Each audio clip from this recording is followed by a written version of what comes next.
language itself. It'd be like putting like Hangul casters. I'm like, well, they're not casting in Hangul, but it's like, yeah, well, I mean, if their words went out into the air and you could see them, it would be in Hangul, right? Like Youngmoon is like English characters, I'm pretty sure. And since you and I are actually speaking words, I'm not like gonna like and pull an A out of my mouth and like shove it into the microphone. I wish we could though. That would be fun. Just like throw up alphabet soup. I'm like, give me 1.2 mil.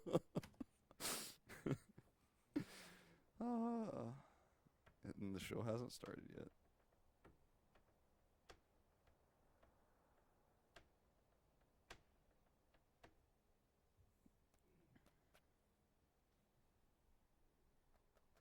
Hello? Am I going out to the... Oh! It's It's Wolf! happening in 10 minutes. I think we're going out to the stadium. I don't think so. Hello? Hello? Oh, you are. I am. Get wrecked.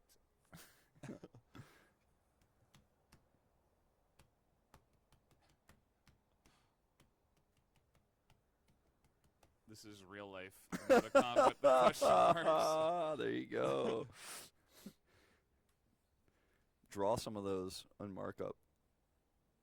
Markup? Yeah, like, you know, if you go to photo, if you go to your photos, okay, like this one, then you go to edit, and then you press this, it's mock up. And then you could be like, Daejeon is you for real. Whoa. So all you gotta do is like draw question marks over Charlie's face. You can make it thicker and shit. It's good. Alright, let's see if the stream is live. I'm checking again. eSports KBS. Markup? Not live on eSports KBS. Let's check IEF 2021. Does not appear to be live. Unlucky.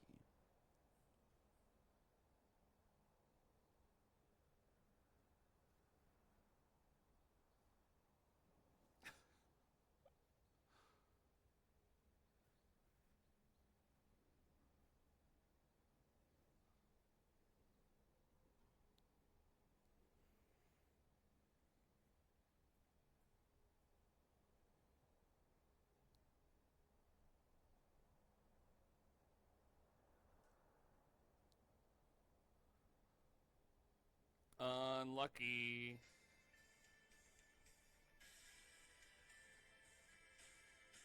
I'm just watching the qualifier. Especially, I think for Team Monash, they actually research about the new patch. Okay, this hero, Prophecy, could play it better. They could do it too tanky. They can't do anything for us, and they won it. Imagine doing this for 5 hours and 52 minutes. I thought Taruk would have win the game, but in the earlier stage, Taruk had a lot of momentum for them to get the kills, but they missed it. The flash plays from Lulu. At Frost. I'm like, does he have at Frost on Twitter? I don't think he does. I don't think he does. I'm excited for what our names will be. Right in front of their eyes, and with an ace on the hands of Grace. And the following minutes, Prophecy comes in with another Damn. ace. He looks really different on Twitter. At Frost. All it took for Monash to give back Oh. what they give. And that was, I'm gonna say, Prophecy too tanky. I'm gonna say my heart is on Prophecy. Prophecy, you are so tanky, bro. It's actually like... Are you quickly trying to beat up the minion right now? He knows Oh my god. Is that Kelly Milky's? I mean... Basically. Yeah.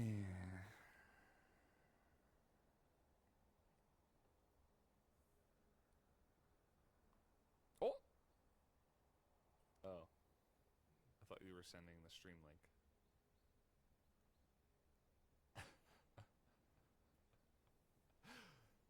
OMG. We don't have the stream link. Yeah, I mean, I tried to find it, but I can't. That's where I found this qualifier that happened 2 weeks ago. For Malaysia. Malaysia.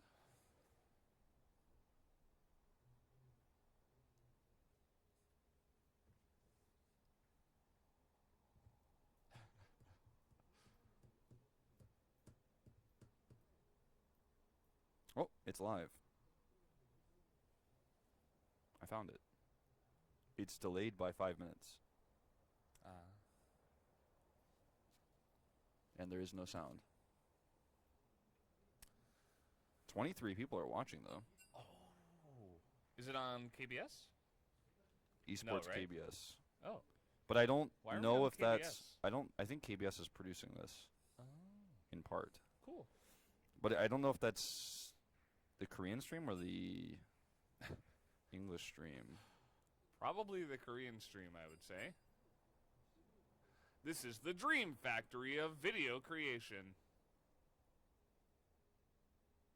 Malan Mountain Video Cultural Creative Video Park. Oh, it's the Samyang Ramyun ad with like the really cool characters. I actually really like the characters that Samyang made for their stuff.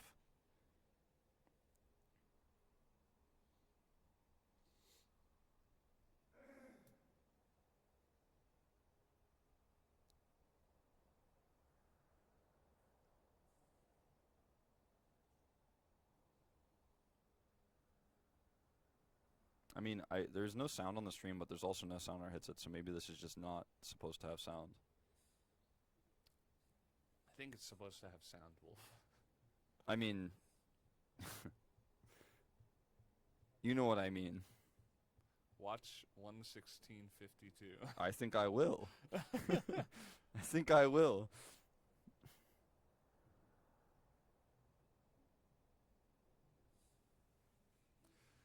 Toshiwa. As I said, Fira, the true damage is the king of the day. I think it's sufficient to say that if Shoga wasn't, if Percy wasn't playing that tanky, probably Team Taru could do something. So Team Taruk have to do something with the tanky place, and I hope the next We're not there game yet. will be 4 tanks. No, 2 tanks.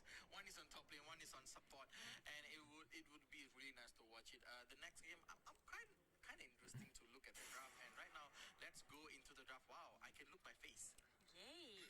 Okay, guys, welcome back to Taru versus Monash. This is best out of Was it 3. 50? Monash 52. dominating on game 1-1-0. Taru with a nil, Monash with a 1.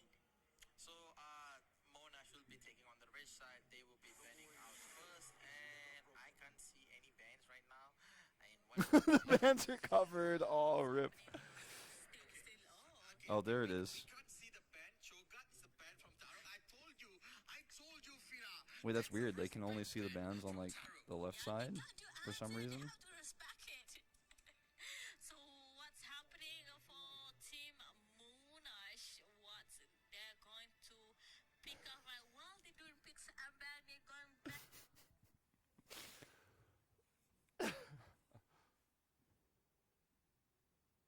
Anyway.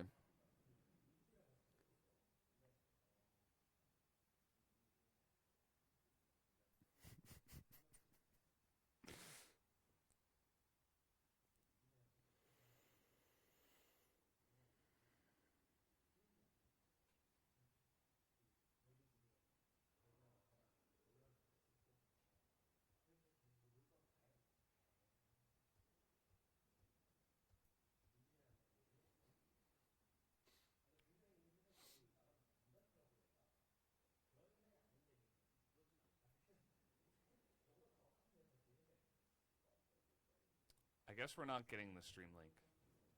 I think the link I sent is actually it.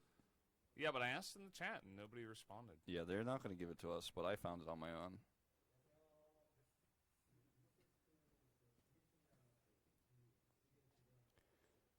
The only thing about this event is that, like, how many people watched this VOD that I just sent, or that G-Club was and I were just talking about? Like, I need to see that.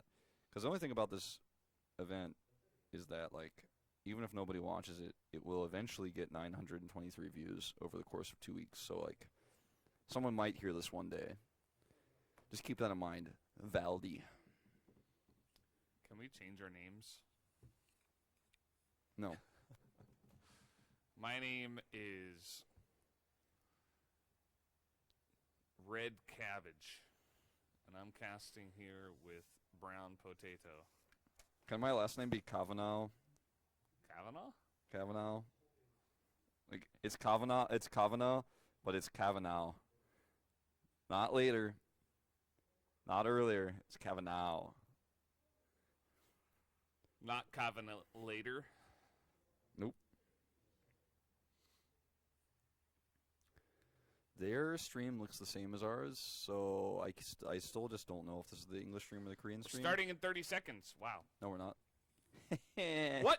Hey. What happened? No! Right now I'm like Simba. Like, no! I'm gonna take this one. Yeah. I feel like there's like a certain threshold where like even like the indie Korean casters, like the indie Korean casters are like, what have we gotten ourselves into? There's like a certain point where they're like, okay, like Start looking at each other. This is like a new level of shit.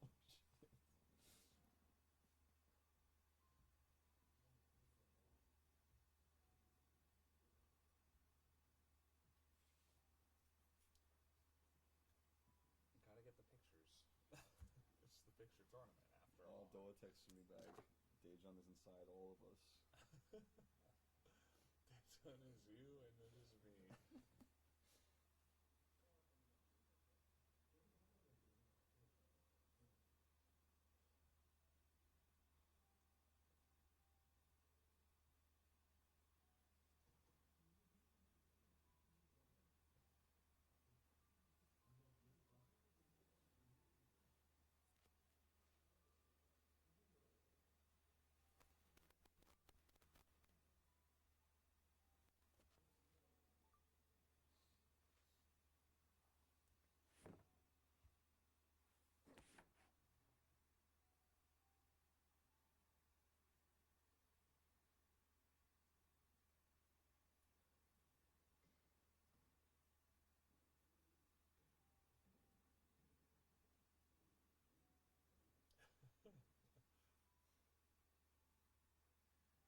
Oh, my reply didn't work.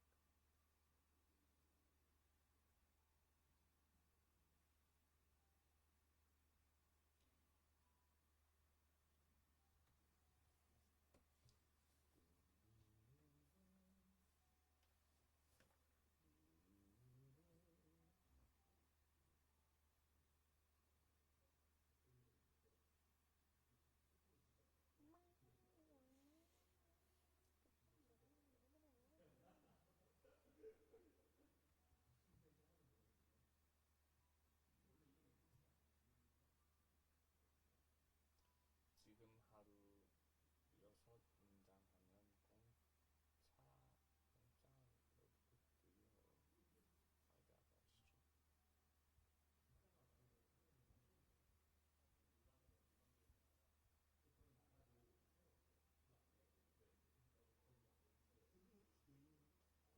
난 무난한 게 익숙해 60년 동안 그저 쉽게 끓여진 라면 그래 새로운 라면들 사이 흔들릴 때도 있었어 빠르게 변해만 가는 세상 속에서 진정 난 이대로 괜찮은 걸까 연차가 폈으리라 한심하게는 그래도 익숙한 맛이 얼마나 지겨운 맛 저리가 내가 치는 그런 말은 알아 그게 뭔지 인별그램 계정 넣었다면서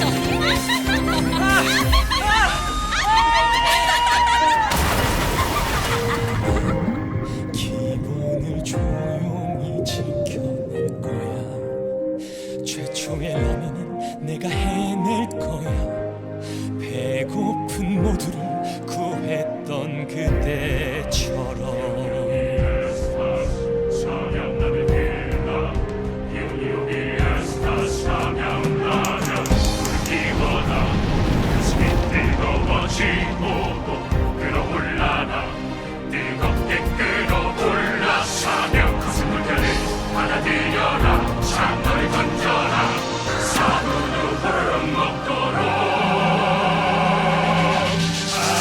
바로 지금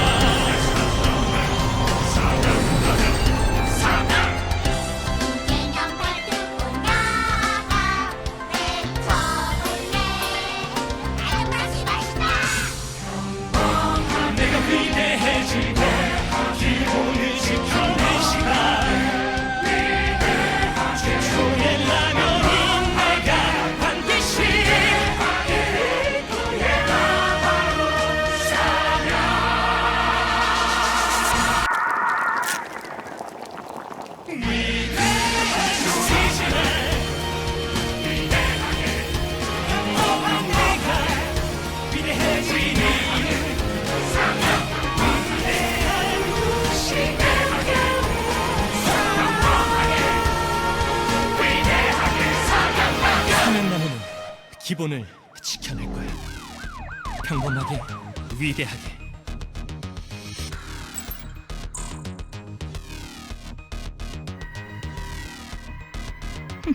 제법인데?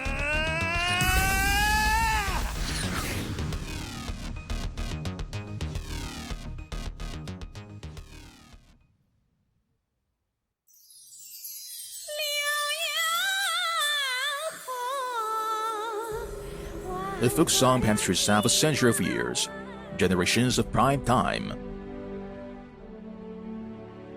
The famous river flows lands elegant rhyme, a long history. Beside Liuya River, a Mala mountain. Here is the stronghold of the radio and the television army. This is the gathering place of the cultural industry. This is the dream factory of radio creation. This is China, Changsha, Mala Mountain Video Cultural Creative Industrial Park. There is Zhongguancun in the north and the Mala Mountain in the south. Today, the Mala Mountain implements stream into the south. Tomorrow's Mala Mountain belongs to every cultural creative industry dreamer. Every person struggling. The river is silent, does not reduce the wind. China Valley, you and I testify. Welcome to China, Changsha, Mala Mountain Video Culture Creative Industrial Park.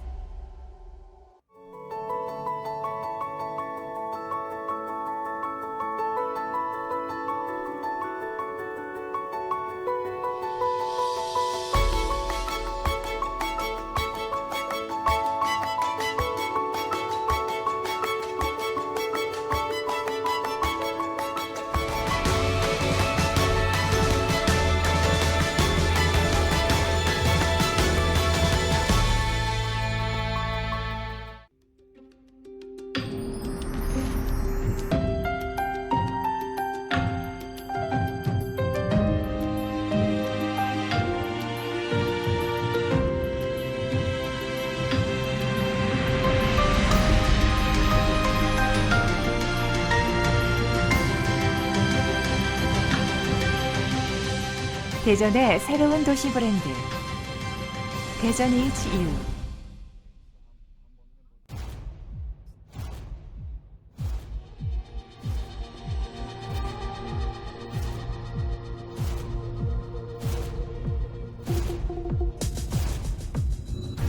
난 평범함이 익숙해 60년 동안 그저 존재하려면 난 무난한 게 익숙해 60년 동안 그저 쉽게 그려진 라면 그래 새로운 라면들 사이 흔들릴 때도 있었어 빠르게 변해만 가는 세상 속에서 진정 난 이대로 괜찮은 걸까 냄새가 폈습니다.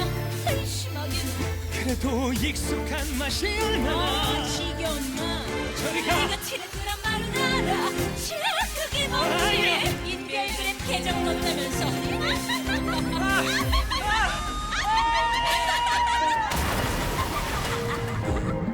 기본을 조용히 지켜낼 거야 최초의 라면은 내가 해낼 거야 배고픈 모두를 구했던 그때처럼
사는 나무는 기본을 지켜낼 거야. 평범하게, 위대하게.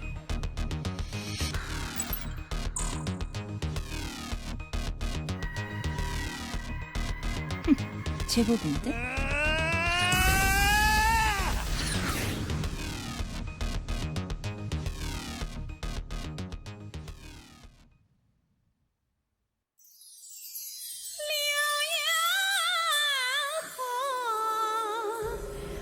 A folk song passed through half a century of years, generations of prime time.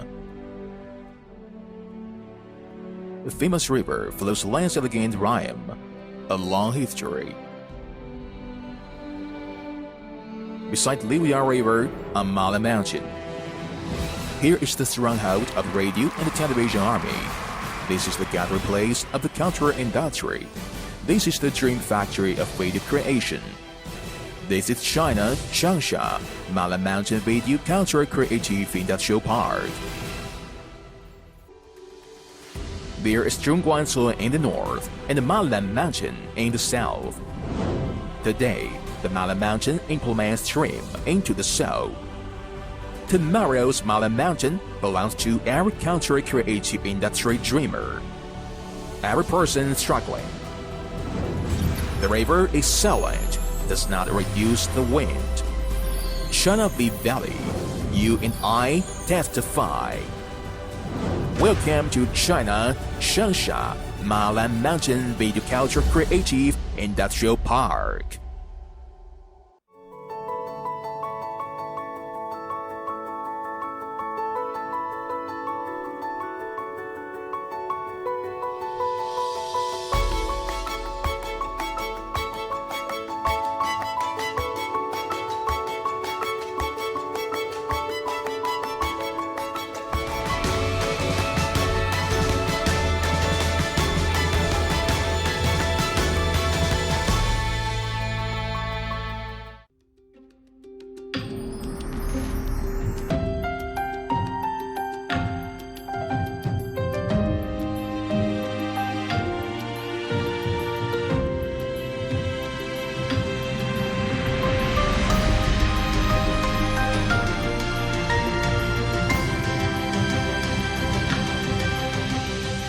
대전의 새로운 도시 브랜드 대전 HEARTHSTONE.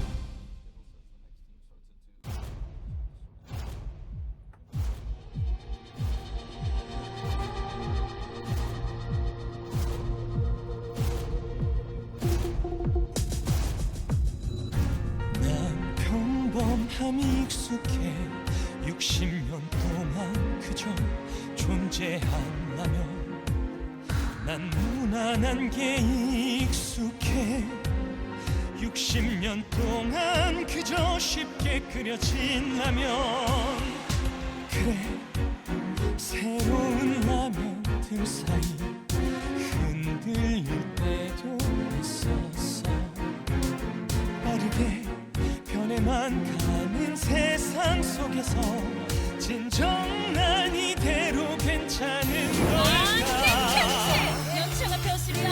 한심하게 그래도 익숙한 맛이 얼마나 지겨운 맛.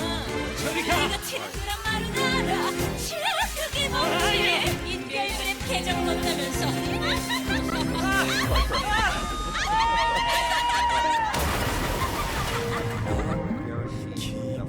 조용히 지켜낼 거야 최초의 라면 내가 해낼 거야 배고픈 모두를 구했던 그때처럼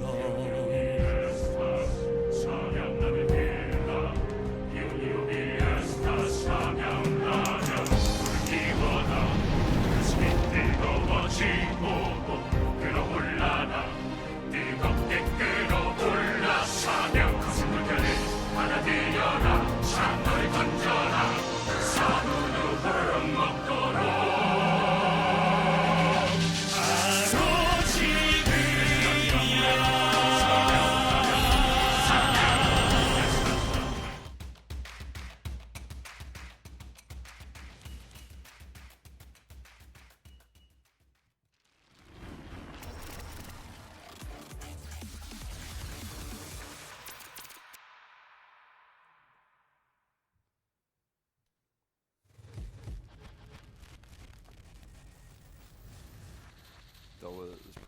it, so I'll send him a link.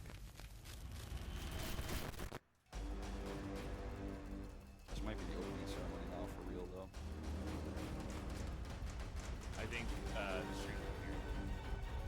Probably.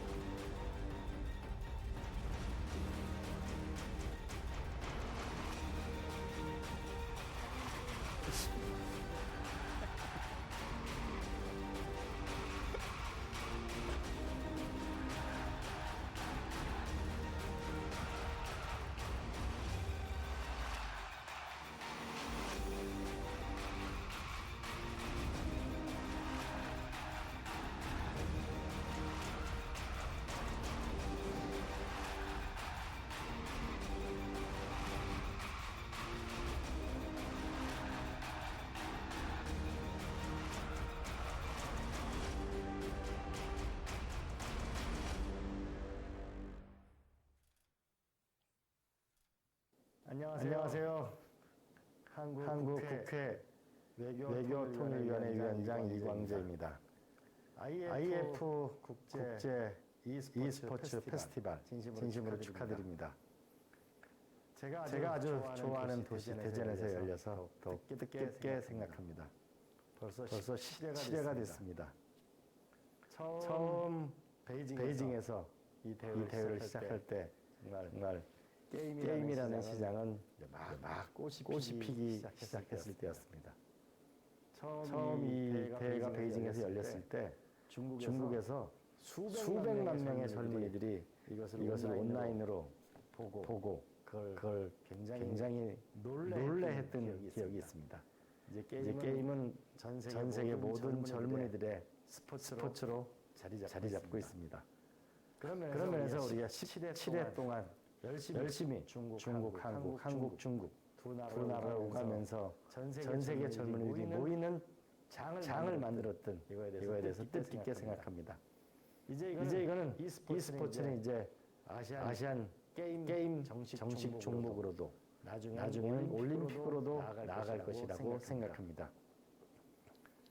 우리 중국, 한국의 젊은이 여러분, 전 세계의 젊은이 여러분, 우리 게임을 통해서 하나가 되고 게임을 통해서 배우고 게임을 통해서 미래를 함께 설계해 나가는 멋진 새로운 세상을 만들어 나갔으면 좋겠습니다. 좋은 시간 보내십시오. 고맙습니다. 안녕하세요. 대전광역시장 태정입니다. 치열한 예선을 거쳐 IEF 국제 e스포츠 페스티벌에 참가한 대한민국 선수단과 15개국의 선수단 여러분 진심으로 환영합니다. 코로나19로 어려운 여건 속에서 대회를 준비하기 위해 애써주신 관계자분들이 누구에 대해서도 마음 깊이 감사드립니다.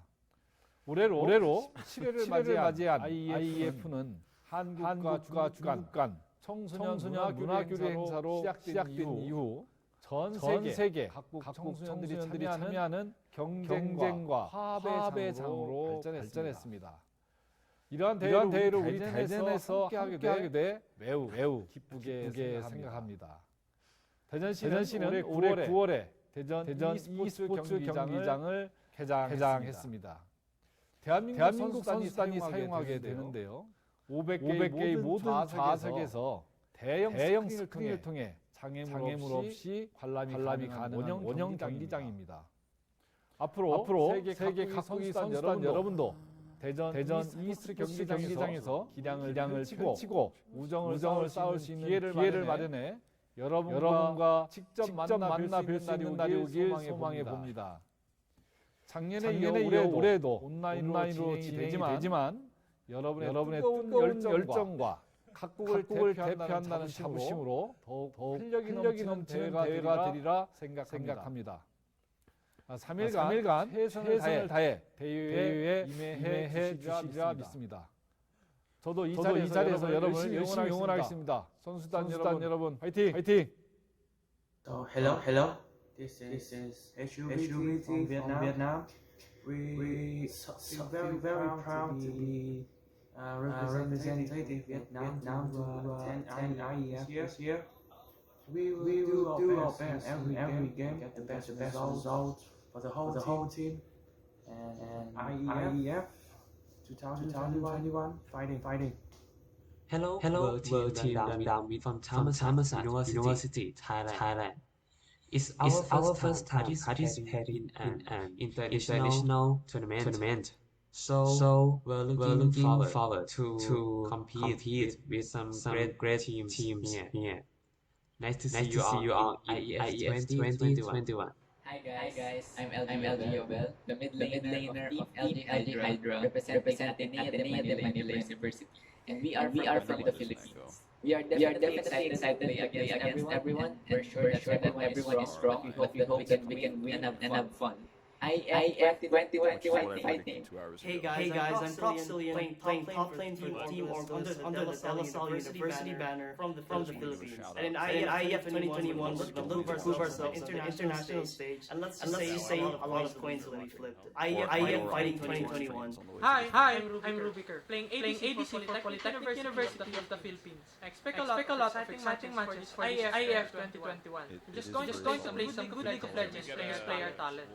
IEF Fighting. I'm honestly giving them a solid 7.7. Also known as Falsify. Represent or unskilled men from the University of Mindanao, Philippines.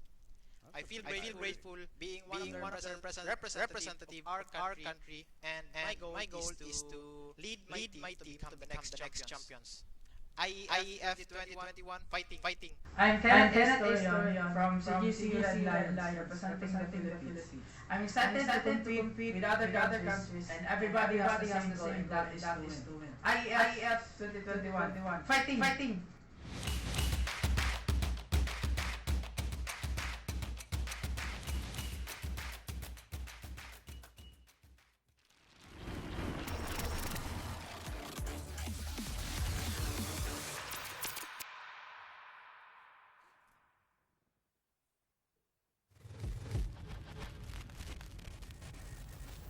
Now begins was like just it's not quite now.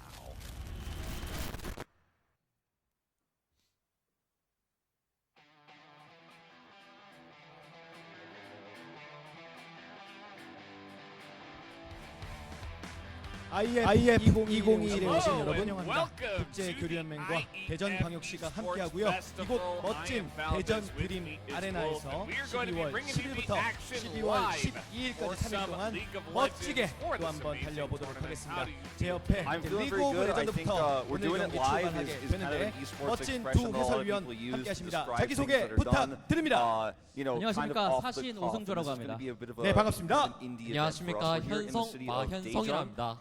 네, 자 이렇게 두 분과 일단 리그 오브 레전드 그리고 배틀그라운드 이 두 분이 함께하게 되는데요. 이 종목과 더불어 이제 하스스톤도 여러분을 기다리고 있습니다. 많은 기대해 주시고요. 자, 뭘까요? 그 IEF 어떤 대회라고 좀 볼 수 있을까요? 맞습니다. 이전에도 말씀해 주셨지만 국제교류연맹과 대전광역시에서 공동 주최하는 대회고요. 올해로 10회를 맞이한 굉장히 유서가 깊은 대회라고 할 수 있겠습니다. 그렇습니다. 2005년부터 이 대회가 열렸는데 우리 20살 우리 현석 위원님 3살 때 이 대회가 열렸어요. 그러니까요. 저는 갓난아 얘기 때 이 대회가 열렸다는 게 정말 신기하네요. 그렇습니다. 이 대회 근데 상금 규모가 어마어마합니다. 이번 대회 상금 규모만 48,000달러. 정말 대단해요. 그렇습니다. 이제 41,000달러고 우리나라 돈으로 한 4,800만 원. 4,800. 그렇습니다. 이제 롤, 배틀그라운드, 하스스톤 이렇게 나눠서 상금이 이렇게 주어지게 되는데 대학생 선수들이 주를 이루지만 배틀그라운드는 또 일반부가 있습니다. 네, 일반부로 프로팀이 좀 참여할 것 같아요. 네. 그렇기 때문에 이번에 배그를 대회에 신청하신 여러분들이 정말 재미있게 시청하실 수 있을 거라 생각됩니다. 그렇습니다. 굉장히 다양한 나라 그리고 많은 선수들이 좀 지원을 했고요. 정말 롤만 봐도 8개국, 27개 팀이 또 이렇게 본선에 진출하게 됐습니다. 맞습니다. 총 15개국의 100개 팀의 대표들이 국제게임대회 IEF 2일에 지금 참여를 해주고 있기 때문에 정말 글로벌한 게임 대회를 저희가 준비를 할 수 있게 돼서 좀 영광이라고 생각을 합니다. 그렇습니다. 자, 우리 대한민국 또 본선에 어떻게 진출하게 되는지 좀 궁금해요. 이번에 국가대표 선발전이 이루어졌습니다. 그래서 그 진행되었고 대학부의 리그오브레전드와 하스스톤이 그리고 일반부에는 배틀그라운드 등 총 3개의 종목을 약 400명의 참가자들이 참가를 해서 태극마크를 위해 치열한 승부를 펼쳤습니다. 그렇습니다. 이제 또 국가대표 선발을 하면서도 동기부여가 되겠고요. 수요가 됐고요. 선수들이 대한민국 대표에서 멋진 경기 펼쳐줘야겠지만 e스포츠에 대한 열망은 뭐 모든 세계에서 지금 가장 커지고 있습니다. 스포츠 스타들도 e스포츠를 바라볼 정도로 기대가 좀 크고요. 그렇기 때문에 이렇게 대전광역시가 멋진 경기장을 지어가지고 대회를 또 열었는데 이 마스크 시대만 아니면 선수들 모두 초대해서 여기서 이렇게 대회를 함께 해야 되는데 그 점이 좀 아쉬워요. 맞습니다. 지금 이 중계석이 2층인데 저희 뒤쪽에 있는 1층 무대 중앙에 선수들을 위한 곳이 준비가 되어 있거든요. 그렇죠. 저것이 꽉 차 있었어야 되는데 그게 아니라는 게 그렇게 못한다는 게 좀 아쉬운 것 같아요. 예, 아무쪼록 2022년에는 여기에 이제 관중들 가득 들어차고 선수들의 멋진 플레이 또 이렇게 대학생 선수들이 프로로 또 갈 수 있게끔 많은 또 지원이 필요한데 대전광역시와 국제교류연맹이 이렇게 좋은 판을 만들어줄 것 같아서 정말 감사드리고 이야기를 전하고 싶습니다. 자, 대회 개요 CG가 준비되었다고 합니다. 함께 확인해주시죠. 자, 12월 10일부터 12일까지 진행이 됩니다. 그룹 스테이지 라운드 로빈 거쳐서 가는데 플레이오프부터는 정말 힘든 일정, 고된 일정이 또 BO3로 진행이 됩니다. 맞습니다. 상금 같은 경우에는 1위에게는 100만 달러, 2위에게는 5천 달러, 3위에게는 3천 달러가 주어지게 되고요. 리그오브레전드 부분은 총 18,000달러가 상금으로 측정이 되어 있습니다. 그렇습니다. 리그오브레전드 아무래도 세계에서 가장 인기가 많은 게임이다라고 이야기를 할 수가 있고요. 저는 무엇보다 이제 대한민국 롤은 다 이제 검증이 됐잖아요. 일반 유저들도 보통 수준이 아닙니다. 그런데 이제 아시아 다른 나라 팀들의 좀 실력이 궁금해요. 맞습니다. 특히 뭐 한국뿐만 아니라 중국 그리고 일본까지도 계속해서 세계 대회에 프로팀을 출전을 시키고 있는 모습을 보여주고 있는데 다른 지역의 국가 같은 경우에는 아직 그런 모습을 베트남을 제외하고는 보여주지 않고 있거든요. 그렇습니다. 대학부에 다른 나라 학생들이 어떠한 경기력을 보여줄지가 가장 기대가 되는 부분인 것 같아요. 예, 저희가 정말 많은 경기, 모든 경기를 보내드리면 좋겠지만 저희가 또 일정에 이제 또 맞추다 보니까 딱 알맹이 같은 경기만 골라서 여러분들에게 또 보여드릴 예정인데 어떻게 좀 기대가 되는 경기들이 좀 준비가 될 수 있을까요? 저는 아무래도 중국 팀과 일본 팀의 경기력이 좀 기대가 돼요. 왜냐하면 지금 이번에 롤드컵에서 LPL이 우승하지 않았습니까? 그렇죠. 그렇기 때문에 이번 중국 대학교도 좀 나쁘지 않은 성적을 보여주지 않을까. 그리고 일본의 DFM의 명성에 따라서 일본 팀들도 이제 좋은 모습을 보여주지 않을까라는 생각을 하고 있습니다. 예, 대한민국 팀들의 이제 우승을 저희는 뭐 굉장히 바라지만 이제 이 아시아에서 지켜보고 있기 때문에 이런 쇼케이스 현장 우리 젊은 청년들이 멋지게 펼쳐 나갔으면 좋겠습니다. 자, A조의 상황이 한번 또 마련이 되어 있다고 하네요. 보여주세요. 자, 이렇게 6개 팀으로 구성이 되어 있습니다. 대한민국의 샌드박스 숭실대 학생들이고요. QS, APUT1, 런다운 미드, 위아더 허브팀, 그리고 입실리오스 이렇게 구성이 되어 있습니다. 이게 6팀에서 플레이오프 올라가기가 쉽지가 않습니다. 맞습니다. 그룹이 많고 또 많은 팀들이 이루어져 있기 때문에 과연 이 그룹 스테이지를 뚫을 수 있느냐, 특히 대한민국 대표팀인 샌드박스 팀이 뚫을 수 있느냐가 중요한 것 같은데 팀명이 샌드박스라서 뭐 어느 정도 그 네이밍 스펠을 저희에게도 조사받은 부분은 없습니다. 궁금하기는 합니다. 그러니까 제가 봤을 땐 숭실 샌드박스가 아닐까. 숭실 앞에 또 S가 하나 더 붙었으니까요. 제가 개인적으로 뭐 TMI를 하면은 전 다음으로 숭실대를 지원했었습니다. 그렇습니까? 정말 더 TMI인데 식중독 걸려서 시험 보러 못 갔어요. 제가 최근 나왔는데 그래서 저에게는 그래도 굉장히 좀 의미 있는 학교죠. 제 집 앞에 있는 학교라서. 그쪽 사시는구나. 그렇습니다. 상도동 쪽. 그렇군요. 이렇게 샌드박스의 활약 여러분 기대해 주시면 좋겠고요. 이게 뭔가 샌드박스에다가 S 버프를 하나 더 받은 느낌이에요. 네, 그렇죠. 그렇기 때문에 더 많은 기대가 되고요. 게다가 저희가 한국 팀이니까 아무래도 우리나라 자긍심을 가지고 더 좋은 경기를 보여줘서 예선을 뚫고 본선까지 왔으면 좋겠습니다. 그렇습니다. 저희가 이제 이 숭실 유니버시티의 경기를 보여드릴 수 있으면 좋을 것 같은데 이게 좀 어떻게 또 진행이 되는지 한번 또 살펴봐야 되거든요. 보여드릴 수 있으면 꼭 이 팀의 또 위력을 여러분들에게 공개해드리고 싶습니다. 자, 이렇게 A조의 상황을 살펴봤습니다. 좀 기대가 많이 되는 오늘 경기인데 선수들도 좀 긴장이 될 거예요. 왜냐? 이게 I will also 뭐 say 집에서만 that 하다가 the graphic is 밖에 slightly 나와서 하면 또 misleading 환경에 따라 좀 because the standings are 달라지는 not 게 있잖아요.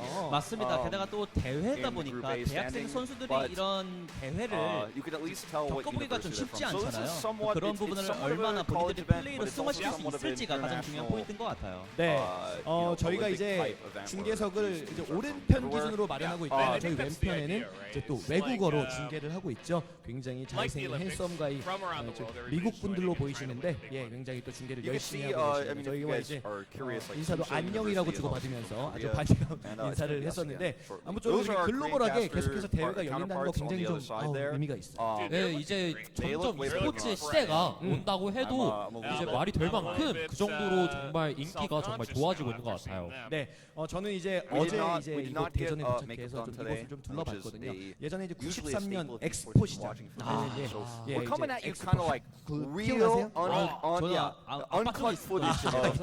그때 아직은 태어나시기 1년 전이구나. 94년생이라서요. 이제 빗돌이 꿈돌이 보러 왔었는데 그 한비탑이 여전히 하늘을 향해 뻗어가고 있어서 오늘 굉장히 또 감회가 새로웠어요. 되게 오래되었네요. 네, 그렇습니다. 제가 이제 드림 아레나를 들어오려면 그 한비탑을 지나서 와야 되잖아요. 그렇죠. 오면서 봤는데 굉장히 또 예전에 또 지어진 거로 생각을 하게 되면 잘 보존이 되어 있더라고요. 그러니까 이 커플들끼리 와서 이 커플샷 찍기도 굉장히 좋겠고 포토존도 잘 만들어져 있고 대전이 또 과학의 도시 아니겠습니까? 요 근처에 이제 카이스트 대학이 이렇게 있는데 오면 괜히 머리가 좋아지는 느낌이 이런 버프를 저도 좀 받고 가야죠. 요즘에 이제 산수가 돼 갖고 힘들어 죽겠는데 우리 과학인들의 에너지를 받고 오늘 또 선수들도 멋진 경기를 좀 해줬으면 좋겠어요. 네, 선수들도 이제 카이스트 대학교가 있다 보니까 그래서 더 좋은 경기력으로 보여줬으면 좋겠습니다.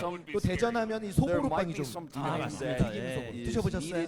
지나가면서 이제 이 경기장에 오면서 굉장히 많은 땡땡당을 봤는데 그 또 시간이 좀 촉박해가지고 들르지 못했었거든요. 그렇죠. 저도 이제 눈으로만 보면서 이따 끝나고 우리가 그래도 좀 비교적 저만이구나. 전주는 그래도 일찍 끝나잖아요. 일찍.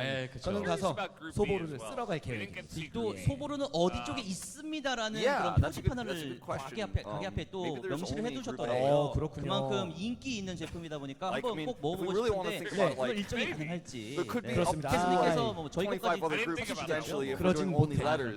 저는 다 가져갈 개인적으로 겁니다. 먹어봤거든요. 소보루를요. 저번주에 와서 먹었는데 정말 맛있습니다. 정말 이렇게 말씀해 주시면 더욱더 드리기가 힘들어집니다. 제가 다 먹어야죠. 이렇게 다시 한번 말씀드리지만 세계 각국의 모든 선수들이 와서 이 카이스트도 구경하고 한비탑도 구경하고 소보루 맛도 보고 말이죠.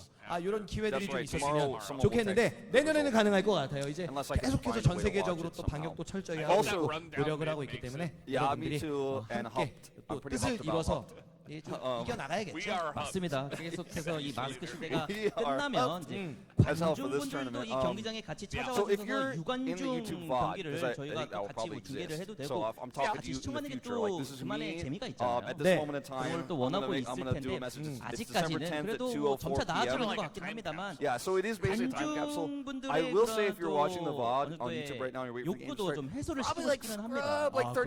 직접 선수들을 그렇죠. 이게 연기를 함께하는 사실 보는 게 집에서 보는 게 더 잘 보일 수 있는데 이 현장감과 그 순간이 그 주는 그 아드레날린 요거는 여기에 와서 또 봐야 되는 그게 되잖아요. 관중들의 함성 소리를 들으면요, 이 심장 한 구석이 찌르거든요. 저희도 더 열심히 뭔가 드립을 더 짜야 되고 그런 부분들이 있는데 아무쪼록 곧 이제 이 IEF도 관중들과 함께하는 그런 대회가 되었으면 좋겠고 저희 이제 이번 대회를 함께하는 스텝 중에도 IEF 선수로 출전해서 중국까지 갔다 온 분도 계세요. 그만큼 이제 또 어디 이제 비행기 한번 타는 게 제주도라도 저는 이제 재작년에 IEF 중계할 때 제주도로 갔거든요. 제주도에서 이제 아마도 거기서 뽑힌 팀들이 중국으로 모이는 그 대회를 제가 중계를 했었는데 전 중국은 안 데리고 가더라고요.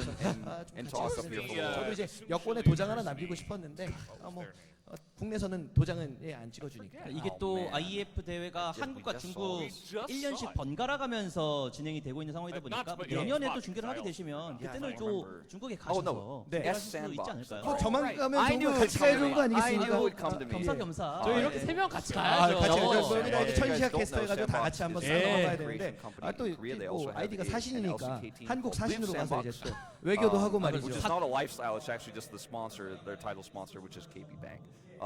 Yes. Yeah. We do have a lot of cool sponsors here for IEF 2021, including Samyang, which, if you guys are familiar with the spicy noodle challenge that everybody did like a few years ago, it was really cool and hype. Then everyone just decided, like, man, it was a little bit spicy. Yeah, that's the company that makes that noodle brand. Yeah. So for Wolf's spicy level, how spicy is the spicy noodle challenge? Ooh, it's you know, it's doable for me, but I have a lot of experience eating spicy noodles here in Korea. For my spice, I'd give it like a 7. Like, it's not death, but it is definitely. I'm gonna need some water after that. Yeah. If you're not familiar with spicy food, like, maybe try a little bit first, or like don't drain all the water out. Let's just say, you know, when you make it, because you are supposed to kind of drain the water out, because it's not really a ramyun. It's ramyun noodles, but not with the broth. It's not a soup. Yeah, it's a bokkeummyeon. There you go. That's the official title. Chicken fried noodles mixed. Yes. There you go. Yeah. I don't actually know the English name of that. I think it's I think they call it Korean fire noodles. I think is what the official English name is. It's a good I name. may or may not look that up later to give you guys the update. Yeah. So, speaking of updates, we have no updates for you. Probably also sponsored by Daejeon. Yes, I mean that's a reasonable assertion. I don't know 100%, but we are here in Daejeon. The mayor was talking about it earlier.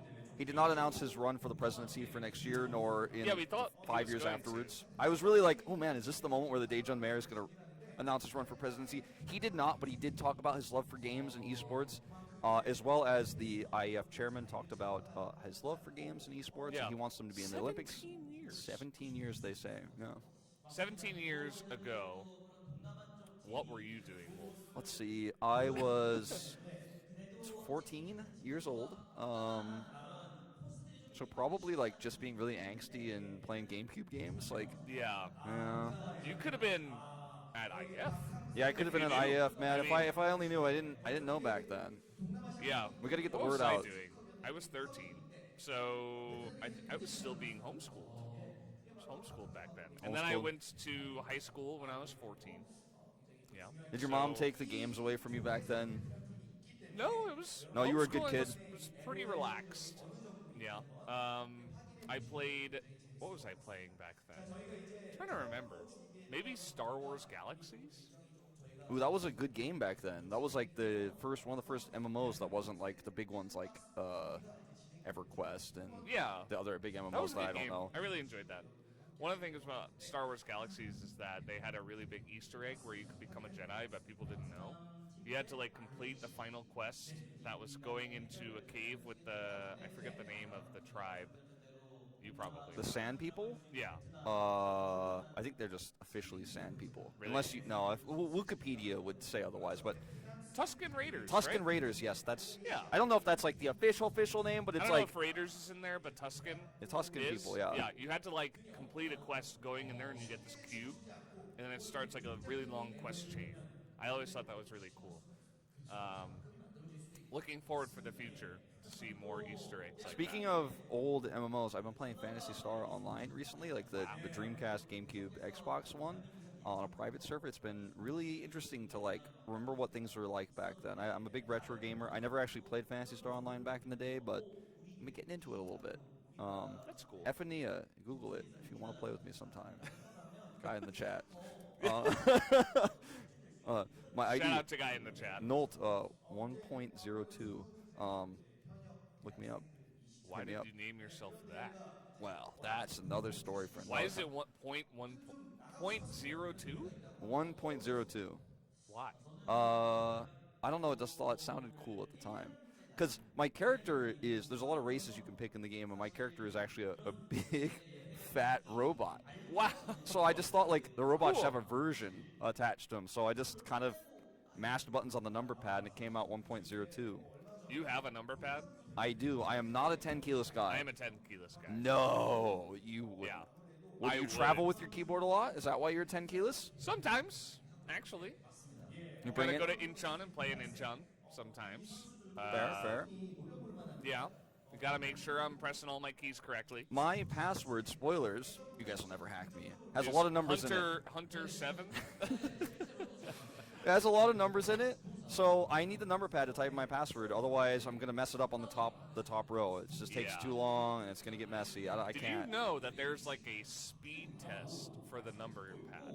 Because in the past, for accounting, people used to use the number pad like really fast. And they would print out the thing, you know, it's like, it prints out the little receipt thing. Your mom's doing her taxes, and she's like, yeah. For taxes, you have to like press a bunch of numbers really fast, and there's a speed test you can do online. Oh, really? I did that in the past when I had a number pad. I don't anymore, because I'm 10 keyless. We got rid of those 10 keys. They're gone. Did you ever in school have like a computer lab? Where like there's a bunch of computers, but it was called like the computer lab, aka the school spent like a lot of money on these computers back in the day, and we have to call it like a computer lab. Yeah. And like Official name. a rainbow comes out and everything, and then you go to the computer lab and you sit down, and then you wanted to like open up the internet because you don't have internet at home or your mom doesn't let you use the computer, but no, you had to do the typing teaching thing, and so you're like learning how to type. You've done this before, right? When you finish the typing one at my school, I think we're about to start the game. Started. There was one for the number Maybe pad. not. I'm like, who doesn't know how to use a number pad? They're like, ooh, try pressing 9. I'm like, 9, and then it's like, try it again. And then they're like, ooh, can you try 8? And I'm like, ooh, I have to look. There was like a whole section for learning the number pad. I'm like, wow, really? Also, you could cheat the system and use the top row. You didn't even have to use the number pad. That's bogus. Yeah, this is a great story. I'm sure Today we everyone is learned that enthralled. Wolf is a cheater on the number pad typing system. So did you hear the casters say that we're going to start soon? Because I didn't hear what they said. I just heard them get voice excited. rose a little bit, and then it went down again, so I don't think we're It starting. happened to him like that in rehearsal, too, you know, when we thought we were going to start and then we didn't. No, not yet. No. No, I mean, we were a little bit bamboozled by the enthusiasm. I'm sick of all this hullabaloo. Yeah. I myself do tire of a little filler talk. It's been a little while for me. But you know, we've had a lot of pauses. We gotta stop these shenanigans. We've had a lot of pauses in our time. We've had a lot of big famous breaks. It's one of the best pauses I've been part of. Yeah. This might go down in my like top 5 fillers in my esports career. Yeah. Look at us on the camera. We didn't get makeup, but we got our Here we t-shirt are. blazers. You got a little V for Valdez. Look at that. That's why I bought this shirt. Yeah, for the V. I don't know if this counts as a Henley. Do you know what a Henley is? It's where it's a shirt that's like a normal shirt, but it has buttons down the front. And you can like open it. I had one of those, and then my wife made me throw it away. Oh, that was really sad. It was going a little bit yellow because it was like a white shirt. Don't you hate that when you've got to throw good things that you care about away? Yeah. I would never do that. I would never throw Feels good bad, things away. man. But sometimes the wife knows. The wife knows. You gotta. Get some Feels Bad Mans in the chat. Yeah, Thanks. please. I may have to open Twitch chat at some point. Start playing Hangman, maybe. We're not quite there. No, I'm just making sure that I didn't get any bad updates or any bad news from production that Look things. at that. Your phone's on the stream. Do you name Hi, your Mom. phone? Does your phone have a name? No, I should name it though. Yeah.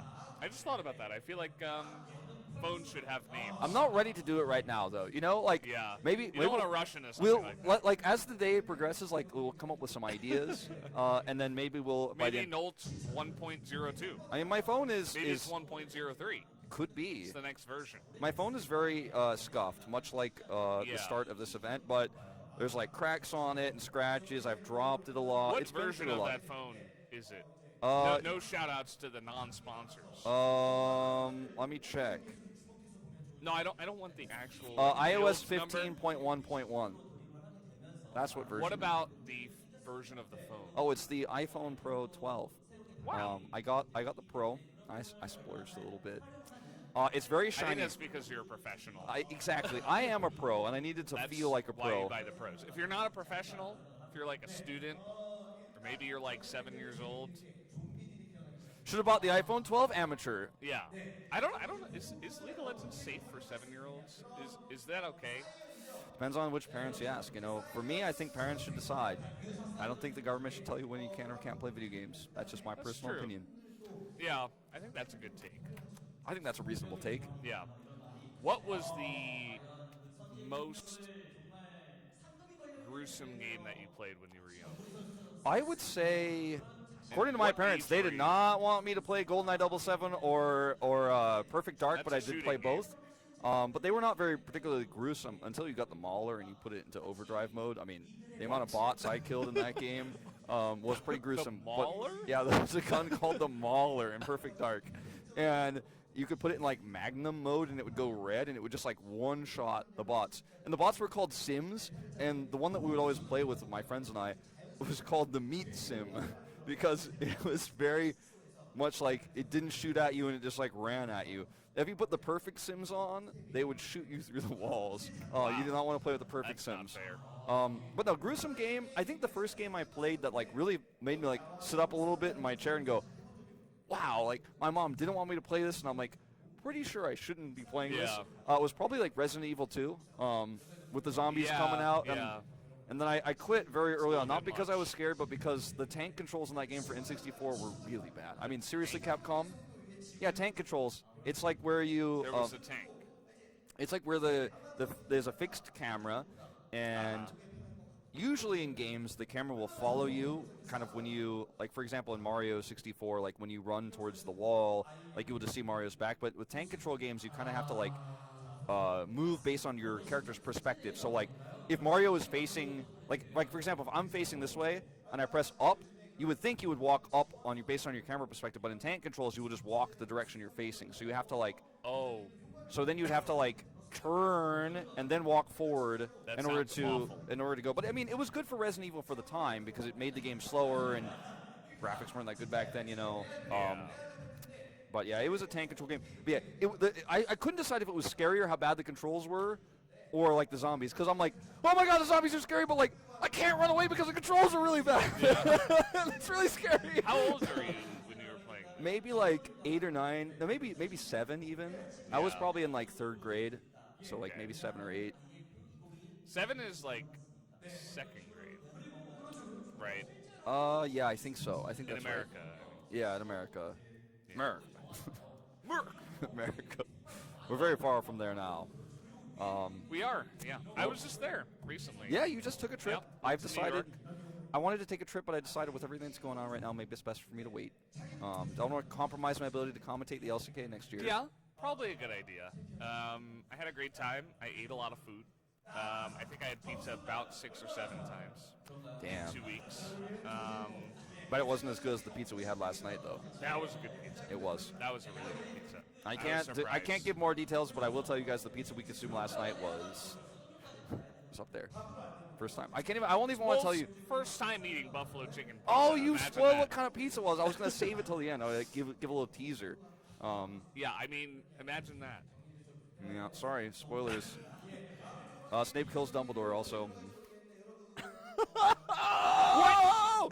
You think it's okay to talk about the pizza we had that I was trying to keep a secret, but I can't tell people about? Like, we had that pizza last night. Okay, that's Now a big spoiler. Now I can't watch the movie. That's a big spoiler that we had that pizza last night. Snape killed Dumbledore like 12 years ago.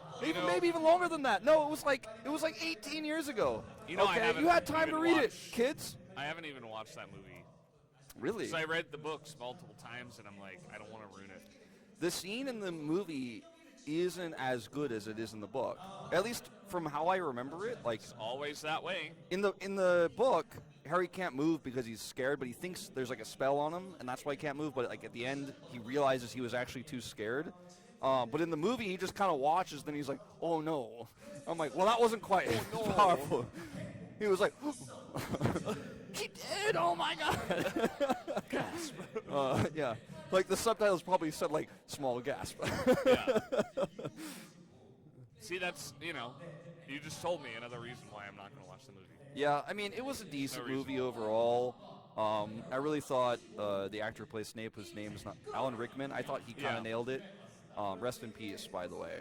I thought he nailed it, and I think he carried a lot of the Harry Potter movies, to be honest. And the actress, I should say, who plays Professor McGonagall, she was quite good too. Rupert Grint, these, we're not gonna talk about Hermione, but yeah, just I don't know. The acting is a bit of a sore subject for a lot of Harry Potter fans. On Miss Granger, So I want to tell you guys that at some point it will start. I don't know. But I'm not sure. But I don't How want to can lie. you be so sure? I don't want to lie because on one hand it may start, on the other hand it may not. It's like Schrodinger's eSports. Right? We don't know. You never know if you don't open the box. If the I will tell you guys right now, if the clock strikes midnight, I'm out of here. I will walk out. But I think until that. Oh, Wolf! Okay, Oh, see, we man. opened the box. Here we are. Okay, it's Apu T2. I thought it was T1. I was wrong. Versus Sleeping Dragon Esports, which I also did not know. We're banning. Zed is banned. Yeah, Zed is banned. And we'll see what they will match that with. Now, remember, this is not going to be quote-unquote meta champions per se that we will see. If you guys There's want a guy on Sleeping Dragon Esports named Crossfire. Whoa, no. We can't escape. He's here for the real Battle of Elders. Okay, the Graves ban is a little bit more reasonable than the Zed ban, I will say. I like that, yeah. With the rise of Graves top, I think that is a good idea. And Graves jungle is still being played in the VCS a little bit. For sure. Because Immortal Shilbo is pretty broken on the champion. So, let's see. Okay, we got a Victor ban. The Victor was very busted in our rehearsal, I will have you know. The rehearsal game that was played earlier, the Victor was popping off a little bit, so maybe they were watching and they decided that that should be removed. We will see, okay, Lucian ban, also very meta. It feels like my money right now is on Sleeping Dragon Esports. Hello, They seem to have a Atlas' better read. right ear, by the way. Just wanted to shout Yes. that out. I hope I'm in the right ear and not the left ear. Wait, my mic says L1, so I think I'm left. Yeah, that's why I said right. Okay, well then So shout I'm out to the right Alice's ear. left ear. Oh. Yeah, maybe. Not sure. We had Lucian ban and Jarvan ban. Very interesting. Yeah, I feel like Sleeping Dragon have a better read on the meta right now. Poppy. You just said that, and then they banned Poppy. Yeah. So I don't know. I don't know, Wolf. Not sure about that. I like the logos, by the way. They made some logos. I am a fan. I think I like Sleeping Dragon Esports' one a little bit more. You know what? I'm actually kind of leaning towards APU, to be honest. That's good. So we have one of each. All right, the Jhin priority is quite high. You know, Crown of the Shattered Queen. I was talking about a mobile 80 carry champions that maybe will slowly start to build that AP item. Could happen, yeah. Maybe Jhin will buy it. Let's not get too ahead of ourselves. If they pick Kiana. Okay, Aphelios Thresh. Aphelios Thresh. Korean casters got really excited about that Aphelios pick. Aphelios Thresh. I think you pick the Thresh here because you don't want it to go to the In before he picks Blitzcrank, though. Actually, my official prediction is Orianna. Okay, I'm leaning towards Blitzcrank. Oh, but the Thresh! And there it is. Guys, I'm telling you, Sleeping Dragon Esports, do not sleep on Sleeping Dragon Esports. The dragon is going to awake. They'll get the Leona, though. That's pretty solid. I don't think that's the official term. The dragon is going to awake.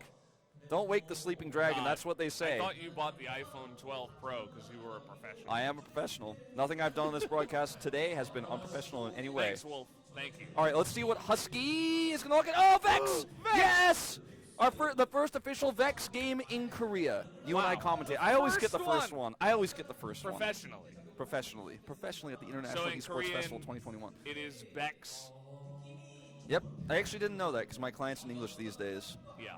I mean, it was We're pretty gonna easy call to it find out. Vex We will. 'cause That's the English name. All right, let's what find are you out. picking here? I say you probably want to counterpick mid. And Zoe is actually a really nice counterpick into the Vex because she can outrange her. Yeah. And she's very mobile, so getting around Vex's fears is pretty easy. And you can play around Vex's passive cooldown to dodge those fears. Now, it will proc a lot with Zoe's ultimate because it is a mobility ability. Don't be confused by this countdown here. You could even call it a mobility. There you go. Because it's also a MOBA! I knew where you were ability. going with that. Now, this is just Mad Dog, who's the team captain, banning the second phase. He's not selecting again. He'll ban the Akali, which is quite interesting. Yeah, considering we already have Vex, but that'd be a lot of AP damage if they wanted to play the Akali top. Yeah, even the Leona getting in there with some AP damage. Yeah. I think we're going to go ahead and ban the Ornn. That's my official prediction here. That'd be a realistic ban, I'd say. Going to give you a lot of scaling options with a comp that already scales pretty well. Oh, Xin Zhao. Xin Zhao instead. Okay. Fair. Let's see what Mad Dog's feeling here, because if you wanted to remove like even more AP options, like what would you go with here? If you wanted to just really say like you guys can't do it, they're probably just honestly they'll probably ban Yasuo. They're like ban all the solo queue champs you don't want to deal with right now. That's not AP, but like that's probably nope. They did ban another AP in Gwen in the top side of the map. Okay. Yeah. For some reason, I forgot Gwen's name last night. Yeah. But I had your back though. Don't worry. Thankfully, Wolf was there to help me out. Yeah, we were calling her Scissors Girl for a few seconds there. Gwen's been out for like 4 or 5 months, but that's the way it goes. Maybe another jungle if they want to really ban out Stell here. Is it Stell or Stelly or Stelle? Stella, maybe. Stella could be Stella. Oh, Kiana, yeah, Kiana, I was talking about Kiana earlier. Good. No Kiana jungle in this call. game. Yep. I feel like Sleeping Dragon Esports, they have really professional names. They really do. I'm like looking at it. I'm like, this could be a real esports team. Like, that's a good name. Yeah. I like that name. Wisdom, Crossfire, Stella, Mad Dog. I mean, these are top tier names, honestly. By the way, is that top Tom Kench? Probably. Wow. Maybe it's 80 carry top Thresh. I think we got one game of Tom Kench top in the LCK earlier this year. Just literally only one time. It's really annoying to deal with. I'm not sure about it blinds. Because the Aatrox is coming in. Yeah. You want to ban out all the AP top players? We'll just take the Aatrox. I thought they might actually go Camille here. Not a great matchup to play against the Tom Kench, but gives you a lot of split push power. Decided not to do it. Aatrox, similar effect, but not going to be as useful later on. And what is Crust going to pick? Is he really going to Rek'Sai for Zoro here? Like, I kind of like the Rek'Sai. I don't really. I'm not a big fan of it here. It's very good engage, especially when you have flash up. You can get things going, and then you think about Zoe and Aphelios. Those are both very immobile. And when you're dealing with the Thresh, the Rek'Sai can get in there and make stuff happen. I just think with the Thresh here, it's really difficult to engage with the Rek'Sai. You're going to need good setup from the Vex. Talon coming through. They did highlight for a little bit the. What was it? It was before the Lee Sin. They were hovering a champion that we have seen a lot in VCS. Oh, the Kazakhs. I thought maybe we might see the Kazakhs come through, but they decided to go with the Talon instead. Maybe we're going to have an Axiom Arc purchase this game. Could happen. New item that will reset your ultimate, or 25% of its cooldown when you get a takedown. Looking at these two drafts, I really lean towards Sleeping Dragon Esports. Like, they have a lot of power with this Talon pick early, but their comp scales extremely well. They have a really nice front line. With Mad Dog, who might actually end up building that Even Shroud item later on. Against this comp, the magic resistance will be nice. Get a lot of extra damage on fairly squishy target in the Vex. The Rek'Sai, not going to be too tanky. I feel like what we have here for the part of APU T2 or APU T2 is like a little bit disjointed, but it does have nice engage, decent front line with Jhin in the back to shoot those pot shots through. It's not terrible, but I do really lean towards Sleeping Dragon's draft personally. Yeah, I'm kind of on the same page with you there. I think that the amount of poke and burst damage that they have with the Zoe and Talon can really make things difficult for the Jhin and the Vex. But we're going to have to see. I think especially in a tournament like this, I think it's just going to come down to which team is better, to be honest. Yeah. And, the drafts are interesting. I think the late game with the Aphelios Thresh is going to be insane, especially with Tom Kench there. So we'll have to see if it even gets there, if we even do have a late game in this one. But I find that in my experience with amateur tournaments. Now this is not an amateur tournament per se, but it is with players who are not playing at the highest level here in Korea. The games do end up being very one-sided, especially earlier on. The later you get, the deeper you get into the tournament, the closer you get to the finals, and then the finals themselves. The level of play usually gets a lot closer, but in the earlier stages of groups, it can be quite crazy. This is match 4, so I believe maybe perhaps while we were waiting, matches 2 and 3 might have actually happened. So we'll try to update you guys on that as I can. Yeah, try to see what's up and what's what. I believe we're waiting the 3 minutes to get into the observer client, so we should be in there in just a moment, guys. Don't you worry. Yeah, I'm checking the schedule to see. Yeah, we have jumped into what looks like might actually be the last match of us casting for the day. So will be interesting to find out if that is true or not, but we'll have to wait and see, Wolf. Yeah, we certainly there will be a lot of waiting and seeing. More of the waiting, less of the seeing, but we did eventually see the game. Our Schrodinger's cast did lead to us eventually getting into the game. So yep, we are going to get in the game in just a moment. Probably. Maybe. No guarantees. Who knows? I'm excited to cast my first Vex game. Me too. We'll see how Husky does with this champion. We did have the swaps come through, obviously, to confirm where these champions are going. So it is, in fact, Husky playing Vex. Sorry, I have to be a professional to say his name properly. You got to get it correct. Oh, there we are. I'm wearing green pants. You guys didn't know before, but you know now. I thought you were a professional. Sorry. I can say you guys guess what I'm wearing? Oh! Jeans. Blue jeans! Imagine that. Spoiled the pizza. Spoiling the pants. I did it by accident. You're not supposed to show the pants until later. Yeah. If we get to some crazy filler later, that's when you're gonna want to pull those blue jeans out. But you used your card now, so how are you gonna fill later, Valdez? No more tools. Maybe the other knee. It's my knee, by the way. Yeah. That's his alternate ID, the other knee. The other knee. Yeah. It's actually a pretty good name. It's pretty legit. About it. Normally, my ID is dried banana, which I think is pretty good. Nolt 1.02. The other knee might be one of my future IDs.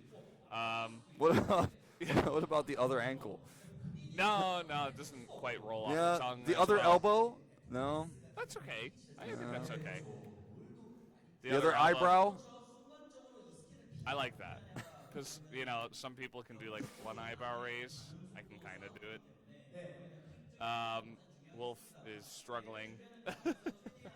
He kind of looks like that cat emote that I just bought earlier. Good call. It was a good emote buy. Yeah. It's value. Yeah. 200 chocos. 200 chocos. Yeah. You would think it'd be 1 cent per choco, but it's actually $1.99 for 200 chocos. Yeah. Good old Cacao, man, giving us a discount like that. It's kind of weird. Yeah. Oh. Sorry. A little tired. Yeah, a little bit tired. Got a long day ahead.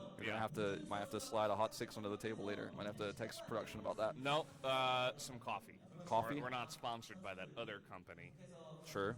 I'm trying to look at the sheet and see what it says about. I often am a sheet looker, trying to find out what it says. This is the wait and see part. This is the C, where we try to look at the thing and then see what's happening. Based on this, it says we go from band pick into the match. Yes. But it seems like maybe we have a slight pause, maybe a slight issue. So. I hope it will be a slight pause and not a 1 hour pause, but... Did you know that Aatrox is the first champion that comes out when you sort alphabetically?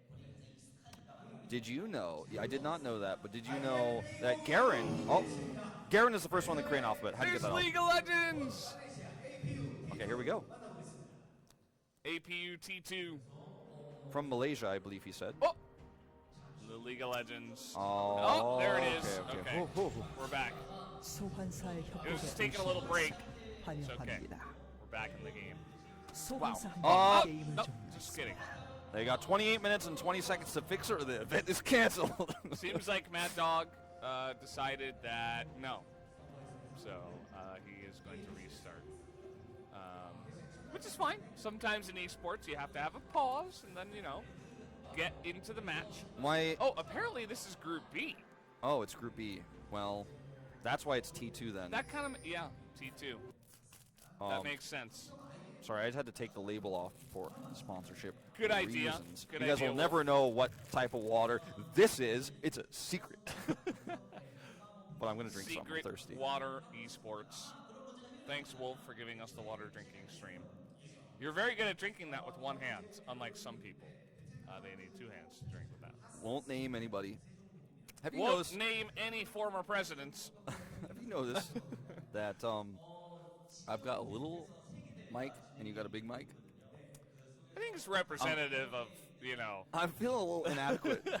I'm feeling a little inadequate. Or maybe it's the opposite, where the guy who buys the Hummer, kind of that situation that's going on. Well, I wouldn't say that. What happened to my about you. tape? Oh, there it is. Okay, that was a close call. I had tape and then it was gone. Now I don't have tape. So sorry about that, guys. Just like how we had a game and then it was gone.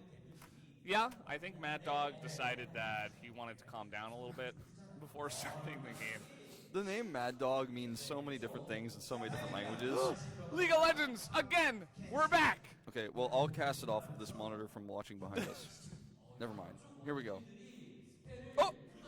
Never mind. Wait. No, I think we're... No. Oh. Okay, there we go. Okay, we're moving again. Top Ken has a really long tongue. Yeah, he definitely gives Yoshi a run for his money, doesn't he? Yeah. Lick a tongue, up there. True. In terms of long tongues. Yeah. There's also, the weird guy from the anime. 미니언들이 생성되었습니다. Which anime, which guy? Hold That on. that weird guy. Ah, yes, from the official. Yes. That anime, TM. Yeah. I really enjoyed episode 7. Now I'll break your brain, and maybe those at home. I mean, not really, because that would be tragic. But I will tell you something most probably didn't know. Greninja, the frog ninja type Pokemon that's in Smash Bros. Yeah. The scarf that he's wearing is actually his tongue. Wraps around his neck. Yeah, he's another long tongue there. You didn't know about. I'm not trolling. It's real. I don't believe this. This is even more shocking than Snape kills him. I don't know what to say. I'll show you a picture. For real. Okay. Ooh, nice sidestep there from Crossfire. I mean, the guy's named Crossfire. He's gotta be good at the game. Yeah, you can't just take that name and not be good. Right? Yeah, no, for sure. He's seen a lot of real battles in this time. He has seen a lot of real battles in this time. I definitely would agree. Well, everything looks pretty standard here so far in terms of item builds and runes. You got the Electrocute on Vex, which is pretty standard because the combo comes out quick. Zoe also taking the Electrocute in this case instead of Unsealed Spellbook, which you do sometimes see. Yeah, I feel like that's double the amount of Electrocute. Rek'Sai has Electrocute too. Yeah, it's that's like triple the amount of Electrocute you usually see. Yeah, I mean it's quite eclectic or electric what we have here. Whoa! Obviously, the glacial augment that you're seeing from Crust is quite unusual as well for a Leona. Usually you see the aftershock. Very interesting. I kind of like it, because Leona is fantastic at engaging. That hook was insane. I mean, it was pretty good. Maybe I overreacted a little bit, but it was pretty good. I'll give you that. I kind of like the glacial augment on Leona. Normally, what you'll see is aftershock. Yeah. Or even Guardian. In that case. I actually didn't check the patch to see if aftershock was changed. Maybe it's just not that good on this patch or something. But I feel like I would have heard about that. Yeah. But Leona, you're gonna engage. You're going to be close to someone, and you're going to be auto. So it kind of makes sense. I like it. Oh, it also would make it more difficult. Here we go. Oh, here we go. The first gang of IEF 2021. On stream. I mean, there was some other gangs probably before. In Dayton. Nope, not gonna. amount to too much. As Crossfire, really nice positioning there on the right side of the lane. Well, that was definitely not a Yoshi move right there. It did not connect, but yeah, thinking about the Glacial Augment though, like if you could stop them from getting to click on the like getting close enough to the lantern, like I could see. He's back. Are all of these my Crossfire quotes? Like. No. Okay.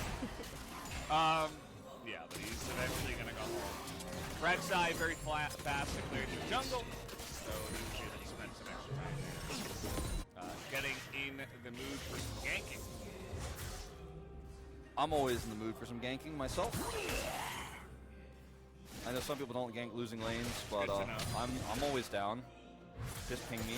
Ping a I need help request. Man, Nixman is having a tough time in this matchup, which is not the standard way of things. You know, that Aatrox pick, a little bit interesting. The first real gank potentially as the Lantern comes in, but it does not matter. First blood will go over to the Jin. Nikolai will collect and shut that guy down. That auto that was traveling through the air for so long was probably going to give a heart attack over to Reflect, but it did eventually connect. You know, he was like, maybe this doesn't hit me, but yeah, it does hit you. Actually, those are not going to get canceled. So rest in peace, but a good early first blood going over the Jin, and that is going to lead to a Drake. Now we may see some of our new Drakes. Here we go. Big fight. Teleport coming in, and Talon's gonna steal the Drake. Rush taking an immense amount of damage. Look at Reflect on the backside of this fight, just having so much room to get all those autos down. Nice fear will go down to maybe allow them to escape, but over the wall comes Stella, and he's going to pick that one up. A couple of kills, and the Dragon go over to SDE. Yes. Sleeping Dragon eSports. Yes. Really waking a sleeping dragon themselves. I wanted to call them Thin, but then I decided to call them first person Team Hanoi Tractor name. So it is a chem tank, or chem tech, excuse me, not chem tank. I knew this was gonna happen. Man, I'm gonna have to get this out now. Oh, we got a oh man, that was a 6 steal I got on Stella there. Yeah. The replay is just showing us the ward is not involved. That is a crucial ward. Spotting the vision on a lot of sides. Man, not only does Stella get the steal there, but he also secures the kill there after his team missed like 7 steals on zero. Husky's gonna die! The Mad Dog! He Mad Dogged him in the face, and the Mad Dog came after him. You're the man now, dog. That was the kill. He is carrying this team, I feel. He's crushing the top matchup. You know what? He already has tier 2 boots. Yeah. And Vex has no boots at all. I mean, Nixman bought the cull here because he knows he's having a bad time and he's going to need that extra gold later. I mean, look at him go. Oh, they're engaging. Stella's coming. That was a really nice play there. Fantastic. The ult comes down, and that's too much damage. Aatrox with no tankiness at this point in time, and he's going to die for the second time.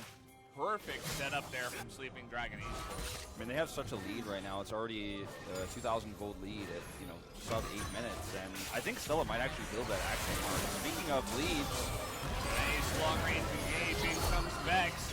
Not able to land the fear, but it might just be enough damage. The Ignite coming in, and Crux is going to go down, and Crossfire survives, just barely out of range of the Vex ability. Oh, they're chasing too far, too. There's a sleep. Yeah, I don't know about this Crossfire really going in for the kill, and he's even going to survive again.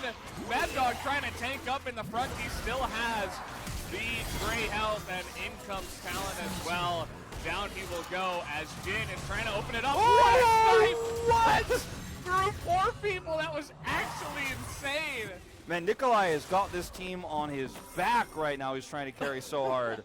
After all the skill shots I've seen miss in this game, like that was the big hit. That was insane. That was actually threading the needle. Like this guy probably knits, okay, in his spare time with how he's threading these.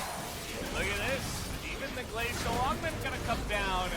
Wisdom obviously can't get away, and Nikolai with 2 kills. Make that 3. Here comes Talon. He's gonna be spotted though. Nikolai will be totally fine. He really does have the team on his back with the help of Crust. Yeah, his cleanse is coming up soon. With those 3 kills, he's probably got a lot of gold he's sitting on right now he can go back and buy with. Speaking of backing and buying, we still haven't seen Talon go back just yet, but we're going to watch this fight once again. So Crossfire here ends up getting collapsed on, obviously with the Vex ultimate, and recast that to close the gap. Now he actually misses the Q there, and that's why Crossfire is able to live so long. And Soru, unfortunately, is also just out of range. So they try to turn on to Stella. He's Talon, so he can get over the wall. Sleep comes through here, and look at this max range hit here from Crossfire. Bam! And I mean, that is just, this is the moment where APU probably should have just said, I'm out of here. Or actually, a moment before was probably when he out of there. They get chased, and the Q goes the wrong direction. But look at this! Oh! Oh my god. He should be called Crossfire Man with that aim. Call this guy up to the LCK. Step over, Gumayusi. Oh no! We're back. I love the faded. Yep, so cool. It is a common setting on OBS to set to make things look cool, but the duration might need to be tweaked a little bit. Just a little bit. Just a heads up for anyone in the back who may or may not be tweaking things. Yeah. Okay. We've got Core Drinker here on the Zoe. And that's going to be a lot of extra plate gold. They're going to take out the turret already 10 minutes and a half. Is that, Valdez, is that the Wolf turret, the first Wolf turret of IEF 2021? The Wolf turret! Oh, there it goes. It's even Zoe!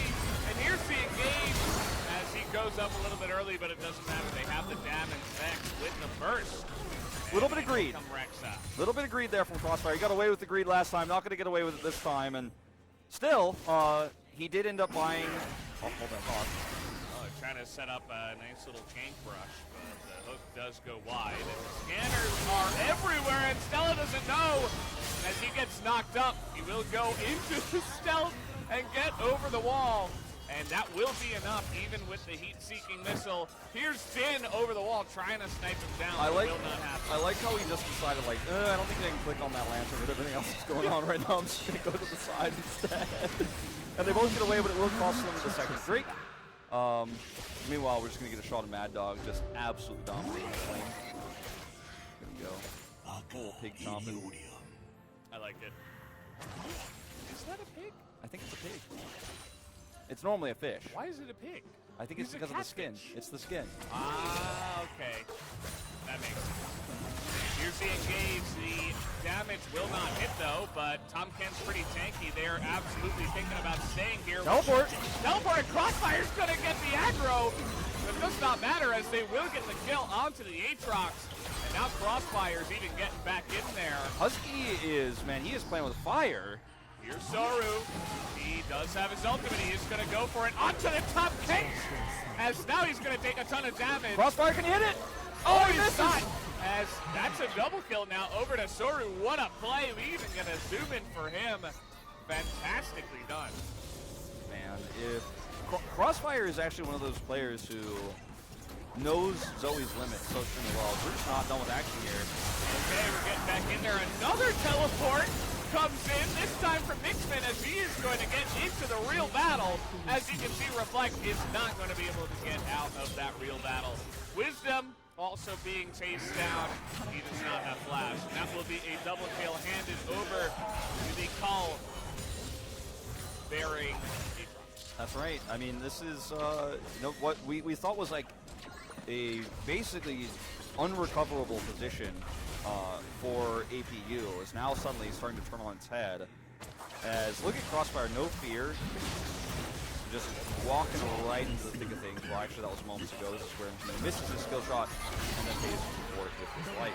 I thought absolutely 100% that Soru would use his ult on the Zoe. It looked like he was going to. Yeah. But then he actually made it into a double kill because he baited in Crossfire and followed up. A nice little crazy. But yeah, nicely done. I feel like APU T2, they're making some good plays. They're still down about 3,000 gold, which is unfortunate. But shout out to Soru and Nikolai. I feel like they're really kind of carrying this game so far and trying to get them back in the game. Crouching dragon here, so to speak. He missed!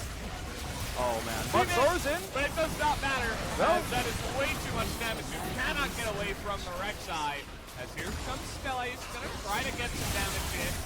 As in goes Cross, going to try to slow him down. He's just so fed. Yeah, here comes Vex as well over the top. Stella with just barely enough damage, even getting the shield as well from the Thresh. And he will be able to survive after picking up the return kill. A little bit of desperation here out of Nikolai to try to delay these backs and clear the wave. Is going to be able to get all of those last hits before returning home, but this top turret is starting to actually be under real threat here for Mad Dog because he's just shoving these waves in. Like, this call is still not complete here for Nixman.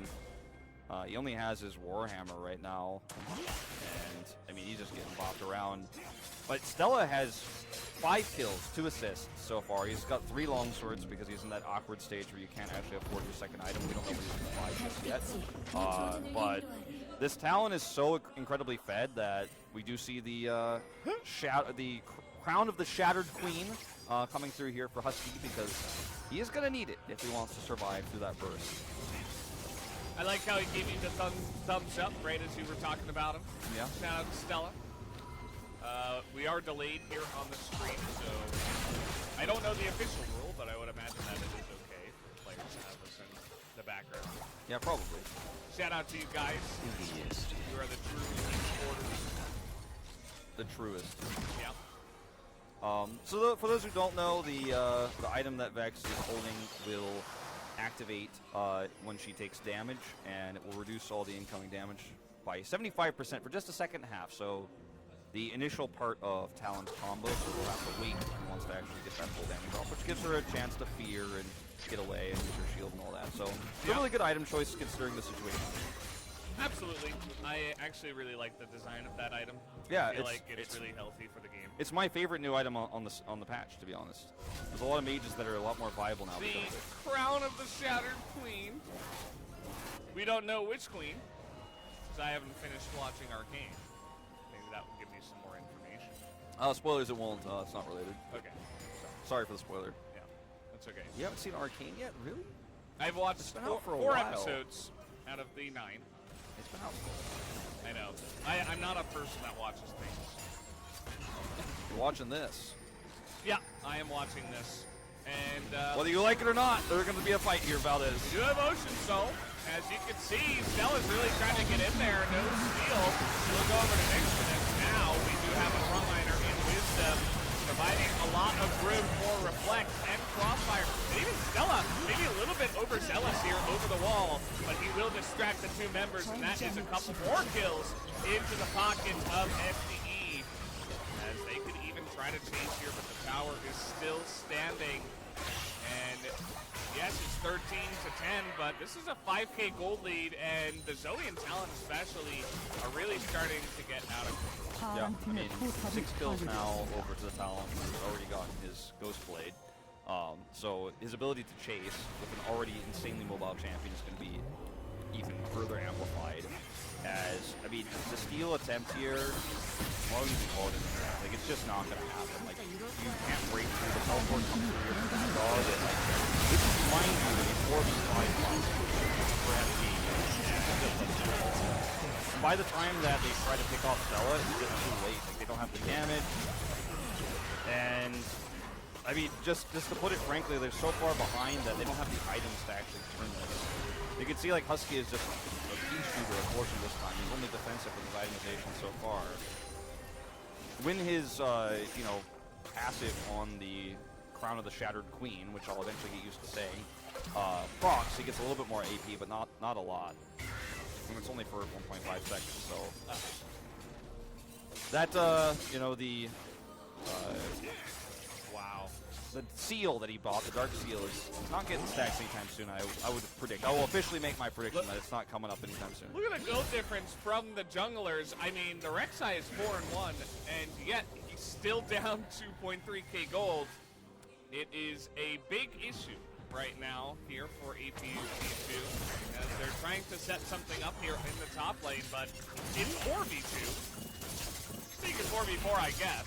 As you can see, the rest of them are coming up here to try to defend. They actually will stick around, so... Husky does have teleports, so he can come to assist. The question is, does he really want to? It's so dangerous for him to actually come over here right now. Yeah, dog. Here it is. He's getting in there. There's the teleport, but Crust has to already flash away as there's the ultimate from the Aphelios from downtown. He was able to line that one up really nicely. And Crossfire still over the wall, just shooting like a massive turret right now. As down will go Zoru. Eventually, you would have to imagine. No, the engage actually not going to land onto him. Skelly just barely going to survive, and Zoru does actually go down. And this one might just be a done deal, as they're going to line up here for the shots. Nothing on to reflect in the back line. You can see Husky even is going to go down. Crossfire is insane. Nikolai is trapped in a rock and a hard place. Is going to somehow slide his way out.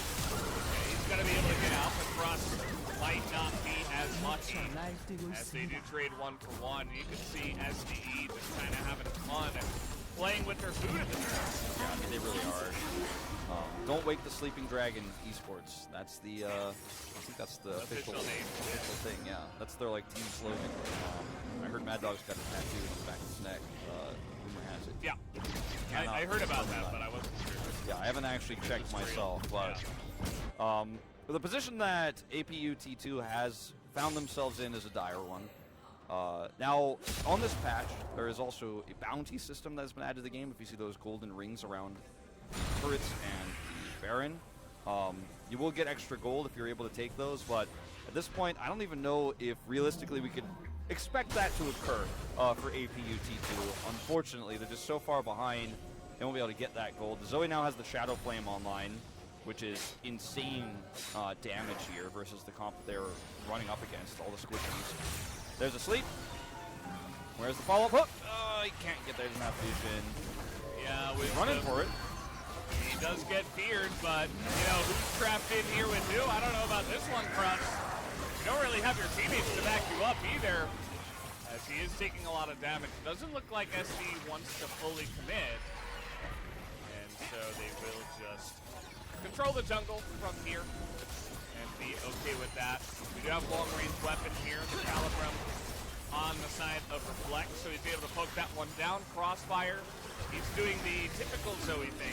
And Nixman is getting that top turret down on the top side of the map, so this time buy here for APU is actually quite important because he's going to get that extra bounty gold on the top turret. I think he already, in fact, has. And he's getting free push up there. He does have teleport. There's the bounty gold coming through, that you can see on the yellow. A lot of extra money. Oh, my. The Zoe is just insane. And with the Shadow Flame, that execution damage is pretty fast. With a PH. That's right. I think he is going to build the Axiom Arc, by the way, as his third item here. Stella. Finally, we're going to see that item that I've been wanting to see all night, day, afternoon. What time is it? Hula Hoop. So, I mean, the only thing that APU gets out of this defense is that they are able to get that extra bounty gold, and Aatrox's got a lot of push. It's going to damage the top turret slightly, but you know, again, just really scratching the surface of the beginning of a comeback. I mean, the bounty system was not designed for pro play. It was designed for solo queue. Not going to see that one coming through all too often in a game like this. Yeah. I mean, he got the one. It was a lot of damage, but, or a lot of gold, I should say. I suppose a lot of damage to destroy a structure. You probably are dealing a lot of damage. Yeah, with like a big sword. I mean, Yeah. have you ever swung a sword at a tower? Like it's going to take some is time. almost as tall as a tower. So True. How big is it really? Not that big for him. How blunt is the sword, really? Yeah. It seems pretty sharp. No vision because I just spent all the time clearing the bot vision, and you never want to walk into a place like this against the Zoe, as you could see. But you have no choice if you're APU T2 at this point. You're going to have to push through.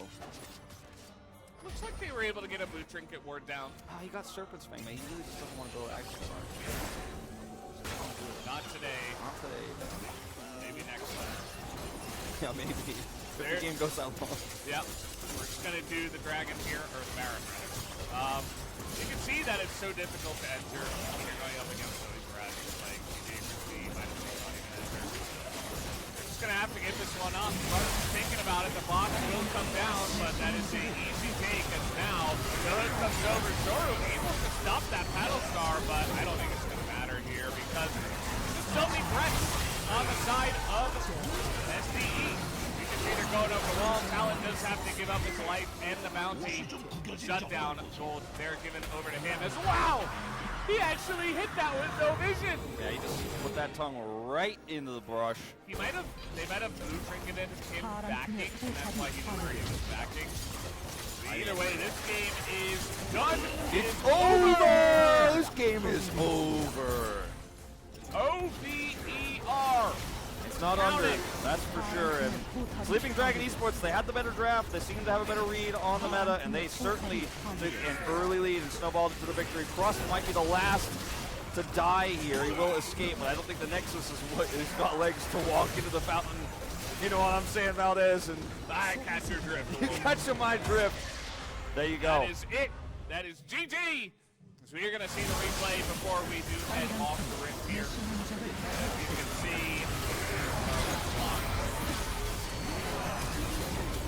And I mean, gotta say, this is a pretty big outclassing. There were some good moments on the bottom side of the map from Jin, and he was able to thread the needle with that really cool kill in mid lane, but an absolute top diff, I think, in this game. Mad Dog is my MVP. He crushed it. Yeah. It was obviously blocked by the control ward, but he could see for 1 second. Enough to get that tongue lash through. And that'll do it for our first game. Nice. I believe we'll take a short break, a short break, before we go into what happens next. No, it's break, but it's the alternate spelling. B-R-A-K. Oh, yes, B-R-A-K-E. Can't even spell. Yeah, it's that one. Pumping the brakes with my left foot right here. We're going to put the brakes on this one. Yeah. We don't know when it's going to happen or if it's going to happen. But that's the motto of IEF 2021. You just don't know. One thing that we do know is that there might be one. So we'll have to wait and see. Small, big chance of that happens. Thanks, Wolf. Or big, small chance.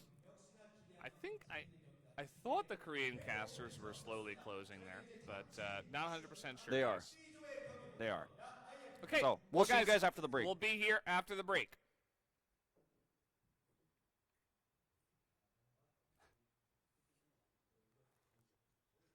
Hi, Mom.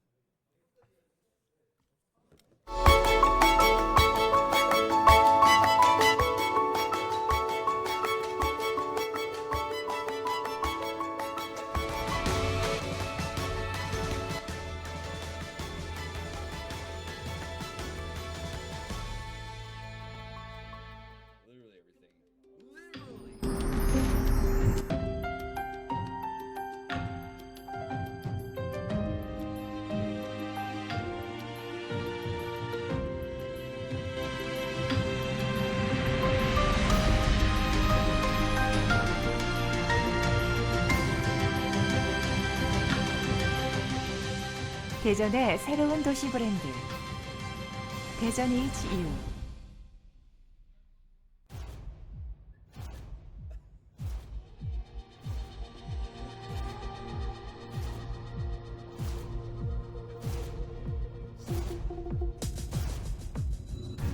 난 평범함이 익숙해 60년 동안 그저 존재한다면 난 무난한 게 익숙해 60년 동안 그저 쉽게 그려진 라면 그래 새로운 라면들 사이 흔들릴 때도 있었어 빠르게 변해만 가는 세상 속에서 진정 난 이대로 괜찮은 걸까 연차가 벼슬이야 한심하긴 그래도 익숙한 맛일만 지겨운 맛 저리가 우리가 튀는 그런 말은 알아 그게 뭔지 인별그램 계정 넣었다면서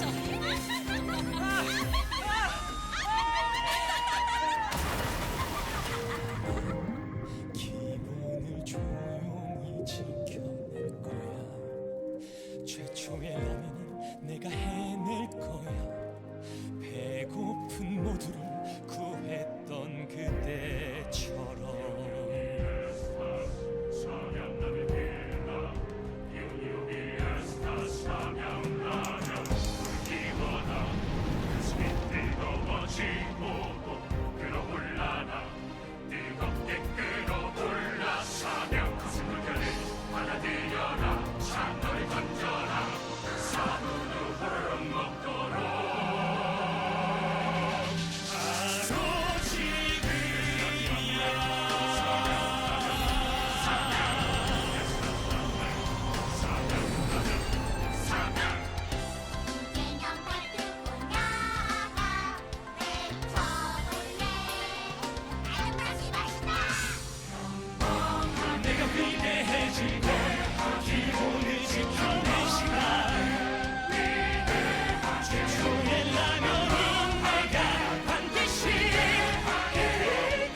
기본을 지켜낼 거야. 평범하게, 위대하게.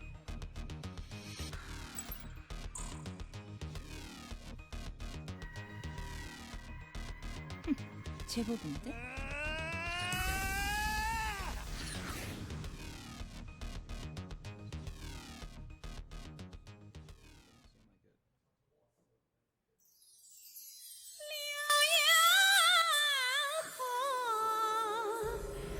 The folk song penetrates half a century of years, generations of prime time.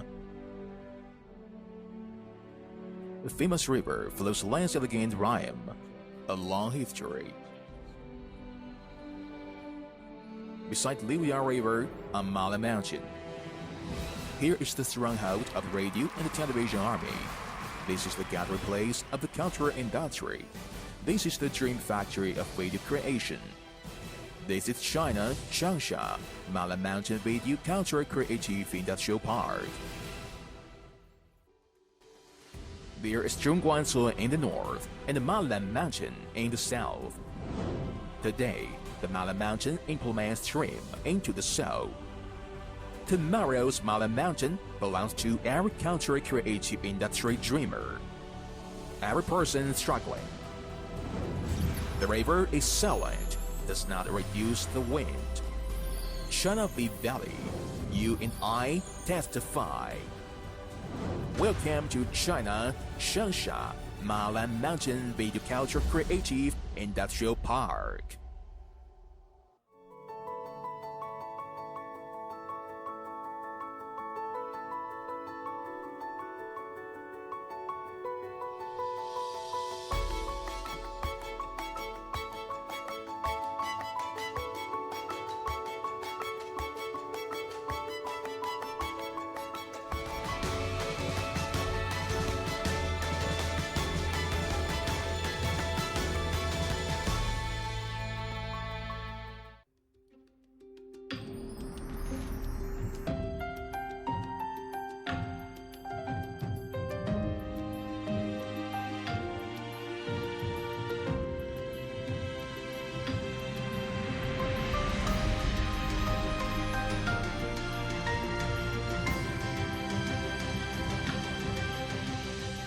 대전의 새로운 도시 브랜드 대전 HEARTHSTONE.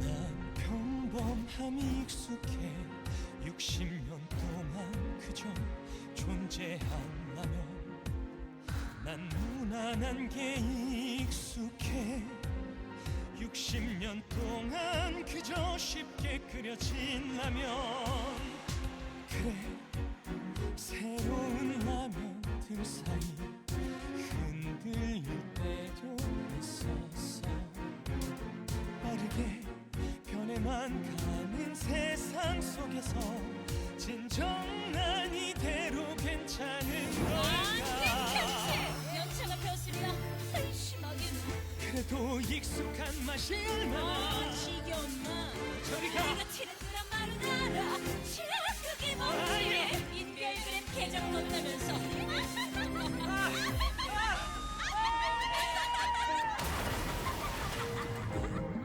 기본을 조용히 지켜낼 거야 최초의 라면은 내가 해낼 거야 배고픈 모두를 구했던 그때처럼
기본을 지켜낼 거야.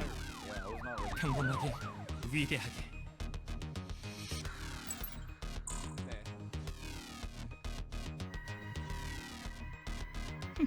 제법인데?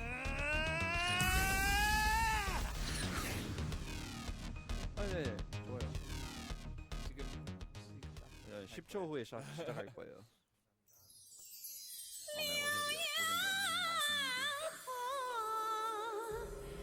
The folk song pantry sound.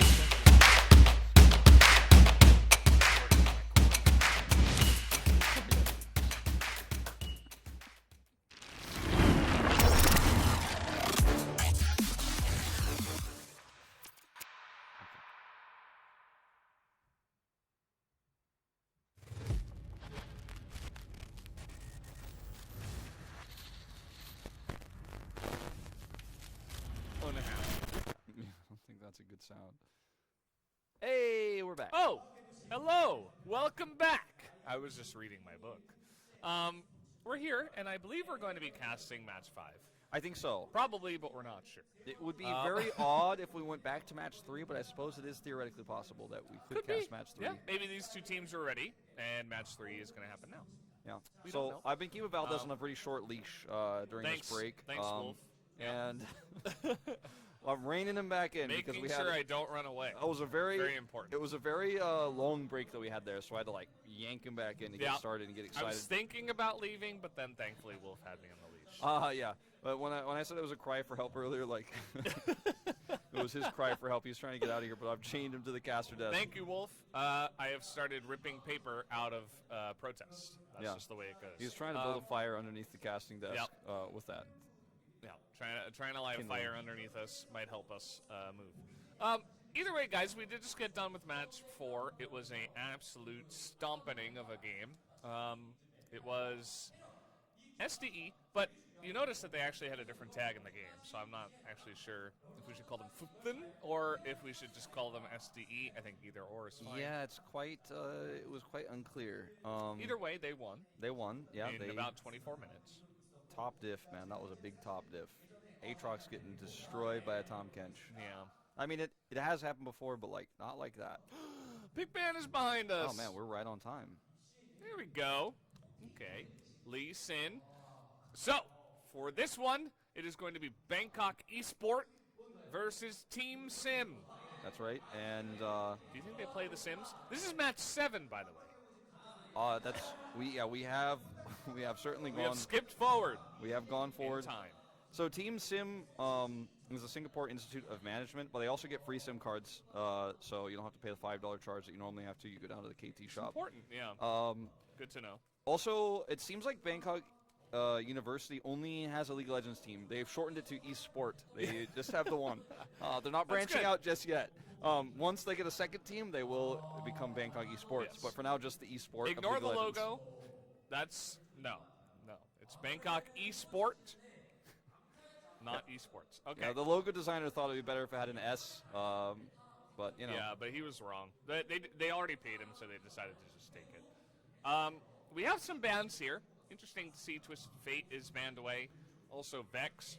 Maybe Innocens is the best player on the team. Could be. We could find out. Probably, but we're not sure. I mean, the bans that we're seeing on Vex does go back to some of the stuff I've seen in VCS, where Vex is not extremely high priority, but high enough to where it does draw some early bans. And we did see an attempt of Vex being played in the previous game that we just cast, and didn't go so well for the mid laner there. But, you know, taking a look at what we have here, we do see the Viego ban coming through, and let's see what Bangkok eSport wants to prioritize as their first pick here. If it were me, I would pick Thresh. Thresh, that's your first but pick? But it's not me. No, it's certainly not. It is Rain. It's Rain who's got the reins right now, do you so to think speak. Because he has N capitalized at the end that he's actually Near? backwards near? Yeah, it could be. Or is it Rain? I think it's... Let's go with Rain. Yeah. But LeBlanc is going to be the priority here.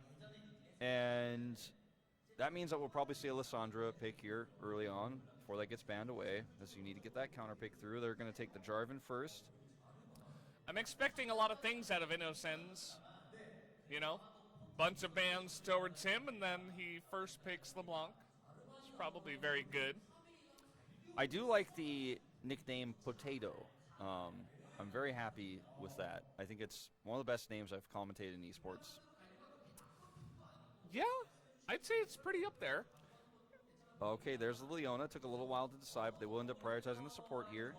Now, Thresh of Helios is open for Bangkok eSports pickup here, if that's what they so choose. Yeah, they could definitely go for it, especially with the Leona on the board. The Jarvan priority is pretty nice to see. He is a prince after all. Sure. He's not going to be taking that crown of the Shattered Queen, though. Vayne! Vayne! Could still go Vayne Thresh. Yes. Don't need to, A but in the Vayne name, yes. His username, by the way, INU. Well, we know he's really Daejeon. Because Daejeon is you. That's right. Yeah. What's going to be the lock in here? I think Thresh is a good pick. Let's see what it is going to be. Sejuani. Okay, didn't see that one coming. There are currently no melee champions that were picked by this team, other than Sejuani herself, of course. Yeah.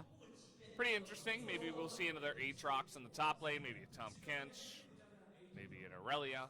Could be fun up there. Misfortune. Classic pick was meta earlier on this year. When is League of Legends Classic coming out? Yeah, I'm still waiting for that myself. Yeah. I remember when League of Legends I'm was ready. a Nintendo 64 game. All right. Yeah, I mean, it would have run on N64 hardware back then. 100%. True. Just have to get that network adapter for the N64. Okay, Lulu's getting a little talkative, but she's not playing in this game. She's the first champion to talk.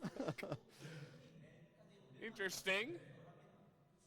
I like that we've added some voices. So a lot of thought going into this one, but I think banning Lissandra is the easy, obvious choice, and if they do it, yep. There you go. A professional. I'm a professional. I ain't no regular professional. I'm a professional. But I would say that with this Lissandra ban, I think I'm putting my money on Bangkok eSport. If I was gonna buy, I would buy now. If you're a Bangkok eSport watcher, now is the time to invest. Yeah, you want to invest. Don't trade. Generally, just buying and holding is very good. Just look at the S&P. We are going to see a couple more bans. Morgana and the Zoe taken off the board. Morgana, another interesting ban here. They're trying to take away some Vayne helper picks. There's the Shen coming through. Wow. I'd love to see top Shen in this game, and I think we will, actually, in fact, see that. Where's River Shen when you need him? Yeah. Well, I mean, anything is possible. Just you wait, Valdez. Yeah. We will not see two Shens in this game either. This is not blind What? pick. Two Shens? Braum means that Sejuani is not going to be for support. Going to be in the jungle. What do you think about Moyuti? I think I probably will not say that. I might just call him Mo if I'm. Let's call him Mo. I'll call him Mo just to keep it easy because I don't want to say his name wrong. That would be rude. So I'll just say it only part of it. Mo. So that I can do him justice. Now, Cho'Gath, is this the LS stream? There it is. Not in the mid lane though. Yeah, no, it's well, or is it? Is it top LeBlanc? LeBlanc support. It's Braum top lane. Let's see. Is actually very nice into Shen. Yeah, because of his ability to chomp real hard on that health bar. Yeah. The dodge circle not going to do too much overall. As Akali being hovered here into the mid lane, and it will be selected. So there you go. Ari Kellick going to be playing the Akali. Yeah. Who could have thunk it? Going to be really interesting to see how these comps end up working out because I think that my money in a vacuum would actually probably be on Sims comp. I think they have really nice damage profiles. They've got good engage. They obviously have Shen who could just be anywhere, anytime. He can give a big shield to Quake at any point to help him stay alive. Yeah. But based on the way the draft played out, I feel like Bangkok eSports had a better plan overall. They prioritized the LeBlanc. They went for a scaling bot laner. They banned the Lissandra, which means they know how to play the game, which we haven't seen a whole lot of like next level thinking going on in draft so far in these two that we've seen so far. I feel like I don't know. My money's on them. Like I said, buy stock in the Bangkok eSports, Bangkok University. You know, maybe you'll make the dean's list. Get in there. Yeah, now's the time. I like the bot lane matchup for Sim. You know, I have to ask you, what do you think they manage at the Institute of Management? Probably managers, if I had to guess. Okay. Yeah. So, what do you think they manage? I don't know. It's an interesting name, the Institute of Management, you know. They probably manage managers. Future managers. CEOs Yeah. of the companies. Of insert company here. Certainly. Well, we will be getting into the game shortly, probably. We're not sure, but 3 minutes.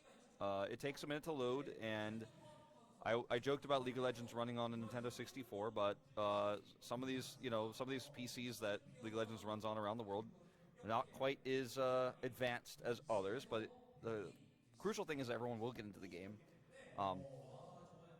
At least at one point we'll have all 10 of them. Somebody might leave for a second, then come back again, then leave for a second, then come back again. But eventually we will get to the gameplay. Yeah, so why don't we talk about some of these names here? Yeah, I'm down. What do you think about Vane's name? Sanzi? Sanzi. So if it were Chinese, it would be Sanje, I think. Yeah, I think that would be how that would be Romanized. But I don't know if that's what he's going for. So let's just say Sanzi. Okay, I'm down for Sanzi. Is it INU or is it ENU? Like Ian University? I think it's INU, like me and you. But like he's INU. Missing a D there. I mean, he's saying and like me and you. I mean, it could just be INU if they want to do it that way, but he's just kind of like INU. Yeah, could be. It could be Ianu, like Ianu Reeves, famous actor. Ianu Reeves. And then like Rain could be near, as you've pointed out. Yeah. Maybe. We don't know. I gotta say, like, I'm feeling a little bit of real energy coming out of Sim's team names. Mez, you know, it's pretty solid. Then you got Potato, which is a great name, of course. Arakelik playing playing the Akali. Sounds like an Akali name. Quake really instills fear, or perhaps his love of an old first-person shooter game. And then Brinjaw. I mean, that really is terrifying, isn't it? I'm scared, even just saying it. It's very scary. I don't know how to feel about it. Yeah, I mean, doesn't like imbue strong feelings for me. Just to kind of, it's a solid name. It's a solid name. Here we go. Oh no. Oh, all right. Here we are. There we are. Thanks for putting us on camera. They wanted us to stop talking about the names. Start talking about League of Legends. I like that Jarvan's back in the meta. Well, in the meta of this tournament so far. In the meta of this tournament I don't know if he's back in the meta. Let's not get excited about Jarvan yet. He was in the meta for quite some time in the LCK. You can't get that paper out of here. Your little snack showing, too. I kept my snacks at a reasonable distance. My microphone is showing, but I'm so sorry. It's okay. Regular professional over here, not a pro. I'm a red professional, actually. Yeah. Don't mistake me with the blue professionals. Different things. Yeah, I don't know. We were talking about the drafts, and it turns out in game number 1 or match 4 that the team that had the better draft in our minds actually did win. But I don't necessarily feel like it was because of the draft. I think they just got so far ahead that they just won. Yeah. They had a team that was very good from ahead, right? Like, you think about the Talon that they had was pretty Thresh, busted. the Talon, the Zoe especially. The Zoe got pretty fed too, yeah. And Tom Kench. The Kench just made Aatrox irrelevant in the early game, so he just didn't get to do anything. Kench stop is really good.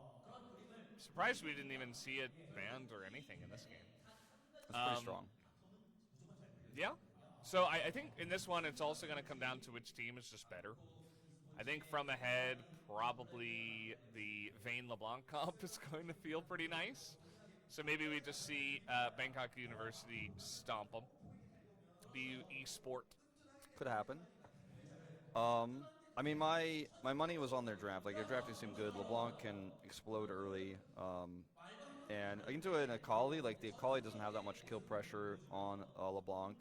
Isn't going to have, like, you know, a lot of lane power or priority either, so they could have picked the Lissandra for the second ban phase, but maybe it's just not in the wheelhouse, as the game is ready. League of Legends. Now, wait till all the champions move to get excited. Seeing items appear in the inventory as people are in the game. Okay, all 10 players bought items. I got excited. Oh, they're moving. Yeah, all 10 players bought items, that's how I knew. That's good.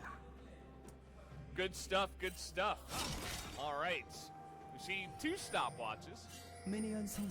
Only Brinjaw and Mo have bought those. I'm a little bit disappointed.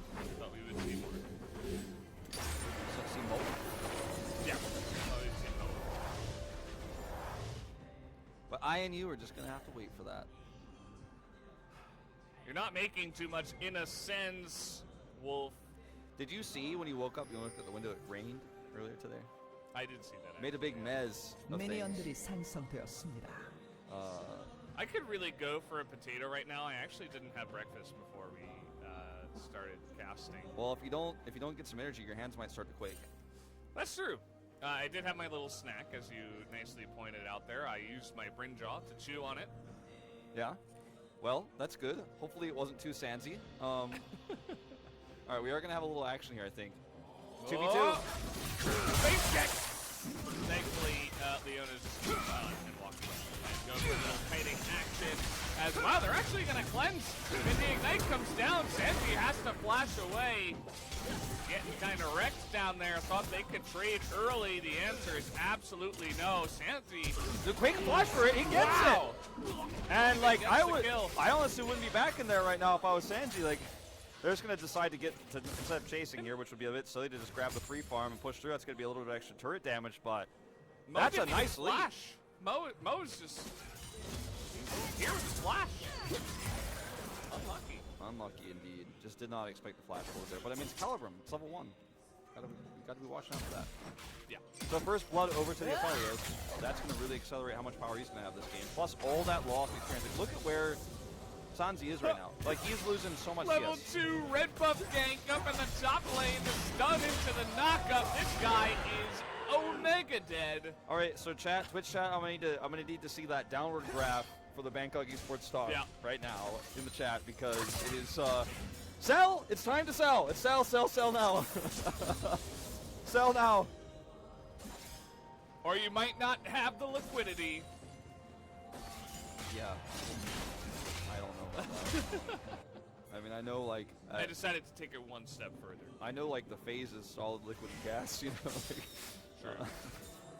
Well, BU's probably feeling a little bit sandsy at this point in time, because they're going to get ganked again. Here comes Innocence, and he's got a surgeon on him. This guy is going to have to flash, which he does. He will live, which is very, very good. Nice little gank attempt there from the side of Singapore Institute of Management team.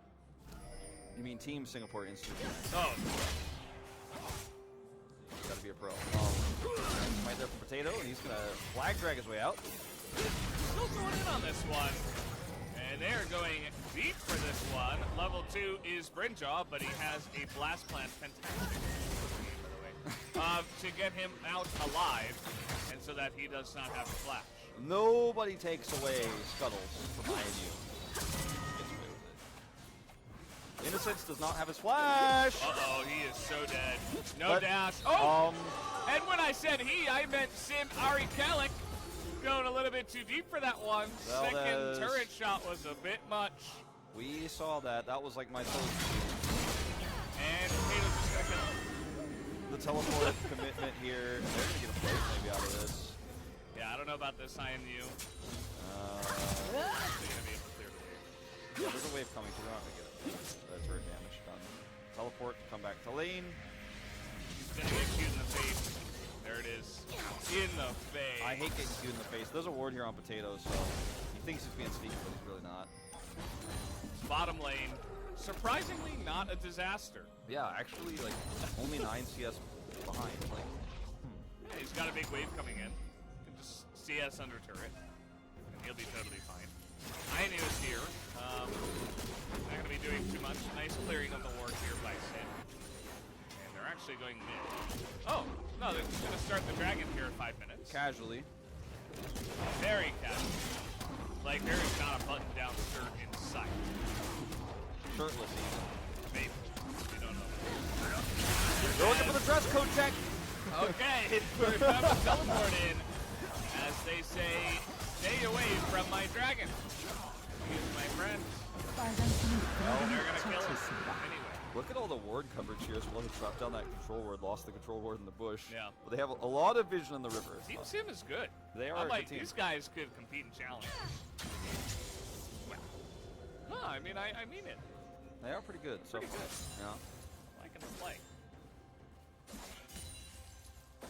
You're a big fan? Yeah. Hashtag big fan. I'm a hashtag minor fan so far. Okay. I might become a big one by the end of this game. It's okay, there's a lot of time. Yeah. It's only 6 minutes in. And you guys bombing center up. So far that matchup on the top side has been pretty calm, but once 6 is hit, Mez can... He's basically got teleport advantage despite the fact that he has 8 teleport to match, despite the fact that ultimate is going to give him 1. And he just hit 6, so now the rest of Bangkok eSports is going to have to be very careful. Still waiting for that expansion of the team. Still waiting for the S. It's a little bit late today. Perhaps had a little bit too much fun last night. As Zanzi, you know, he's doing really well. I think if you're going to pick Vayne in a game like this, you're probably very confident to win. And so far, I mean, basically having to back, not basically, he had to back a level 1, he lost his support. And he's ahead in CS. So shout out to him. He's doing really well. He really is. I mean, like, all things considered, Mez all in here. And, wow, I didn't think I'd see this happen in this matchup. Oh, the thumbs up even. Oh, Potatoes coming up too with that trade. If you can call it a trade, like, I knew I actually have to come up here and do a little bit of bodyguard. And it's one of the worst trade deals in the history of trade deals. Honestly, yeah, it's... They got ripped off. Yeah. Teleport back to lane means that Mez now can teleport freely for a gank at any time with his ultimate, and there's nothing Rain could do to match that. But he had to do it, otherwise he would have lost way too much CS. That's true. Very true. Oh, Circuit does miss, but we're still going in there. Nice hop back here. That's the wrong way! That's the wrong way, Innocence! Where are you going? Well, that was the only direction he had, as he's going to be swiped in the face. Mez trying to get away, and he should be able to. Another thumbs up. Shen is just being chilling up in the top lane. He's not even going to pop his pot, man. He's like, I'm probably going to sell that. Yeah, good. Sell it. Sell it. Let's see if he sells it. Do it. He might. I'm watching it. He's not actually backing. He wants to kill that wave first, but...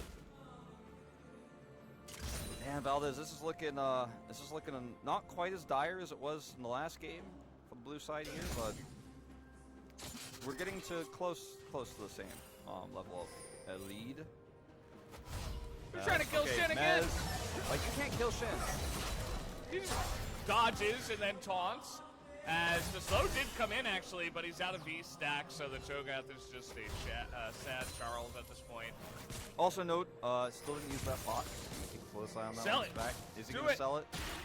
Sell that Sell bot. it fast on the bank. Sell it. eSports fans sell their stock. He did not sell it. Forgot to sell it. Really thought he would have sold that. I think there's a word in the house. Oh, it's not. Okay. Gato coming down, he's gonna miss that, but he's got the Shen on his back. Probably should have looked at that. That's going to be 2 kills down in the bottom side. Team Sim are destroying them as take a look at this. Even the Q on the red gun. There's a ward on the Herald, so they knew that without teleport, obviously for Rain, there's no way they can match the Shen ultimate, and they know that it's basically a 5v2 fight down here. They collapse, they get the 2 extra kills here, and we're starting to look at an insanely one-sided game. So we can see that there's no way for either the LeBlanc or the Cho'Gath to come down here. But the mobility you have to collapse on this Bane still is just insane at this stage. There's nothing Mo can do to heal. And this is the power of a Shen comp. Yep. Speaking of which, he's in mid lane now. So that's going to be a flash away from the knockup. You can see that they are considering going back in here. The LeBlanc doing a lot of damage as the Tate is going to connect, but it doesn't matter. He's able to get a shield. And that is going to be Mez surviving. I was looking for the thumbs up. He deserves it. He's 3-0. But it doesn't matter because Team Sam, once again, going to get the better. It's interesting, too, like, the Shen is only behind CS because he spent so much time elsewhere, but the 4 kills he's been a part of now, half of the kills of his team, obviously, of the 8 they have, he's got such a nice lead that he can actually start threatening and harassing this Cho'Gath, the items that he got stacked up here. It's kind of insane as we're just watching this once again. As that rupture was, let's just say, a little bit off. Cho'Gath, one of his worst mortal enemies is Akali, because you don't get to hit him. Yeah, you just miss her. Like, even the silence, because she has multiple dashes. Generally, you can hit it if you time it well, but even that is difficult. So, if you're behind against an Akali, you basically just lose, and that's what we saw. Yeah. I mean, now he's behind against a Shen and an Akali, and, I mean, the game isn't going to get any easier for Rain, unfortunately. INU still hasn't even dropped the Herald. In goes the Akali, has the second part of her ultimate. As she finds the correct one, another dash away, but there is a Sejuani here. As, actually, no, there was the dash, there was the ultimate, was saving it. As now the Shuriken gonna come in, there's the second part, and Akali is just killing everything. As, alright, Kellic is on some serious hype train right now. He's on the hype train. Here we go. Lockdown is good here on the Santi. Really able to get the stun on one, but it doesn't matter because once again we get a gank from Shen and Jarvan, and Potato is going to tank that like a potato. And that's going to be another double kill down in the bottom side and more plates for the AD carry. That's going to be first turret going over to Sim as well as the full place you mentioned. With this massive team they've crashed through. This game is over. I had to do the wolf thing there. Yeah. Yeah, it is certainly looking like it's all over but the trying. I mean, we're only 12 minutes in, but we are staring down the barrel of a 4.5 more than that now. We're going down almost 55 equal lead. As, like, you can't be this far up. Ned is going to get you. And no flash here for Jane being by Vigil. Brawl tried to help, but he was getting himself hurt. His hands get splashed there by the Jarvan spear. Flag. Thing. Yeah, we're not really... It's like a flag, but it's also like a big spear. Yeah, we've asked the Riot lore experts about that. We still haven't got anything, but and this is just one Herald times out. Yeah. Look at her jaw, her brim jaw tremble. Yeah. What was going on with that animation, but she will actually get the charge off. Question mark. But I don't know if that Sim probably could have prevented that, but either way. Not going to be a whole lot. Just a little bit of plates damage right before the plates fall. Or plate gold before the plates fall. So, I mean, it's not all bad for Bangkok eSports. Soon to be eSports, I would say. They're probably thinking about grabbing another team after this one. Yeah, I think that's a good idea. I want to invest in perhaps Hearthstone or PUBG, a couple of games that will be on later tonight. That's right, those are the two games I'd be. That's where I'd be looking, for sure, especially with the Anthem cast. We have some Anthem cast. Yeah. I'm already thinking about it. All right, Quake is in. Quake's not in a good place. He's got plans though. Okay, Brickdog's gonna get in there. He's got a gem on his back once again. He'll probably get that checked out. And in goes the Akali. That is one dead. Shuriken back to this. Oh man. fair. 17-2 is the current score, and Team Sim, they want a piece of that juicy prize money. Look, I mean, let's not forget that Ari Kellick, the Akali player, already gave a shout out to running down mid earlier when she died under turret because she just decided to. Yeah, remember, like, it doesn't stop the first kill. Like, he started this lane ahead, and now it's 5 kills to the Akali, who has that extra dash with the Coda Belt. And so, another turret goes down. Your bounty's already up. Like, the bounty is up sub 15 minutes. I think that starts at 14, where that actually could be a thing, but it's the earliest I've ever seen, including my social games, and some of those are really bad. We're going to watch this replay again as the cleanse is like, he's like, oh, so you're just going to go, like, under my turret and try to kill me when I cleanse up? You silly enemy team for doing that. You shouted it with the exact same intonation and awkwardness in which I just did, and they might also... There you go. Cho'Gath got to chump. That's good. I'm happy for Charles.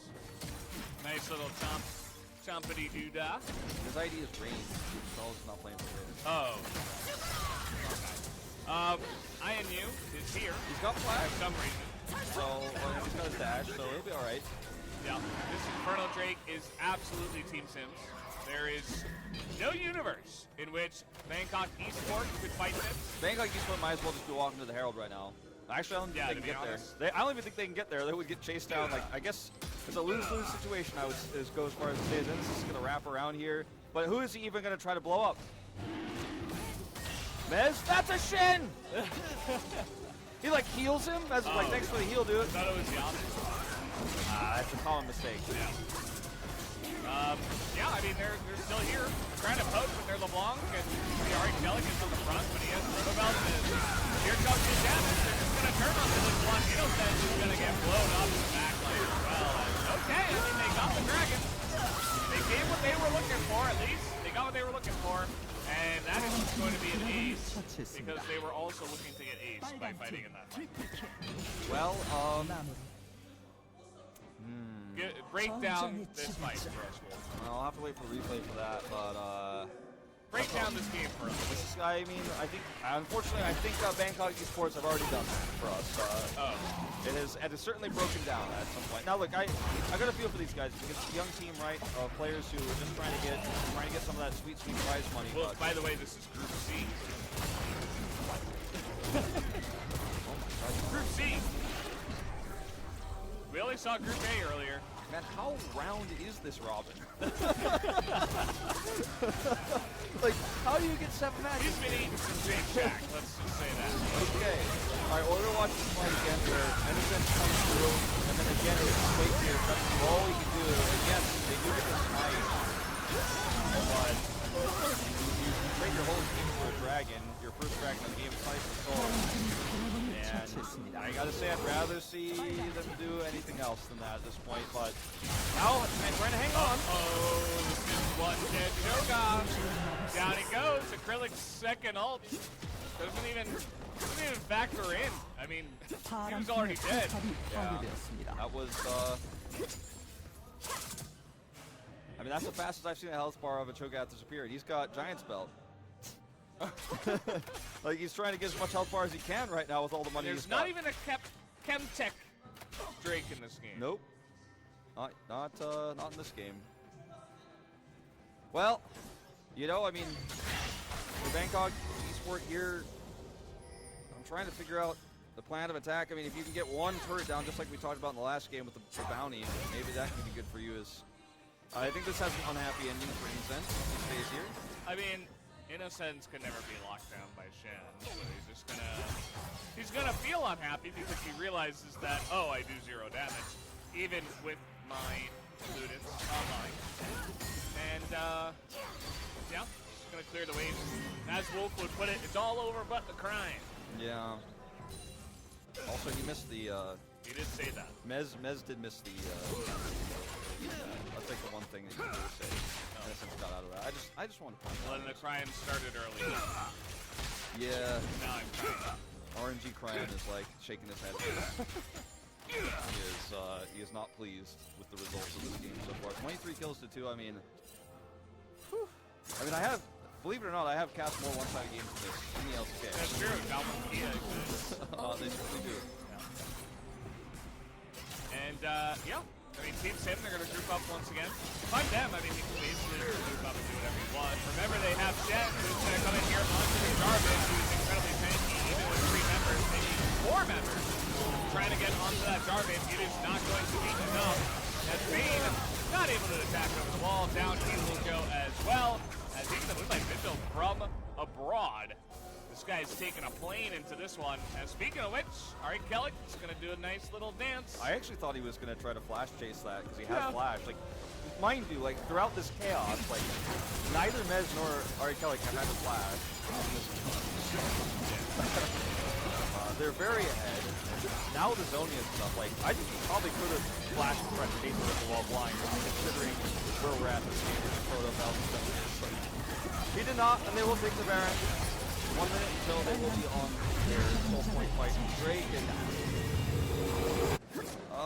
we'll watch it all happen once again where again the target selection here is not ideal for me. Quake's position is too good and he has plans, so they decide to turn the ball down. They don't have the items to down plus on top of it. Ari Kellic again does not have to flash, he just slides through this whole team. Gets the kill on Innocence and actually gets the tank over the Rain. He's nearly able to take out the Cho'Gath here. Does have the flash and the Shuriken to flip, but just out of range. Blast Cone, your favorite thing in the world, isn't it, Valdez? Gets out of there. I love it. Great addition to the game. Absolutely perfect. And it's 27-2. Yeah, that's wow, this is a 13,000 gold lead as well. That's 21 hits. Yeah. This is a pretty one-sided game. They do have the Rift Herald, which they threw down into the bottom lane. I think maybe you could have waited and pushed mid and gone for that, but I think they want to just create pressure. I'm trying to get an early launch. Drake. I just want to see if they get anything they can early here. This is the Drake going down solo here to Potato. They hover, like you said, the Rift Herald going to give them a lot of extra pressure there. Now, INU might look for the steal here, but that would be really... I think he's just going to try something along the way. It's a bit optimistic. Dreamcatcher's got real hyped about the potential of it, though. And look at the mid lane, by the way. Ping did come down. That's insane amount of come out here. Procs the shield bow.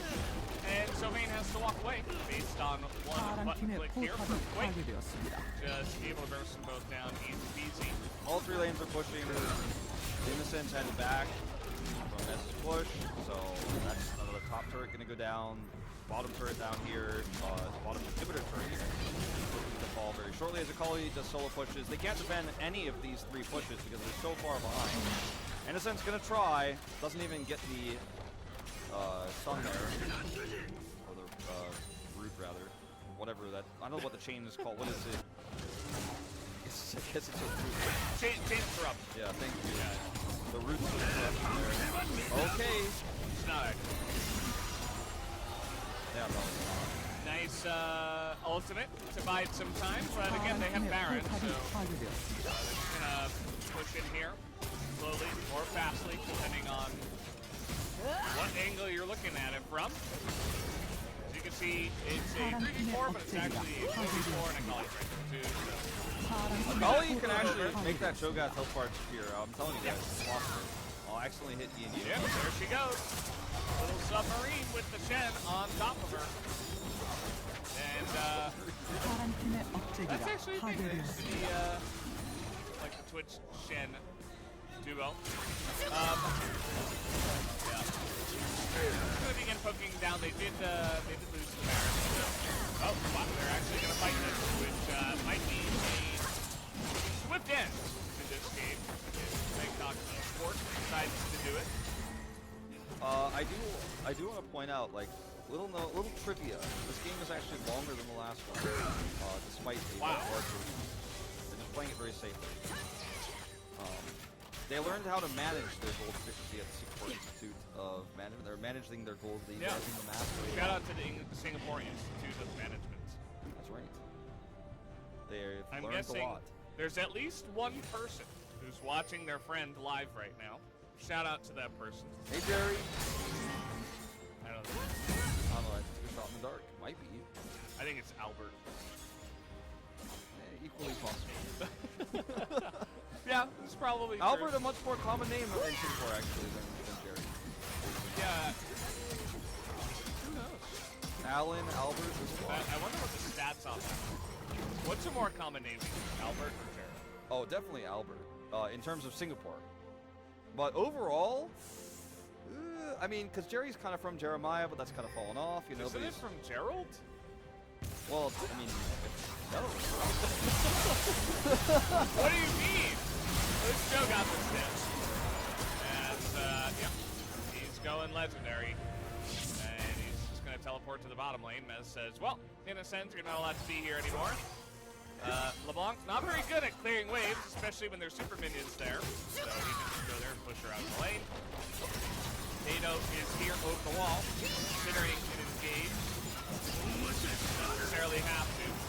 As you see, Santi immediately goes down. That was a sick knife! Oh my god! Bye-bye! On the opposite side of the brawl wall, unbelievable. And they get a really nice engage on the backside of that. Double kill here for Aphelios. And this game, as Wolf would say it, is over! It's over, baby. It's done. He would say that, and he did say that. Team Sim. Collie's in the wait to get another kill. I'm changing my name to Team Sim. That's my new account on the Korean server. That is GG.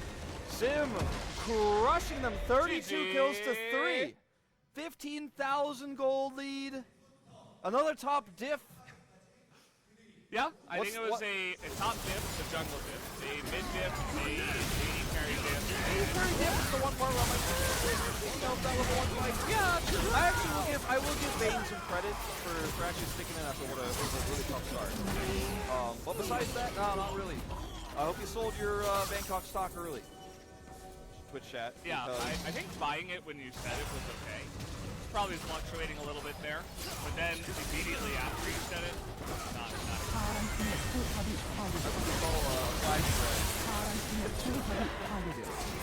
we do say that all the time. Yeah. Flag and drag your expectations across the Summoner's Rift there with that one. Sorry if I misled you, chat, but I like the Lissandra ban. They certainly did not need the Lissandra to win this one. Is green pants on the stream again? Wolf's wearing green pants, but you'll never know what color socks. I actually have, well, I think this might be our last game of the Those are day, so I'm weird not color sure. socks, I actually I'm have just gonna say. ducks on my socks. Look at that. Wow. Yeah. That's a real duck. It's a real duck, that's for sure. Yeah. Not as real as this duck I've got right over here next to my monitor. Nobody knows about that duck. Nobody knows about that duck. It's not on camera. Yeah, so that was match 7. From what we know, there were 7 matches on the schedule, but you know, probably, but we don't know. Yeah, exactly. That's the motto of IEF 2021. But so what Valdez is alluding to right now is that because we missed one of the matches because we had a slightly late start, very slightly. Very slightly. A little bit late. A little bit. We'll let it go. Technically. We might actually broadcast one additional match, but we're not sure. Maybe, probably, but we're not sure. Probably, but we're not sure. Yeah. It's the official motto. So yeah, that was a blowout. That was that wasn't very close. Maybe Jerry was actually a Bangkok eSports fan. Sorry, Jerry. Maybe next time. But guys, we will have a break.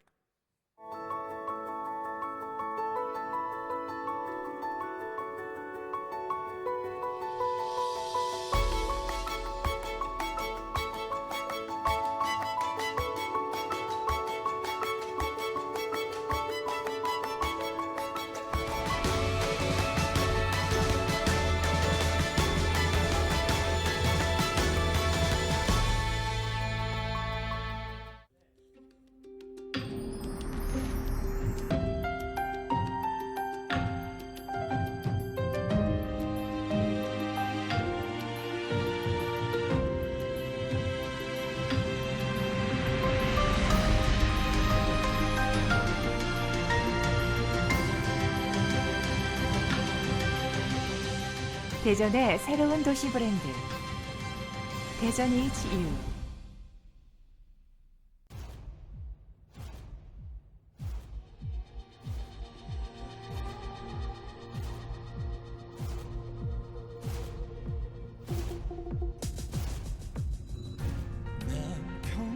험함이 익숙해 60년 동안 그저 존재하려면 난 무난한 게 익숙해 60년 동안 그저 쉽게 그려진 라면 그래 새로운 라면들 사이 흔들릴 때도 있었어 빠르게 변해만 가는 세상 속에서 진정 난 이대로 괜찮은 걸까 연차가 벼슬이라 한심하게는 그래도 익숙한 맛이 얼마나 지겨운 맛 저리가 내가 치는 그런 말은 알아 그게 뭐지 인별그램 계정 넣는다면서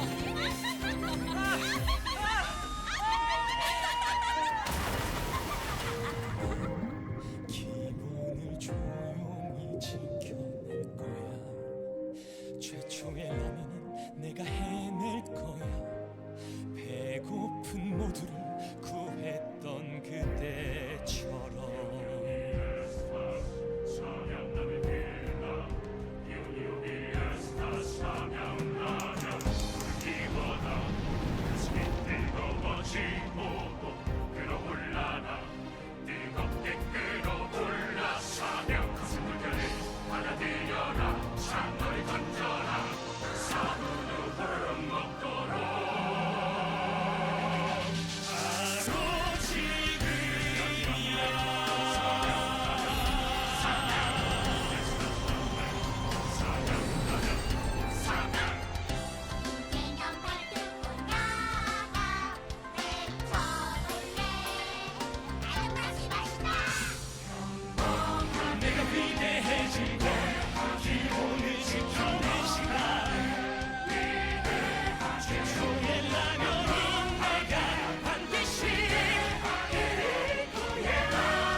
기본을 지켜낼 거야.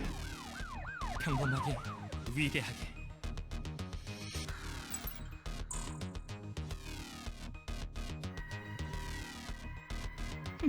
제법인데?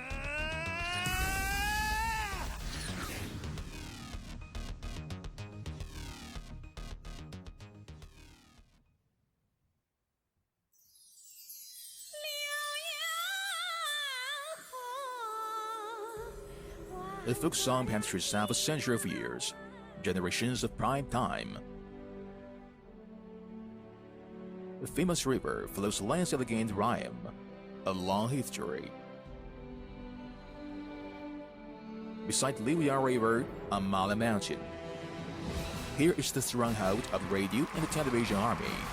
This is the gathering place of the cultural industry. This is the dream factory of video creation. This is China, Changsha, Mala Mountain Video Cultural Creative Industrial Park. There is Zhongguancun in the north and the Mala Mountain in the south. Today, the Mala Mountain implements stream into the south.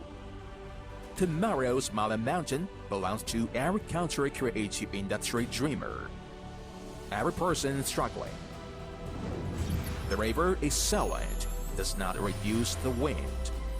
China Valley, you and I testify.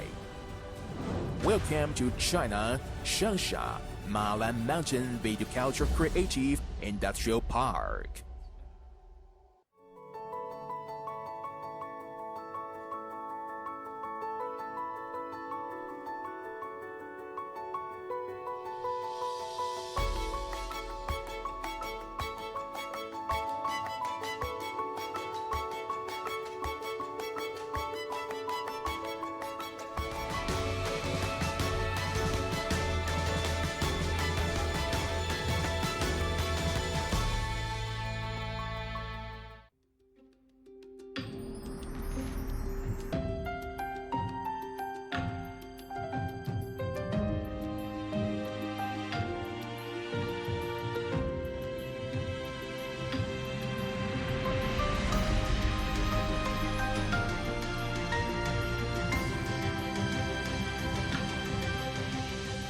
대전의 새로운 도시 브랜드 대전 HEARTHSTONE.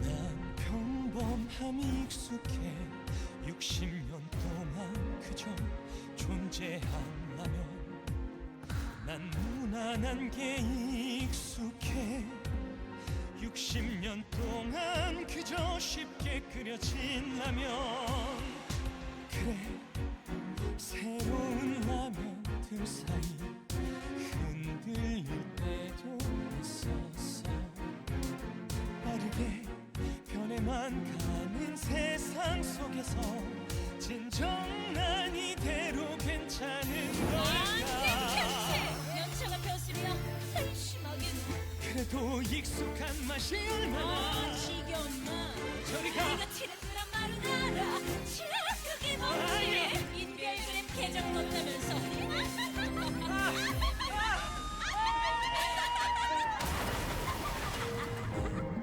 기본을 조용히 지켜낼 거야 최초의 라면은 내가 해낼 거야 배고픈 모두를 구했던 그때처럼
기본을 지켜낼 거야.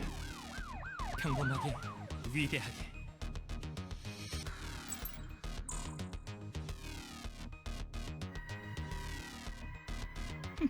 제법인데?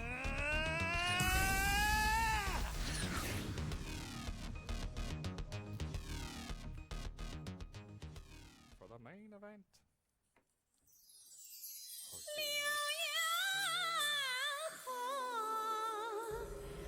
A folk song passed through half a century of years.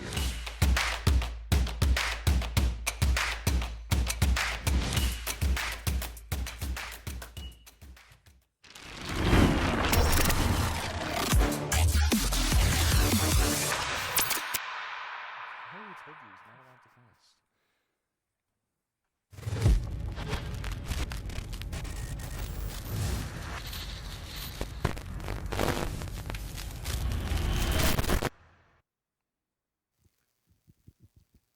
Hello and welcome back to IEF 2021 International Esports Festival. It and certainly we are was ready. a festival, that game too that we just cast there. A fiestival, you could say. Yeah. And we are getting ready to jump into Game 3. We don't know which Game 3 is because we've done Match 4 and Match 7, and Match 7 is the last one on our list. So It's a very round robin. It's very round. It's definitely I agree. What comes around goes around is what they say about the International Esports Festival. Because it's round. Yeah. Yeah. Comes around, goes around, but if it goes around, does it come around? I'm not sure about how it works in reverse, but yeah, I don't know. The lights are moving. I think we're getting into a draft soon.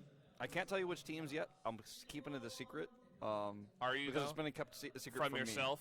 It's been kept a secret from me, so I will carry the tradition on by not telling you guys either. I love how my sheet here just gets more and more ripped the longer time goes on. It's been working out. Yeah. He's got some big muscles now. Soon it'll be ripped right down the middle. I also have this little thing that I'm playing with, little paper ball. Just wanted to let you guys know. I've got twisty ties. Yeah, if you want he one. also has a duck, but we already said that the duck can't cast. So, oh, thanks for the twisty tie. Just yeah, if you need something to fiddle with. This is a great fiddler. My hair is sticking up a little bit. Oh no! Put it down. Oh no! Finally Anyway. sticking up for itself. Makes sense. You're on fire today. Yeah. Yeah. It's amazing. We will have some League of Legends eventually. Well, don't get, I hope it's League of Legends. I mean, probably, who but knows? we don't know. Probably, but we don't know. Could be Hearthstone or PUBG. We don't know. Would definitely not be. You know, I would say it's probably not going to be World of Tanks. No. Yeah. Probably. We don't know. Probably not Valorant either. I don't No, think. I would say there's a pretty good chance it's not StarCraft, or Halo Infinite, or Ooh, good one. Or It Takes Fortnite. Two. Oh, It Takes Two. No, that one game of the year apparently I never heard of it personally, but you know. Yeah, I talked to Achilles about that one. He'll let you know. He will let me know probably more than I would ever want to know about it. Yes, that is what he does. Thankfully. If he gifted it to me, I'd play it, but you know, he will. Now I'm using the twisty tie as a hockey stick for this little paper ball that I made. Nice. Everyone got this. You guys can't see because it went off camera, but he scored. It's a big goal. It's very hard to miss, actually. Careful it doesn't go down one of these cable holes, because then you won't be able to get that's back. the hole of destiny. We don't want to put it in there. The hole of destiny, indeed. Yeah. So, yeah, I'm hoping that we do get into the League of Legends eventually. Team Sim, they were managing Bangkok eSports. eSport, sorry. Very well. Time to in that expand. last game. Time Yeah. to expand. It's time to bring in the Hearthstone team. I would say so. Yeah. Sorry to those who bought the Bangkok eSports stock early. I don't know, it didn't work out for you in the end, but maybe. Yeah, maybe Wolf, I can Wolf get. said in a very small voice that this is not a financial advice, so he's safe. Don't Yeah, try to sue him. actually, yeah, not legally obligated to give you guys any any reparations. Disclaimer. And yeah, we're just hanging out here. We're in Daejeon. I like Daejeon so far. Good. It's very good. I had a nice tiramisu snack.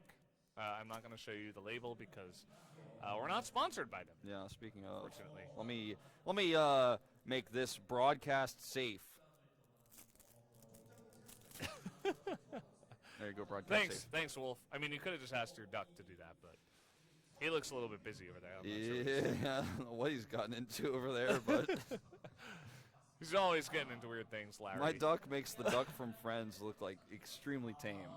Also, Yeah. what was with the duck on Friends? It was only there when the writers conveniently needed it, but most of the time it wasn't actually there.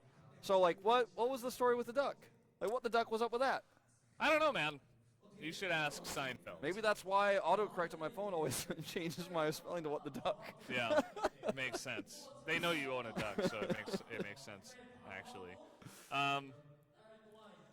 What match do you think this is going to be?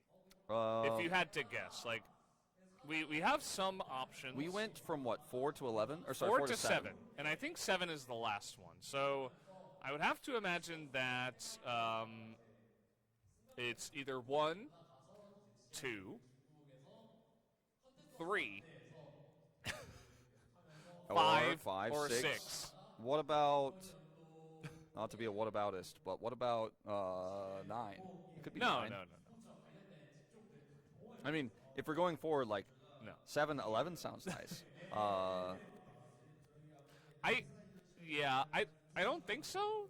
I would say less than 20. I think that's pretty safe. Less than 20. It's definitely less than 20. Is it less than 10? Don't know about that. I think it will be. I think it'll be, if it's not 1, 2, 3, or 5 or 6, it will be. So you're 9. confident there's a possibility we're going down. We're not going up. Yeah, there's a possibility, but I think it's a pretty low one. Yeah, because I I'm thinking, guess. for me, like, And I was wrong about Bangkok eSports stock. Sorry about that. But I am saying, personally, I'm thinking it's going up. Like, that's, my money's on up. I would... Up in terms of higher number? Or not the up Pixar in film. terms of Not like, the Pixar film, no. Okay, so not the Pixar film. But what if you meant like up in terms of like time, like match 1? That could technically be up. Yeah, but that's not what I'm talking about. I'm just talking about like chronologically. I think we are going in chronological order with some skips here and there. And by some skips here and there, I mean literally like we skipped 6 of the 7 or 5 of the 7 games that have occurred so far, assuming chronological order. Now on our schedule, it went up to match 5, and that was the last one, and we were going to be casting 2 to 5. Yeah. So match 7 was quite a shock to me. I didn't know there was a match 7. That's why I said it was very round robin. Yeah. We've gone full circle. It's a large round robin. Yeah.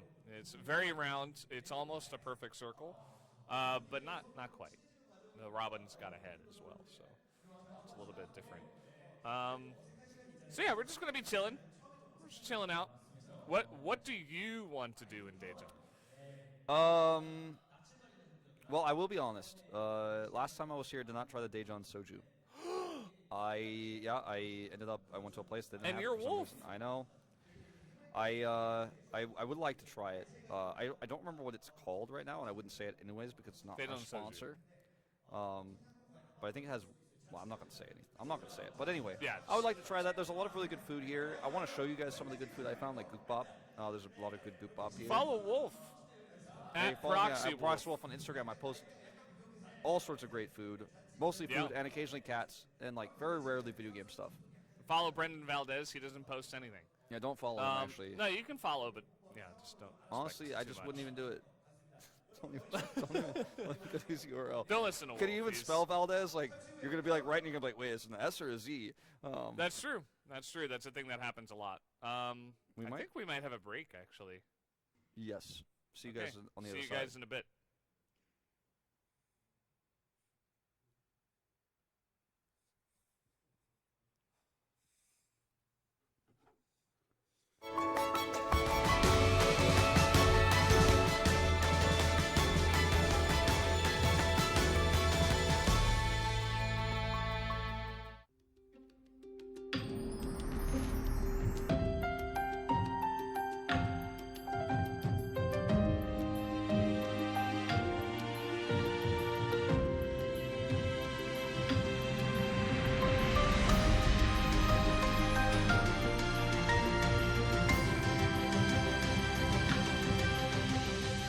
대전의 새로운 도시 브랜드 대전 HEU.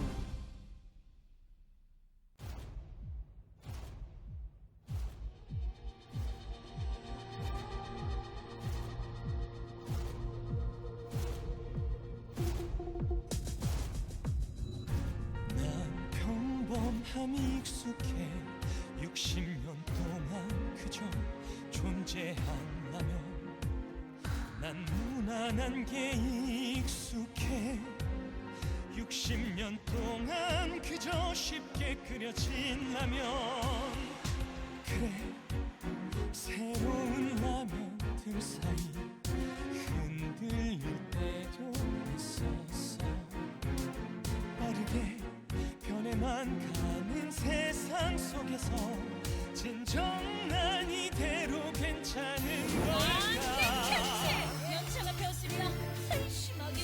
그래도 익숙한 맛이 얼마나 지겨운 맛 저리 가 내가 치는 그런 말은 알아 그게 뭔지 인별그램 계정 넣는다면서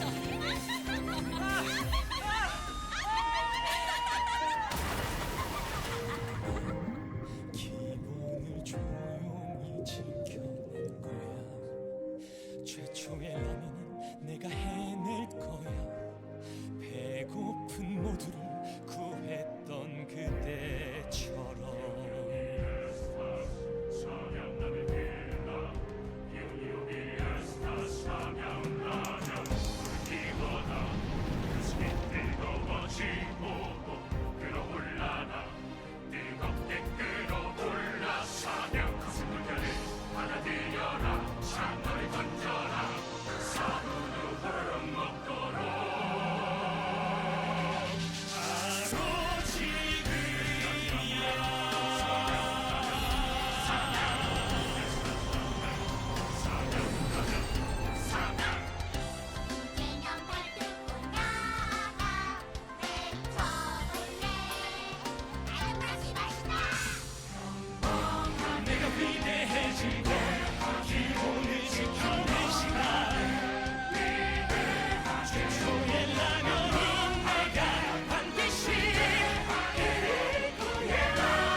기본을 지켜낼 거야.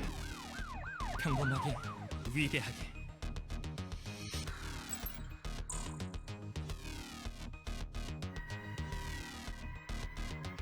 제법인데?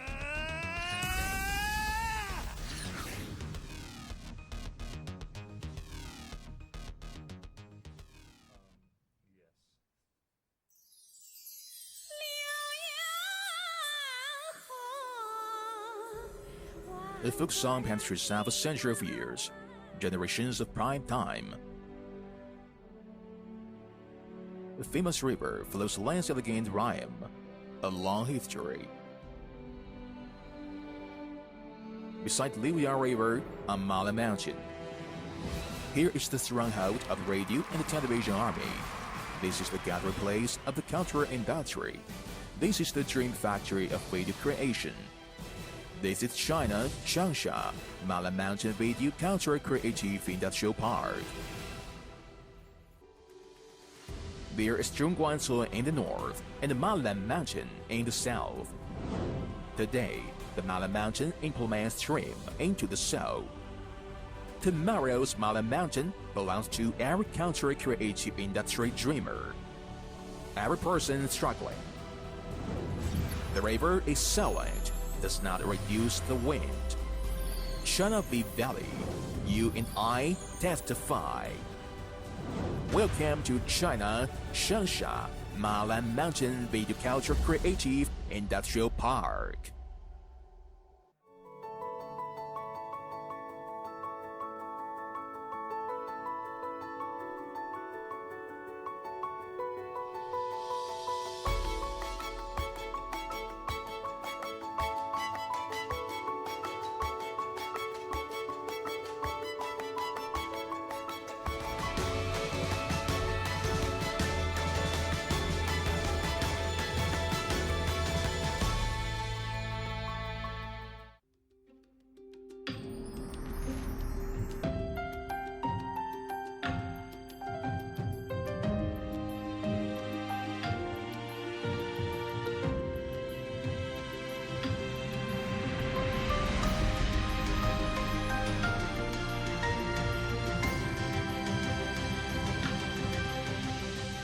대전의 새로운 도시 브랜드 대전 HEARTHSTONE.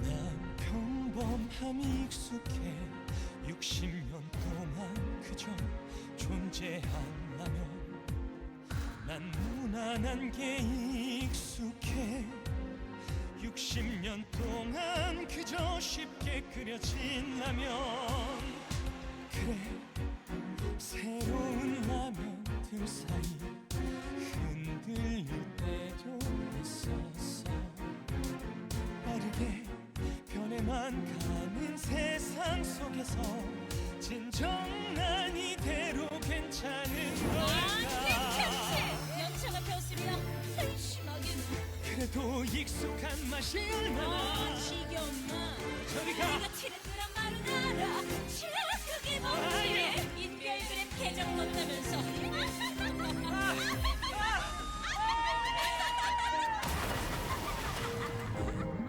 기본을 조용히 지켜낼 거야 최초의 라면은 내가 해낼 거야 배고픈 모두를 구했던 그때처럼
기본을 지켜낼 거야. 평범하게, 위대하게.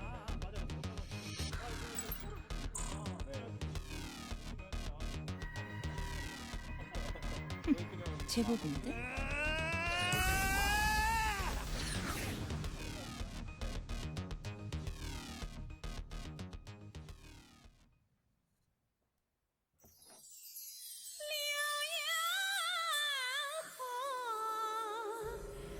The folk song passed through half a century of years, generations of prime time. The famous river flows lands elegant rhyme, a long history.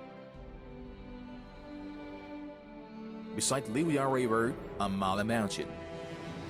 Here is the stronghold of the radio and the television army.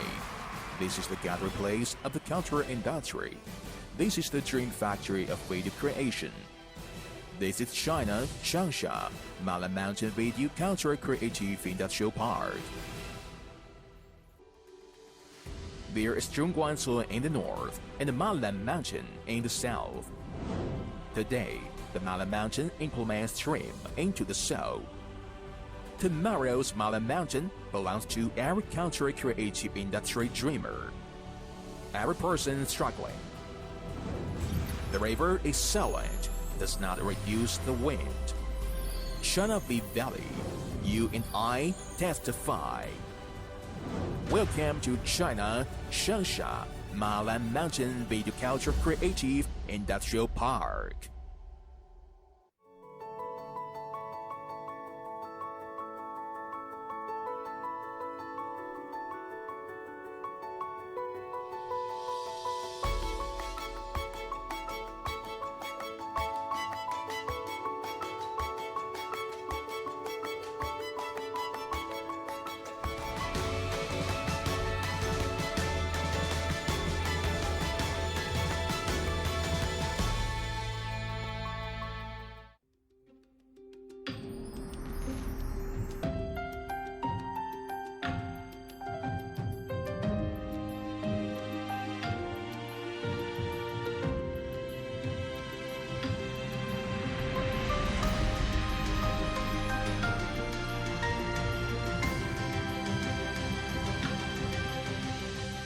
대전의 새로운 도시 브랜드 대전 HEARTHSTONE.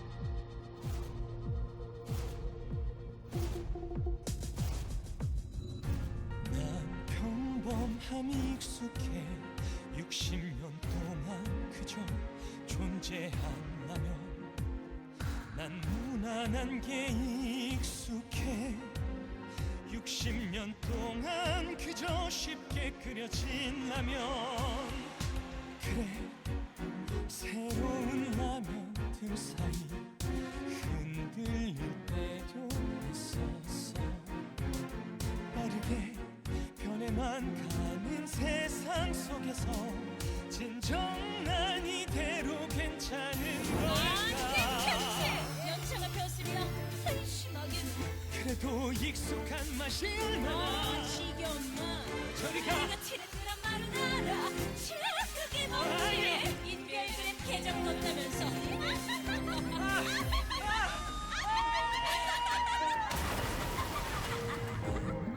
기본을 조용히 지켜낼 거야 최초의 라면은 내가 해낼 거야 배고픈 모두를 구했던 그때처럼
기본을 지켜낼 거야. 평범하게, 위대하게.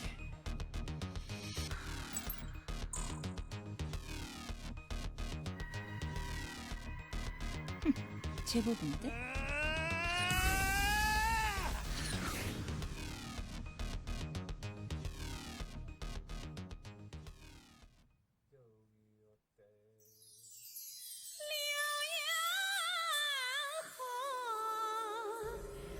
A folk song penetrates half a century of years, generations of prime time.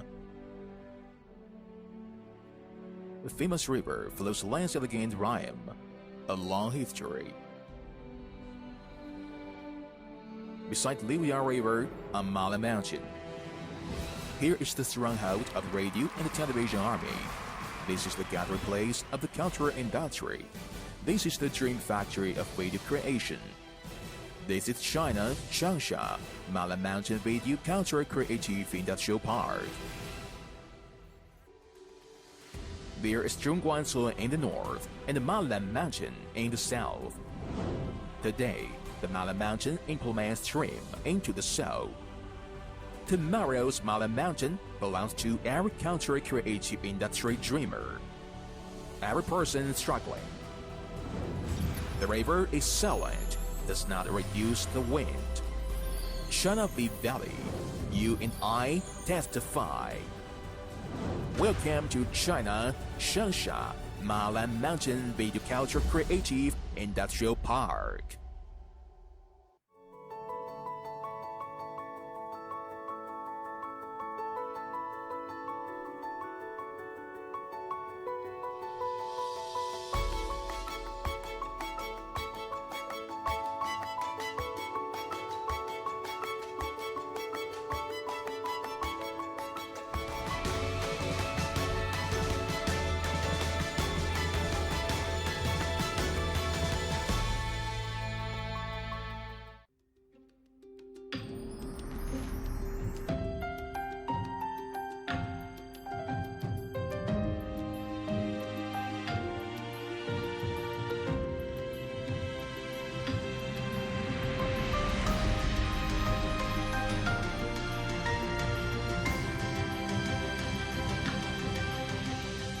대전의 새로운 도시 브랜드 대전 HEAF.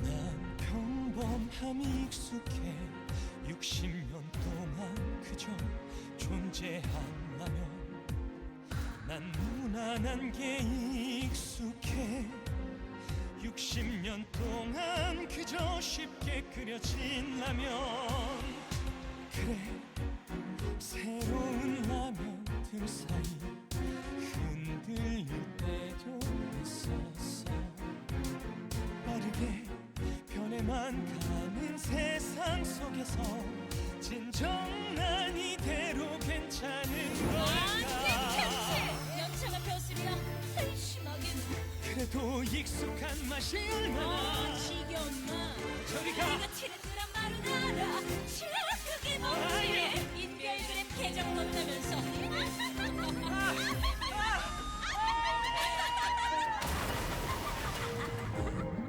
기본을 조용히 지켜낼 거야 최초의 라면은 내가 해낼 거야 배고픈 모두를 구했던 그때처럼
기본을 지켜낼 거야.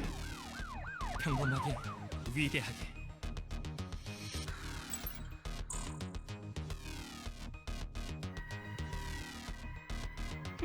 제법인데?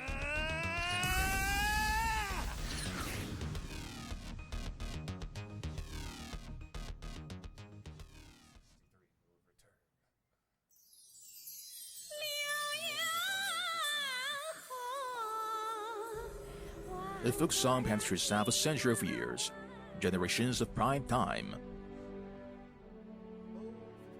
The famous river flows lands elegant rhyme, a long history.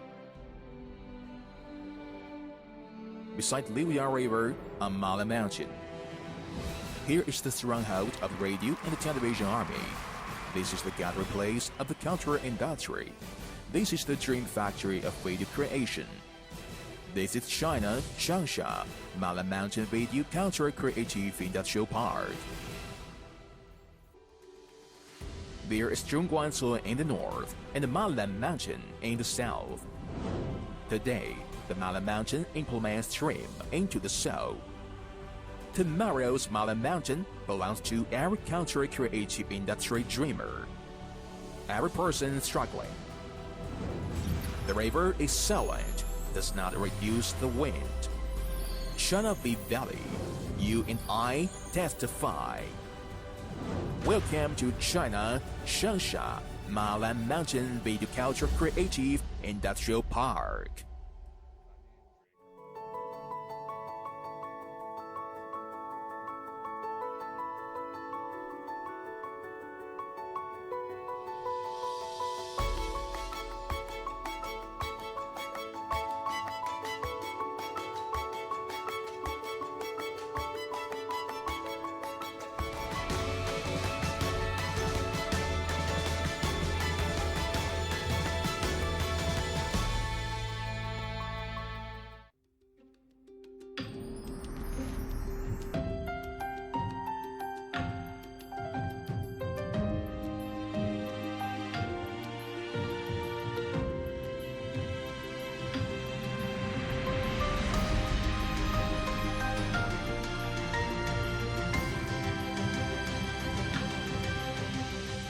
대전의 새로운 도시 브랜드 대전 HEARTHSTONE.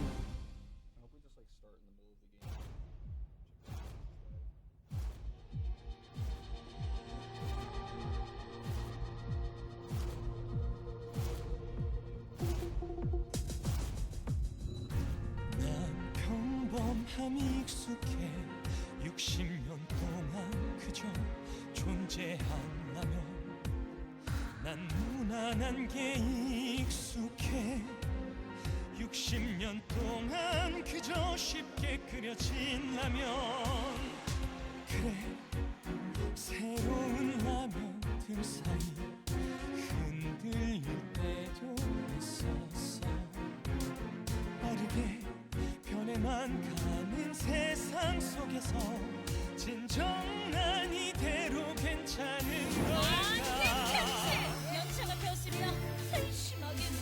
그래도 익숙한 맛이 얼마나 지겨운 맛. 저리 가. 내가 치는 그런 말은 알아.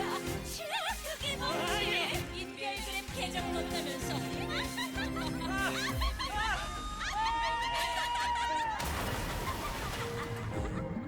기본을 조용히 지켜낼 거야 최초의 라면은 내가 해낼 거야 배고픈 모두를 구했던 그때처럼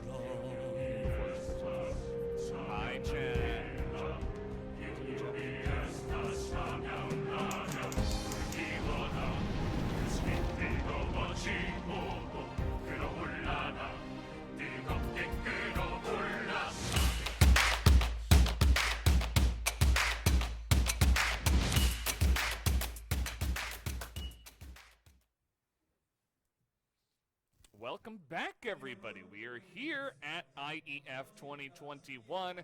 Sorry about the long break. Probably just waiting for the teams to get ready. And on the Rift, as we are not ready just yet. We're not ready. And we're not yet on the Rift, but probably we're not sure when it will happen, but it should happen very soon, is what I imagine. How's the hockey going? Hockey's great. People Still can't playing see hockey. that because it's behind your behind your ripped paper. There we go. See. Flick that over to me. Oh no, you gotta. I mean, they can't see you score that. You gotta pass it to me. Oh really? Yeah. Hold on. This is what we do while we're waiting. Okay, Just pass it over. behind the curtain.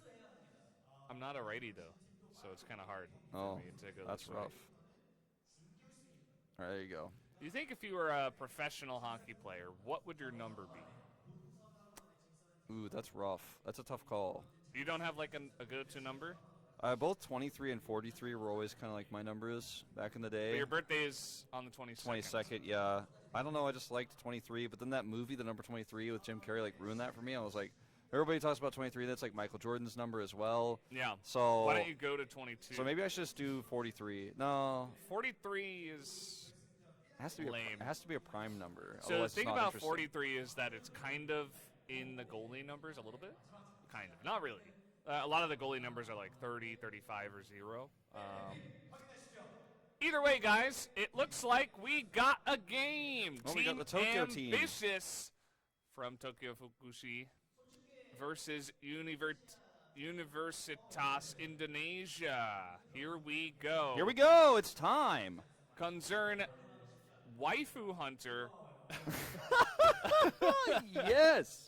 Dabaski, Silver Voxy, Spartan Nix versus Katai Xiao Huolong, Ping in Alurap, and Hanabi. Is it Hanabi the Yes. the actual is it the Hanabi? Yes. No. It's not the real Hanabi. Well, all right, they're we have banning some all the new bans. champions. They're like gonna ban Viego next. Like, I don't know what this champion does. Ban Yumi. Ban Yumi. Concern. They might ban is- Lucian if they're going down the same path of mid bans, though. Yeah. Maybe a LeBlanc ban. The Lulu ban has been consistent. By the way, this is match 10 from Group Oh my D. God, you were right. No, I said match 9. Oh, I thought you said 10. No. Okay, there's the Aphelios ban. So we're getting a little bit deeper down the 80 carry rabbit pool with the Vayne ban here too. Wow. Maybe we'll see that Caitlyn come through finally. I'm ready for Caitlyn Morgana. Caitlyn Lux would be cool too. Yeah, that's fine. And, yeah. Just waiting on this ban. Yeah, we're always just waiting on that ban. The last ban always just seems to take a little bit longer than the other ones. There it is, Zed ban. Zed. No Zeds in the room. Ban. That guy is not allowed to play his music here. Nope. It's not happening. Okay, Graves. Ooh. Graves will make it through this time. We'll see I if like that, Team Ambitious's chances. Yeah, let's see if that ends up being top or jungle. Could be either. How about mid-Graves? Probably been done before, but Yes. I wouldn't be. Probably by LS. Probably, yeah. I was gonna. I mean, I wasn't gonna say it. I was thinking it, but Braum priority here for Universitas is quite high. Yeah. Not sure about that. Hope this is not another quick game. Would like to see some real action on the Rift. Before we get into the real battle. Yeah, exactly. Yes. The real battle real is battle. later with PUBG. Yes. Yeah, that's happening after this. Slightly realer. Okay, so we will see the Viego lock in. It was not banned earlier, as I was kind of joking about, but actually going to come through. And right now, the 80 carry pool is, based on what we've been seeing so far this tournament, is thinned out quite a bit. So Seraphine going to come through. Oh, I really like their chances. He found his waifu. Waifu Hunter has found the waifu. That's good. I don't think he'll be playing jungle Seraphine, unfortunately, but at least he gets to lock her in. Mhm. And there's the Jin, so we'll have the bot duo settled here, and they can ban out a lot of 80 Hey, carries after that. Seraphine might go mid. Could be. Oh, and Syndra. not anymore. Not going mid anymore. We have seen some Syndra support. We've seen some Syndra top. We've seen some Syndra bot. Like, we've seen a lot of other stuff, but Maybe it's Syndra Seraphine. Syndra Seraphine bot lane. That sounds... I'm going to use the caster word interesting, to be sure. Ashe. Okay. Kind of interesting. I mean, it can definitely keep its distance a bit. Start with volleys and stuff. Viego's very sticky, so with the Ashe slow, it can be very frustrating. Yeah. Shouldn't stay sticky. It depends on what kind of body wash he's using, I think, as to how sticky. I mean, he'll look be. at him. He's definitely using a good body wash. Yeah. That guy is like a model for body wash ads. Decent Have shampoo. you seen his abs? He has 8. I thought he had 10. Maybe he has 10. Maybe actually, he doesn't yeah. match 10. Match 10. See how he doesn't group D. The ban here on the Victor is an interesting choice. They were watching the observers play. Yeah, it's been kind of going around, that Victor ban. Yeah. Maybe those weren't the observers. Maybe that was a real game that just wasn't casted. Yeah, it's possible actually. Shouldn't shock me, to be honest. Renekton ban, that's a good idea. I mentioned LS, so they decided to get rid of it. Might ban the Camille after that. Chamomile, you mean? Yes. Wukong is going to be banned. Okay. Maybe a Jace pick here for Katai. Wouldn't be shocked. I think it would be a good ban here, considering the Wukong. They will ban the LeBlanc instead. They're really worried about ping here. Yeah. And then I'm not talking about their connections. That we have a pretty stable one, but yeah. about the player in the mid lane. True. Let's see. Bit by bit. That's a throwback. They will slowly pick their... Notice... Okay, wait. This is... Okay. What? I noticed something. What did you notice? Universitas Indonesia is on the left. Okay. Yes, I was also getting a little bit confused by that as well. Also, Team Ambitious. I don't know. Well, it says ambition in their logo, so it's throwing me off a little bit. Are they ambition or are they ambitious? True. Maybe they have such ambition that their logo just changed. There's the Kai'Sa. It's been a little while since we've seen our Kai'Sa, rearing her head back into the meta. Interesting to see. Now, what's the jungle pick going to be? Okay, we got confirmed the Graves in the jungle. The Gnar is going top. And this looks like, almost straight up like an old LCK comp minus the Seraphine. Jace seems very obvious here. Super easy. Easy pick. Just easy pick. No, don't do it! No, don't do it! No! Give me the Jace. Oh. You were the chosen one! Oh. Okay. Well, Camille's fine too. And the Seraphine will be going into the support role, of course. Yep, Seraphine support, Gnar top. The Graves will have a lot of opportunities for really strong ganks in both mid and top with the CC that can be set up there. Obviously, the Gnar is going to be dependent on his Gnar bar at that time. Obviously, the Boomerang can help, but the scary thing is there's actually a lot of kill pressure in mid and top for Team Ambitious. Sorry, I was getting I'm like, Bit is part of Ambitious. Okay, right. That's the team. So the bot lane is also going to be very frustrating. The bit lane. The bit lane. The bot lane is going to be kind of hard for Allure in Allure Are AP. all the lanes the bit lane because they're on Team Bit? For Team Ambitious, yeah, I would say so. Okay, I just wanted to clear that up. It's really quite an interesting part of the team name to choose as your tricode, isn't it? Well, if you choose Ambi, some people might assume you're ambidextrous or Bambi or something like that, right? What if they just chose T for team? For the first part of the name. That could have been more clear. I don't know if that's allowed. Sorry, I'm pulling on Valdez's leash. You gotta make sure I don't run away, Yeah. I know. God knows you've been trying. There's always a risk. There's always a risk. This is a flight risk.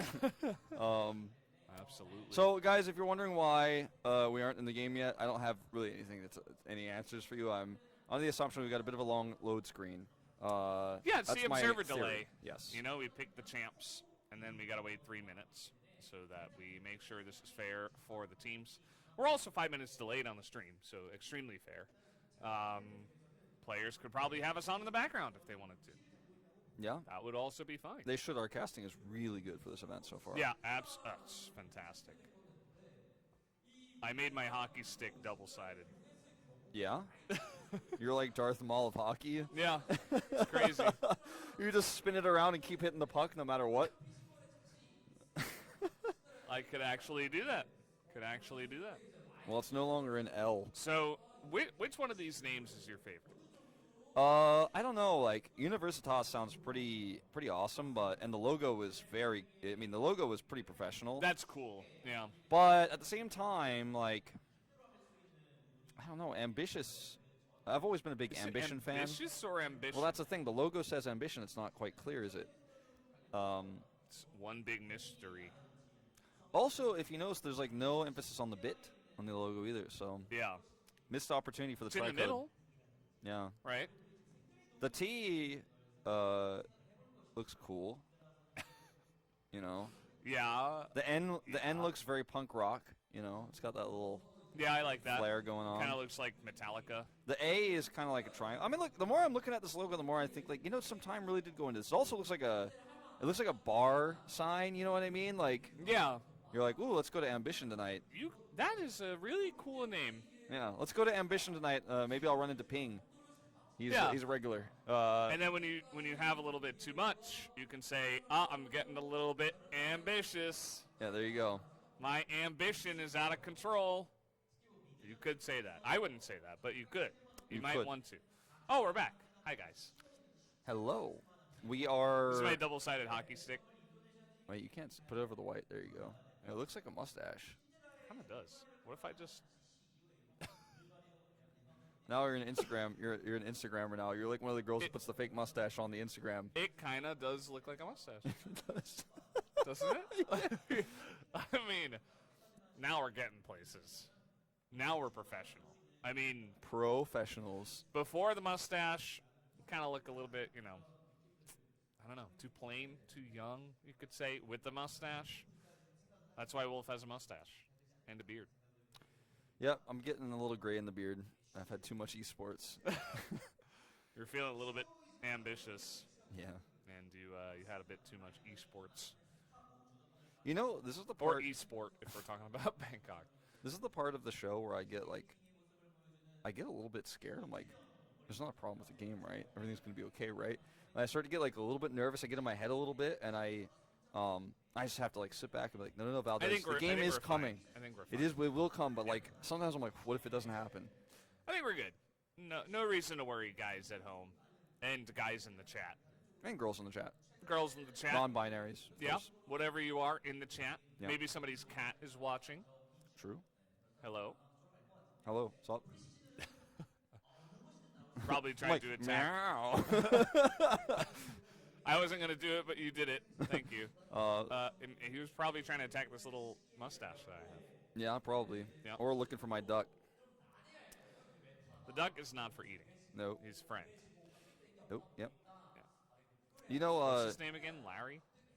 Ori.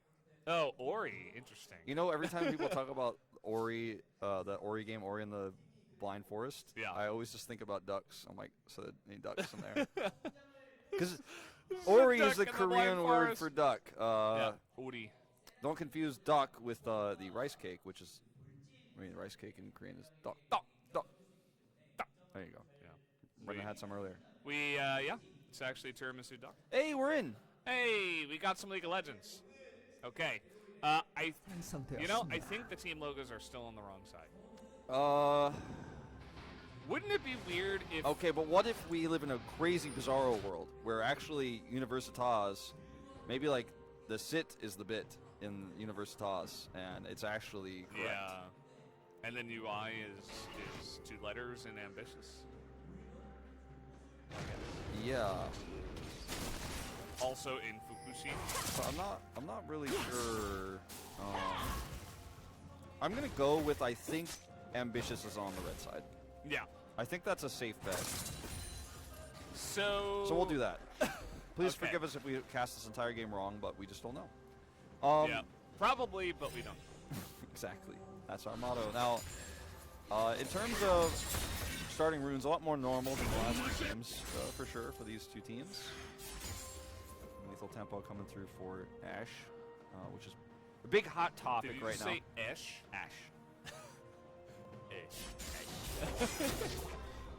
Yeah, this is, like I said, a tough matchup for the Gnar.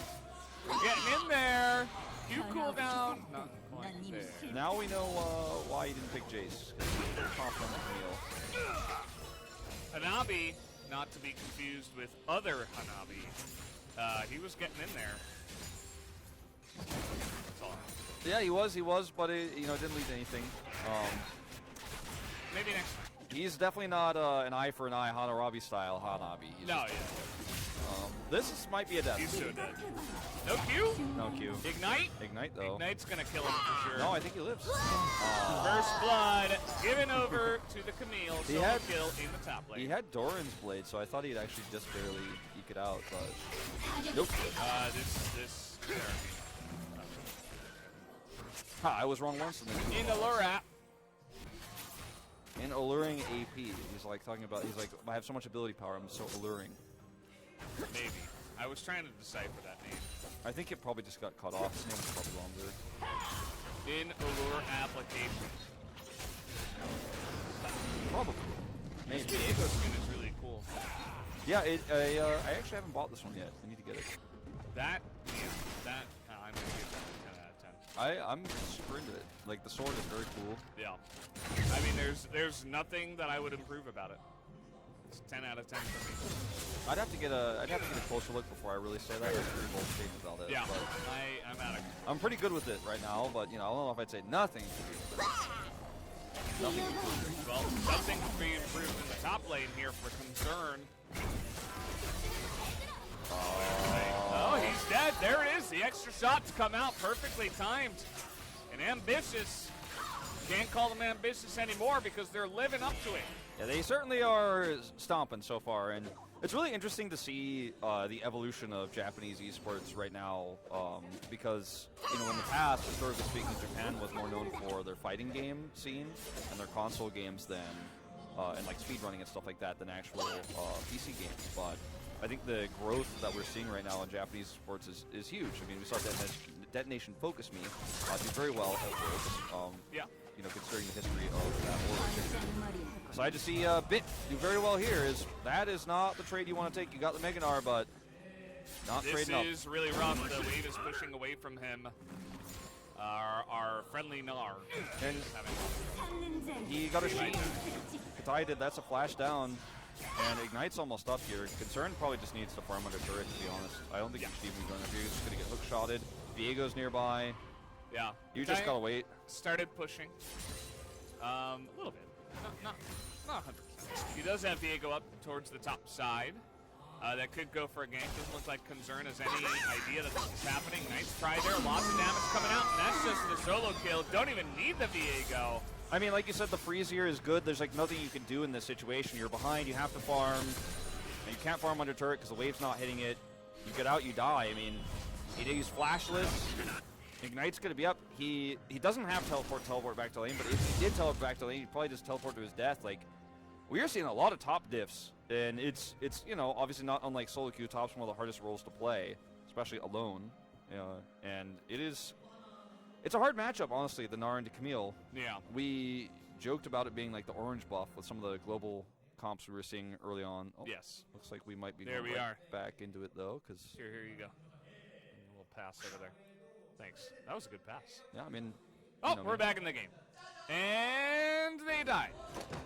It's a trade with the Ignite there from Dubosky. Oh. The reason why this is happening is because, as you mentioned earlier, the game is delayed. So there's a little bit of a... Sorry, I just wanted to pause like them. There's a little bit of a lag with the... Yeah. Yeah. Good job. That was a great... okay, replay. So we're going to find out what happened here, then we're probably going to find out how... Ooh, that was a nice side step there, yes, as you said more succinctly. Exactly. Yeah. So, Yeah, the thing is, I was kind of curious about this, but where's the sweep? Oh! He missed the sweep! Yeah, the sweep actually kills him for sure. He might still die. Nah. Nope. He had his like pod thing, rejuvenation or whatever it's called. Yes. As you guys know, refillable potion. Refillable, consumable item there. As you guys know, if you watch the LCK, all right, all right. But if you guys know, you watch the LCK, sometimes like I just don't say the words. I'm like, oh, it's the thing, you know. Yeah. I played this game in Korean for many years. I don't know what it's called in English sometimes. I just say it's the thing. Yeah. Ash is having a wonderful time down at the bottom side. That self-counter pick of Kaisa, not feeling too good about that. Well, I mean, looks like we did get the team names on the right side this time. Okay, we fixed it. The thing about the Seraphine pick is it pretty much makes any lane extremely difficult to push because she's got nice clear, you know, she's got shield for you. It's very frustrating to play into that, but yeah, actually the Kaisa is going to make it a rough time. Ping! No stun comes in, and he will go into the Shroud. Waifu Hunter still looking for it. He might die. You gotta be careful with that. I think Ping didn't want to go in just to die. And probably a good idea, as no ganks are going well. Xiao is up here in the top side. Might be a third death here for Concern. I'm concerned for Concern! You're concerned, and he's dead again, and Xiao Long is not happy because he's not getting any assists. But he should be happy because his team is crushing, especially the Camille. Yeah, I mean, the 30 CS lead on top of this plate he gets, has teleports and heads straight back to lane. By the time Nard shows up, he's just going to be under threat of death again. And we're getting to the point where that first item, which in this case I guess is likely going to be the Trinity Force, is going to complete. And like, he doesn't quite have it yet, but I think on this next back he will. And actually looks like it's going to be Thunder this time, not Trinity Force. But either way, man, it's I mean, the lane is over, and Nar is not in a position to really help out. Doesn't have teleport, so there's no team fights to take here. Like, honestly, with the wave pushing in bottom, the waning strength of UI here. Once this pushes, they probably just make a play for Easy Drake. They're gonna get the Rift Herald first. Push the wave. Xiao Long is going for the Rift Heralds here at 8 minutes. Doesn't look like Waifu Hunter is going to hunt that one. Oh, this is not looking good. I mean, Cinder got that kill earlier, which is really nice to finish her lost chapter, but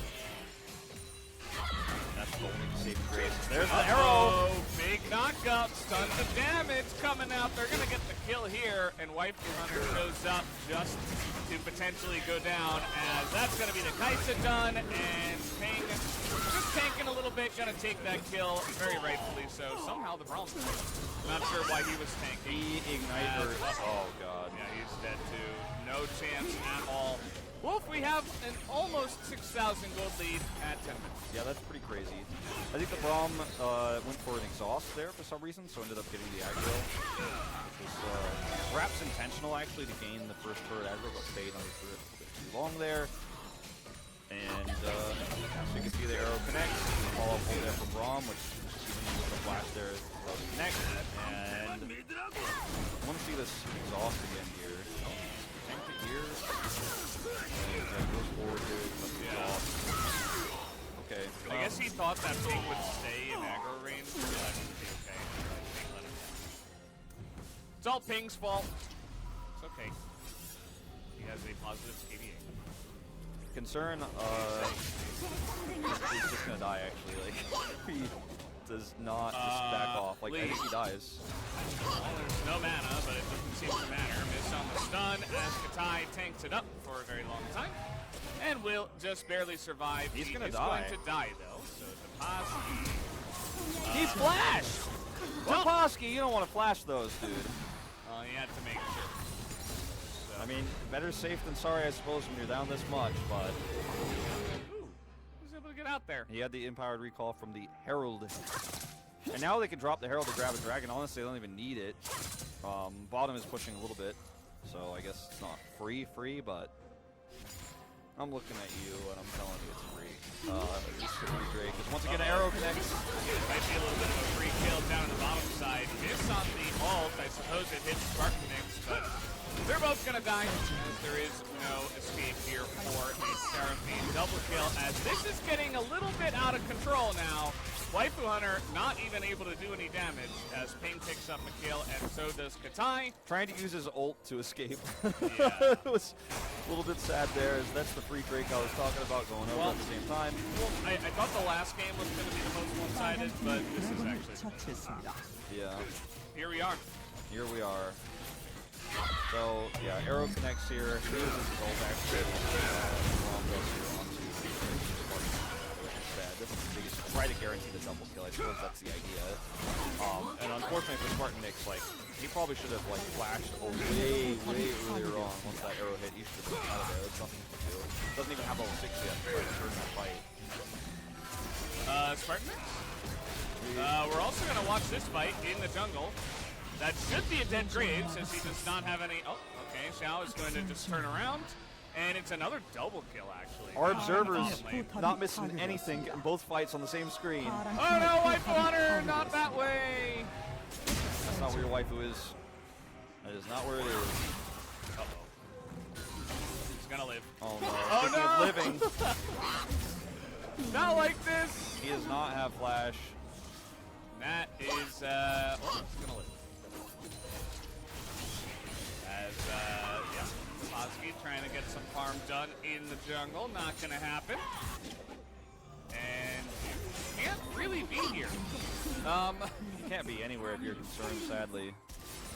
Yeah, like, Katai can kill him. I suppose it's Mega Gnar about the top. He doesn't want to take Yeah, he wants to wait for Ignite, too, I think, which is coming up in, like, 10 seconds, so... Not quite 10, but pretty much. Oh, no. Oh, Waifu Hunter. That's the Proto Belt, as a nice stun does come out. If that Q hit, he might have gone on the second ult, but not going to be the case. As now we do have a rotation into the mid lane with no bottom turret. This is a over 12,000 gold lead. 15 minutes in it. Did you see that butterfly? Yes. Did you see that? I did see it. That was pretty weird. It's a big butterfly. History made. First big butterfly on the rift. Yeah, this is... You want to say it, Wolf? Hey, look, the butterfly effect of that first one was feeling out. Uh-oh. Big encore comes in, I suppose. I suppose. Well, they're getting pretty low. They might get the Braum here. As in goes the Kaisa, the ult will sail wide, and that is a triple kill for the Ashe. And, well, 23-3. 23-3. We did hit this scoreline in the previous game, but I have a feeling we're going deeper. We're about to cross the threshold into some real new territory for me. I said in the last game I've cast more one-sided games than this. I don't think I could say that about this one. This is certainly, I mean, outside of the realm of I think if all the Japanese players put their keyboards down, or put their mouse down, like walk away from the keyboards. They typically have a 5-minute break. They would come back. Yeah, they would still win. Like they could walk away for 5 minutes and still win this game.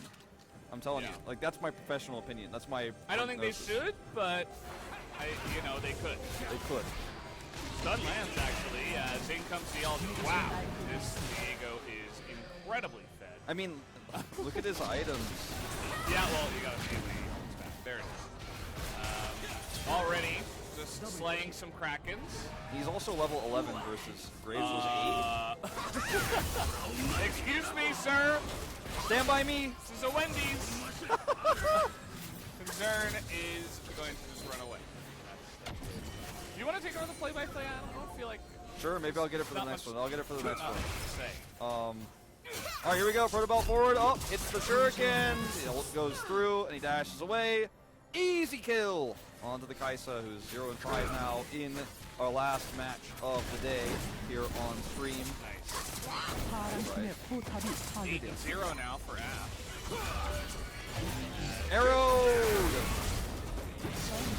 Like that bot lane is basically the strong bad comment. Arrowed! Remember, you're the play-by-play. And this game is the ugly one.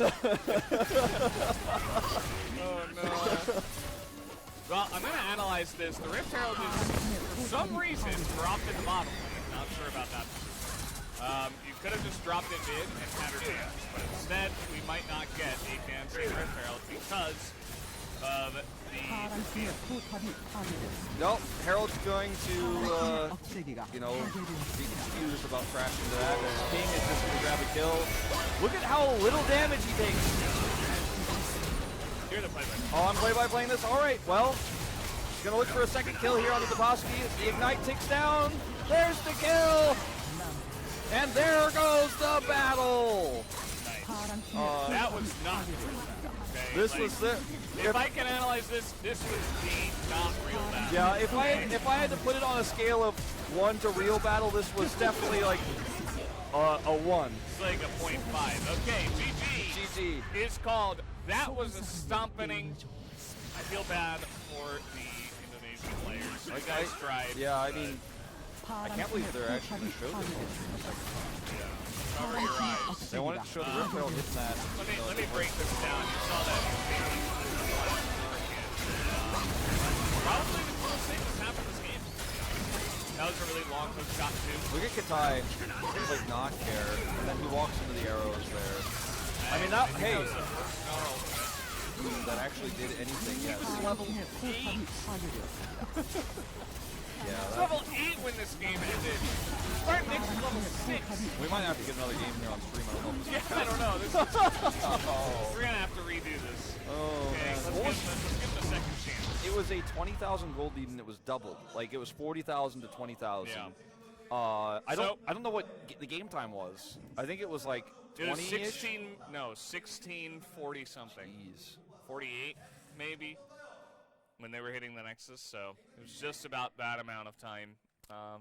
They you know, you said bit by bit for Ambition BIT tricode there, and they certainly took a bit of a less bit by bit approach to that game. It was it was a big chunk by chunk win. Chunk by chunk. Top well diff. Said. Top diff in all of our games today. I mean, really. Yeah, it's kind of weird the way that works, especially in that game. Jeez. I mean, that was like. I mean, you could tell too because they banned a bunch of top champs, and then they were like saving the counter pick. Like those Japanese players, like shout out to them. They knew what they were doing. These guys. I thought they were gonna play Jace. They didn't do it. Those guys are probably at least Diamond, I would have to imagine. Probably Maybe higher. Maybe could be. Maybe at least Grandmaster. Really, really good play. I mean, say what you want, like Universitas Indonesia, unfortunate for them, they did get absolutely Goomba stomped in that game. Yeah, it was 100 points coming out on the hit there, and. But at the end of the day, I mean, maybe just the Japanese team was just that strong, right? Yeah, I think that's definitely part of it, and maybe their ambitions will be realized. Maybe we'll be seeing this team in the finals. I wouldn't be see surprised. Yeah. I'm kind of excited now for the next couple of days because we actually will get like some high-level League of Legends, and we'll actually like remember what the players played. There'll be like kind of some storyline. Yeah. It's cool. So I'm excited for it. This time was fun in a different way. We might change the motto as the tournament goes on. Yeah. We will have probably coming up. We don't know. Probably we don't know. Yeah. If we're gonna change the motto. Yeah, we don't know. I wanted to say something serious for a second. That PUBG is coming up next. So if you're not a League of Legends guy and you've been kind of hanging out, PUBG is coming up next. And after that, we're gonna have Hearthstone. The PUBG will not be commentated by us. So we're gonna see if we get if the new casters, G-Clef and Ending Life, will be as funny and awesome as we are. I think they have the potential. Probably more funny and awesome, if I had to guess. Yeah. Well, don't be so hard on yourself. I feel like we might be close to ending. We had the bow over there on that side, so we'll bow to you as well, guys. Thank you very much for watching this League of Legends cast. Join us tomorrow for more League of Legends. Stay on the stream for the PUBG. We'll see you then.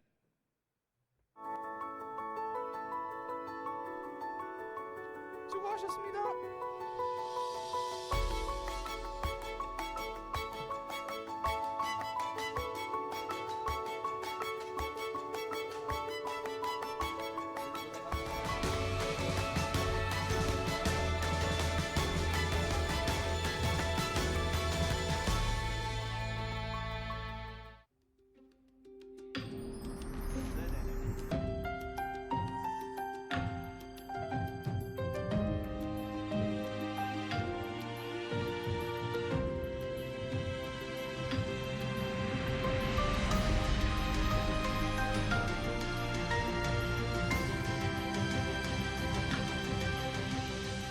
대전의 새로운 도시 브랜드 대전 HEAF.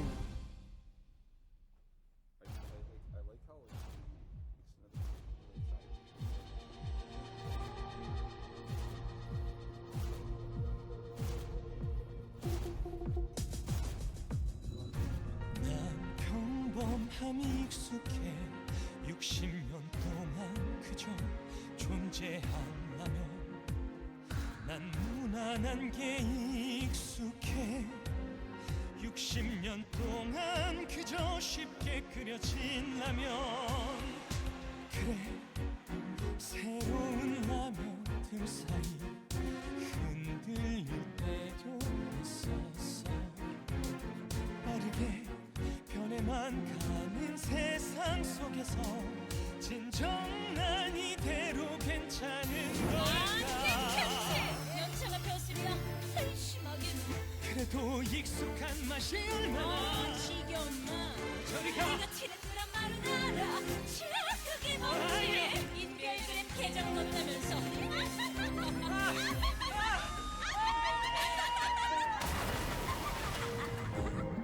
기본을 조용히 지켜낼 거야 최초의 라면은 내가 해낼 거야 배고픈 모두를 구했던 그때처럼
기본을 지켜낼 거야. 평범하게, 위대하게.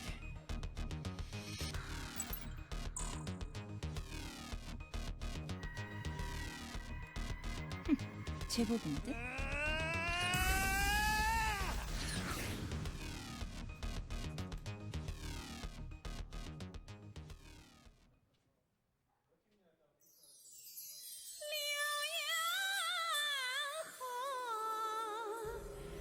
The folk song penetrates half a century of years, generations of prime time. The famous river flows lengths elegant rhyme, a long history. Beside Liuya River, a Mala Mountain. Here is the stronghold of the radio and the television army. This is the gathering place of the cultural industry. This is the dream factory of video creation. This is China, Changsha, Mala Mountain Video Cultural Creative Industrial Park. There is Zhongguancun in the north and the Mala Mountain in the south. Today, the Mala Mountain implements stream into the south. Tomorrow's Mala Mountain belongs to every cultural creative industry dreamer, every person struggling. The river is silent, does not reduce the wind. China Valley, you and I testify. Welcome to China, Changsha, Mala Mountain Video Culture Creative Industrial Park.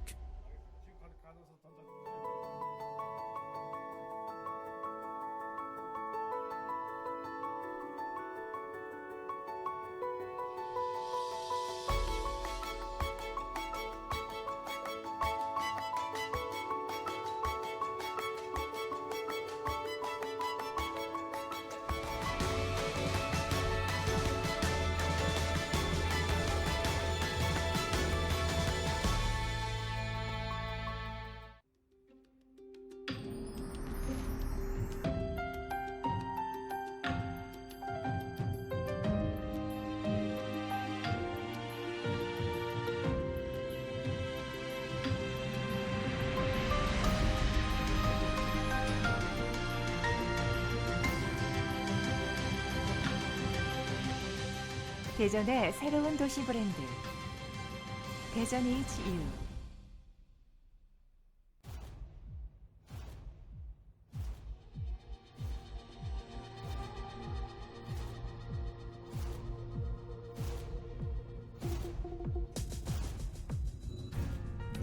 평범함이 익숙해 60년 동안 그저 존재하려면 난 무난한 게 익숙해 60년 동안 그저 쉽게 그려진라면 그래 새로운 라면들 사이 흔들릴 때도 있었어 빠르게 변해만 가는 세상 속에서 진정 난 이대로 괜찮은 걸까 연차가 폈으며 한심하게도 그래도 익숙한 맛이 얼마나 지겨운 맛 저리 가 내가 티를 끄란 말은 알아 그게 뭐지 인별그램 계정 넣었다면서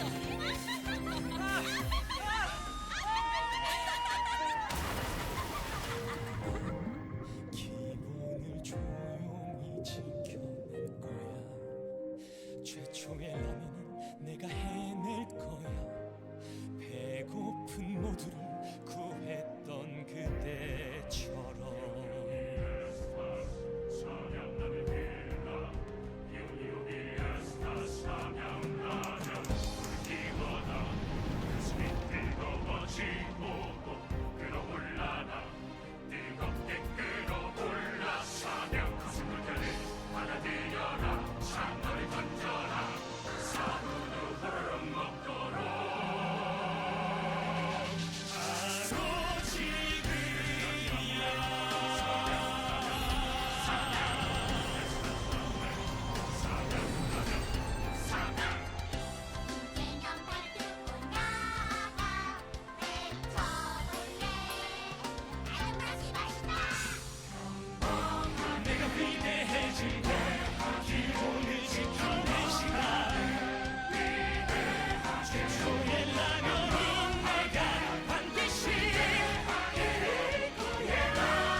기본을 지켜낼 거야. 평범하게, 위대하게.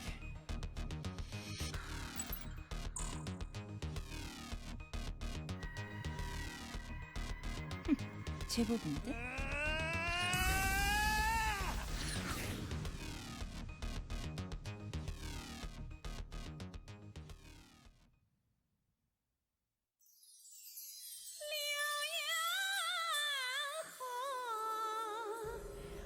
A folk song pans through half a century of years, generations of prime time. A famous river flows lines elegant rhyme, a long history. Beside Liuya River, a Mala Mountain. Here is the stronghold of the radio and the television army. This is the gathering place of the cultural industry. This is the dream factory of video creation. This is China, Changsha, Mala Mountain Video Cultural Creative Industrial Park. There is Zhongguancun in the north and the Mala Mountain in the south. Today, the Mala Mountain implements stream into the south. Tomorrow's Mala Mountain belongs to every cultural creative industry dreamer. Every person struggling. The river is silent, does not reduce the wind. China Valley, you and I testify. Welcome to China, Changsha, Mala Mountain Video Culture Creative Industrial Park.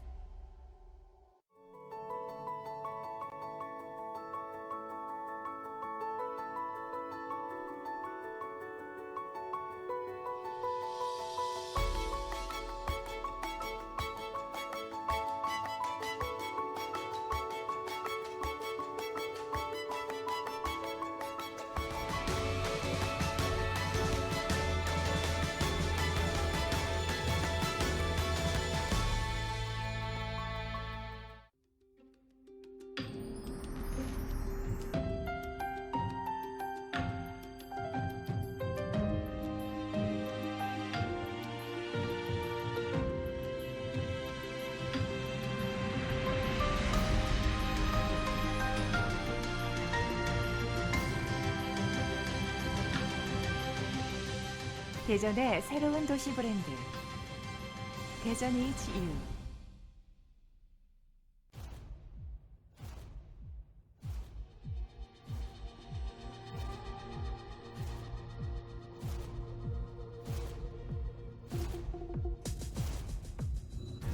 난 평범함이 익숙해 60년 동안 그저 존재하려면 난 무난한 게 익숙해 60년 동안 그저 쉽게 그려진 라면 그래 새로운 라면들 사이 흔들릴 때도 있었어 빠르게 변해만 가는 세상 속에서 진정 난 이대로 괜찮은 걸까 연차가 되었습니다. 한심하게는. 그래도 익숙한 맛일만 지겨운만. 저리 가 내가 치는 그런 말은 알아. 치라 그게 뭐지? 인별그램 계정 넣는다면서.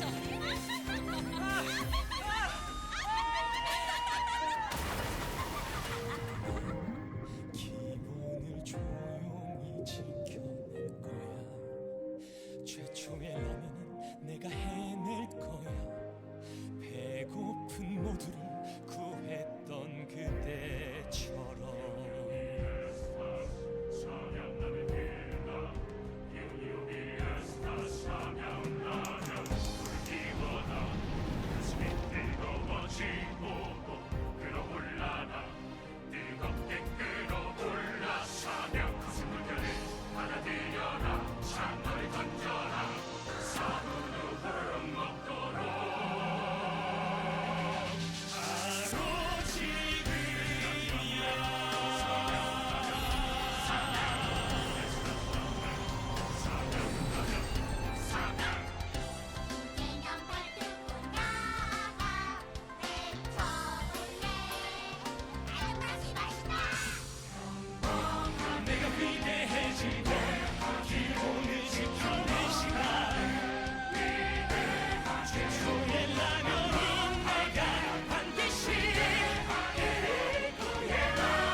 기본을 지켜낼 거야.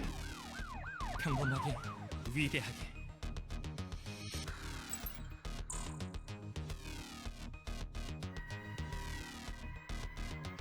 제법인데?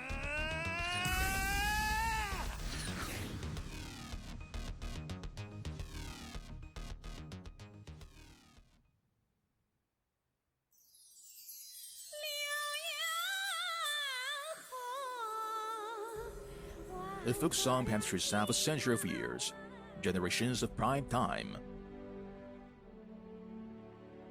A famous river flows lengths elegant rhyme, a long history. Beside Liuya River, on Mala Mountain. Here is the stronghold of the radio and the television army. This is the gathering place of the cultural industry. This is the dream factory of video creation. This is China, Changsha, Mala Mountain Video Cultural Creative Industrial Park. There is Zhongguancun in the north and the Mala Mountain in the south. Today, the Mala Mountain implements stream into the south. Tomorrow's Mala Mountain belongs to every cultural creative industry dreamer. Every person struggling. The river is silent, does not reduce the wind. China Big Valley, you and I testify.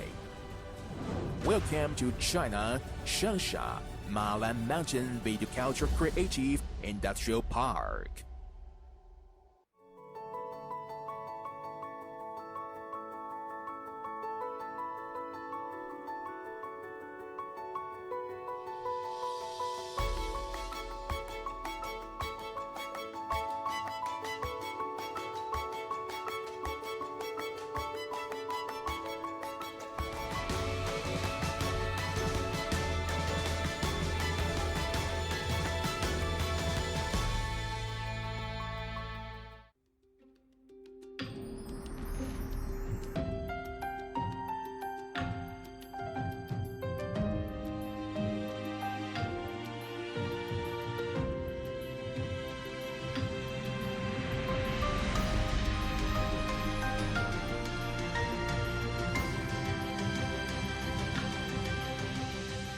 대전의 새로운 도시 브랜드 대전 HEARTHSTONE.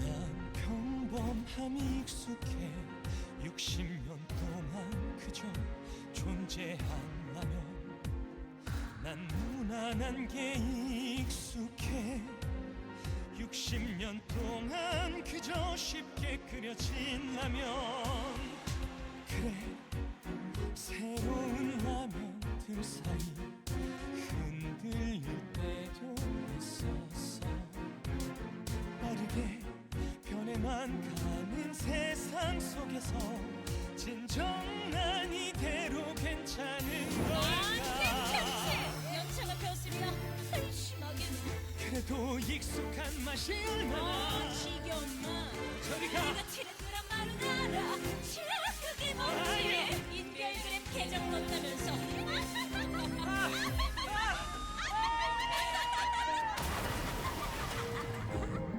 기본을 조용히 지켜낼 거야 최초의 라면은 내가 해낼 거야 배고픈 모두를 구했던 그때처럼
기본을 지켜낼 거야.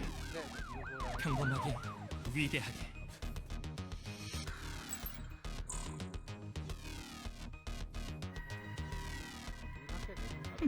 제법인데?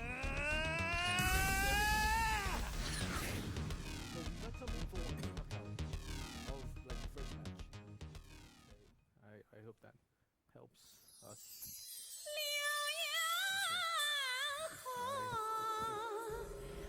A folk song penetrates half a century of years, generations of prime time. That's totally fine. A famous river flows lines of elegant rhyme, a long history. Beside Liuya River, a Mala Mountain.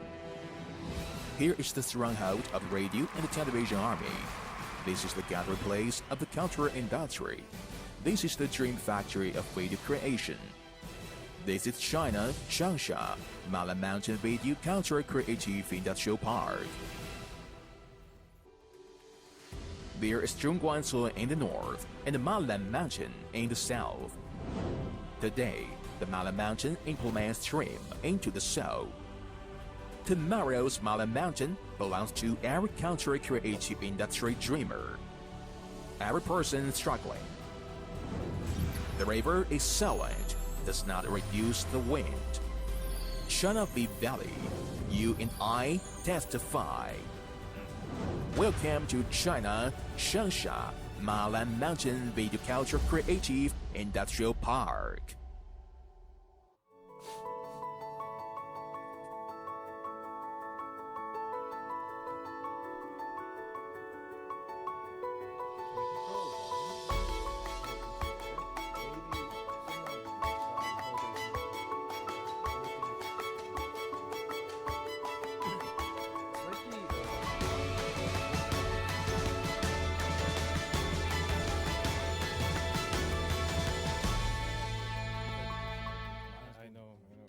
double lap.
Welcome back to International Esports Festival. My name is G-Clef. With me, it's going to be Ending Life, and we have PUBG right here. It's going to be a lot of stepping stone for the new players, especially the players that we have here.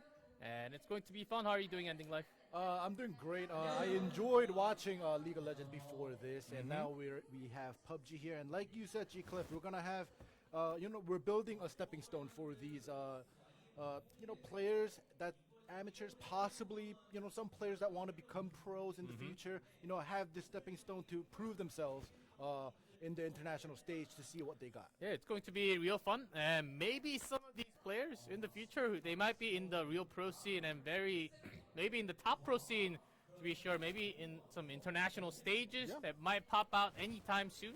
So just keep your eyes out, but at the level, not going to be as quick and as super top-notch play, so there might be some mistakes.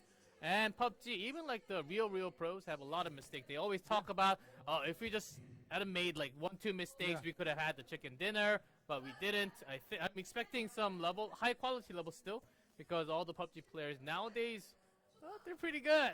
Everyone's got the recoil, the riding shot, it's all up there. So we're expecting some high quality games from a lot of these players.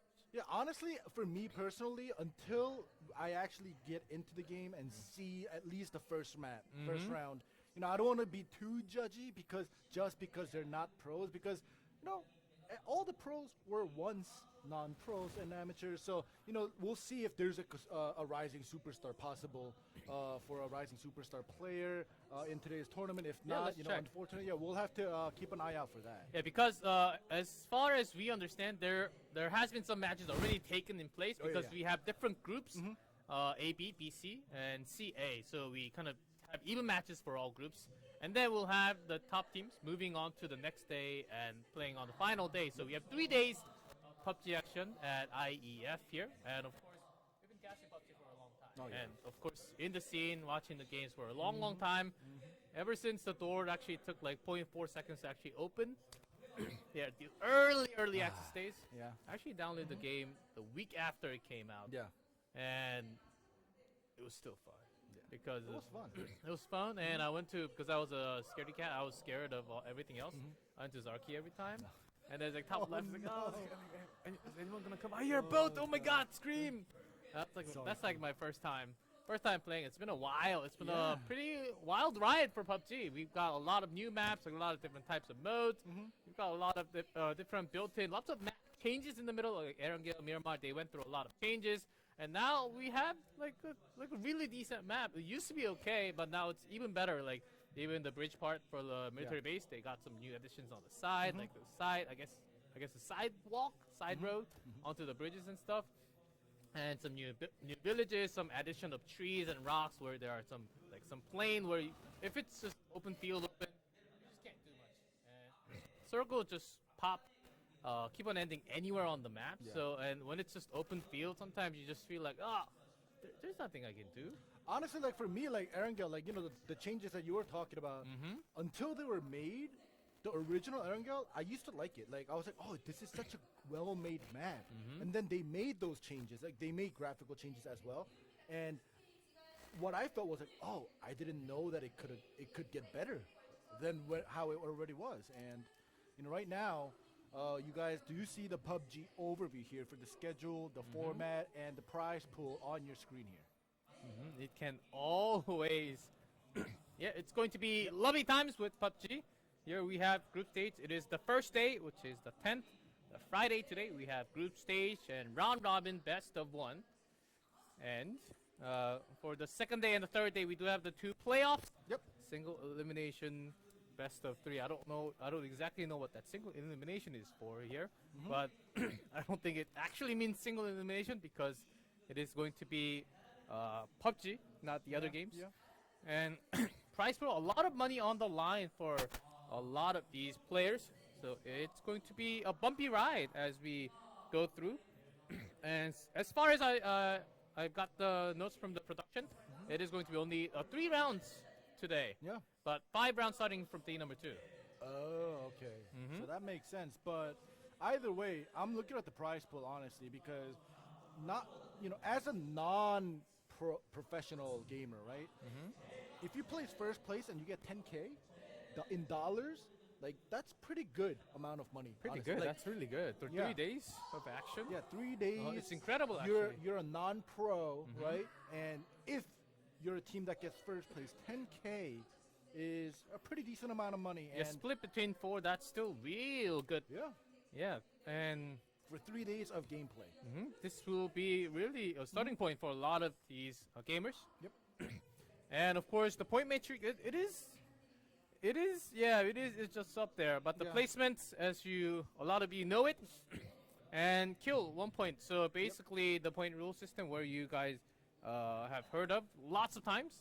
It's a super rule, right? Like, first place you get for placements 10, and then 6, 5, 4, 3, 2, 1, 1.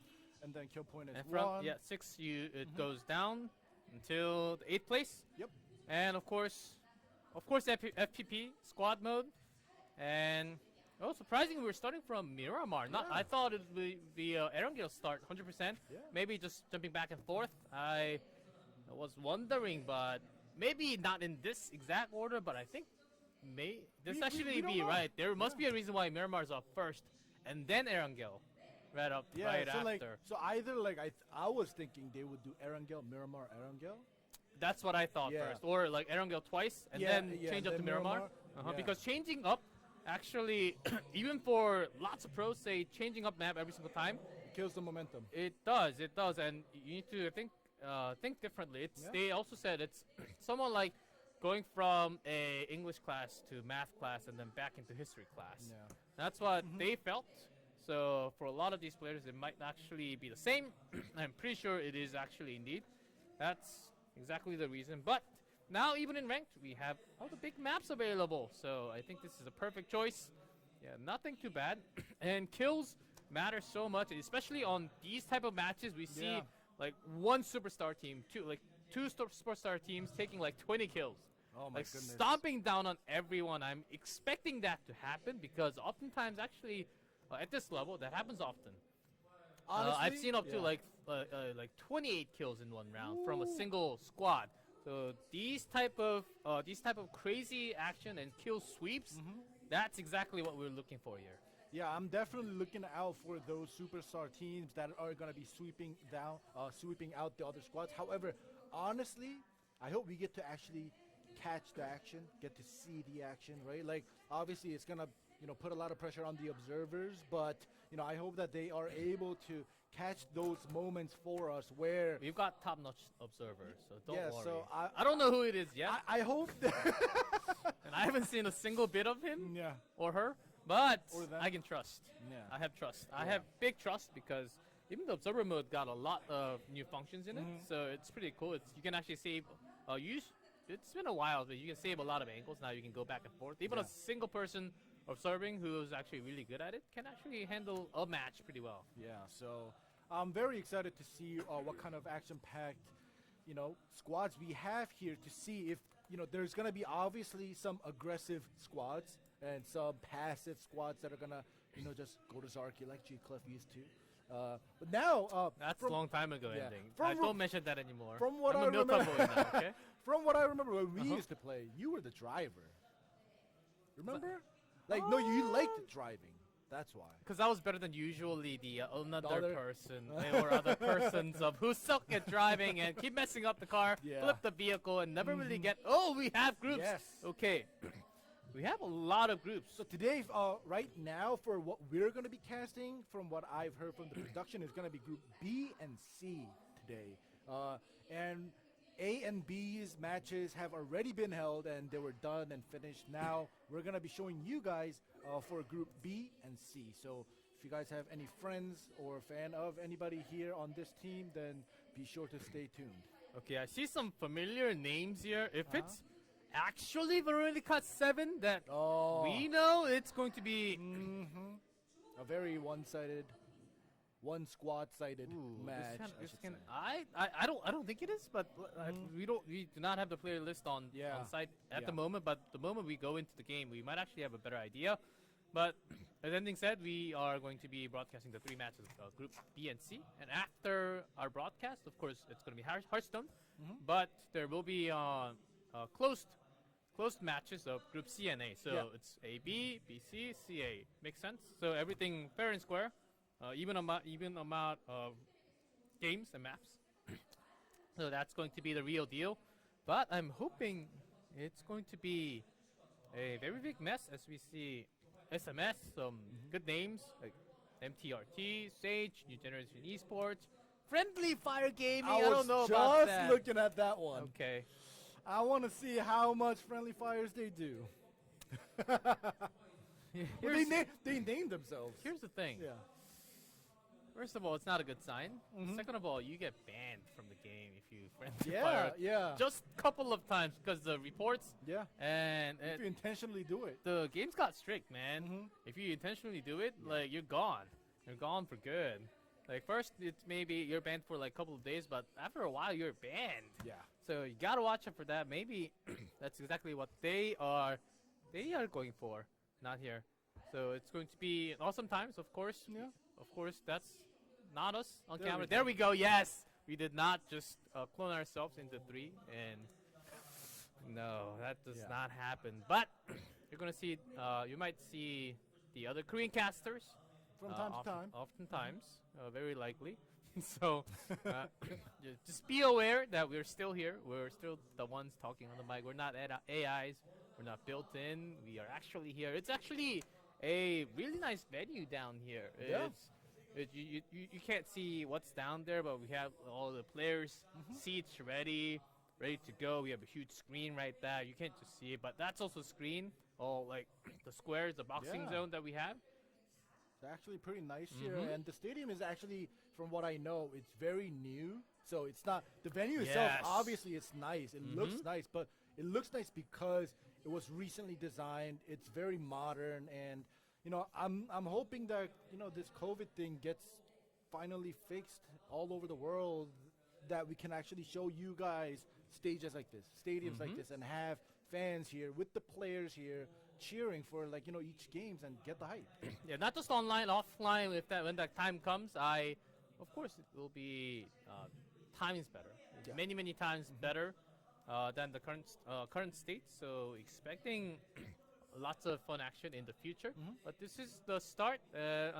Let's try to memorize some of these team names and the player names and see what they're going to do, how awesome they will become in the future, very likely, because this is usually, even the pro players, they usually start on this stage of the tournament. Of course. And amateur stage, and then they get really seen by the other esports org or by the talks of the other players saying, oh, this guy's really good. Like, still a tournament, this guy was like sweeping everyone else. Of course, maybe he deserved to be tested on the team. And you can also put one more line on your resume saying, okay, I won this tournament, first place. I was the best on the team, in-game leader, fragger, and sniper, and everything that you were good at.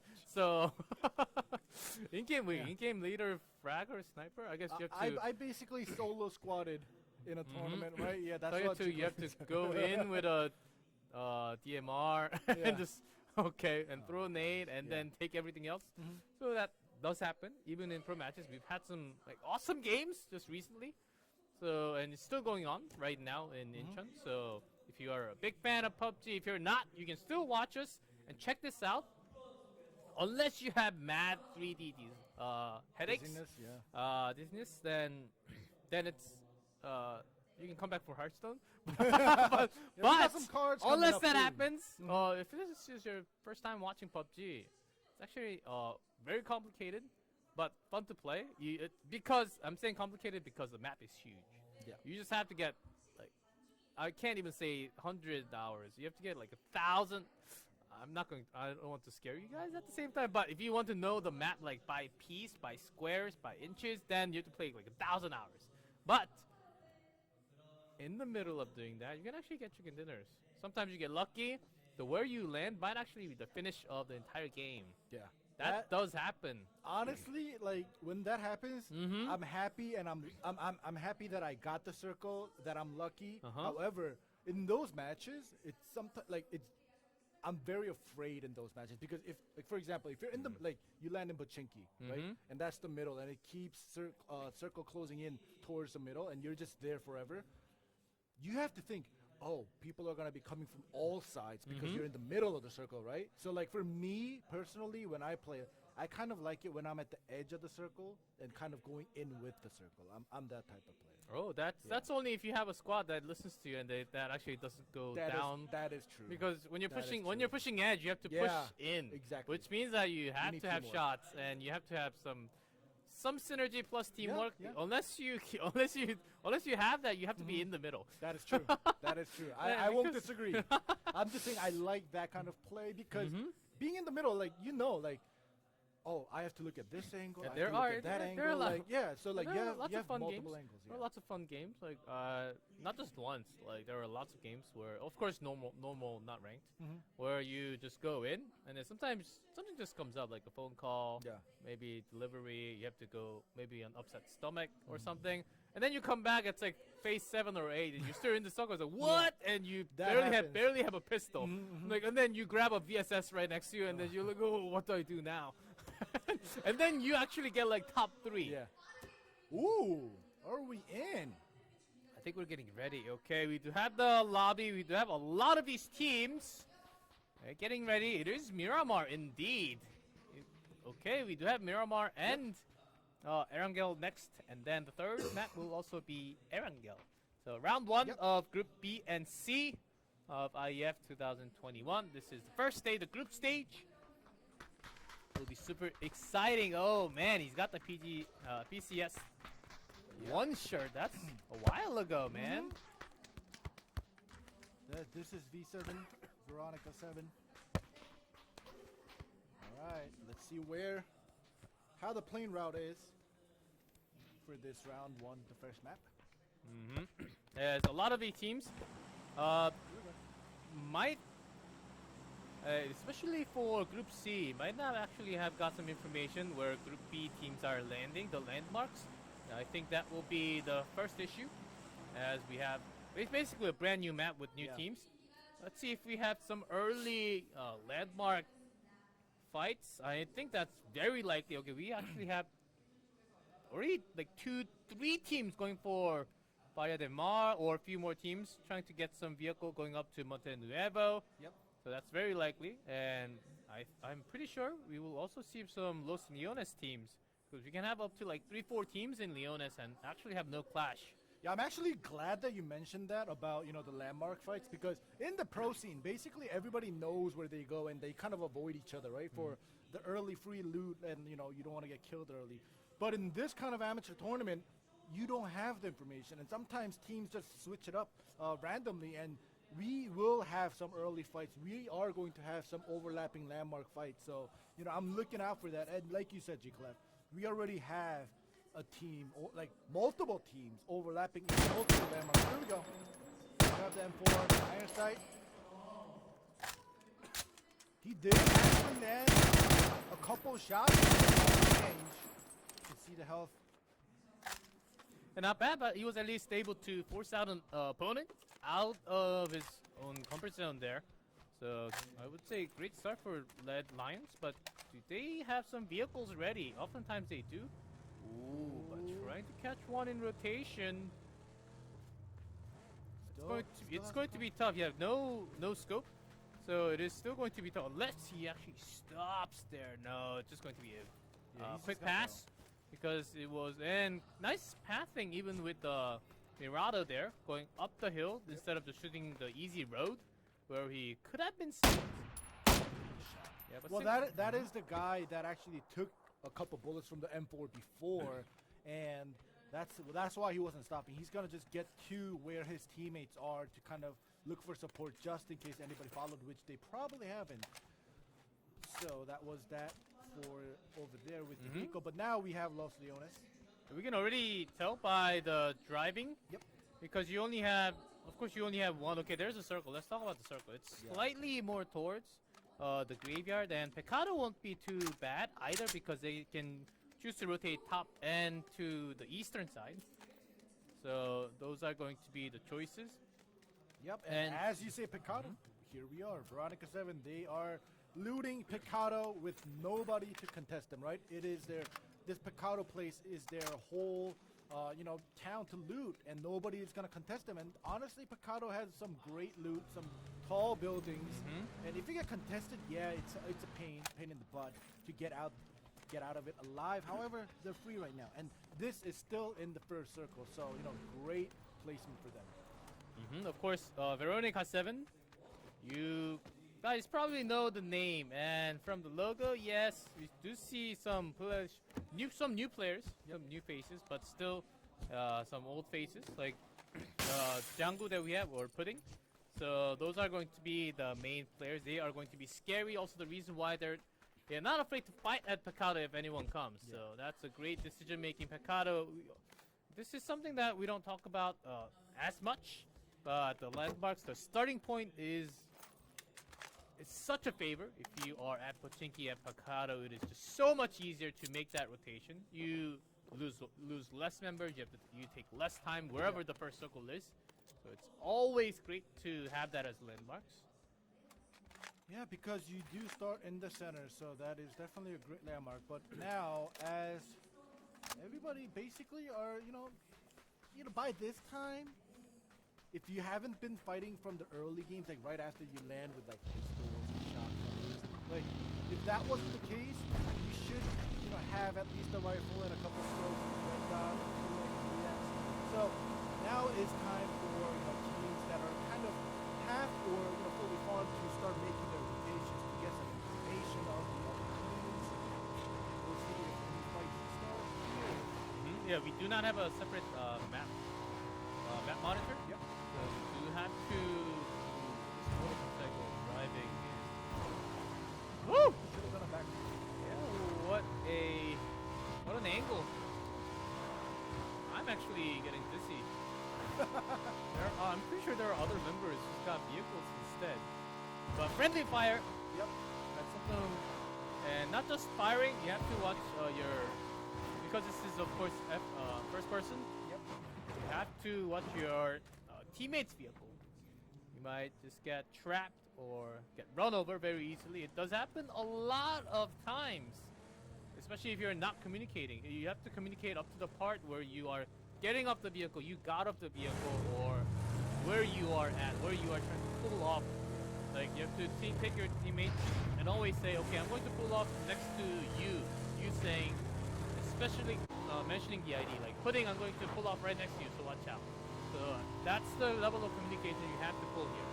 Yeah, we'll see if any of those miscommunications happen for a friendly fire or a team shuttle here. But so far, everybody with the vehicles, all the teams, all the players have been rotating pretty well to where they want. And you can see that V7 are getting pretty close to Team Sage here. We'll see if fight breaks loose. But just in case, turning the engine off, so that sounds actually held. Veronica, I think they're trying to get into the crown house on the bottom, exactly where Django has landed already.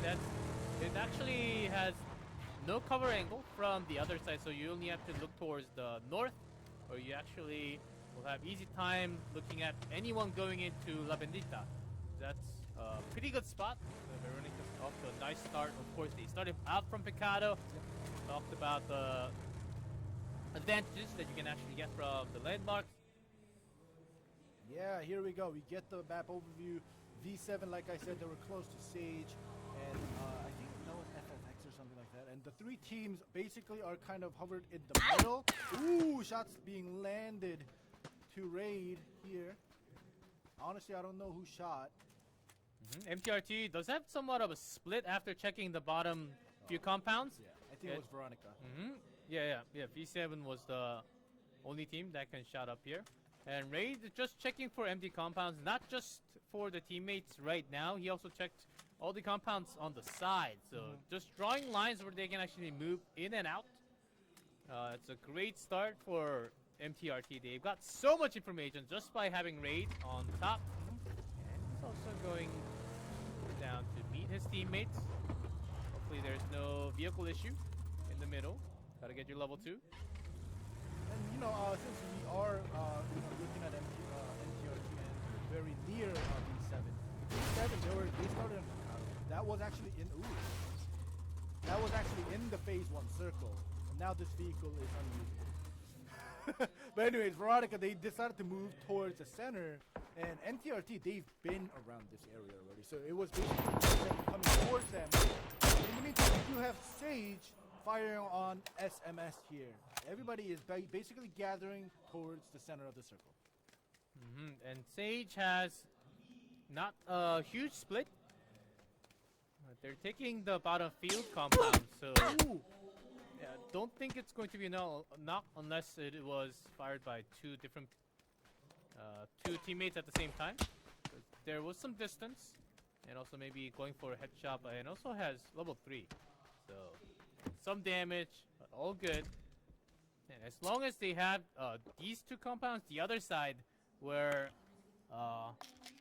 Father is, that actually Father Dindo is, it might actually be very easy for them to collect information because they're not going into Bendita, but still having the entrance is what they need. They can still hold when the circle shifts into the crate. You can actually just go in because you had the hold of the entrance for the longest time. Definitely, and you can see what G Cliff was mentioning is that they are doing that 2-2 split, so they have the advantage of field of vision, right? They don't have to cover their back because you have the other two of your teammates watching the other side. So you're basically splitting a full circle into half, and the two of you guys are looking the other half, and etc. for the other two players. So they're in a very safe position with gathering so much information, whether somebody else has passed them, somebody stopped in front of their compound, stuff like that. So right now they have so much information, but for now, BTS here, they are kind of crumped up with a team just passing by. Yeah, ESC just not really taking chance, not shooting anyone because they do not want to get in trouble for now, but does have their teammates going up high ground just to collect some more information as we are basically now just having the phase 2 circle and wondering when we're going to actually see that. That's an important information. There we go. You call it. Right next to Bendita, so even if you go in, maybe not go in because the moment you go in from to the east and north, it's actually really hard to get out from there. I think rotating all the teams from the west should be rotating like all the way south, come into the circle later on in towards next phase, or just move up slowly to the northern side.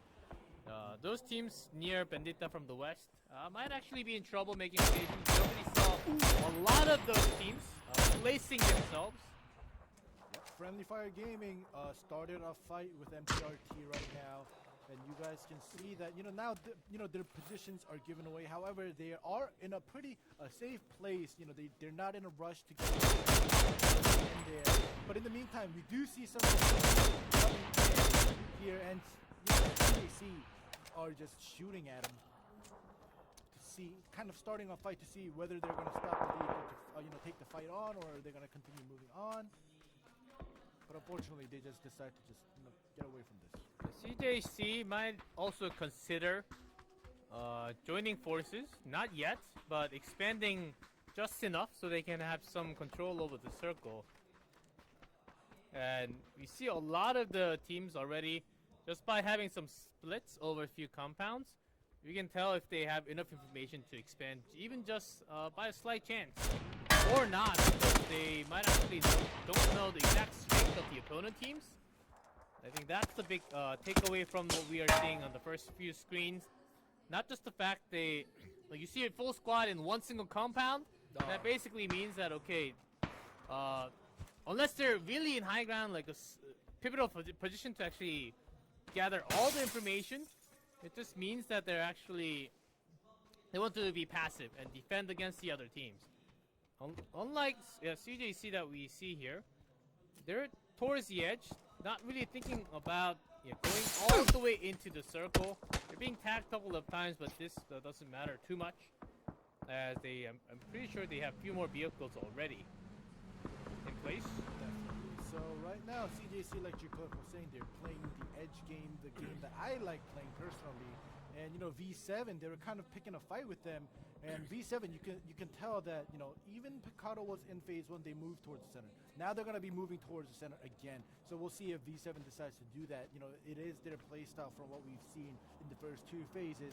But in the meantime, we do have FP, TH, and here have the high ground. They are very split. They're not even doing a 2-2 split. They're just taking over all the high grounds, but they are taking some shots from DZY here. Yeah, no biggie, as he's all the way up, pretty far out. I think a lot of these players actually understand the shots that can come from and just the amount of damage, because they're not seeing too many knocks, as we still have lots of time to jump into the phase 4. And after right now, I think a lot of teams will consider diving, not just from the side, just into the center, because we're going to have a lot of field and some mountain range on top of the north. Which basically means you have to choose, if you want to go to the north, you have to go to Junkyard side, from the east, but there's no one from the east, so that's exactly where V7 is going. Understanding that, okay, no one actually took the Impala, and the flight path should actually hint that a lot of teams should be coming from the western side only. So V7 making a perfect choice there. And another team that we see here, Mass, don't see bikes as often. And nowadays, because all the players are just so good with the lead shots. Yeah. But still, you need some speed when you need to. Okay, here's Saul taking some good shots. Almost got the knock. Not coming too close, as we do have some distance. But we do have a final, actually kill secured by Aya from... The fight is continuing here, and we have basically 3 to 4 teams clumped up here. They do have a control of the compound, and Megat gets confirmed killed right there. Yeah, MLYN here, they were trying to get some extra damage, but CJC is also quite far away. They're actually looking for some extra damage. Another good pushing power, and MLYN, they had information, they heard everything, but just couldn't come quite close. I thought they had some smokes and enough time to get away, because they can actually go into the side of the building and hold that position even if they lose the vehicle. And great pushing power by Red Lions here. I think they will just go straight in and try to wipe the entire squad away. Only 2 left. Yeah, so right now, the team that's out, taking the fight on with 2 of their members down, and the nade does connect a little bit. Has the angle for the backup, and this is the second team being knocked out here. Yeah, great push by CJC.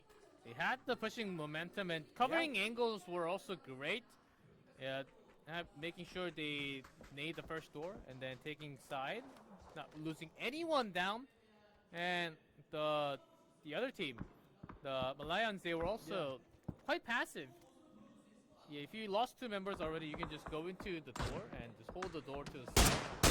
There were a couple other options, but first game and first broadcasted game, so you might not be having the best shots. All right, so in the beginning of Phase 3, G. Cliff was talking about how there was, basically no team on the eastern side. That's why V7 decided to rotate there, which means on the western side, there's a ton of teams trying to get into the circle. However, this, Phase 4 circle actually shifted towards the western side, which is allowing the teams that rotated from the western side a little bit more breathing room here. However, in order to take the terrain, the control, they're going to be a crazy amount of fights because of so many teams rotating from the western side. So we'll have to see if any of the fights break up. In the meantime, V7, nobody is on the western side basically, so they can basically creep in to the next phase without taking fights. However, if you don't get any kills, that's also pretty bad news. I don't think they are looking for Matt Jones at the moment, but Split, okay, putting down, they have to come in. Now, Young goes off to the side. That's a great vehicle hit. 2Q is here, but the other 2 did not join for the fight. NGE did not wait for the other 2 to join. The other 2 is actually in junkyard. And this is the problem, where if you go have Phase 4, the entire squad is actually going to come. Ooh, but look at this. V7 actually losing a couple of members, not just from the first knock, because it was actually somewhat close distance, not just about 220 meters out. There were a couple of teams looking at this place. Veronica, they're going to lose a pretty powerful 2 members. Yep, and now they have to hold this and just basically play it slow because they're lacking 2 players, and they know that the enemy teams have the information on them. And in the meantime, we do have FPTH and a team that actually took one of the kills away. I mean, killed one of the members of V7, kind of having the high ground, but they definitely have a good position with the high terrain. They can rotate west and get into the circle. They already have the other 2 in the circle, so no biggie, and the other 2 is controlling that very nice position. Not too bad, and just through the middle of a lot of other teams. Will be an easy kill, and actually kill stolen away from V7. And also see a knock from the blue. All of the prize, and Zeus, what a shot! Nice. Ooh, nice shot time. This guy, is this real? 3, and the last bullet. So not having enough. They're just going to chase. And nothing too bad because he does have Groza, so lots of 7s available. But they want to push V7 out. They want to get them down now and then get the full control towards the eastern side. But there's a lot of teams. I don't think even with that many kills, it might actually be too hard to actually break through. They have to win the fight straight on against SMS. And V7 does go down. Agatha, the last member of Veronica 7, goes out. They are the 4th team out of this round number 1 here. And in the meantime, CJC with 4 kills, 1 kill for each member, and everybody's still healthy and alive.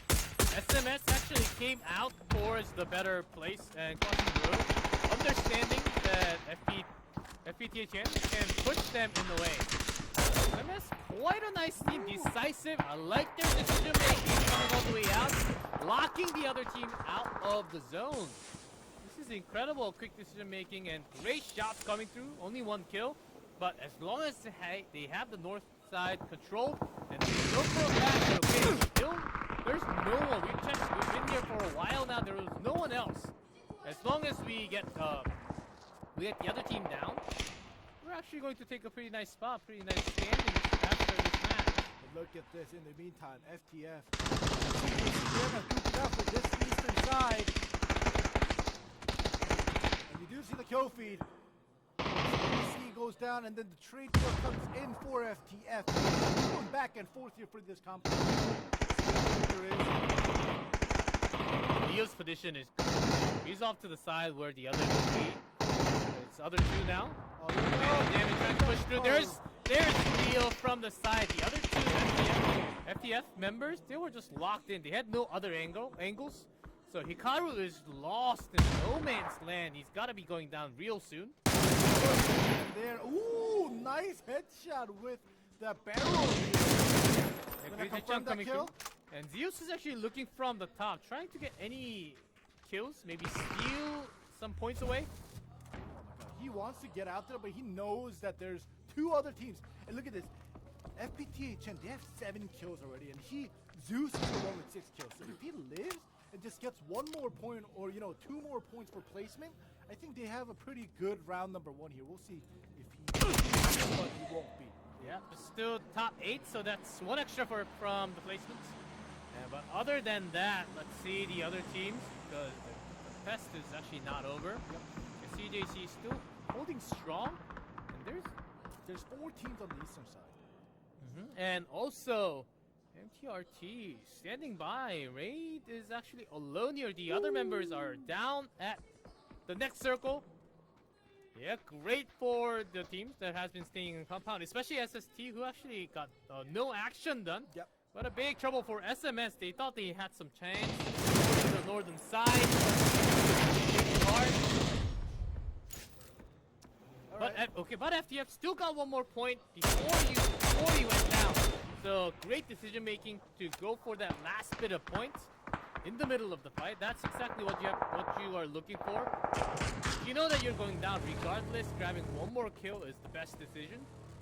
It definitely is, and that 1 extra point might help you guys out in the end. But in the meantime, we basically have teams in the circle, but they're still duking it out on the southern side and in the eastern side. Finally, the fight is about to be over. Yeah, SMS from the north actually got an angle onto Leo and got the kill. Here, SST, they've been just looking out the window, trying to get some kill points in their hands. Not too many. As we see SMS still in the north, they had to get their vehicles. Is it all pop? Okay, they're getting some blue damage, but they wanted to get some maximum information before they leave. And you gotta get into vehicle. Okay, take some damage from the vehicle and getting some blue damage, but that's okay because the buildings for northern side is actually not well covered, so they can actually bump into some buildings, but just going to stop in the middle. It's somewhat okay, not fully controlled by SST, but this is still a nice angle to play from. They do have that little hill for cover, and fortunately for them, usually I would say that the position that SMS decided to stop is not so great. But right now in this round, nobody's behind them, so they don't have to worry about anything behind them. So right now for this specific round in Miramar in Phase 6, they're in a pretty good position. But the thing is, depending on where Phase 7 circle decides to pop open, SMS might be in trouble. But in the meantime, SST, they've just been having a blast. Okay, SMS, they're getting some shots done, and also what you can look for, I think, realistically here at the moment. Breaking into SST would be extremely hard. 2-man squad. So getting some extra points plus getting higher placement. I think that's exactly what they're looking for from this round. Because there are lots of teams from the southern side. Still 4 more teams other than SMS. So better placement finish is exactly what they're going for. Plus they're locking down 2 angles. Even Sage just left alone. Seems to be in the circle. Still, tires pop. Can't really place too far because if you go behind the rock, might actually get tagged by MTRT when they come through. Oh my goodness, look at this. The next phase that actually contains basically, roughly half of the compound that SST has. So SST still in a great position, but look at the southern side. MTRT and Sage are still duking it out for that area. And I think for the northern side, SMS is going to be the troublemaker. On the southern side, or southeast rather, it's going to be NGE, EPOD that is going to be the troublemaker for the other team. Yeah, you say troublemaker, but I think SST is going to get easy kills onto them because they have to move. Oh, they're actually missing a few shots. Okay, giving them a lot of chances, but how far are you going to go? Wow, he lives. Still grabs one more, which was knocked. And he knew that there was no one else. The other member from Sage still alive in the compound, marked by MTRT. So, and it's going to be the fight between the two teams, SST and MTRT. But the real problem is the E-Pod left alone from the eastern side. Do they have a good idea that he is still alive? Ooh, right away. Yeah, came way too far up the hill. That is not great. And like Love the speed. Okay, sick dump. Going E-Pod trying to steal that kill point away. I don't think MTRT knew about that position. E-Pod does take that kill away here. You exactly. can see it in the kill feed. And SST, he's mad. He's looking towards the left. Even SST has to so much be careful unless you got perfect damage. E-Pod making some trouble. War 2 knocked all the way in the back. Wow. This is crazy. MTRT was supposed to take more damage, but SST, without smoking the left side, they thought, okay, just one man, we can take him away. What did I say about trouble? Right? He definitely caused so much trouble for SST here. And in the meantime, MTRT, they are still fighting it with the nade, and the nade does land on Ace. So now 3 members are down. We are picking them up one by one. Barrel spray going through. Not going to get the knock. Tingle Tear here. Gonna cook the nade. Okay, not really having the best angle or the range, but still see some res coming through for SST. Did not lose a single member yet. Ace is all the way far, so I don't think there's res coming anytime soon for him. But still, the other 3 got a good angle. You can actually go on top of those small little containers. Look at this. SMS. Still good enough. SMS and C. Left here in the squad game. They have the better position, right? You know, they've just been staying quiet. They said, you guys fight all you want. Yeah, even MTRT, yeah, with the next circle, they're in trouble. It's about time they can be in trouble, but I think they might be okay. Just throwing. You think so?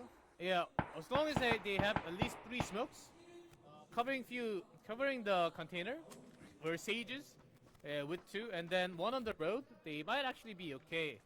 Yeah, with the. But they can't stay on the road, right? So they're gonna have to either. Yeah, they will just go push right next to Sage and hold that side. And there are some angles because from the road, yeah, SMS is also there. They're basically working together unintentionally. Ace was also res because their attack, MTRT's attack from the small hill was actually cancelled. Okay, because Sage alone in the compound, in the small container here. Look at him! He's dead. He's gone. Wow. The molly landed and he actually died.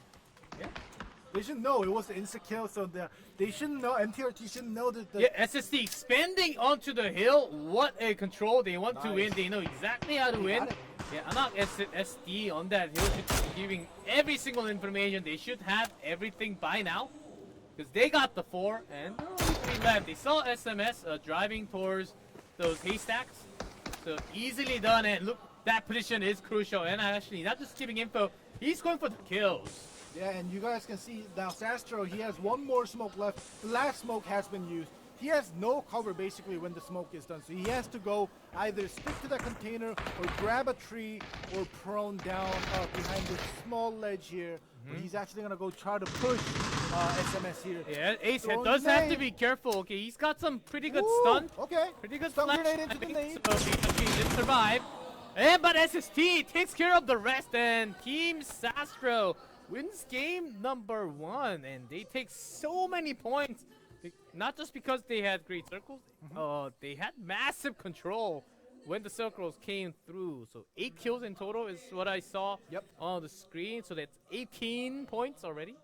So what a team. That's a great start. You know, we didn't get to see, 20 kills, but SST Team Sastro definitely had great control.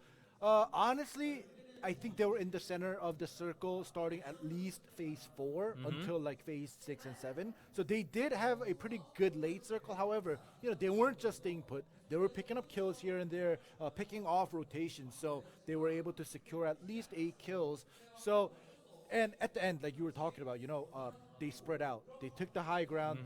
They knew what they needed to do to win the game, right? Not just stay together all the time, kind of crumped up. So, great plays coming from SST. Great plays. I do agree, but they almost made a huge mistake, letting two of their backmen going down to EPOD, and I think that was one thing they really had to tone down. That was like the one mark they could have left where it could have been a chicken dinner from 99% to like a 30% drop. That was an insane play where it could have been one of the worst situations possible and made the chicken dinner go into MTRT instead. MTRT still had a pretty good chance, and they actually managed to push through with the smokes. They covered pretty good angle against SST, which was exactly what we were looking for. I guess they had just enough smoke. 2-3 I think was enough. Also had the buggy, which I didn't see at the moment. Just ran in and had the container done. From Sage's angle, there's so many teams clashing towards the hill. Can't really have vision because from the side container, you actually had more vision towards the field, not towards the hill. So you hear so many things and some knocks and some stuff happening, but you're going like, what's happening? I don't actually know what's like how many people are actually there and all that. But it seems like we are going to a break, guys. And we will come back in 5 minutes, so stay tuned. Or not. Snap.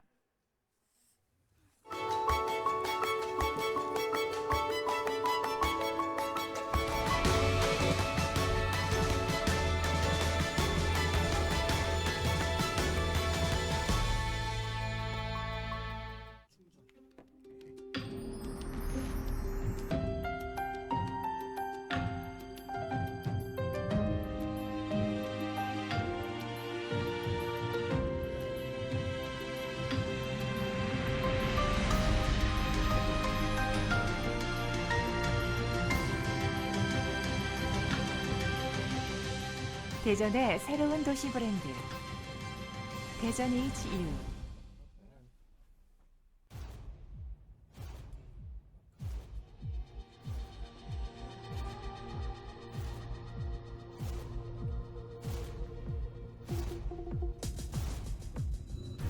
난 평범함이 익숙해 60년 동안 그저 존재한다면 난 무난한 게 익숙해 60년 동안 그저 쉽게 그려진 라면 그래 새로운 라면들 사이 흔들릴 때도 있었어 빠르게 변해만 가는 세상 속에서 진정 난 이대로 괜찮은 걸까 연차가 폈습니다. 한심하게는 그래도 익숙한 맛이 얼마나 지겨웠나 저리 가 내가 트렌드란 말은 알아 자 그게 뭔지 인별그램 계정 넣는다면서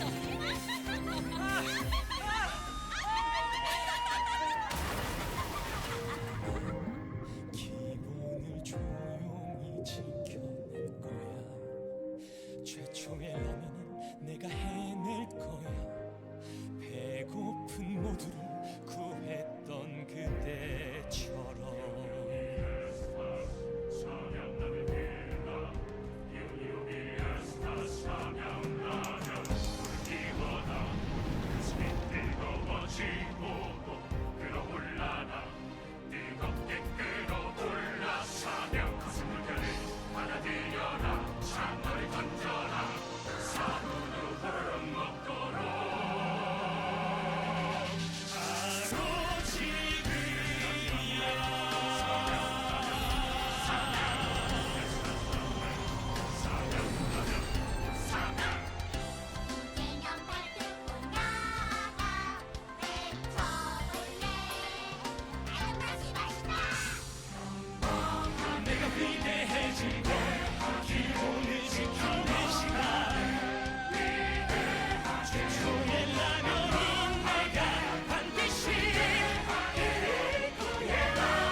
일본을 지켜낼 거야.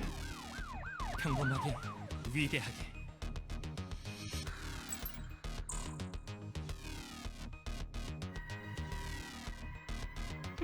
제법인데?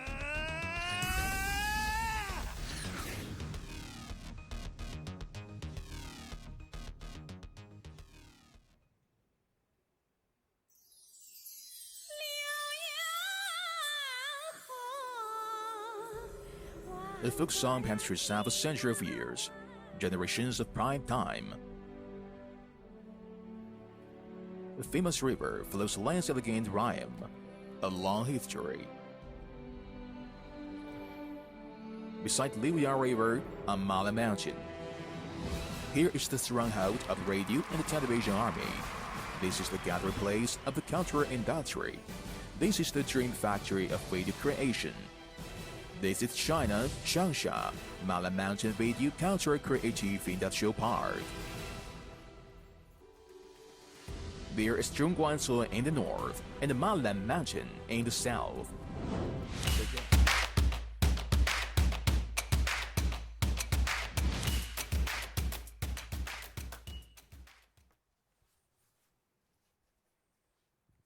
And we're back. Welcome back to IEF. And we just had one Miramar match.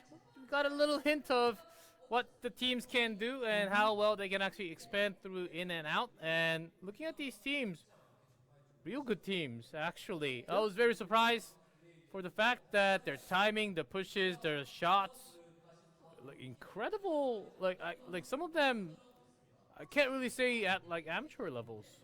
Yeah, like they're like near pro or like actually like so near pro level. If you have to talk about some decision making, there were really good moments and shot moments coming through, opening up lots of situation for them. If you can do that from the amateur level, you can possibly open the door for yourself, just like how you open the game up by having those headshots, maybe into the pro scene like that. Definitely, and we definitely did some good utility usage. We do see some teams near the end, or at least from the middle to the end, where you see the teams doing the 2-2 split like that. We see it so many times in the pro scene as well, and we do see some nice spread out in the end. But let's look at this match ranking here. We knew the team Sastro SST in game got first place, got the chicken dinner with 8 kills, which equals to 18 points to start their game up. But look at the rest. So yeah, it says PTS.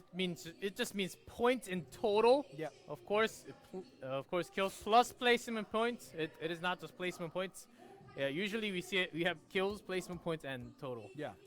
So we don't have. But in this case, it is just total points. Yep. And some kill points coming through.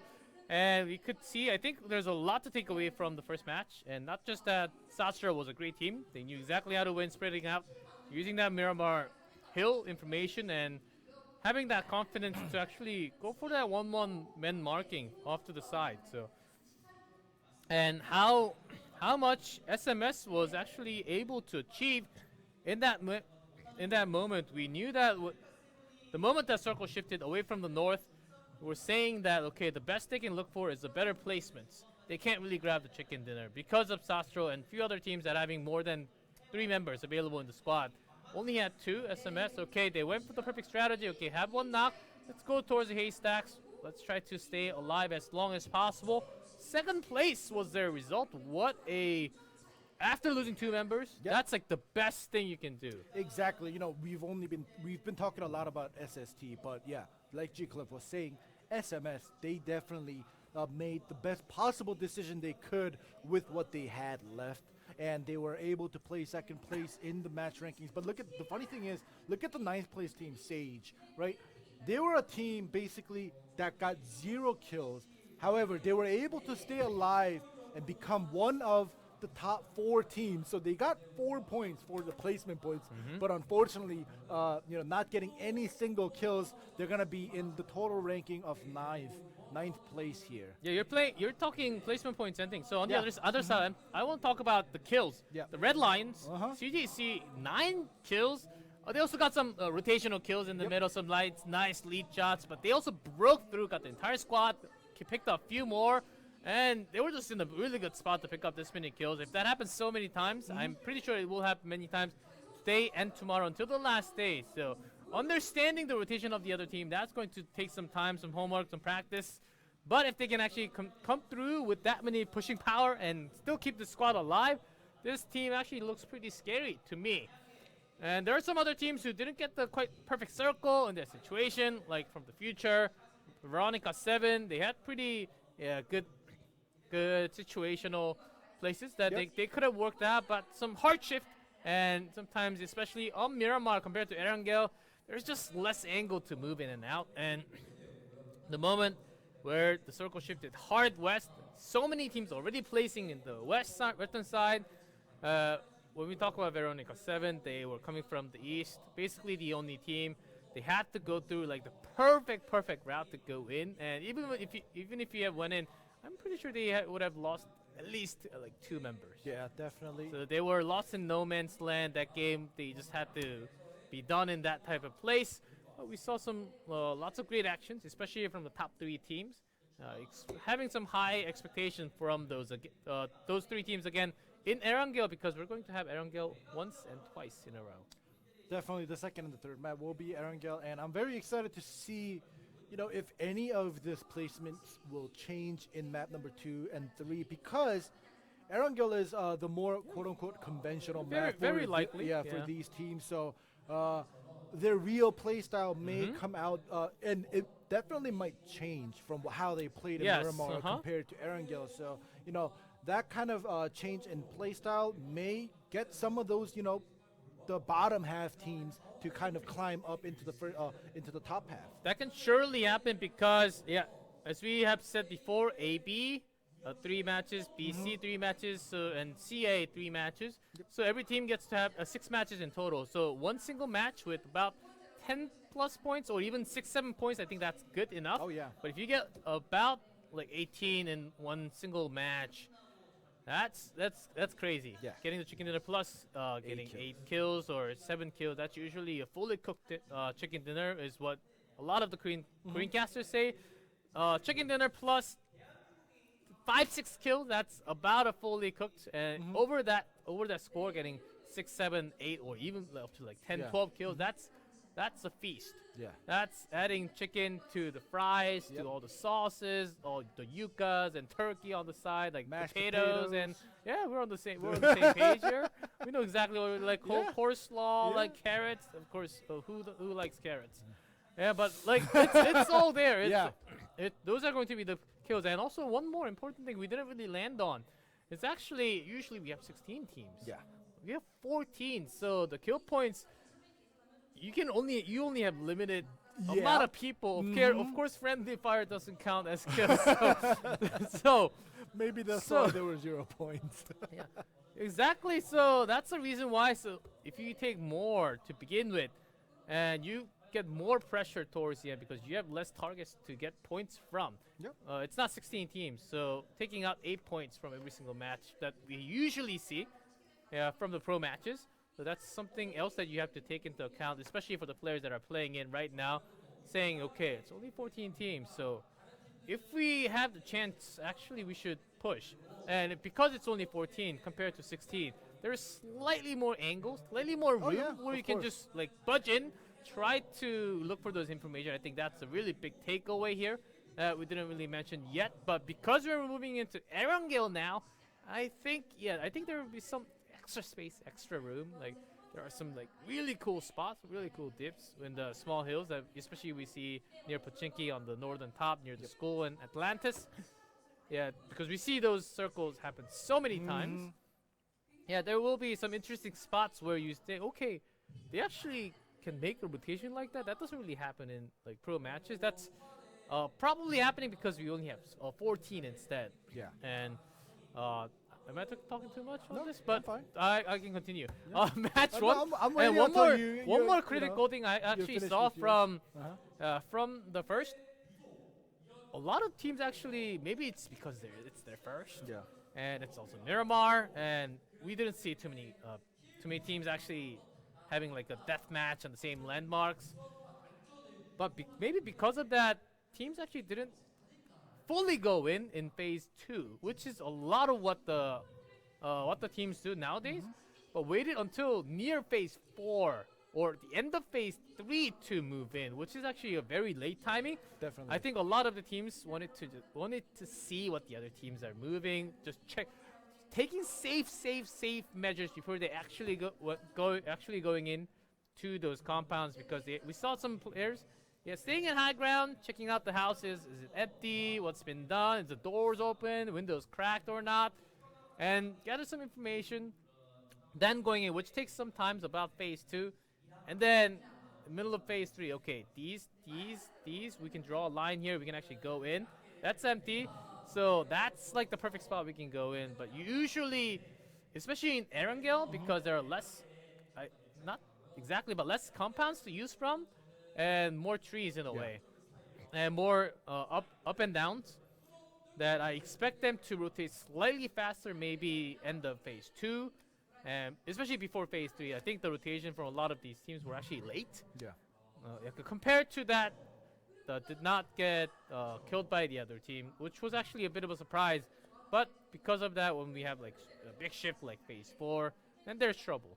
Definitely. And, you're talking about rotations and getting into position, taking control of terrains. Like, for example, SST, the team that got the chicken dinner, like I said before, they had the great circle starting phase 3. They were in the middle. However, on the other hand, I think there were the 8 teams in the total, 8th or 9th, Team Veronica V7, right? They started in Picado in phase 1. Yeah, 7th, because we have 14 teams and they were on the left. Yeah, so... anyways, they started in Picado in phase 1. And then you were talking how they were rotating towards the western side, and it was good for them because like there was one team that was going in from the western side, so they were clear on the western side. So basically they made a huge rotation, which was the right move, I think. Exactly. We were explaining at the moment, saying, okay, the flight path slightly towards the west, and also nobody used Impala. I don't think at that rate, especially the first match, not a lot of teams would risk it all the way and make the long rotation. And as we know from some matches, some actually near pro matches, actual pro matches, that Veronica 7 has a lot of experience. Not the full squad, but at least the two of the members. So in knowing that they made the somewhat risky, but could have been very rewarding if that one circle just didn't shift all the way west. Yeah. Because there was no one else. I was getting there. In the east, they had the high angle from the high hillside. If it was anywhere but the west, like north, south, east, or even dead center, they had full control over the hill. They had all the information. Which houses were empty. They could have just came down near the field, not even like 150 meters away. They could have just came down. I think they had a real good idea and a very high percentage of actually taking the chicken dinner. Not talking because they are actually a popular team that we have seen from the pro scene, but they actually made a really great rotation, is what I'm saying. Compared to that, because of that shift, everything was basically ruined, but all the other teams placing on the west, they actually kept a pretty nice zone. Yeah. So that, one of the other reasons I was talking about V7, right, was because of the risk that they were able to take and the risk they were willing to take.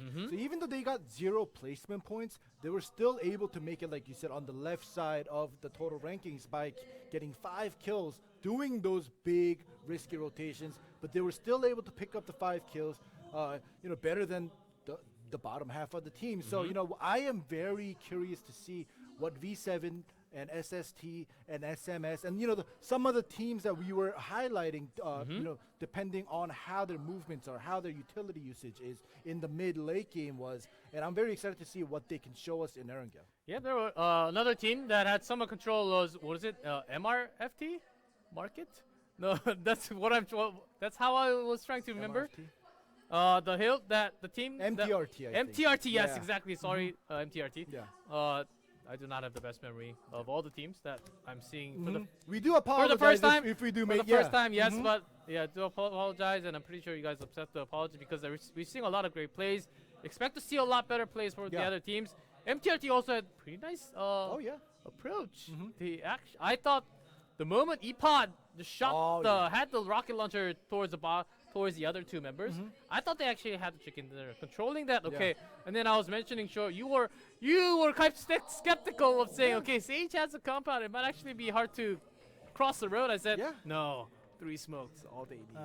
They actually pulled that off, which was real nice. Definitely. So it was pretty great to see that. And finally, we are in the game. We get to see the game screen. 30 seconds left until the plane lifts off. But until then, like you were saying, we did have some troublemakers like Epod. We did have Sage holding that compound who got mollied in the end, burned to death. And we had SMS kind of be like kind of hiding, staying quiet, not making any noise behind Sage's compound. And, you know, they placed second place at the end in the total ranking. So, you know, everybody just has their own play style, and they were able to play very well. And now on your screen, we have Team Sastra, or SST in-game abbreviation. Yes, the ace. As we have seen, of course, also from the back of their plane, PGC is indeed happening. Of course, not saying that you should go and watch that. Instead, of course, you should stay and watch IEF with us. But ooh, a nice route for the plane. Ooh, fair square, going straight to Pachinki. I guess it's slightly towards the west, but that doesn't really matter. Everyone can actually enjoy and be quite happy wherever they want to go. What? How many teams are we actually seeing? Just one team for military base. FFG, Friendly Fire Gaming. Okay, just one. Is the one team. Their logo is huge. So, you know, I was like, is that multiple teams? No, it was just one team. So now FFG, regardless of where the circle is, they're going to have a great, you know, early loot phase. And look at V7. They saw FFG drop in the military base. I don't know if they purposely... They actually go for very pure, very oftentimes, and also takes the quarry side. So that is their landmark. But I think one thing we have to take in wait, before we saw the screen, no one actually went for Pachinki. Really? No one. They were scared. Everyone just got chickens. Ooh. And maybe for the third map, a lot of teams will contest for Pachinki. I think that's certainly a possibility. A city, a landmark where you can surely be looking for. We have the first circle, but we don't see it yet.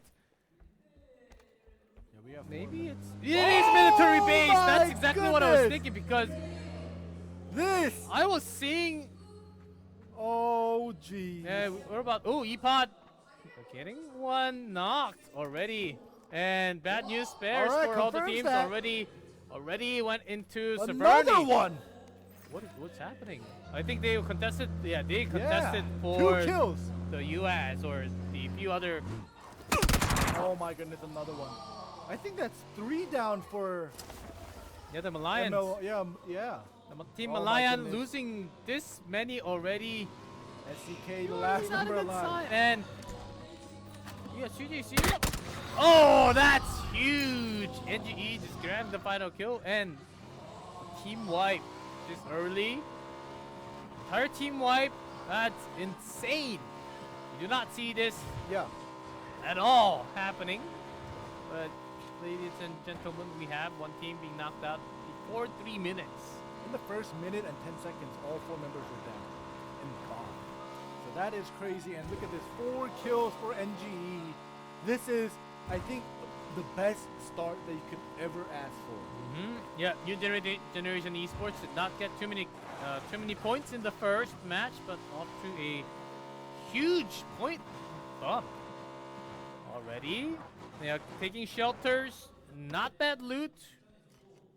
They're taking some big compounds, so this won't be too bad. But for the reason why we're seeing Oscar Esports is because they're at Severny. But they gotta make some long traveling time. But at least we have the esports setting here, so the taking all the utility and the guns might actually not get the best loot because of the time limit they have. But they've got to get out, possibly even before phase 1. Maybe just take some first phase blue damage and find a boat, come in late. A boat from Severny is gonna take a long come all the way down near the coastline. I'm talking like maybe towards the Milta Power, and then find a boat, and then come in. In the meantime, FTF making a rotation. They're near Rozak. You know, everybody that's in the mainlands are going to be in trouble, because we saw, I think it was V7 on the left bridge, and on the right bridge there was another team. if they decide to just stay on guard for those bridges that are, for the teams and the players that are going to cross to military base, that's going to be a huge problem. So I want to see what happens starting phase number 2. I'm pretty sure that is actually going to happen because a lot of these teams are looking for kill points, and a lot of these teams also think that they have the potential to take a lot of these other teams out. Just guarding the bridges, at least grabbing a few kills, if not all. So those are going to be the risky play. If you actually go for the bridge now, I think it's not so bad. Because phase 1 into the military base, you're pretty much safe. Okay, for E7, I think all 4 members. Yeah, phase 1 is pretty much safe. They are going to go in and cross the bridge instead of holding it. We'll see if they're going to hold this high ground, but from what it seems like, they want to just get into a safer position rather than keep the other teams from coming in from the left side of the bridge. Yeah, phase 1, you're pretty much safe wherever you go, except for the team in center of military base. So it's important to go in within this time, which is 4 minutes. Here we go, Sage already in. Yeah, quick route.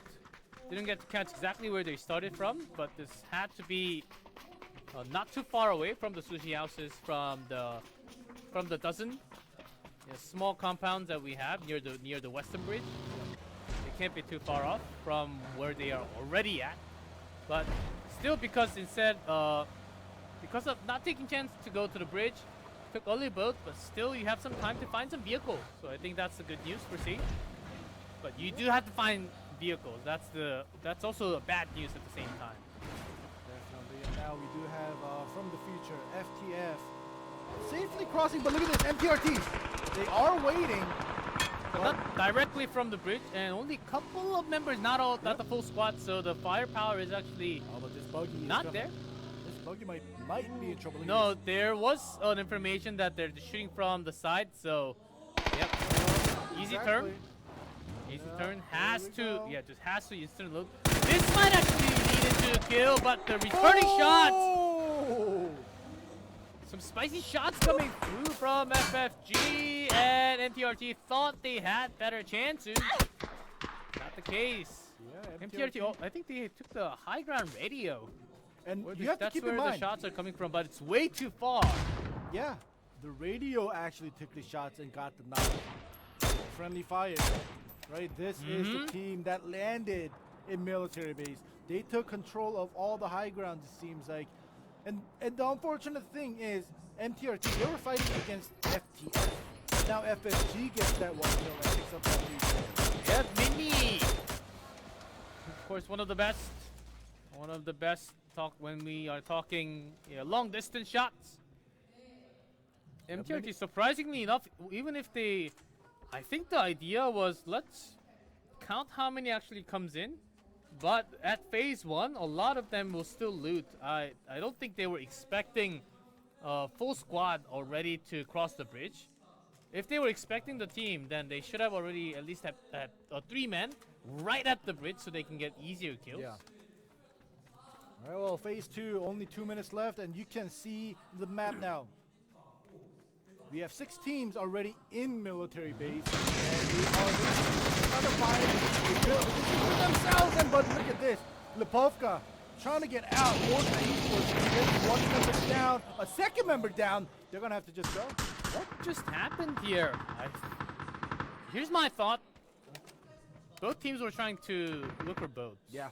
Because there are some spawns, I'm gonna like agree with one you on spawn with Lipovka, which is not the most common. There are other sites, but it's because this is still somewhat middle of the map. If you talk south and north and south, and Lipovka in the blue, we should be safe. Let's look for a boat, take some blue damage. But the other team also had the same thought. Yeah, that was the main problem, and still I don't think they found the boat. Just the kill. But they can start from Lipovka, make their way down to Milta Power, Milta, stuff like that, and eventually find a boat. And if not, they're gonna have to go through the bridge. We'll see what happens to them, CJC. But that is later in the day. Right now, we do have Mess here. How are they going to make it? Slowly, I can only imagine they are staying nearby because this is where a lot of teams actually make the rotation. Yep. They're trying to get somewhat easier kills. Seeing if anyone else actually crossed the road. Second person from MTRT actually being knocked.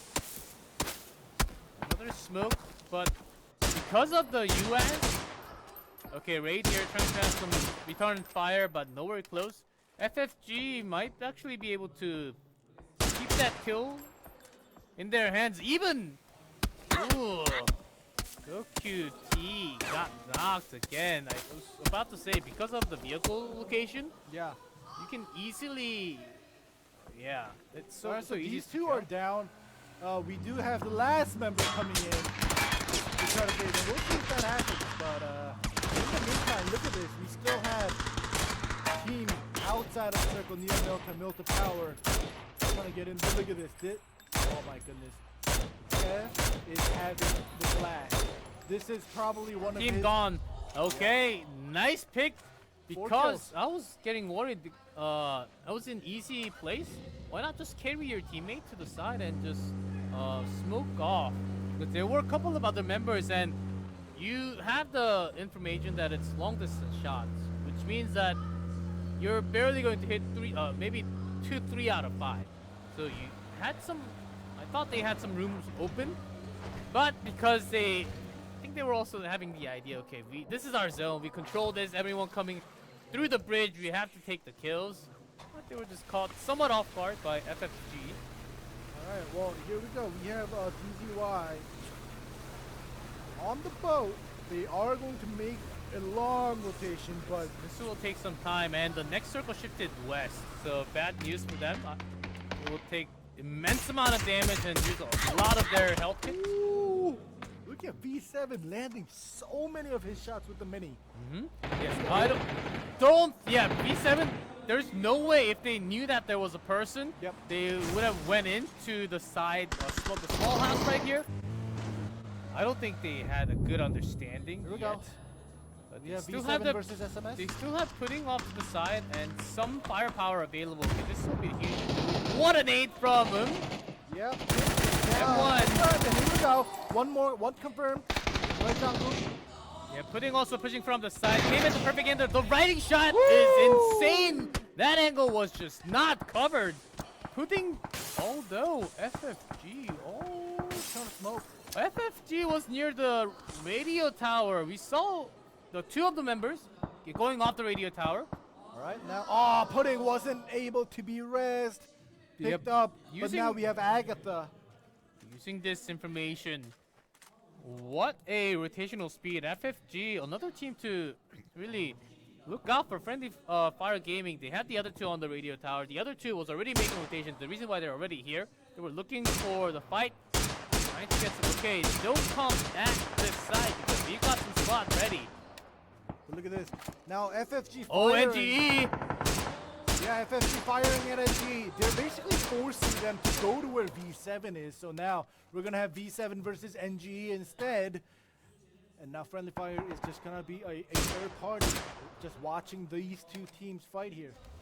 There are some more hill positions available. This is the worst. It's like, all right, we're a little bit late. Okay, there's CJC coming right behind. Yeah. Not know that the vehicle stopped. Here we go. It's a buggy too! It's a buggy! One man down here. Easy.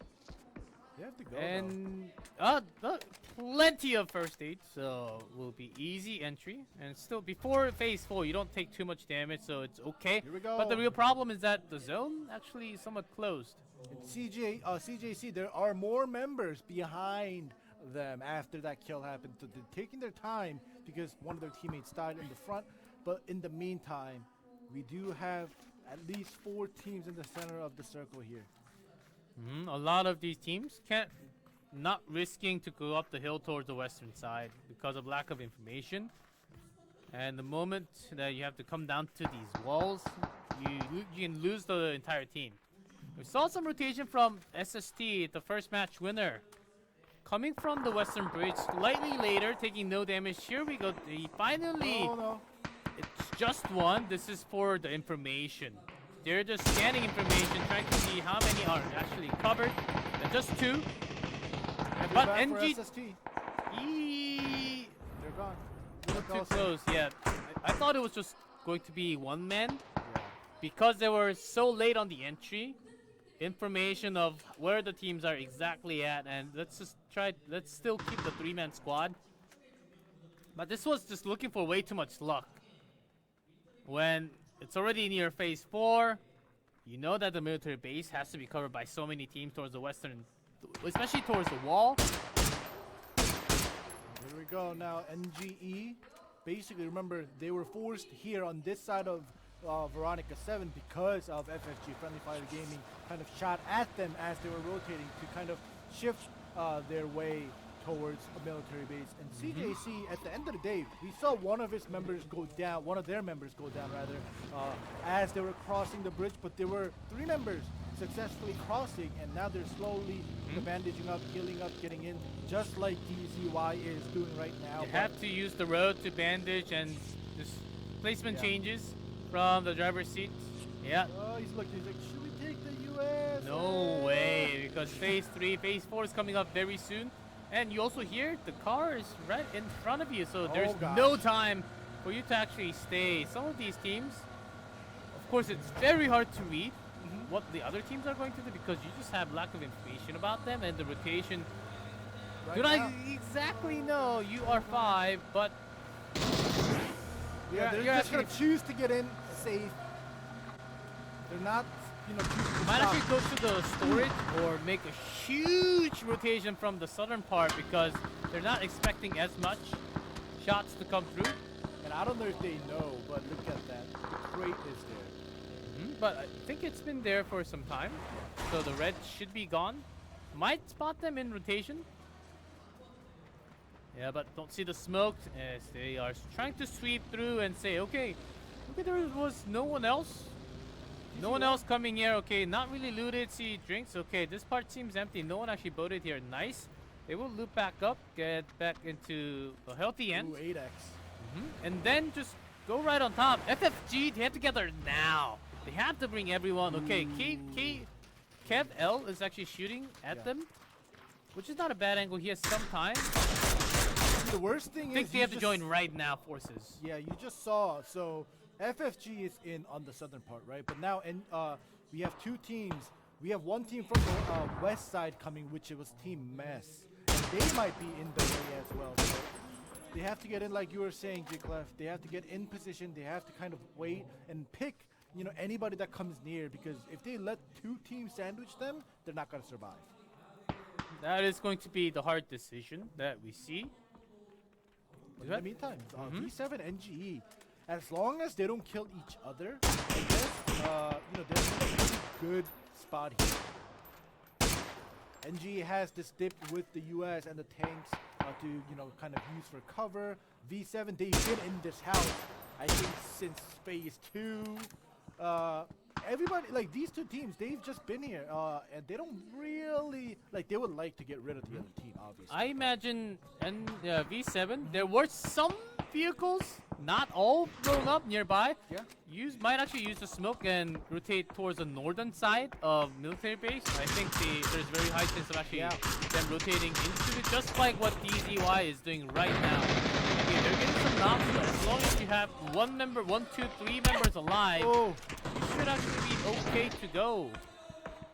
Yeah, but DZY, you know, they're kind of stuck. They lost where to go, and now they just get off behind the tree. Oh, only a Dacia and a tree cover. And the shots are not landing.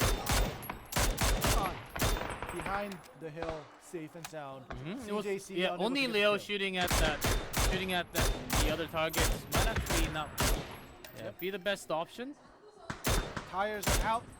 Now we have DZY basically stuck behind the hill. If they want to get out of there, they're going to need a lot of smokes to kind of make their way, kind of make a smoke cloud bridge to get past here. hard decisions coming through especially for DZY, because they checked with the other two men. Oh, look at The top side is actually covered. Oh, tire pop! And actually, the assault from the northern side. It got a kill onto the knock isn't on Zemo here. Yeah. It's actually from the southern part of the circle. And 3, 2, 1, 0. Boom. Not too far away. All right, V7, NGE, Sage. Yeah, they're crumped up together, but still, the circle has been on their side, right? So they just have to just kind of stay put. If you have a good angle, yeah, you can go for some knocks, but you know it's gonna be hard to get a confirmed kill because there's so many other teams around you. But in the meantime, look at Mess. They're a full squad on the south side of NGE and V7, but look at that. Friendly Fire Gaming, FFG is making their way. The Mets is in a not bad position, but they have to win the fight. This is the chicken deciding fight for them and also FFG, because there's no one else actually guarding from the southern side of the next circle. They win the full squad fight, but the blood has been spilled by both teams already. Mess, yeah, 2 knocks from the back, so no rest should be coming through at all. Yeah, FFG should clean that up, but they also had 1 spill, I believe. Yeah, 1 teammate being knocked. Yeah, this is going to be a 3-man squad now, but as long as they keep this angle, it's actually a great spot. The rest of FFG, a couple of them. This is one more. They go down, but look From at this. Met. Yeah, cold set right next to them, actually trading good, making it down to 1-1. Okay, Aoki here says, okay, you've got killed my teammates. It's going to be you and me, son. 1-1. All right, great docking here with the Buggy and the Dacia. He's gonna heal up. He's not gonna be able to res A-Rep here. Okay, has the molly and the grenade cooked. Not bad. Cold set approaching. He has a pretty good read that he's coming towards the tree. That had to be the only angle. Well landed. That actually landed on him. I think the cold set, he was healing up, so it's not going to be a knock, but still, Aoki's running towards him. Should be easy. Clean up, perfect.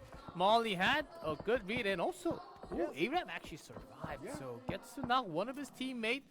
So still keeping 2 of the squad, which is not the worst. If after seeing that many blood being spilled from the bottom side. Definitely a great save, but look at this. The last member of DZY has to make his way, but there's no cover. Gone. And no cover at all, and no more smokes available probably, because that's the reason why. Had to bring down Leo, but was going to go down to Leo regardless if he hasn't got that knock. And yeah, a few of the ESC members. Nice moment towards the eastern side, as there are some couple of walls here and some small dips that you can use from. We have Agatha and Changu left here with a total of 6 kills for V7 and NFP THN with 6 kills on the southeastern part. Nobody to contest them unless they go kind of rotate all the way south, and they're gonna be ending up meeting Friendly Fire Gaming. If that's not the case, we have teams up on the south and the eastern side kind of all alone, and nobody kind of contesting them. I can just see NGE getting so many kills while a lot of these teams are trying to cross the road from the military base. It's not even going to be funny. It will be just kills after kills. NGE also has pretty good angles, so Django's actually smoking that up early enough, so Veronica 7 can actually go towards the houses and run them through. There's no way other than pushing them in their houses. Yep. Unless that happens, they will be cleaned up by Sage, FTF. There are so many teams that has angle on them. It's gonna be V7 versus Sage, and if they want, if NGA wants to third party, they're gonna be able to pick up a couple of kills. But what I want to focus is FTF. They got the center, the northern part of this next phase circle, and they have the planes, and they have control. They're a full 4-man squad, and if they play it just right, they are going to be able to, secure a lot of the kills from long-range shots. Okay, but I think they need to cover lots of angle because they're stuck in the middle, has to use the smoke. Western side is going to be indeed very crazy for sure, but the kills, that's the important fight that we have to look right now. ESC, they had one of the best spots to get that chicken dinner, but that big nade from Friendly Fire Gaming, I guess they just couldn't see. What in the world? They had the best spot available in that next circle. But because they were not really looking out for these two, they were towards the western side, but somehow, some way, they pulled through. One single nade, double knock, and another headshot to kill a three-man squad. All right, here we go. He takes the first shot. Is he gonna get the knock? And no, unfortunately, EPOD survives. But look at this. Doesn't matter. FFG has 10 kills right now. They have a great position, and they have 3 fresh bodies to lose. They see through the walls and steal. There's not one knock. They have plenty of time. From the angle, you don't even need to smoke. But just in case, having one safe. Veronica 7 Jungle here taking care of Sage, which was a hard fight to actually pull off. Definitely was a hard fight. Props to Veronica 7 Changu. But, you were saying that, FTF, they have so many angles to cover. At least they were able to clear CJC, right, behind the fences. And because they were able to finish that team up, they have a little bit more breathing room here on the plains in the middle of the circle here. Veronica 7 alone, NGE. Now the 2 members of NGE, they have to make their way in, but it's going to be a hard fight. FFG looking at they're like, just come out, guys. You have to either die to the blue or come out. Friendly Fire Gaming, they know exactly who to go for. They have understanding that FTF has pushed through CJ. And they have the full squad, basically. They can do that counting, but because they just finished the fight quickly enough, towards the wall against CJ, they have all the loot. They have fresh loot boxes on them. And because of that, Friendly Fire Gaming saying, okay, we have 2 men. This is going to be a hard chicken fight against 4. So we should focus on the left. Okay, this rotation coming. But unless you actually have the perfect angle, it's going to, it was going to be hard. You just only have 2 members. Where they were also looking at the left. So this was actually a pretty good timing to break in. I don't think he has to move at all. As long as you stay here, the rest of the squad will take care of the rest. Yeah, Broken Hearts right now, he got the attention of FFG. But in the meantime, look at NGE kind of making their way in. But in the meantime, as that happens, Jangu Veronica all alone gets a knock. I think he wants to confirm as many kills as possible. Wow. Too cute. He doesn't care about his knocked friend. Yep. Yeah, Friendly Fire, because of FTF, they lost focus onto new generation eSports, which is going to be the deal. FFG is out. Oh, nice shots coming through. FFG, I thought they had some more chances to get higher placement points, but it's just going to be about the 3 teams. But the real fight is on. This second place duel. 2Q. Oh, God. Keeping it handy. Django's looking directly at him. Yeah, that will just going to be just survive. This will same goes for Django, it seems like. This he knows it now. It says 5 people. 5 players. He's going to bring one more point. No, after seeing the position, he's just going down. He wanted to look for maybe one more kill, point. Yeah, but instead, it's going to be from the future, taking the second chicken dinner, first chicken dinner in Erangel that we have here. Massive kills, great pushing power against CJ that we had. That was the biggest challenge they had. Because CJ, they were also somewhat ready with the grenades, but there were no other teams really contesting from the eastern side near phase 6, phase 7. Yeah. I think that's a big takeaway because the western teams, they're busy fighting themselves. The NGE, Veronica 7, also I think FFG was also there at the time. So they were just trying to contest within themselves, and in the time, okay, TFT saying, okay, there are way too many teams, way too many smokes, nades being thrown at the western side. thought there was a team that bumped in towards the wall next to the road. If we just take care of them, it should be easy chicken dinner.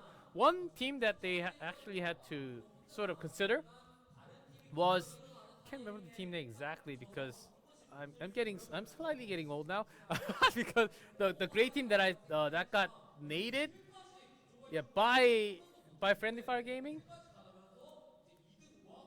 Yeah, but I think I know what you're talking about. The three-man squad. They had the best space. Yeah. And moved in the best space possible, best timing possible, and yeah, I know what team you're talking about. They actually had somewhat a percentage, even against TFT. Again, they had 3 members, but TFT, very likely in the next coming circles, they had to come across. Yeah.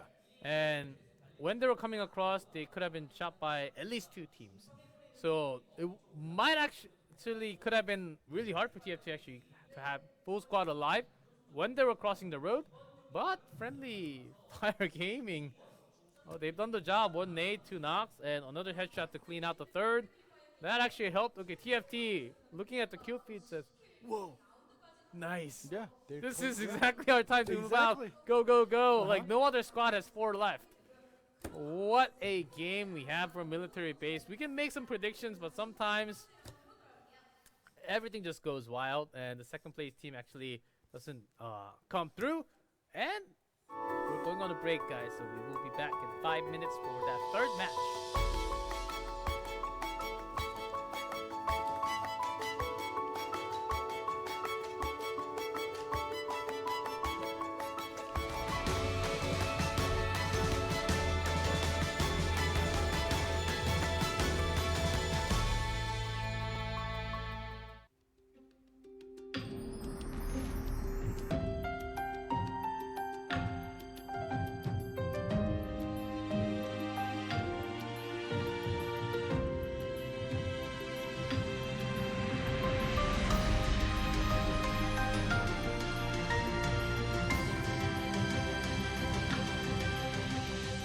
대전의 새로운 도시 브랜드 대전 HEARTHSTONE.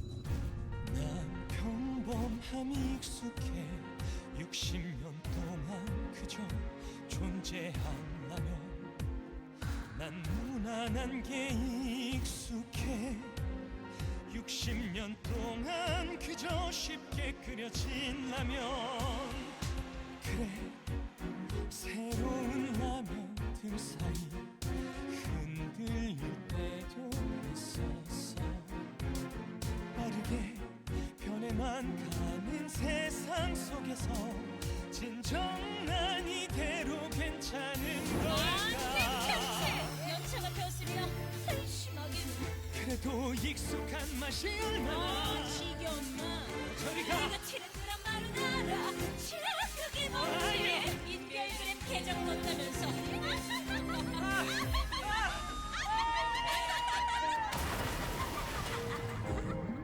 기본을 조용히 지켜낼 거야 최초의 라면은 내가 해낼 거야 배고픈 모두를 구했던 그때처럼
기본을 지켜낼 거야.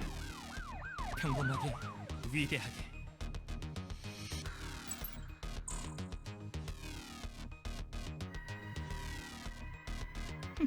제법인데?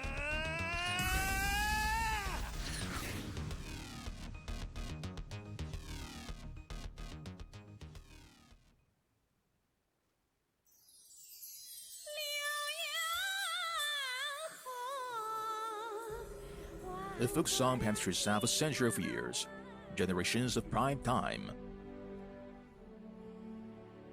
The famous river flows lines elegant rhyme, a long history. Beside Liuya River, a Mala Mountain. Here is the stronghold of the radio and the television army. This is the gathering place of the cultural industry. This is the dream factory of radio creation.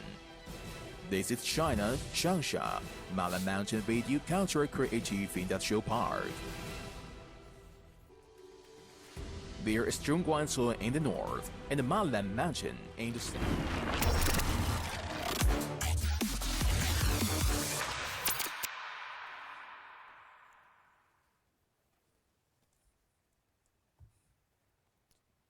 Clef. Oh yes, we're on camera. Nice. I was trying to unwrap. We're yep. We're back. Missed the timing. But welcome back to IEF. We just had 2 matches of PUBG, one more to go through on the group stage. Of course, we only have Group B and C on the broadcast today, but pretty sure we'll have all the teams. Yeah, more teams Eventually. Yeah, tomorrow and day number next day. day number 3. And actually, we have a lot more rounds being played the second day and the third day, so it's going to be incredible. From the future, first place here, we do have 12 kills. I think this is everything in total. Yeah. From match 1 and 2. Correct. So we do have, see, this is what I'm talking about. Veronica 7 in map number 1, they had 0 placement points and 5 kill points. But now after just map number 2, they're all the way up into number 2 in second place in the total rankings. This is just insane. We had FFG doing a great round in round number 2, or map number 2 rather. But from the future, they got the first place in Erangel. They are able to make that number 1 ranking and push down Team Sastro, SST, who was the winning the chicken dinner takers of Miramar. We mentioned briefly that Team Sastro, as you can see from the numbers, 8 kills, 18, got 0 points from the second match. Yep. It's saying a lot. We saw their late rotation into the western side of military base towards the western bridge. Until that part, I was fine. I was actually totally fine with it. And we thought that, okay, they will, because they made the late entry, maybe they're just trying to roll this one from the edge, maybe from the north, because as they go towards the south, it is just further and further away. They have to take time, collect information, and then move slowly. We could see their shots landing really well from the first match, and we had trust, but they instead actually just threw down straight down the lane. Yeah. And it wasn't even like from the mountainside. They had like, all that much mountainside. They just, this was way too naive of a play. Just to I thought it was 1 at first because it was coming straight down the road. Okay, rock paper scissors shoot. Okay, you lose. You go down straight down. Collect the information. So the other 3 can actually play out with that information. Maybe they can find an empty house and just crash in and just break the windows and go in, because at least you'll have 3 available then. Ooh, they had 2. Yeah, they had 2. It had that +1 sign in the car. So I was like, what are they doing? Going straight down the road so blatantly in the open road, and they, like you were saying, why are they doing that? And they ended up getting picked up. Of course, we always learn from the mistakes, and lack of information is always the worst when it comes to PUBG. When it comes to circle shifts, sometimes you just have lack of information, but you have to keep in mind, 14 teams, there's slightly more angles, slightly more room, slightly more time, giving you some free time. of course, we're not extending time, but because you have some more room, you have some more time to move in and out from, is what I'm talking about. And I think there might be a remake. If it's coming back to us, it's a possibility of, a player disconnecting. Very high chance. Right? Extremely high chance that before we actually start the game, something went wrong. Some kind of issue. But doesn't take too long to remake lobby for everyone to join. Maybe another 2-3 minutes. But I'm sure you guys are very excited. Of course, don't want to be negative, but just to pinpoint on that play, because oftentimes there are some deciding factors on every single game. Especially, I'm trying to point deciding factors for each team. What their plays are and why they're doing it. I can totally understand, but there are some better plays they can pull out. Of course, it's easier for us sometimes because we're looking down on the map with every single team, but trying to get into their own zones with from their side, from where they traveled and where they should be going for the likely chances. That's what I'm trying to just explain here for better plays. Yeah, basically like what pro players or people with IGL that knows what they're doing is you get the information. Usually you give like the 8x scope to your IGL to get the information to kind of scout out, like you were talking about, like drawing lines and making pings there and there to kind of say which is clear, which is not, and you get those information and then you move according to the information that you have. But at the end, in map number 2, it was the military base circle, right? So other than FFG, the only team that landed in military base, right? Everybody else had to cross the bridge, had to boat their way in. So they started with basically, I guess, no information until they made the cross. So it basically just took them a little while. And some of the teams, like we were talking about, they really just had lack of information, and they just decided to drive by, and they got picked off one by one. Some teams just decided to run, and they got lucky, and they found an empty compound, and they were able to survive. So it was a little bit messy in round number 2. Yeah, it does certainly happen, but at this level, I think every single team should actually be looking out for those information before you make a decisive. If it gets to like phase 4, maybe phase 5, then running in, okay, that's totally understandable. But again, saying that a lot of these players should just keep in mind that it's 14 teams, except for your team, 13 teams. So not too bad actually compared to the ranked or the other real tight matches. Because when at that level, having one less team gives so much room. Having 2 less teams gives so much more room. It is actually incredible. If you actually play with just 14 teams, you will find that, okay, I'm not supposed to get away with this. You will actually feel that in the real game. So these players should be thinking ahead. And hopefully after the first 2 matches, okay, we can actually work this out. We don't have to rush.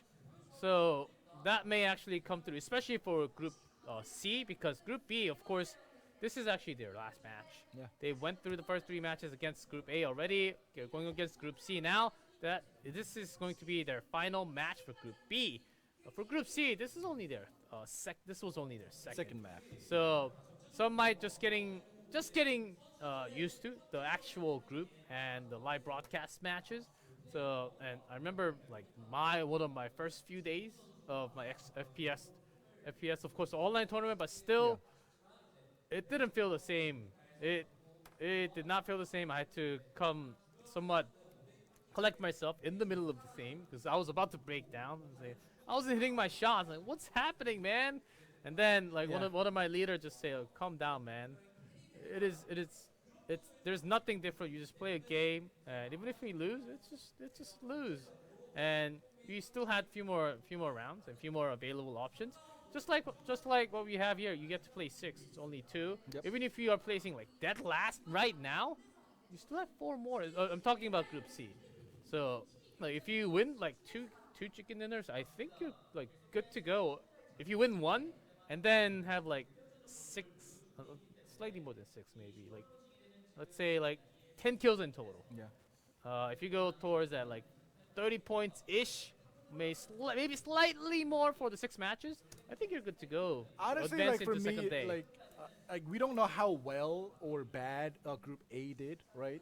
So until we get the full total score, we actually do, but well, actually, yeah, we do we have actually it, but do, but we don't I can't memorize yeah. every single number on top of our head. Exactly. So that's what. That's what I'm saying. Like I don't have all the numbers for Group A, but anyways, I think one of the bigger issues that these players and teams have is, we're talking about how there's 2 less teams, you have more room, etc. But there's also another factor in this amateur tournament is because we mentioned this in the beginning.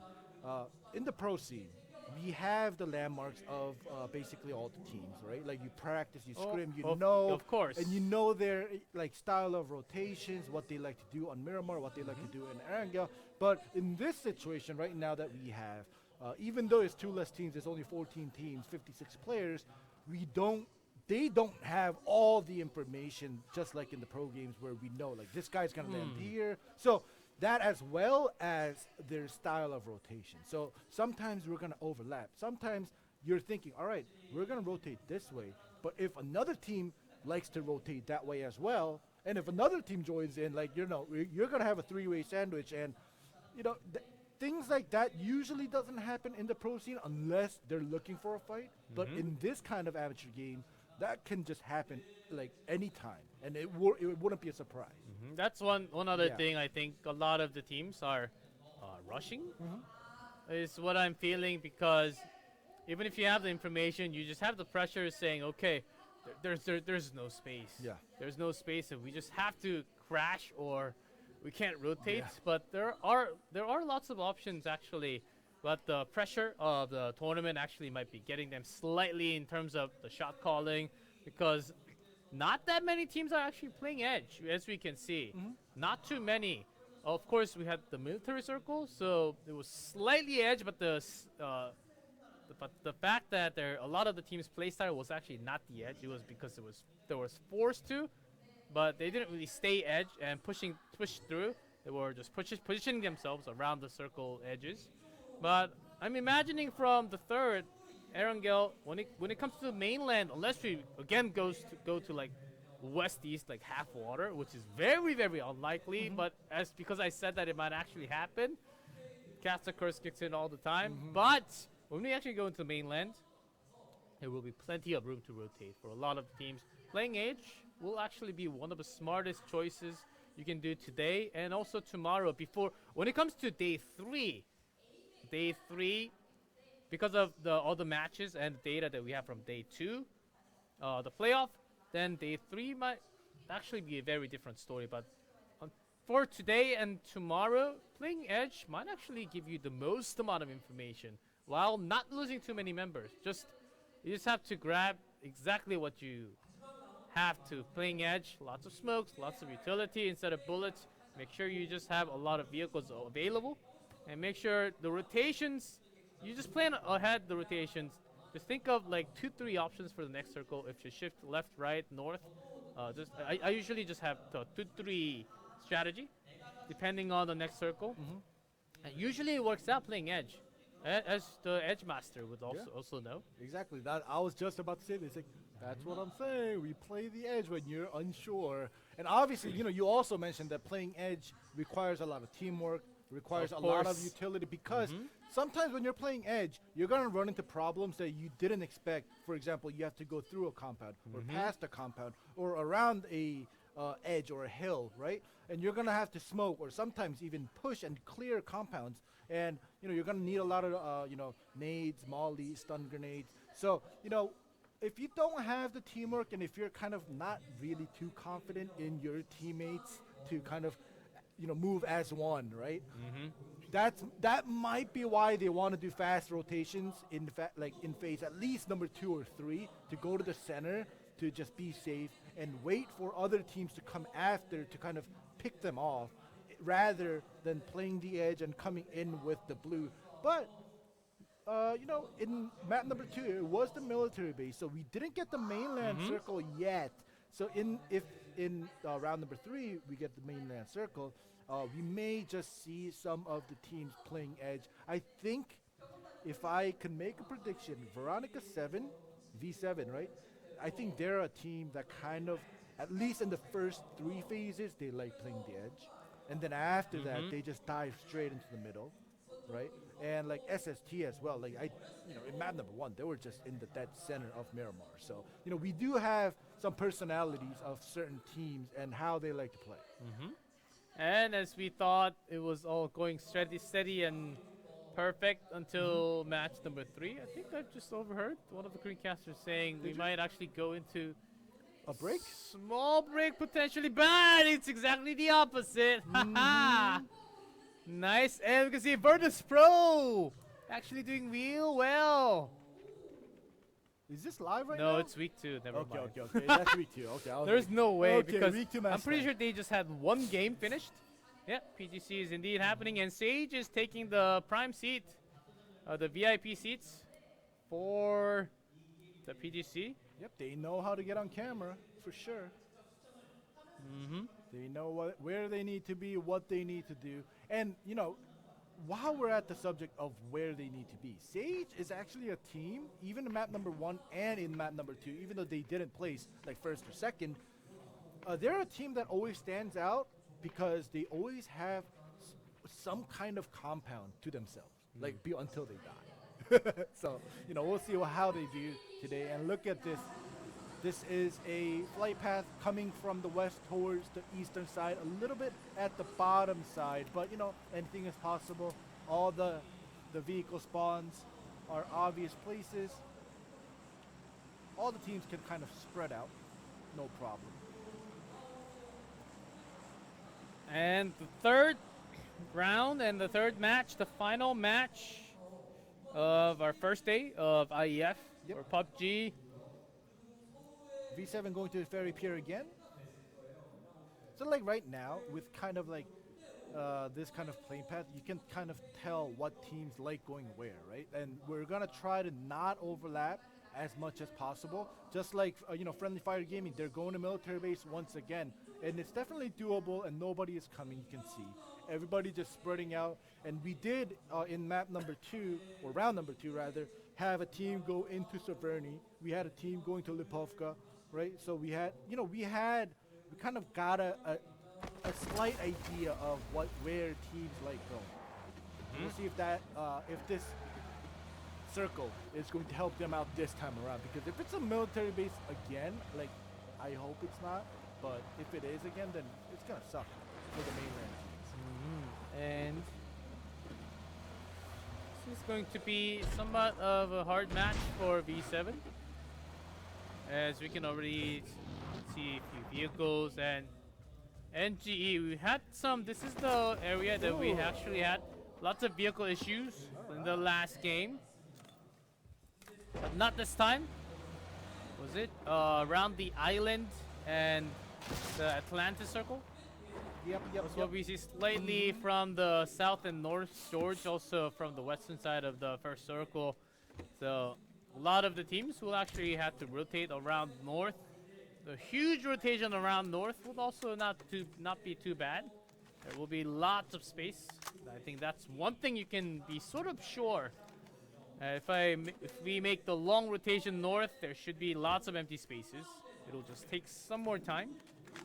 Yeah, the flight path was on the southern side of the mainland. So like G-Clef was saying, if you make an early or like a mediocre early to mid-late rotation towards the top side, nobody's going to be there. And right now we have Team Sastro in Yasnaya, and Yasnaya, it wasn't like too far away, but you can't come here without a vehicle unless you open a parachute early. So basically, Team Sastro is taking that bet. It's like, all right, Yasnaya is gonna have so much loot, but it wasn't like super close to the plane route. So we're gonna take this, and we're gonna get a lot of loot, and then kind of probably rotate towards Severny or towards the northern side into the phase 2 or even phase 3 circle. And in the meantime, we do have FTF. The map number 2 winners, the chicken dinner takers, looting here. Going back to your point. Yep. Of course, the PGIS helmet, one of the best. I'm pretty sure everyone has that because everyone watched it. And going back to your point about Team Sastro the rotation was the real problem for the second. Of course, they came in late with lack of information.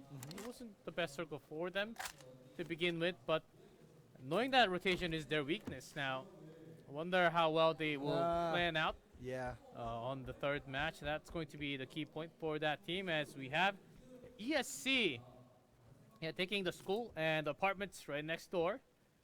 Going to be easy, not taking too much. Not long here, not too far away from the rest of the teammates. Will be easy loot. Yeah, esports settings and this many buildings. I think you're good to go. SLR, if you can find it, if you can match it with the barrel, even better. But for now, just and then 4 has the red dot, so all good to go for them. Okay, and as we talk about that mess, I think they're already done farming. You can already see Doram already having, 3 first aids, 5 smokes, 1 nade, probably has enough, ammo. They're taking this mountain by South George, and usually in the pro scene, this mountain is divided into at least 2 pieces, right? Like left and right. And sometimes we do have some teams at the bottom with the cars parked because there's a lot of nice dips here where you can kind of hide yourself to hold if the circle is on your side. So they're taking that early positional advantage here. We'll see if Mess will be able to do so. But right now, look at this. SMS, they're kind of driving around the mountains. And Mess is up there. So I don't know if they're going to take that fight. We'll see the kill feed if anything happens. But in the meantime, Ace going for that loot crate. Groza. No, AUG. Oh, AUG. Instead. Okay, sorry. And that's just still perfect. Yeah, perfect choice because he had the mini. Yeah. Yeah, just 5s. 5 This, ammos. yeah, 5s is out, but the not a huge problem. But you only see 15 bandages, no aids, no kits. Ooh. So that's something you will have to work on extra times. But when you have 3, level 3 backpack and vest, helmet, more bandages, even better. 20 bandages. Just in case you have to wrap yourselves around for the longest time possible. Yeah, also feels it Ace saying, okay, give me some first aid! Or I have too many bullets. He's just testing on the arm. Yeah, you see look at this. Couple of other teams from the eastern side. This is on top of Mansion. Making the northern rotation as this was a safer path. Yep, I don't think there will be a big fight. Is he gonna stop? He's gonna stop? I don't think so. Yeah, he's just waiting for his teammates, I guess. Because they definitely hear each other. OE and CAC, they hear each other. They're deciding, they're kind of regrouping to see whether they're going to keep the fight to them, take the fight to them, kind of stop. But in the meantime, we have V7 shooting at Sage. This is in another place. Remember, V7 landed near Ferry Pier. This is below Pochinki, or Yeah. slightly west, southwest. But just taking some damage, nothing too harmful because they had some distance. And Veronica 7, for their understanding, they are just gathering info even if they're not too close to the center.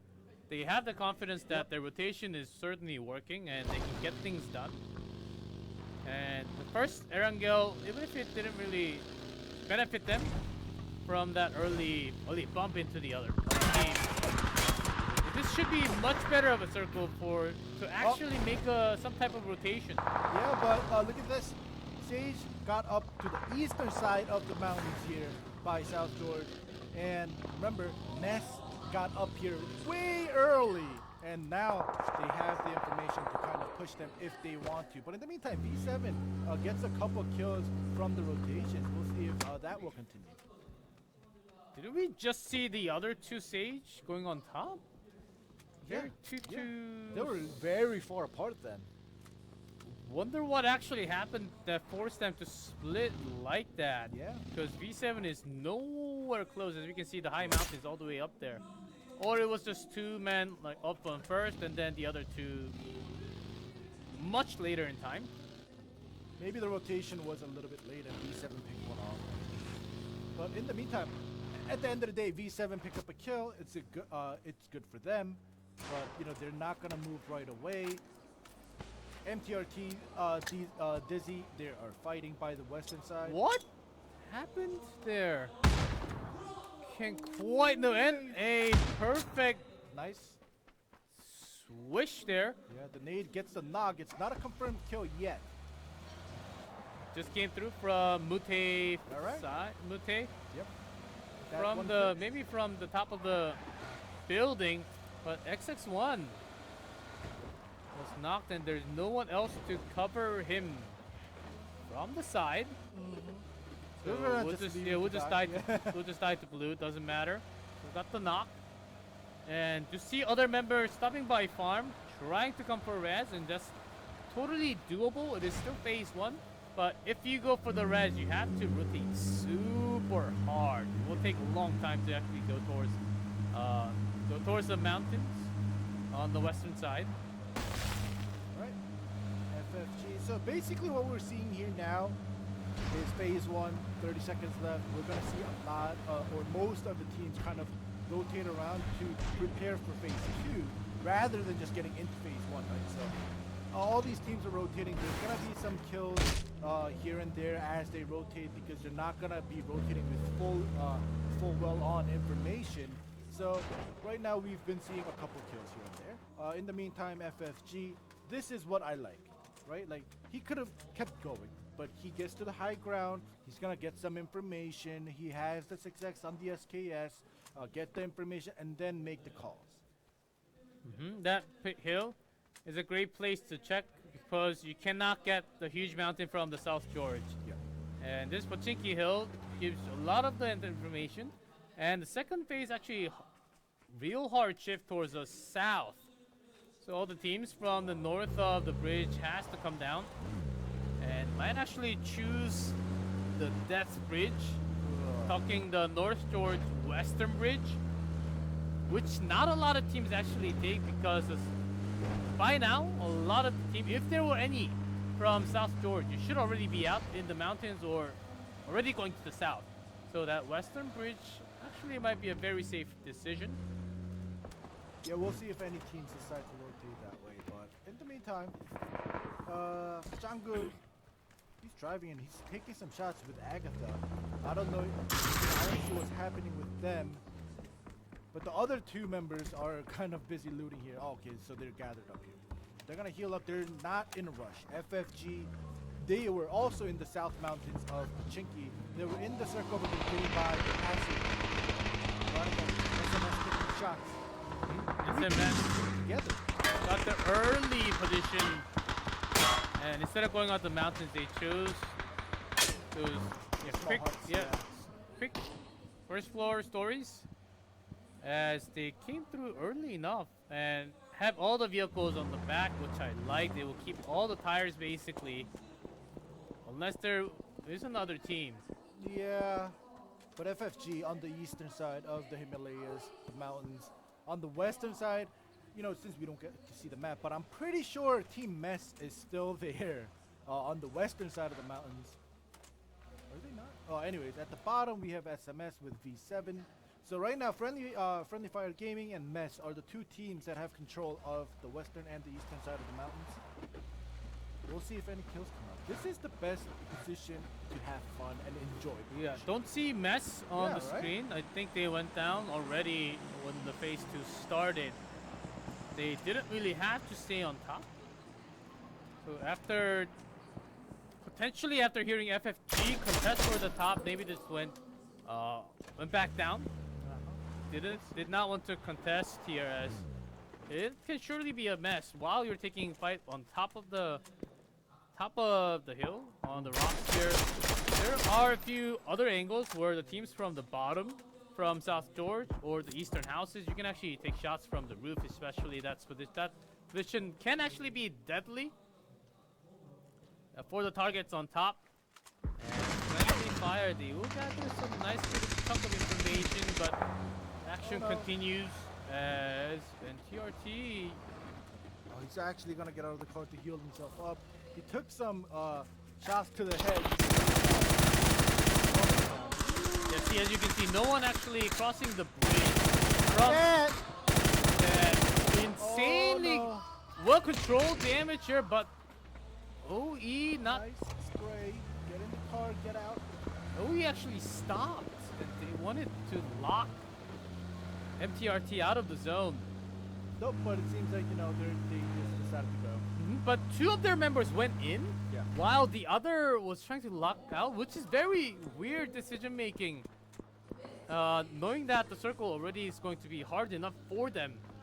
Yep, and now we get to see the map. We do see Mess by Gaka. He took control of Gaka. Early rotations. Nice decision making. We'll see if that pays off. Like I said, Sage, these guys, they love taking control of compounds and staying there until the circle, shifts away from that compound. And right now, unfortunately, they're down 2 with 0 kills. I guess they're just good at taking compounds, but not getting kills. Well, all teams should be pretty good at that, and that's very standard and normal for all teams. And they have Sage, as you saw, had some time, but because they only have 2, they cannot risk to move in now. They have to have 2, and knowing that a lot of the teams already went up to the mountains, and when they make they make a huge out of the blue zone western rotation, they might be picked off and dropped as the 14th team, the last team, get basically 0 points, and you don't want that. This is indeed the third match. Ooh! That hurt. Good eye. Like FFG, they weren't even aiming at CJC, and they were like, all right, peek one more time, I'm gonna take your shot. And a lot of the shots landed, and NGE, they're just getting the information. He's gonna shoot, nope, just gonna let them pass, because this is outside of the circle. NGE, right, they're trying to get in. And EPOD, it seems like he is the point man. He's always all the way in the front. And he's getting the information. They have to quietly make it into phase 3, but taking some shots. Still far away. Yeah. Pretty far away, so I don't think he should be too scared. But the real fight is actually right below the mountains. Mess had a huge control over, and not over here. Yeah, FFG still having control of the mountains. Orca eSports are actually the first team to get out in this map. Yeah, they were still on top of. And then Sage. Ooh, the rest of Sage also gets eliminated. That's big news, actually. Yeah. I thought they wanted to rotate. Wonder where they rotated from that storage place. They have some time. Ooh, EPOD with the pro moving. The zigzagger. I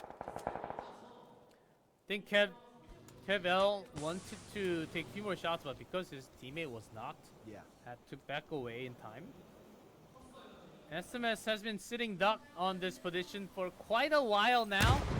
As you can see, there has been some attempt of assassination by NGE, but it failed miserably, and they don't have.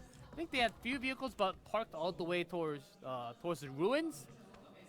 Okay, they do have a few, but they still have to take some time because that's an uphill and rotate towards the south, which might take some time. SMS might. They actually go out. If they go out, they have a good chance of winning this fight. Yeah, the thing is, SMS, they've been here, like you were saying, for a long time. Whereas NGE, they were making the rotation in from the eastern side. So, they were coming and moving as they were collecting information, right? So, we don't know if they wanted to actually take the fight to SMS, but it seems like, as you see on your screen, they just want to get into the circle safe. And, obviously, they're going to, think with a very high probability somebody's on top of the mountains. And I don't know if this was the right call to get out. They're not taking the shot yet. Yeah, this is just shot in the middle and look for what's about to come. And NG, even after staying in those houses for such a long time, loses one, but the other member should actually stay right on the bottom. Is it? Oh, no, that's a down up there. I thought the HP bar was overlapped. But anyways, yeah, we do have some smokes. The shot's not landing. He wants to confirm it. No, you gotta bring it up a little bit more. That's a little bit up. But it's sometimes quite tricky. Okay, yep, got the damage in. It's actually quite tricky if you're shooting down that angle. You don't have to. you don't. Sometimes you fight. See, Grandma gets knocked. Only BBQ left. And this Gaka fight can actually end pretty quickly. BBQ Fish. The rest. Molly did not come into the house. BBQ turns out to SST. The shots. Not too bad as he damaged he should be getting the first aid now, and the rest of the squad takes care of that. Is going to be SST taking in control of Gaka. So CJC and SMS basically got knocked out very similarly at the same time. I don't know what happened to CJC, but the Gaka fight, like you were saying, the approach, SMS, they were south of the mountains, right, before, and then they basically moved towards Gaka to kind of contest whoever was there. SST also rotated there recently, so they basically fought and duked it out for the control of Gaka, and SST were, the stronger ones. Ooh, now look at Mess. FTF had one of the best places possible. It's easy to defend. Even against the mountains, there are not too many angles. Mess not moving too far away from the mountain was indeed the right choice as one of the best places for now, but the winning team from the southern side across the road will be contesting against them very likely. It can also be V7 soon enough. Yep. So Mess, maybe just looking, you don't have too much angle from that position. It is one of the best. Save your utility and don't get knocked too many times. Ooh, nice shots. Maybe looking for those steals, I think it's the best play that they can pull off. You are 5, now you are 4, or less than 4. Yep, definitely less than 4. Nice shots and backup fire from UR5 here. Yeah, Aoki was trying to, because the rest of the members had to come down from the mountains. We're trying to widen angle, take some options. Okay, shot not landing, but ooh, good jukes. One shot landed. Yeah, good jukes and Mini. Is that in the meantime? Well, he has no bullets. He had 7 bullets and Mini and the full magazine on M4. That's it. So he's going for the loot. Yeah, that's exactly going for. Okay, I need bullets. I need it. Okay, he's got bullets now. Yeah, okay, he's got it. No worries. But you have to keep in mind, like, even though there's only 2 members left on Dizzy, like, they're kind of working as a team, right? They're providing cover fires, like, and they're kind of following, covering their 6. So, like, this teamwork is actually pretty good. But in the meantime, MGE. This is where the problem happens with MGE's position is not too bad, but there's MTRC also approaching. Friendly fire might actually get a lot of kills if they don't rush. They don't have to rush this, but they're going down. Still they're going. Okay, they're letting the other scrummers. Oh my God! He saw the leg. Yeah, I know. Epod's there. He saw him while coming down. But Epod has no idea. Oh, what? The knee. What? Oh, it didn't even get a kill. Epod took some damage, but it just got close to because Epod was also prone, took less damage from the nade, but gets finished off by Kevel from the side regardless, and meanwhile loses his teammate. All right, FFG with 4 kills. Oh, this might be their 5th. Easy kill done. But because of this many fights and angles available from the rest.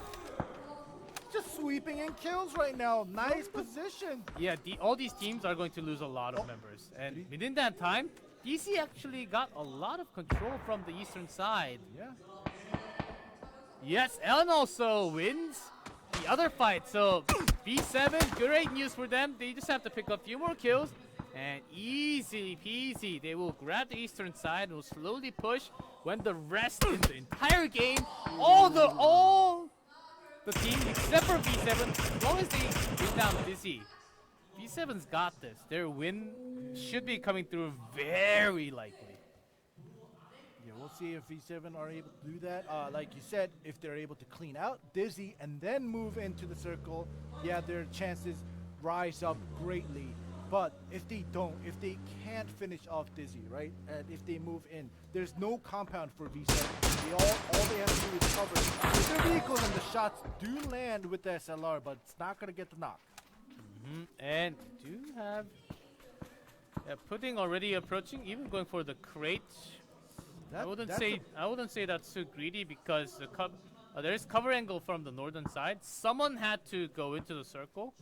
But that is a bit of a risk there because I don't actually think so because they checked all the southern side and no one was there, and that's like the only risk you have to take when you're going towards that dip area across the road. Malion's right there. He knew that there was somewhat of a member near the crate, so I think as long as he stays in position, should be good, and he got good information next to the crate. Here we go. Look at this. Everybody is on the edge because obviously we have Mess having control of the compound. V7 did have control, but now they have to move in, so they're taking their time. Dizzy is avoiding V7 going towards Mess because they have nowhere else to go. Yeah, Dizzy, they fortunately they do not have too much space to move in from, so challenging into V7 actually is the best choice. Rotating back to them, using the other car. Okay, dip here. Okay. Not bad. Okay, not going to survive for too long. I'm wondering why the other two of V7 are not shooting directly at him. Yep, they were waiting. Now we have one member left from Dizzy. V7 with 7 kills, all 4 members healthy and alive. But they're still a little bit at the edge of the circles. They have to kind of clear things up. They have to use the hills and the dips because there's no more compound on their side. And the fact that every other team except for V7 has to win from these compound and challenge into V7 crossing the road, that's a scary thing. Yeah. SST's here with 3 men, of course, from the southern side, and as long as they stay put, they can just stay. Save their utility is one of the best strategies right now. Of course, this fight had to be done. Dizzy survived for a longer time than we thought. And the next circle shifts directly into V7. This is basically not a free chicken because this is still a 4v3, v3v1. And do not exactly know how long SCK will actually stay. But a big problem for Sastro because...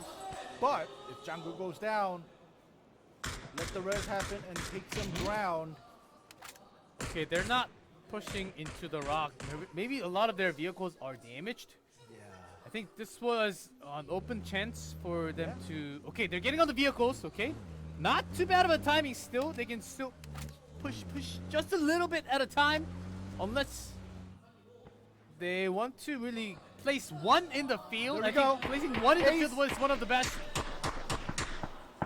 Ace is in the circle. And the point man, the wingman has to be there. Okay, great keeping. Yeah, great hold by Deka. That angle. Look at this mess. Yep, SCK does get picked off by a Doran from Mess. But the perfect molly to get that knock, so V7 is working their way, basically cooking. They turned on the oven for that chicken. Now he even has the ghillie. He has the ghillie. And you know the thing that I am very V7, they know how to work this. They know the macro game. They know the micro game of spreading out and taking the terrain. They basically have like 80% of this phase 7 to themselves. Hold on. If Cold Set is available to take out Deka from the side, or if Veronica takes care of SST, Mess is not in a horrible position to actually have a good fight against V7. If there's any knock on V7 at any moment, Mess actually has a chance. That's the timing that Mess should be pushing through. Cold Set is there all the way at the end so that they can clean up SST. But Venom, Doran on next to Shaq with the smokes. They don't have the best angle, but they still do control. Not a bad sign. 7 kills. See, this is what I'm talking about. It's about Cold Set. Oh, there's the knock. There's the knock on Nagata. 3v3. Yeah, but he knows. Cold Set has to know that Pinch is here. Oh, he actually does not know. Has no idea. There we go. That's Boom. knock. Cold Set just did not know. Had no idea because of the shots. Last member alive goes down. Yeah, Veronica 7 just pushes through. Thought that Mess also had some slight chance.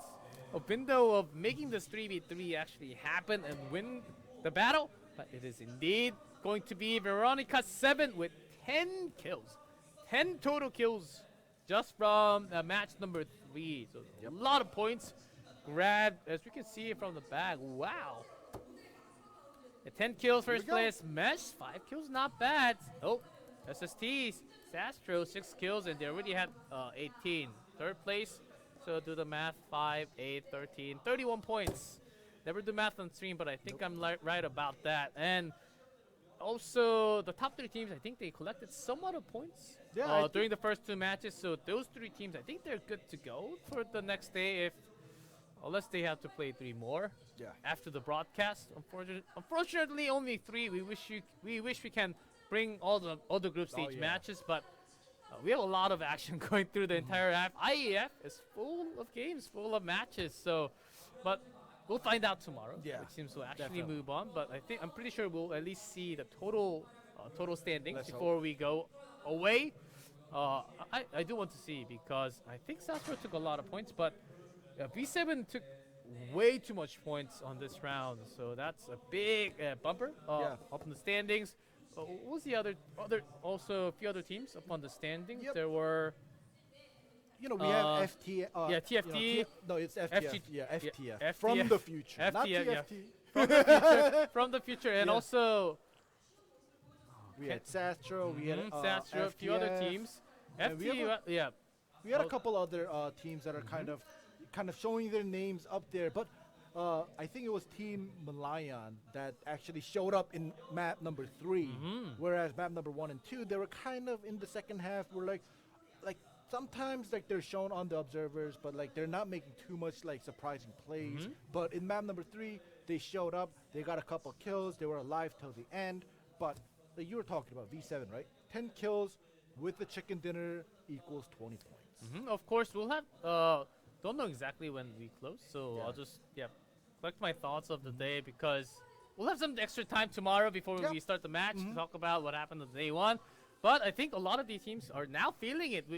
This was the real match. This was a real rotational match where a lot of teams actually gathered a lot of the information, went to the top of the mountains, and stayed there until the next circle shift. Unless there was a hard shift away from the mountain, they stayed on top, which I liked from a lot of these teams. This was a real. Told you it was because of the military base, and it was away and lack of information. Okay, let's just go for it. Risky play, maybe some luck, but didn't really work out for a lot of the teams because that was a military base, and the first match was also Miramar, so lack of information especially for Group C, certainly. But this match was real. The rotation was actually done, really nicely done by a lot of teams, and a few teams just being knocked down from the northern side near the North Jorgopol, which wasn't the best. But I think we are just looking at the Korean caster if you're actually done or not, because we don't get the cues on our radio. But it was great plays. I'm expecting a lot more of this coming into day number 2 and 3 with the best teams. Yeah, and as he was saying, day number 2 and 3, if you see some of these team names that you saw from today, it means they made it. Right, they did well in the other and games. also some teams from Group A that we didn't get to see yet on camera. But I'm curious about them too. There's some good teams. There are some really good teams. Yeah, I want to see what kind of surprising teams there are coming from Group A, and which teams will make it into the semifinals, into the grand finals, to kind of see if we see any familiar names, any superstar teams that are always performing well, right? Sometimes we see teams kind of luckily being first or not, but sometimes we see teams always being in the top 2, top 3, and making a lot of the kills. So far, these teams has been contesting really hard, and we quite surprisingly, there was no one superstar team who got 2 chicken dinners or just wiped out the entire scene, got 40 kills, which is basically impossible. But that does happen even in the pro scene, depending on the region. There are some games where a single team actually picks up 24 kills, close to 20 kills, or 20 something kills, barely ever happens. But even in the pro scene does happen, depending on where their rotational, or the top spot, the best spot is, and how well-rounded they're playing on the day. That does happen, especially for lots of FPS, not just for the other genre, especially FPS. There are some days where you just shoot and everything goes in. Yeah. That It's does your on happen. day. And we do have the total for. Here we go. This is only for B and C together. Veronica on top by 40. That's a big gap. And into the second place from the future. 28 points. Well done. They actually grabbed a lot of placement points. 12 points. Right? My math is correct? 16? Yeah, but 12, what I'm 20, more 28? curious about is I think there may be an error. Tell me if I'm wrong. Team Sastro, the 8th place, 14 points. It can't be right because in map number 1 they got 18 points. Oh yes, there's a huge error here. Right? Yes. Okay, redo this. I think there's a. Oh, this is. Yeah, Right? I think There there's definitely is an error. There's a huge error for some of these teams because. Yeah. But especially for SMS and also Sastro. I don't know if SMS is correct. Yeah, 100%. SMS. SMS also had a lot of points to begin with. I think there's Yeah. something wrong with the chart.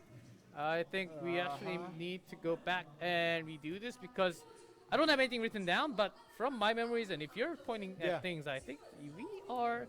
I at least slightly have more- Sastro's map number 1 Miramar win, and they had 18 points from map number 1. So, and I'm pretty sure you can't get 40 points from one single game. And yeah, this is certainly not just the points from one single game because the kills on the left, there's a lot more kills than the players. It should be So added up. that is, I think, somewhat of maybe the right side teams.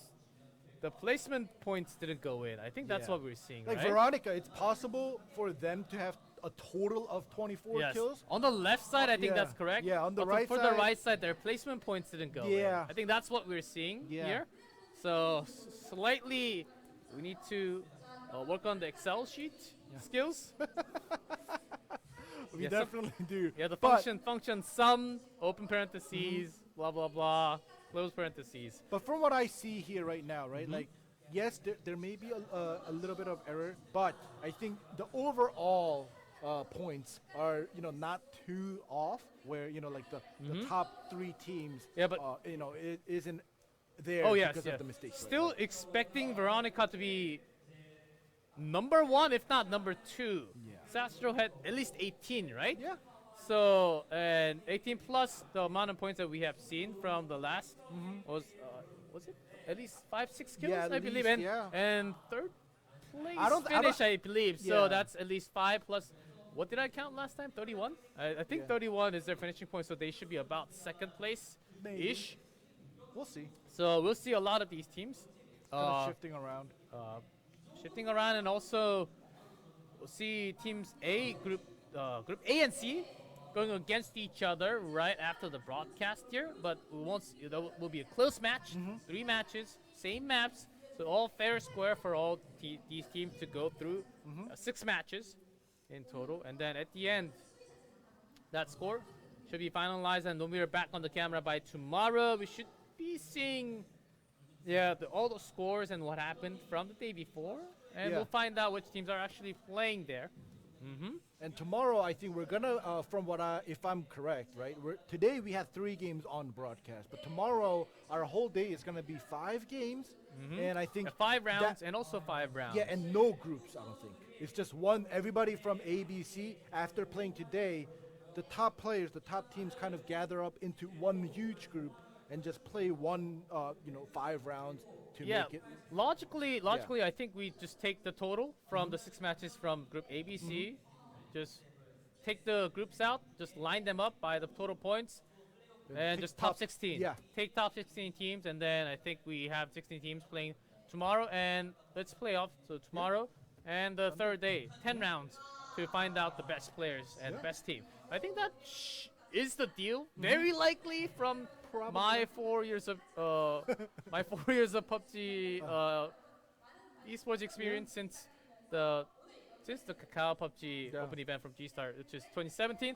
I think we're about to close on the desk here. Till now is ending life right here at G-Clef, bringing you the PUBG. We'll be back for tomorrow, but stay tuned for more games. Next up will be Hearthstone.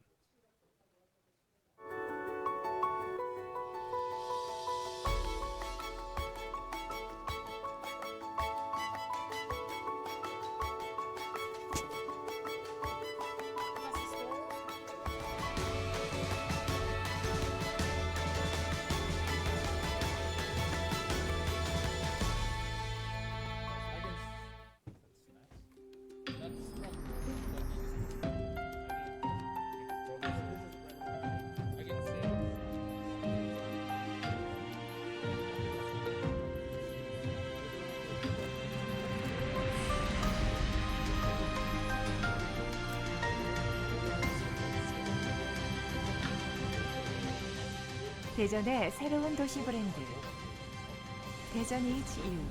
Do you remember they had them for like, I don't know, 2 weeks or something like I know that? they just they got goosebumps. Yeah. And they got it like the most 난 평범함이 익숙해 60년 동안 그저 존재한다면 난 무난한 게 익숙해 60년 동안 그저 쉽게 그려진 라면 그래 새로운 라면들 사이 흔들릴 때도 있었어 빠르게 변해만 가는 세상 속에서 진정 난 이대로 괜찮은 걸까 연차가 벼슬이라 한심하게 그래도 익숙한 맛이 얼마나 지겨운 맛 저리 가 네가 티를 끄란 말은 알아 티가 그게 뭐지 인별그램 계정 넣었다면서 기분을 조용히 지켜야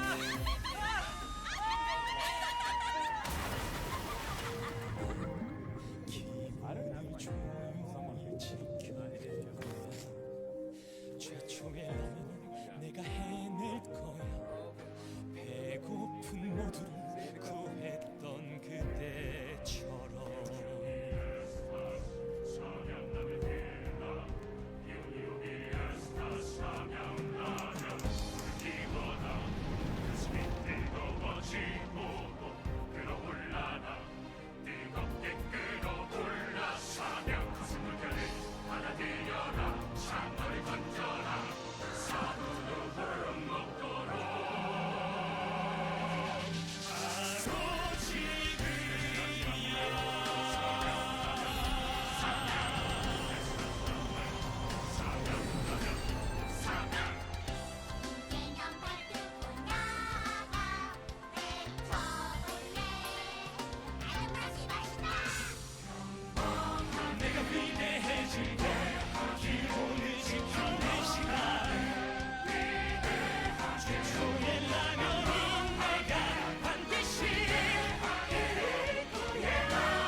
기본을 지켜낼 거야.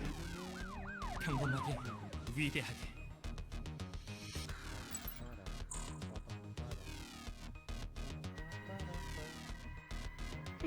제법인데?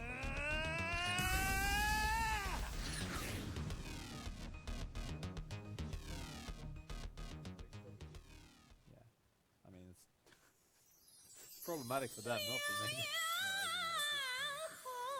That's even better. The folk song pans through a century of years, generations of prime time.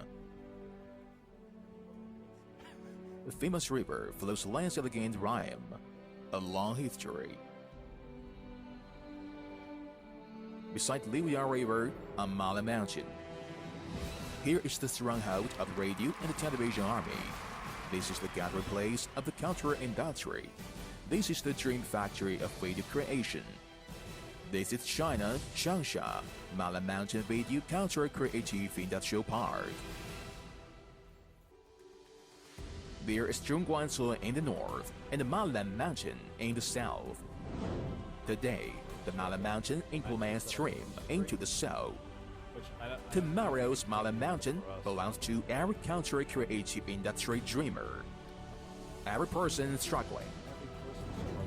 The river is silent, does not reduce the wind. China Valley, you and I testify. Welcome to China, Changsha, Mala Mountain Video Culture Creative Industrial Park.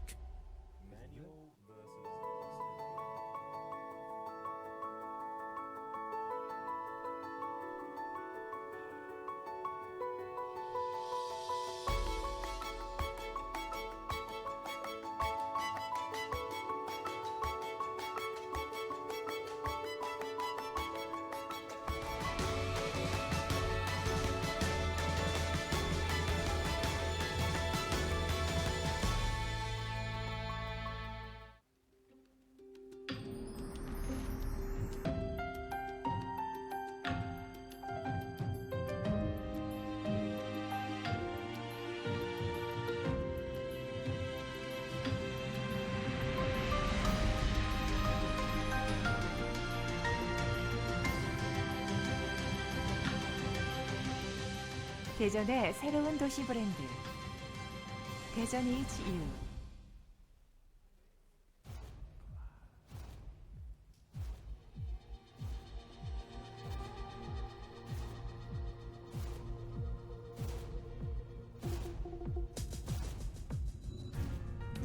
평범함이 익숙해 60년 동안 그저 존재한다면 난 무난한 게 익숙해 60년 동안 그저 쉽게 그려진다면 그래 새로운 라면 등 사이 흔들릴 때도 있었어 빠르게 변해만 가는 세상 속에서 진정 난 이대로 괜찮은 걸까 연차가 폈으면 한심하게도 그래도 익숙한 맛이 얼마나 지겨운 맛 저리가 내가 티를 끄란 말은 알아 그게 뭔지 인별그램 계정 넣는다면서 길을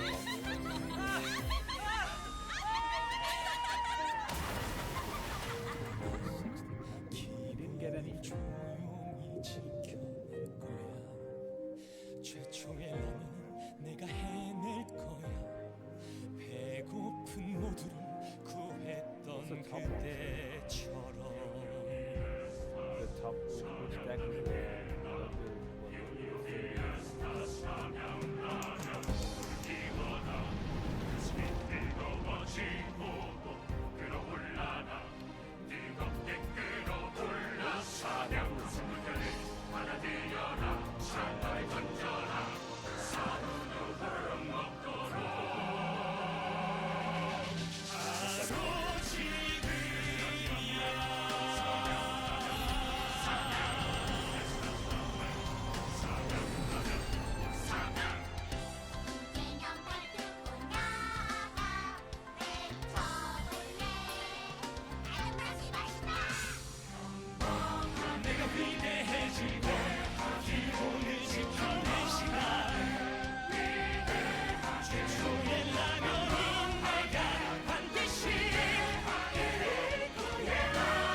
기본을 지켜낼 거야.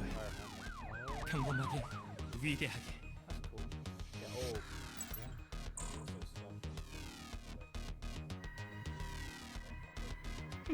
제법인데?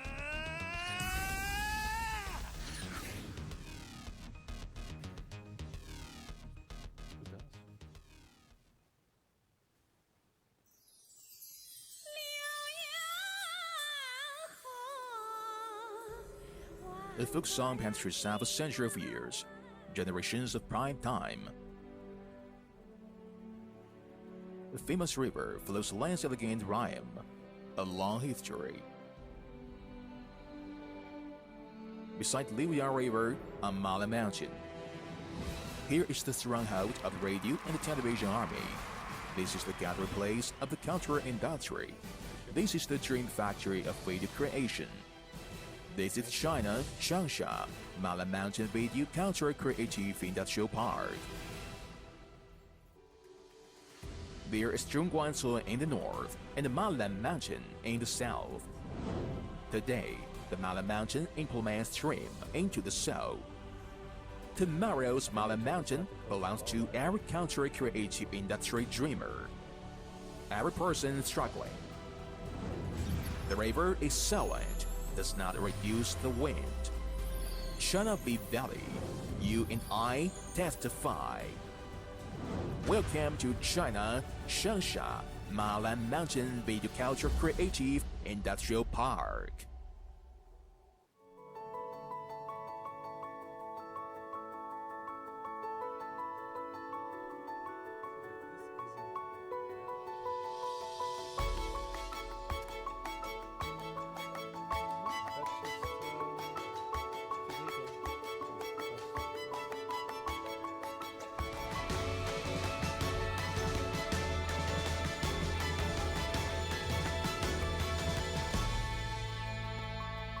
go to like one cost.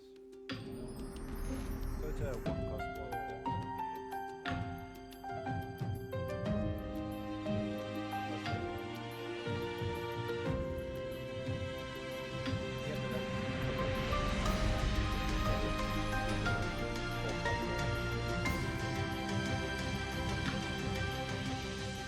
대전의 새로운 도시 브랜드 대전 HEARTHSTONE.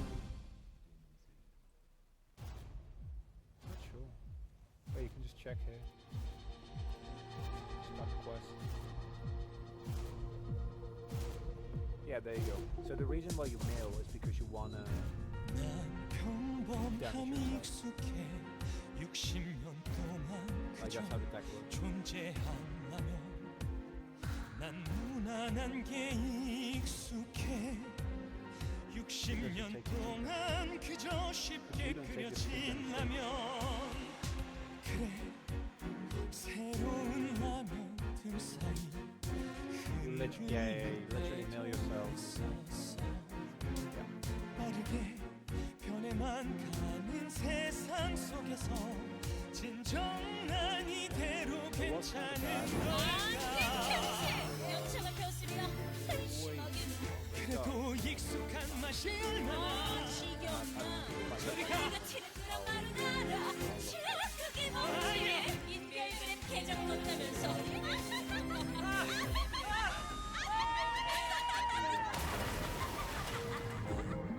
기분을 조용히 지켜낼 거야 최초의 라면은 내가 해낼 거야 배고픈 모두를 구했던 그때처럼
Welcome, ladies and gentlemen. to IEF 2021. I'm Atlas, joined by Chronicler, and we are up to the final stage of the evening.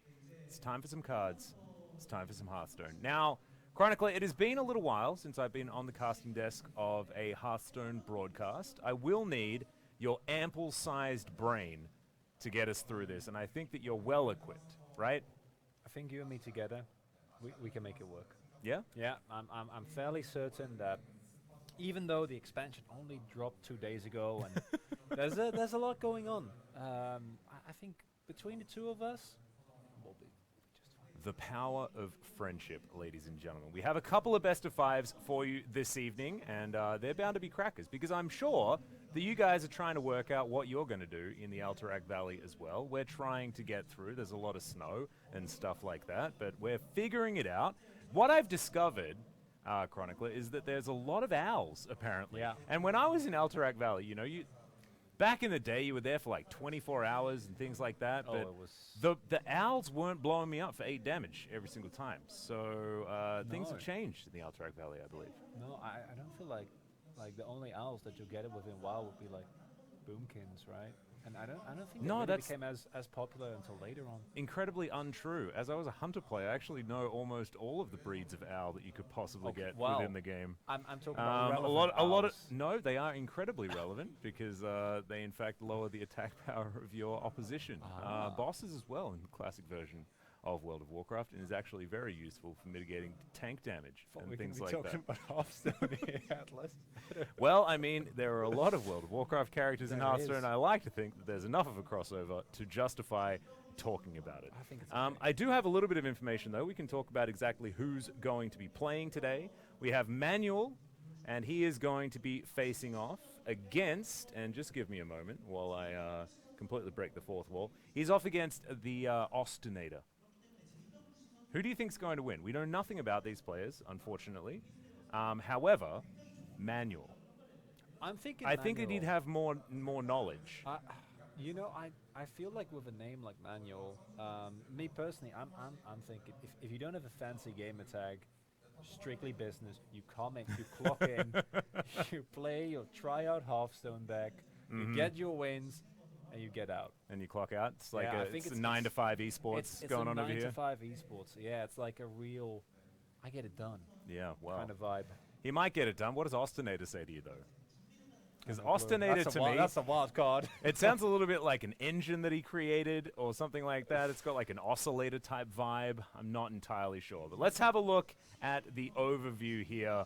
Group stage is starting. We'll be straight into finals tomorrow, which is really, really cool. In fact, a lot of the qualification matches have already taken place, and we're just getting in right on the end now to make sure we understand exactly what is going on. Of course, the finals will be in a couple of days' time, and they will be starting very early on in the day as well. So if you're only here for the Hearthstone, it's not going to be at this same time. It will, in fact, be quite early on Sunday, Korean time, if you guys are watching from there. Yeah, correct. As you can see, nice prize pool as well. 4 decks have been submitted by every single player. You can protect one, you can ban one of your opponents. So, as you already were, talking about in all honesty, the overbearing 2 decks are indeed Owllock, in addition to Paladin. There's been a couple of variations that we see in terms of, all honesty, both of them. As you take a look at all these groups, though, as you already pointed out, we're going to be starting with a match of Group C, Ostinato versus Manuel. It's Manuel XX. Ooh, that adds a bit more spice. That takes the business out of it just a little bit. That's I work 9 to 5, but then I go to the club. Like, it's 1x away from the wrong kind of club. That's all I'm saying. Thankfully now, I mean, it just seems like there's 2 numbers that are supposed to come after, and we don't necessarily need to worry. And in fact, we have a last-minute change. We're heading out of Group C. We're over to Group A. JWC is going to be playing up against Caius. Oh, actually, never mind. Whoa, Okay. I've got a lot of information. Do you know what we're going to do? We're just going to wait until they're both on the screen, and then we'll know exactly what's going on. Because I was honestly getting very emotionally attached to Manuel and his story. I know. Maybe it was a Gossip Girl fan. You know, there's a lot of ways. That's a good point. In which this can go, but we don't know. As I was saying before, though, even though the expansion only been out for 2 days and there's still a lot of room for experimentation, Owllock seems to be the deck to beat at the moment. Yep. Wondering whether we're going to see that shielded or banned. Paladin, we've seen Libra and Paladin, we've seen hand buff. It's a variety of them. Some rogues, some OTK demon hunters. I think 1 or 2 warriors. Warriors not doing I'm a bit too sad hard. that we're not seeing the face hunters. I want a bit more smok. You know, give us some excuse to spam some orcs in the chat. I mean, it is right. It was good in the last expansion, but we'll. No one really knows what's happening right now as far as the meta is concerned. So we're going to be going on an exciting learning experience here as we try and tackle what's happening in the tavern. And I'm personally along. Because the thing that's brilliant about this is that I now get to study the meta straight away, and I can just jump straight in and start smashing people from my, quite low level at this stage of the expansion. Yeah. I'm psyched about it. You guys can come along for that journey as well.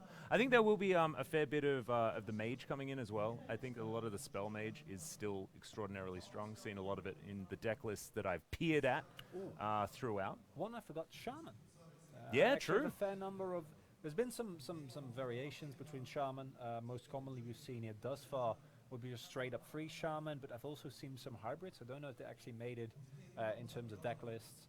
So we're going to find out about that as well. Shaman also looked like a nice deck, but the main decks right now, to me at least, seem like you have Owllock, and that gets beaten by, like Big Boy Paladin, hand buff Paladin, and then that gets beaten by Rogue. Rogue is like, well, I don't really care about your means. I got Assassins, I got.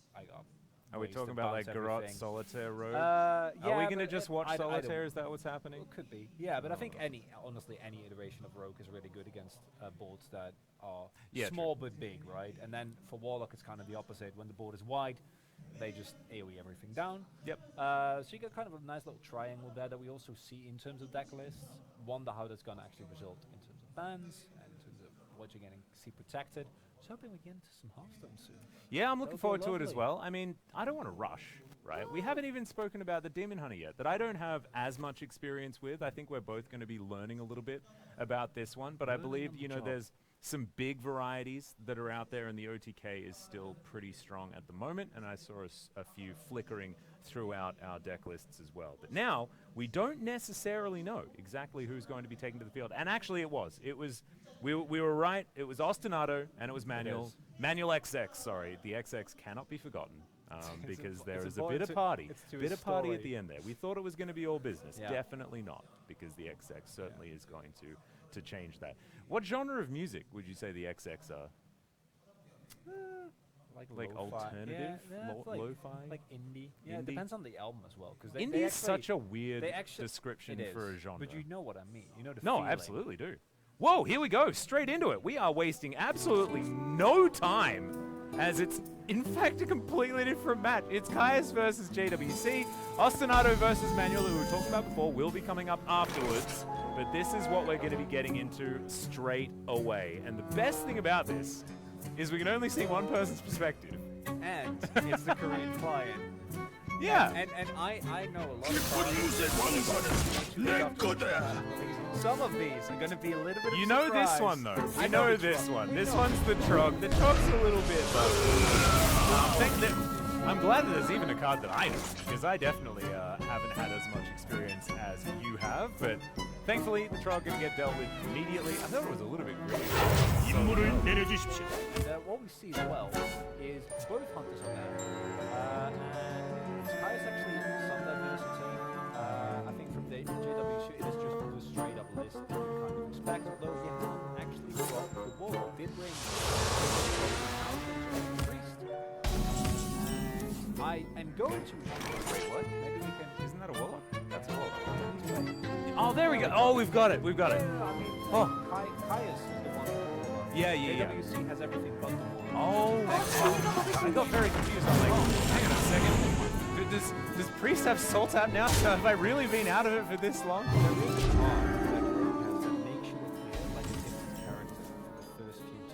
Until you actually play a rogue card. Ooh, that is Very cool. I like that. As we can see here with the phylactery, this is indeed the much, I want to say loved if you've played it and hated otherwise, owl look that we're going to be seeing here. So I'm looking forward to it. Yeah, you're gonna, because you haven't had as much experience. You're gonna No. see the owl in all its glory. Yeah, I know. So tell me more about these World of Warcraft owls. I'm honestly, I played Outright Valley as a rogue. All right, so your whole experience is very different. You're trying to. You didn't get screeched at? You could have got screeched at by a few owls while you were there. No, like you kind of just sneak around. You try to cap and try to sow Yeah. some chaos. When I was there, I was just trying to complete quests because I'm a pacifist when it comes to World of Warcraft. Not a big outside of PvP guy. killing the environment, that was kind of my thing. But no, my favorite owl was in fact in Fellwood. It was like ghostly. It was like a ghostly owl, and it was really cool. Big fan of that one. Very early on, had different stats to the other owls, made it even better as we are buffing up our cards, as in fact the Paladin does want to do. And the Warlock just desperately wanting to deal with this. But I find that the Libram Paladin, or the buff Paladin, is just... I feel like it can just recharge on a whim, and it bothers me so much. Yeah, it's a very frustrating deck for Warlock in particular, because Warlock just categorically unable to deal with these type of minions. Like, you can maybe deal with one or two. And you see the issue as well as Kai, I'd imagine what you want to do is play your Rod, because you want to discount your cards and actually get to playing the game. But you're going to get smacked in the face for 6 damage at the very least on every single turn, so you don't really have that luxury. It's one of the reasons why we've seen this brand of Paladin be so popular, especially against the Owl Warlock, is because they just don't really deal well with what you throw at them. And as you pointed out, the continuous recharge and reuse of these spells is going to make it so hard for Kais to actually deal with it. So might be looking at a pretty quick game here. If Kais doesn't find a way to stabilize. But yeah. We've seen some tech, and I wonder whether that is going to get brought up here. We'll be having to invest a lot here. Has to invest his coin as well. Not the most lucky. However, we will be able to at least... Oh, no, there we are. All right. Felt like there was a little bit of lag, but obviously that was going to be enough to clear it up. There will, of course, be the knight just chilling out. But here we go. That's just another threat that we're going to throw out there. We got Carl. His name is not actually Carl, but... You like to call him Carl? I like to call him Carl, yeah. It's close. It's not quite Carl, but I think Carl is just a very friendly sounding name. He's a friendly type of guy. All right, well, I hope that Carl is going to be okay, as once again, not a whole lot that we could do, but you mentioned get the weapon out and felt safe enough to do so, or felt like there was just going to be no other option.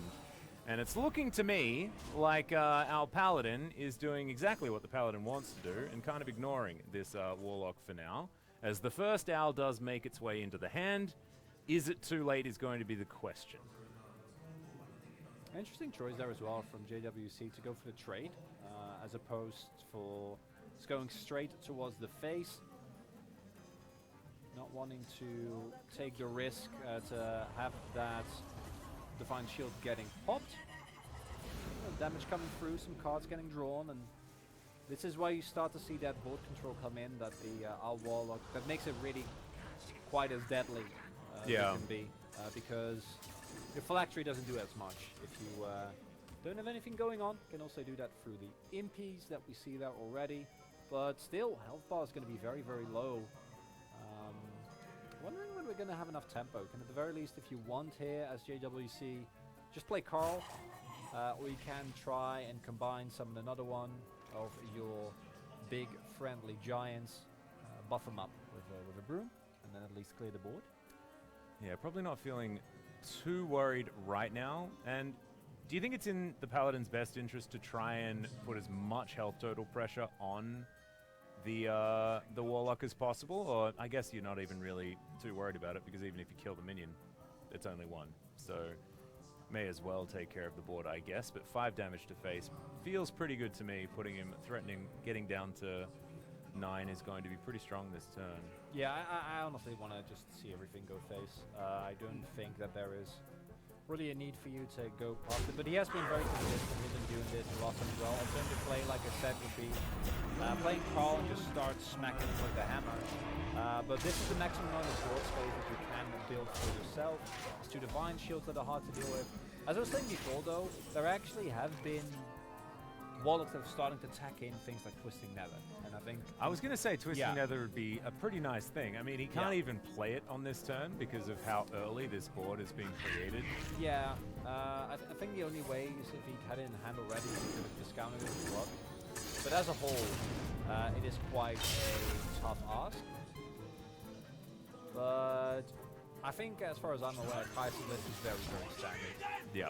So we're not going to see any of that.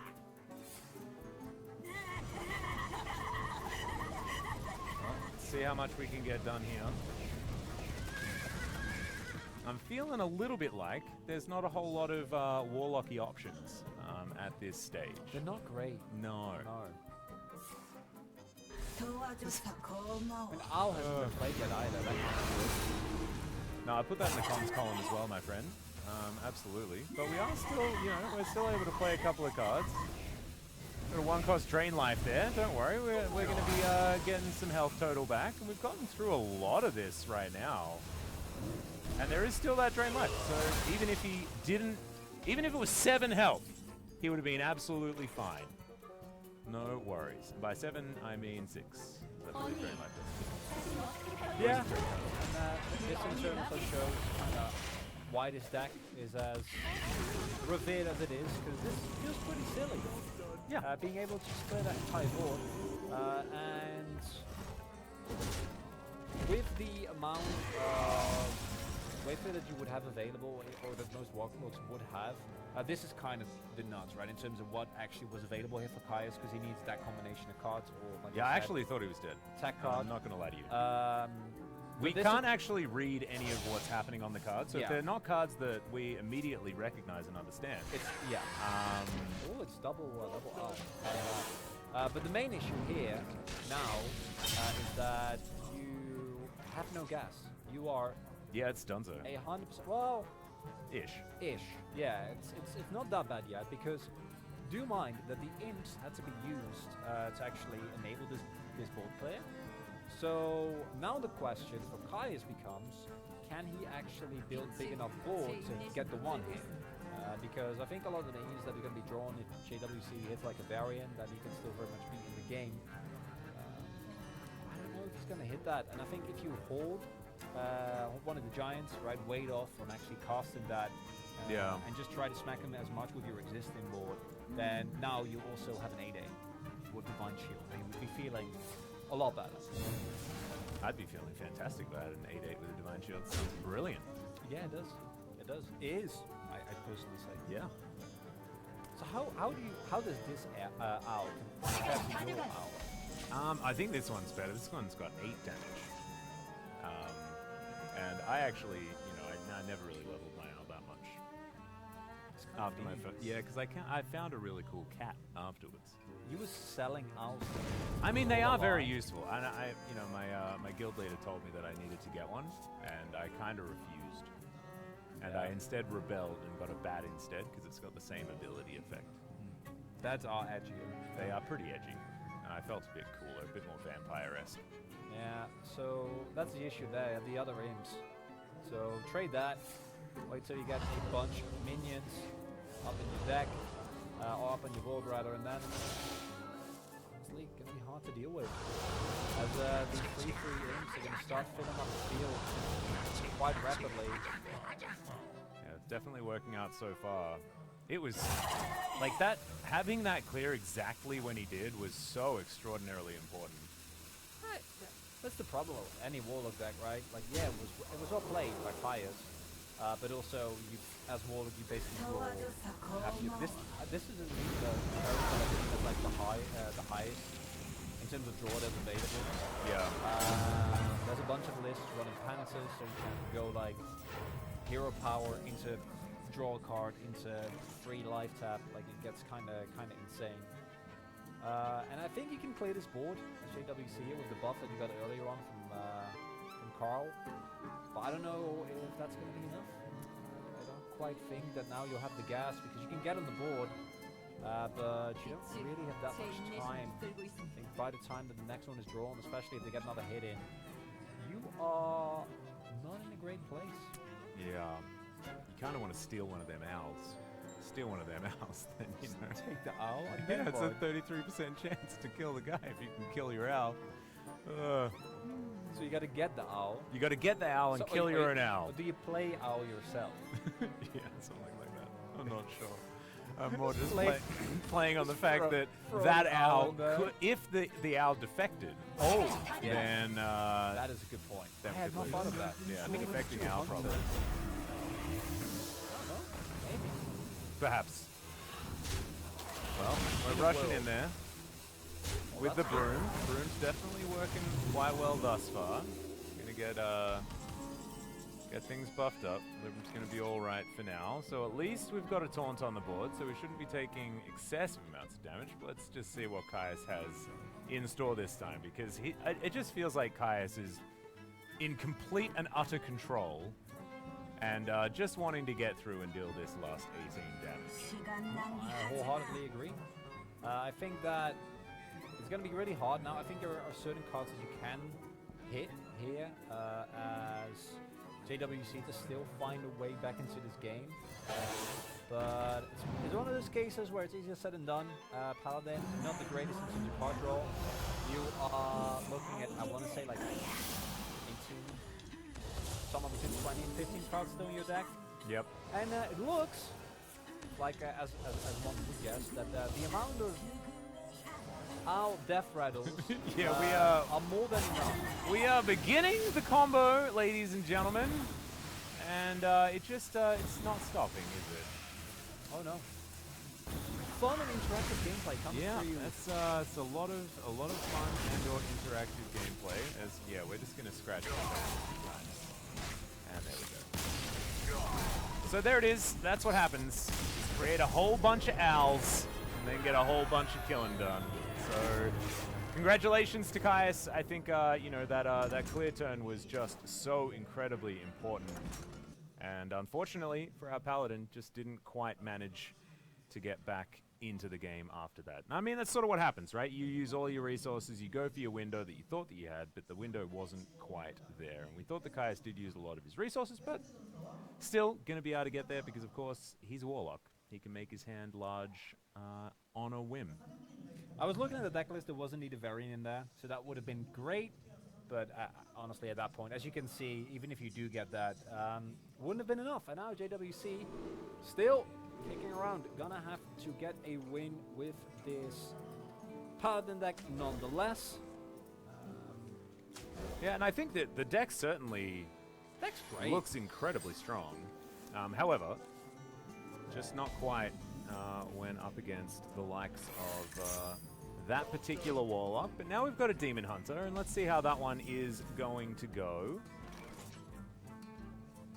As I'm trying to grab the deck list here. Things are running a little bit slowly over my way. We'll be able to have a look at exactly what's going on. But do we feel like this is probably going to be a little bit of a better chance for our Paladin friend? Yeah, I think so. But I thought the last matchup was good as well. So Caius handily dispatched of the opponent there. True. This time around though, yeah, there we go. That's what I was expecting. The real problem of the Trog is that once you start buffing him and you start putting divine shields on him, it gets very hard to deal with. Especially if you want to play a bunch of spells. And I'm seeing quite a few spells in the hand of our friendly Demon Hunter here. You are not happy. No. It's pretty much a worst case scenario seeing Trog this early. And we do know what these type of decks can do if they get on the board early. And Curve does start beautiful. 1, 2, 3. Oh man. Oh god, that's another one. That's a top deck if ever I've seen one. That is beautiful. And our Paladin is getting some sweet revenge right now. Looks like yeah. JWC not actually having to invest too much here, and keeping the Trog on the board. And yeah, there are some AoE options that are going to be available, but let's see whether they're actually going to be effective enough. Because you have to make sure you kill the Trog. Otherwise, bajillions of these Trogs will just keep coming back, and Divine Shields will exist, and oh man, it's really, really difficult. Yeah, I think that as Demon Hunt generally going to have a great time against some of the decks that are going to be coming up next. I think Priest in particular is one you're going to be very happy about. But this one... Yeah, we're not adding this one to the list right now. Well, now we've got a couple of 1 health Trogs, so we're feeling a little bit better there. Do we? I know. I mean, I don't know about that, Atlas.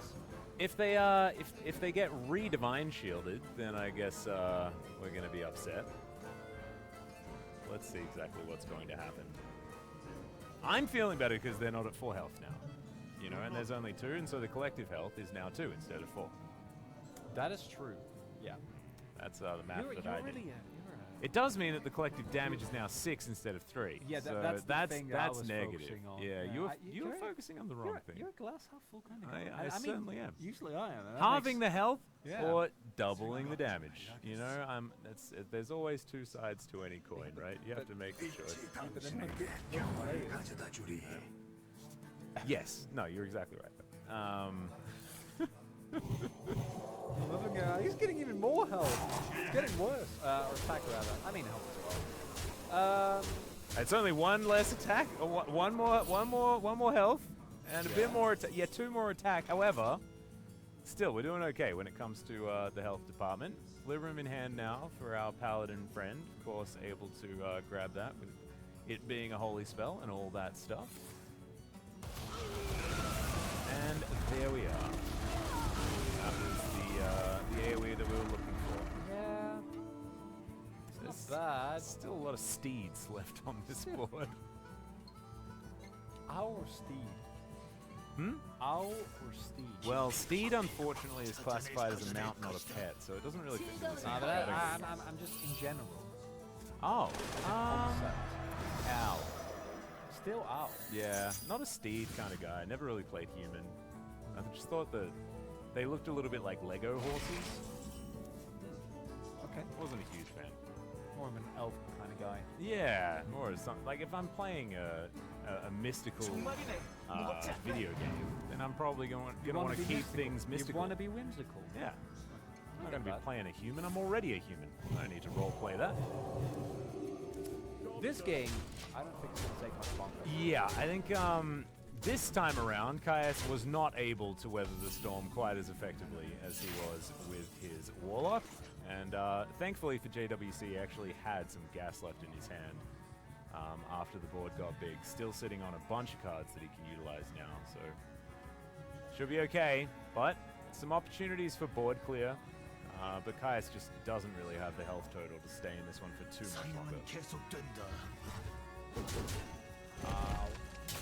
Yeah, ow on that. They all hurt. Yeah. The issue at the moment. I like how we're getting the audio for these things twice in a row. So when he hit his face into that minion and it did 1 damage, it felt like so much more. Bom. Yeah, it's like an uppercut. Yeah. I quite like it. There we go. We can hear the spoilers. Yeah. Well, we've completed the quest. There we go. Certainly good news. But, that 3 health is still bothering me. We're getting towards the rope. Still hasn't presented to our paladin friend any way for him to survive. Now things might start happening. Let's see how he can get himself out of this one.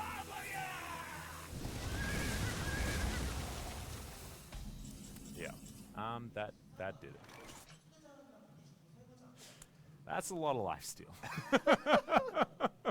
I wonder whether JWC felt as blindsided about that as we did. Oh man! Oh, as he went through the entire. Not the entire. That was a lot of rope used to end up with 7 times the amount of health that you had before. Still feel, despite all this, like the Paladin is going to be feeling pretty stellar, all things considered. However, we fought that before. Yeah, this is I'm starting to run into this issue now. Yeah, we're learning on the job. You know who wouldn't learn on the job manual? yeah. Like when he comes no. he knows. No, but he already knows. It's not about learning. Yeah. I mean, No, it's the it's- manual. It's about showing Yeah. how it's done. He's teaching. That's exactly right. That's what we're getting out of this one. But now we're presented with yet another conundrum. This time it's not a lethal one. So, bought himself a little bit at a time. It doesn't have that option yet again. Gotta be honest, even having played as much Hearthstone as I have, the Korean cards are not helping. No, it's a little bit rough. I think this is a sign that we need to recommit to our lessons and learning, because we haven't been doing a good job at lessons. The Hearthstone lessons or the Korean lessons? Yes. Well, we're roping yet again. This time, though, we've completed the final quest. Can't play it just yet, of course. Still, I'm looking at that 19 health, right? We're not presenting lethal max damage just yet. However, the problem is that this starts to happen as we're Libramizing, and an 8/8 with Divine Shield is always difficult to deal with.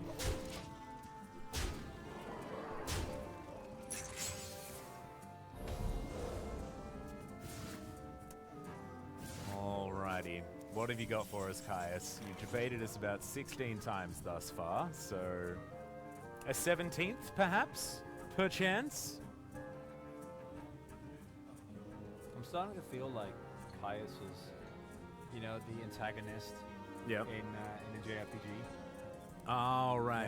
Yeah. Yeah, or in a cheesy anime. Yeah, we take him down. Yeah. And it's like, but I got another health And it's bar. like, surely he's down and out now. It's a little bit like James Bond. It's like getting into the most creatively impossible to get out of situations, And then he only does. for him to do it with the carrot. Oh, wait, no, that's MacGyver. That's MacGyver. God, what a great show that is. It's got my dad in it. Because I'm Max Anderson, so Richard Dean Anderson must be my dad. Checks out. Illidan wannabes come out now. We're not really solving the lethal issue just yet, but Caius doesn't do anything about his opponent's board until the rope. We've learned this. We have. I think more so than a student of Hearthstone, we become a student of the human nature. Exactly. Or a student of the rope, perhaps. Getting a lot done. Yeah. Most of this. And again, we're going to bring him back up. So we're going to take a bit of a beating. And there is also some trading potential. I'm just scared of the amount of buffing potential that the Paladin has, right? Like if you're in the seat of the Paladin, of the Demon Hunter staring down 4 cards in hand, you're like, I'm not loving this. yeah. I personally like the Libram trade. I think trading up like that can't really go wrong with. Direction. Just straight up go. But I feel like with this, you kind of want to say this should have before. Never mind, there we go. Yeah. Yeah. Caius was able to hold on for a little bit longer than we were expecting, you know, the extra lifesteal that he had provided, but didn't have any more options after that one. So, this time around, we do have 1-1 on our hands. So, not going to be seeing the Paladin deck, and not going to be seeing that Warlock deck yet again. So now maybe some more even matchups. And I'm really glad that I brought you here with me, because you told me that Paladin and Warlock were going to be the ones to watch out for. And so now we've seen that disgusting Owl Warlock, and we've seen the ridiculous Libram Paladin. And we'll just have to see what comes out next. Looking forward to the potential Priest situation. You mentioned that one of the last remaining control decks in existence in Hearthstone right now, which makes me sad. It's not a good time for control. I was a control one trick, man. Like, it's all I really play. And I've been trying to play it, and it's just not really working out here. As we finally have the Rogue back, it is going to be the Demon Hunter once again. And now Rogue, I've played, I don't know, I've been playing Hearthstone for 8 years. Yep. And about 70% of that is Rogue. I've played like 4,000. I spent a few seasons playing only Miracle Rogue. As anyone should have. Yeah. But fortunately, and luckily for everyone listening, this is the deck that I do know very, very well. All right. Yeah, we're finally getting somewhere. But do you know it into this particular variant of the Demon Hunter? Is the question. Yeah, you ideally you want to be curving out, and then you want to try and get your quests on as soon as possible. And what archetype of the rogue are we witnessing? So this is the quest rogue. It's quest rogue. So you have different iterations. That list, but generally you're looking at kind of mid-rangey. It does really well into things like the paladin that we just saw. Fights really well for board control. But as is a necessity in the current Hearthstone meta, it can also, if it sticks a minion or two on the board, get an absurd amount of burst damage. Problem is that you've basically been unable to get anything done for your first 2 turns. And the efficiency this time around for Caius looks about 3 times faster. Oh yeah. For his this quest is completion. That's it. Without that fog shift feeling very, very bad, now you're able to combo SI agent, get your quest progress on the way, and I think he might be thinking about a possible shadow step. Could see it on either, honestly. I think the fog makes the most sense, but can also replay that for the quest. But instead wanting to play it aggressive. But as we saw last time, the problem with this iteration of Demon Hunter is that the health steal is quite a big problem. So you really need to get to your quest ASAP because it gives you a lot more longevity. Scab is strong, and go from there. Unfortunately for you, Demon Hunter is already 2 quests deep. Yeah. And you're probably going to be able to hit it here, but it doesn't feel great. I feel it. There's something really cathartic about any other deck out-tempoing a rogue. I don't love it. I know, because you're a rogue player. Yeah. But I think after years and years of just being tempoed in the face and watching rogues play solitaire against you, then this must feel pretty good for Caius. Yeah, but you're an OTK deck. You're not supposed to win against like early, mid-gamey aggro decks. Yeah, true. That's where that my is a issue little lies. bit of how things have become. Yeah. But it looks like we might be forcing some quest gonna go for completion shadow. here, Yeah. unless he's just going to hold on to it. I like holding. Also activate your rider for the next turn. Yep.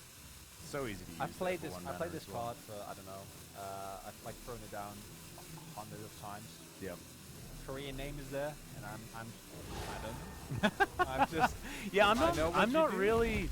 I'm not really much of a rememberer of names outside of like specific legendaries and things like that. I often just like, yeah. And this is every game. Yeah, this is not no, yeah, Hearthstone absolutely. And exclusive. the biggest problem is that since I've been here in Korea, I used to know a lot of names earlier on, right? Because I'd be talking about them with my friends and things like this. But since coming to Korea, I've been basically like just chilling at my place and playing. You turned up a little bit later. There just hasn't really been an opportunity. So I'm like, spell damage +2 guy, you know, like, and that's all I really need, right? You see the picture, you know what's going on. But now I miss it. Now I want to be able to be like talking about it. Obviously, we know what an SI7 agent is.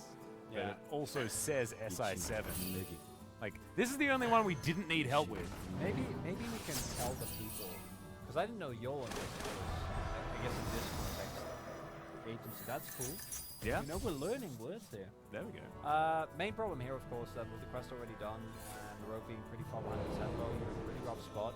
If you don't grab the win here with rogue, which it's looking decent, but I'm kind of worried about the life that comes through, especially if Caius is able to get a double up again and draw some extra damage for his lifesteal. Is that Priest against this deck is no, that's not. That ain't gonna No, that's not gonna do it. So if you lose here, Let's take the basically- OTK deck to late game, shall we? Yeah. So your issue is if you don't win here with Rogue, you're in a really rough spot. The one upside is you are gonna be able to play back to 7 characters here, so you get your price in, which is quite good. But I think you're gonna need to hit like a secret passage or something to really keep the pressure high on him. Because he has run out of most of his removal. There's a bunch of card draw there, which might become a problem for you. He's also threatening an assassinate here as well for 1 mana, which is going to be feeling pretty good. It's a really good next turn. But he 100% can't play it now. That feels like a giga in. So we're just waiting before we press the end turn button. Just making him think. What is he thinking about? I'm guessing he's wondering whether or not he's under enough pressure that he just needs even more board presence, but I don't know. Oh wow. No, surely not. That cannot be the right play. It cannot be the right play. Wow, he's doing it anyway. Okay. Really throwing it down. I don't know whether I would have made the same one, but let's see whether it pays off. I get it. I do think that, as pointed out, if you have one more refill with scabs, and then if that doesn't work, you're basically in top deck mode, and you know that if this goes late, you're going to lose anyway. Yep. And you're even worse, like if you have another ace up your sleeve, or you might feel good, but your next deck is screwed. So it is a rough place to be in. So I get it, the 1 mana 4/4, it's going to get a lot of damage done here. And hopefully for JWC, grab a win here, because if you don't deal, and this is the real problem, right? Like even if you do win here, then at the very least you're going to be, you're going to end up with the priest versus warrior, which you're going to be completely fine with, right? Yeah. Like that can, I think that can go either way, depending on the list that both these two players are running. And of course, as you do, set up here for maximum damage with the stealth, making sure that you get as much on the board as possible. It's like Giga Sap. It's actually really cool. No, it's amazing. Yes, I love scabs, and I love this iteration of Rogue. It's really, really cool.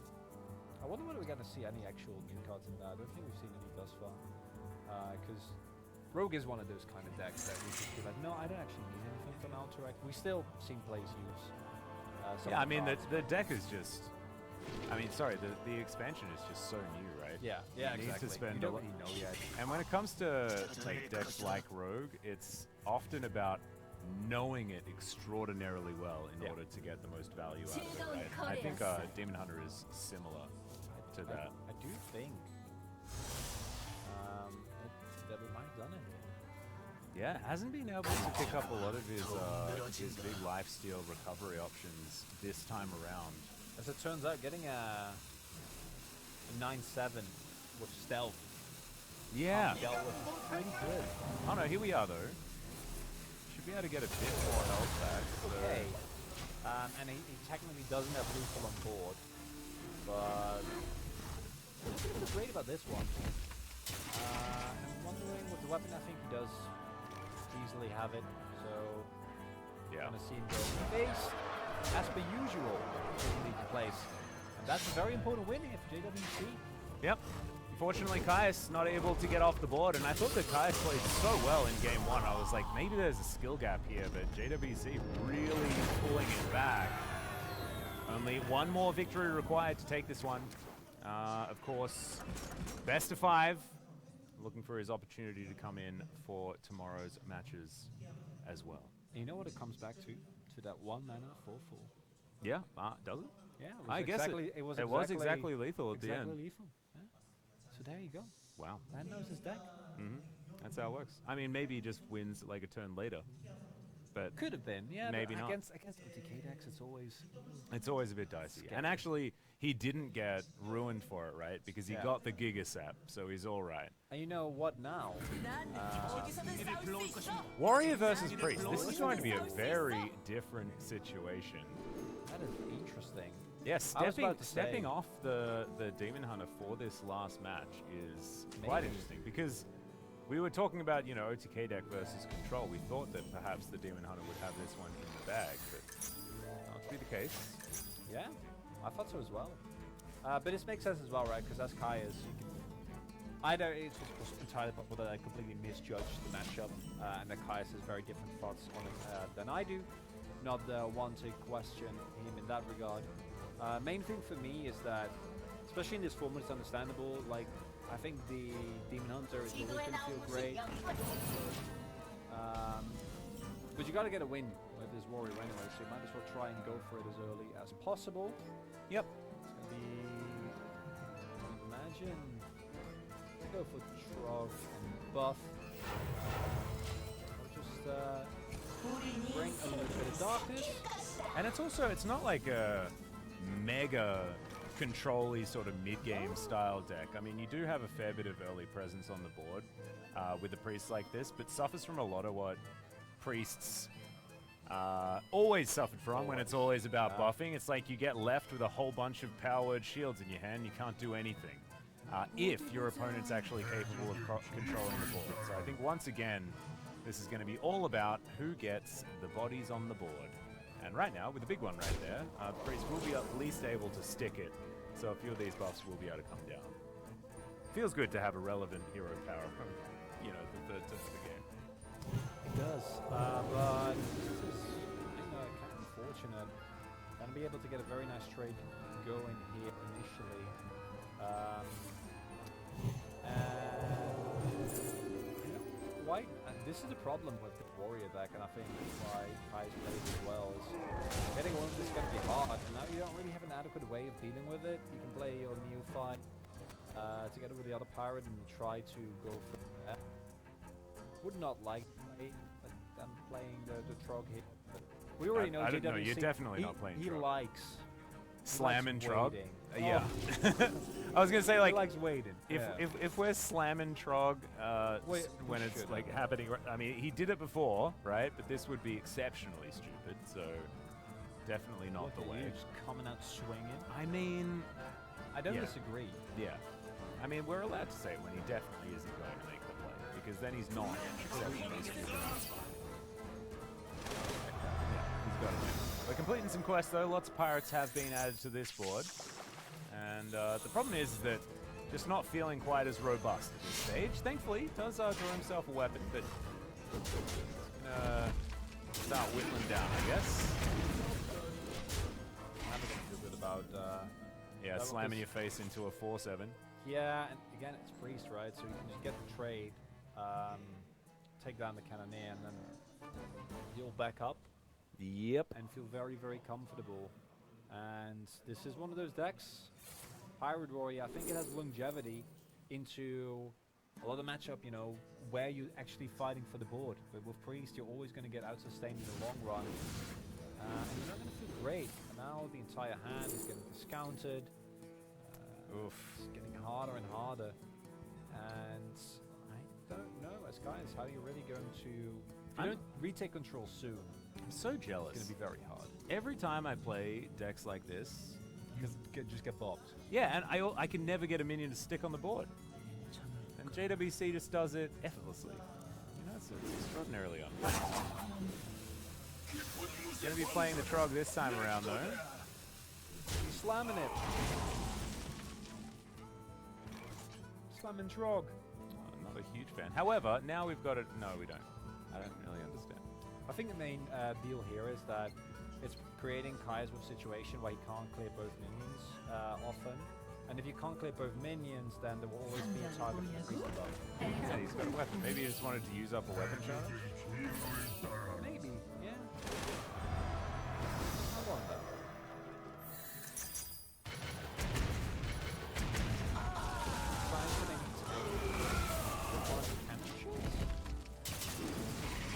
We are left wondering. Yeah, interesting. Are there any revives in this deck? Is my question. Oh yeah, which also would explain it. Yeah, wouldn't it? Yeah. If you're throwing a card away, then it's probably because you're wanting to revive it. Learning a lot. Glad we're doing it together. Yeah, exactly. But still, I think I'm still feeling great about the priest. Yeah, no, I'm just saying that, like, even if you are going to revive it, it's probably not a great idea just to throw it away for nothing unless you have it on deck to get things going right now. And right now, JWC is still considering what play is going to be here.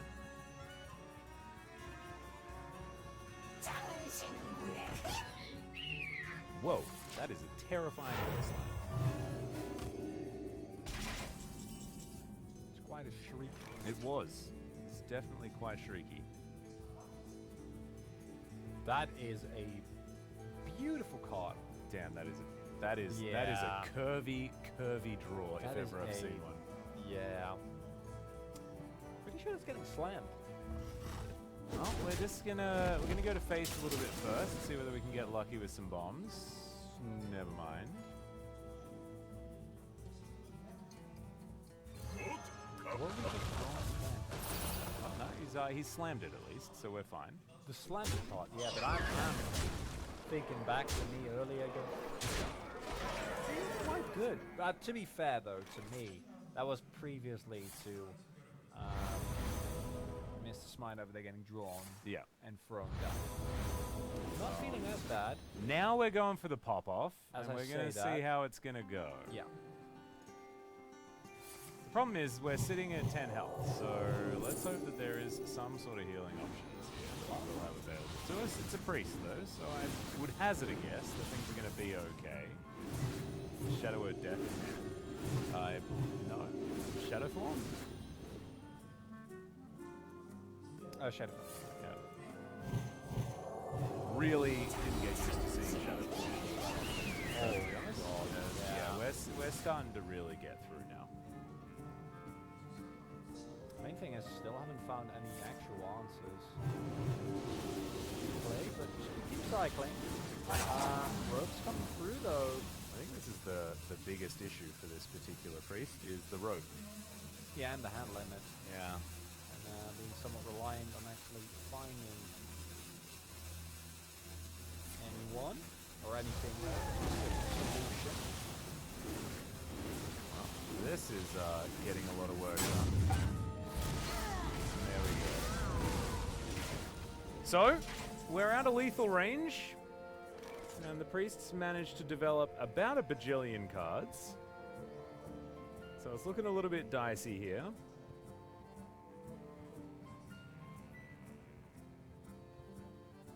See what the answer is, or if there is one, because I have a feeling that now we've just asserted our dominance and got everything working out.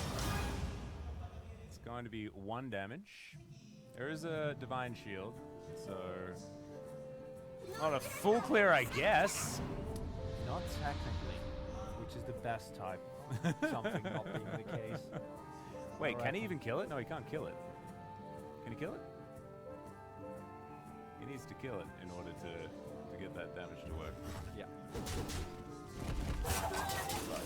Certainly has health to him. So take a lot of damage. It'll be alright.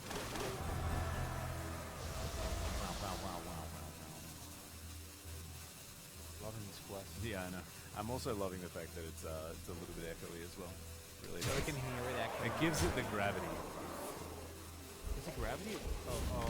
I think gravity and gravity not. No, they're very different. They are. Pretty sure. Well, I've got a lot of trogs. Interchangeably. Got a lot of trogs. I mean, I guess you can. But it's wrong. Well, then I should. Yeah. That's why you saying you can. This board's getting cleared. Kaya's, despite the amount of health available, now he's got so many cards in hand, he's using cards he doesn't even necessarily need just so that he can keep developing. Just wanna, as long as you can keep the healing going and heal out the range. The big thing to me, for me, is that, especially with that heal coming in, and your charge card already getting used, it actually is going to be really hard now for Kaya to continuously get control of the board. Couple of turns. AWC might just get the free 1 here. Kaya doesn't get this win. It's definitely looking like it. I'm having a look at the amount of cards that are in hand and the amount of cards that are absolutely not in hand. And it's becoming a slight issue here, one could say. However, the health total isn't necessarily massive. But yeah, when you're ripping them off the top and not even able to put them in your hand, you know you've got a few resources. But are they running resources? It's really the issue, the main issue here. That's looking pretty good. Oh god, not again. We've been through this already. Yeah, we have. Oh, He could just play it if he wants to. It's not exactly very fast.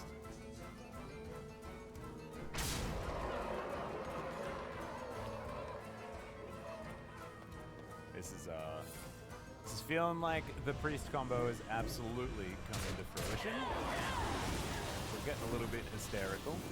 Not going to last for very long. I don't mind if he weaves in the hero power. Yeah, just in case 6 damage comes down from the top. I don't think he's too worried about it. Leroy Jenkins, probably not in this one. Throwback out there. That one in the wall. He was nerfed to 5 damage as well, wasn't he, before he got canned? Yeah. That was bad. I like how he was nerfed to 5 damage and it was still too strong.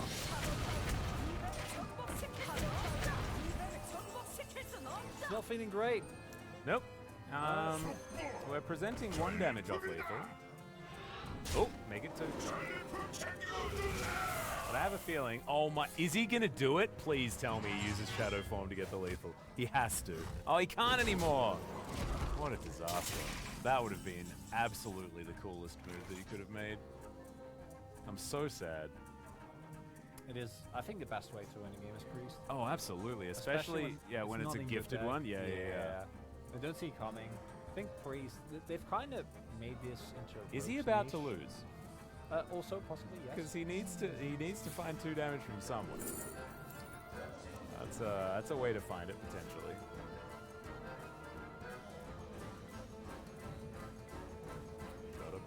We gotta get at that 2 damage. That's all we need to do.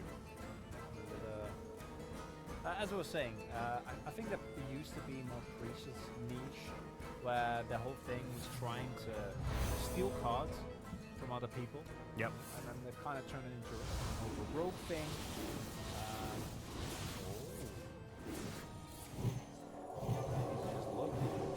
Yeah, we just oh, there we go. There we go. Got him. We nailed it. And that's just 13 damage straight off the top. So even the Shadow Form Dream has been removed. He could have actually Shadow Formed and pinged face and then killed him with an overkill of 2. But does that feel better? Probably not, does it? He didn't have the mana. He ended up with 0 mana. Yeah, it costs 0 mana. Oh, right, he can't actually use the hero power afterwards. So I'm a doofus. I was so tunneled on trying to get the win with the hero power. How's your win rate in Hearthstone, Atlas? Oh, it's about 50-50 at the moment. We're not doing too bad. I think 50-50 is well and truly up there. But I'm not the brains of the operation, that's you. Ladies and gentlemen, we are going to go for a short break. When we come back, more Hearthstone.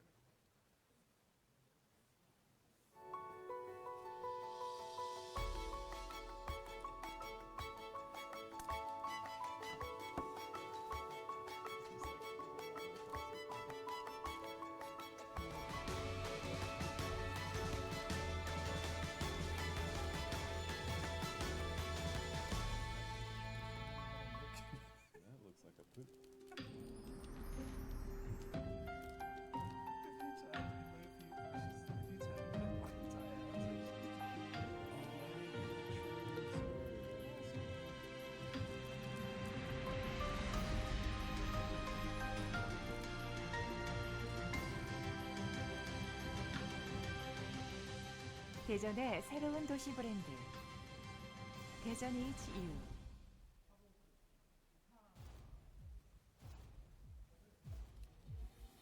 Alrighty. Well, we've got 10 minutes to have a look to see what our boys can do. We don't know what our next series is. 평범함이 익숙해 It is the one. 60년 동안 그저 존재하며 난 무난한 게 익숙해 60년 동안 그저 쉽게 끓여진 라면 그래 새로운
오늘 지켜낼 거야. 평범하게 위대하게.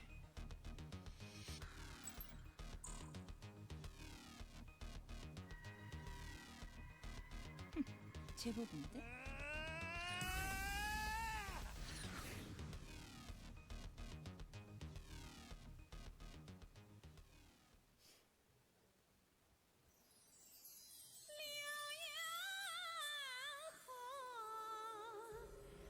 The folk song passed through a century of years, generations of prime time.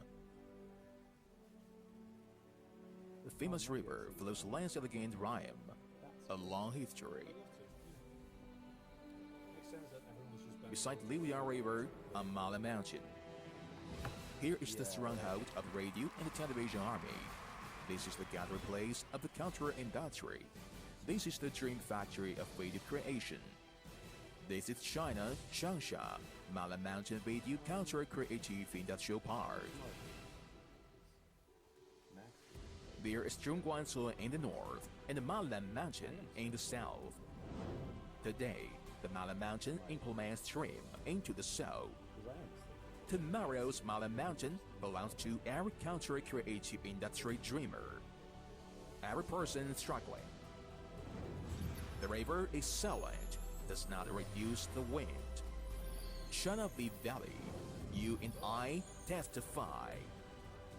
Welcome to China, Changsha, Mala Mountain Video Culture Creative Industrial Park. Because it's true. Yeah. What's two of it? I don't know what two of it is. Unstable shadow blast. At least there's something. I just wish I could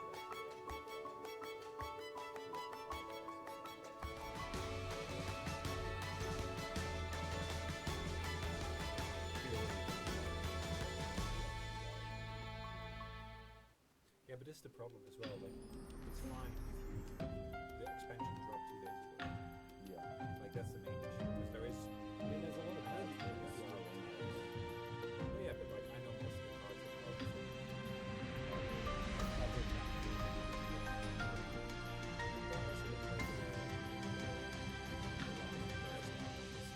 대전의 새로운 도시 브랜드 대전 HEAF. I watched it for a little bit. Yeah, so we just got OTK mage. It's just 4 OTK mages.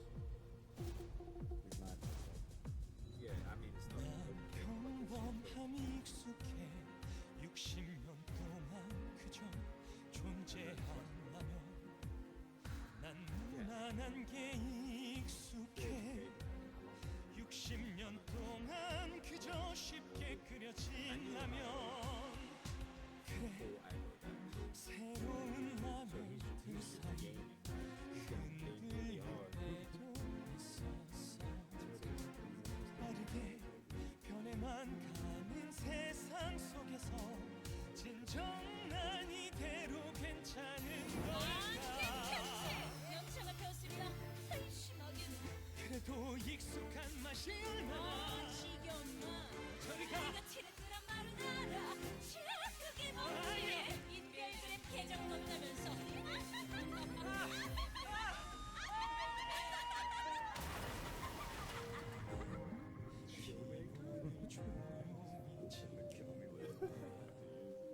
최초의 나는 내가 해낼 거야 배고픈 모두를 구했던 그때처럼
기본을 지켜낼 거야.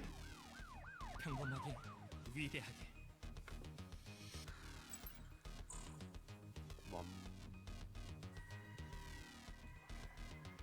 제법인데?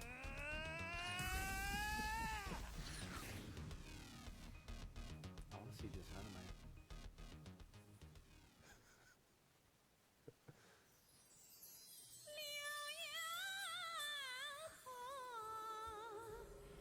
The folk song pans through South Central.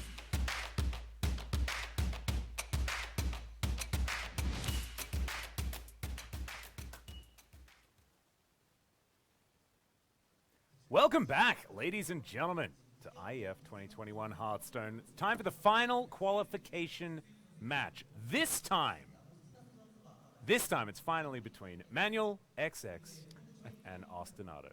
We've been building. I said it last time. So who's it actually going to be, Chronicler? That's my real question here. It could be anyone. And Manuel, he's a working class hero. He's got a heart of gold. His story has very much evolved. His story has it's gripped the nation. It has. The nations, I should say, with the if variety. this desk was a nation, it would have 100% gripped it. Well, yeah, but there's a ton of different teams from different universities and different people competing against one another. So it actually is. That's true. So it's all the nations. That And are then now we have holding their breath. The machine. The standing against that. The ostinato. We're not necessarily sure, but it sounds like a fun word. So maybe a little bit more of a jovial one, not necessarily all business like we thought Manuel was until we discovered the X's towards the end of his name. Thought maybe there was just a bit of extra depth. Extra depth to our man Manuel. I'm very excited. Actually, really enjoys a bunch of his OTK decks as well, which we're looking for. That's even better. That's Ostinito, if I remember correctly. Okay, never mind. Yeah, he's the one that's like, playing a little bit of control, a little bit of OTK, kind of get out there, and then Manuel aggro deck. All right, so he had with one job. He's coming with the pirates, the hunter as well. We've seen a lot of hunters banned. Let me double check because we have had some. It is quite difficult. I can also we'll break some fourth walls right here at this point in time. Yeah, Ostinato, you're exactly right. He is the one that is rocking a little bit more of the slower paced, or perhaps just wanting to play a little bit more solitaire than his opposition. Whereas Manuel, he's got the rogue. Sorry, he's got the paladin, but he also has waiting in the wings, the shaman, the warrior, and the hunter. But let's get into it straight away, starting with Ostinato on his rogue. He doesn't want to stick. You got that? Yeah. Ooh, and we're still confused about what Manuel's going to be doing. There we go. So yeah, a bunch of straight up aggro decks, much more aggressive, right protected, curve into the Rubian Egg, into the Viper, and kind of go from there. For Rogue, I don't think it is a bad early hand. Can obviously play your Octobot early on and try the discounts, get your engine going. But shit like that. That's nice. Gonna be able to get a discount going early. Secret Passage is also just a great card to have. Damn, we're egging. Yeah, we're double egging. That is, especially for Rogue, it's just awkward to deal with. In Paladin, it's such a great target for buff. But unlike a lot of other classes, Rogue can't really deal with it in an additive fashion. Okay, respect it. Really getting into it a little bit early here, but certainly a whole lot of options, as you can see.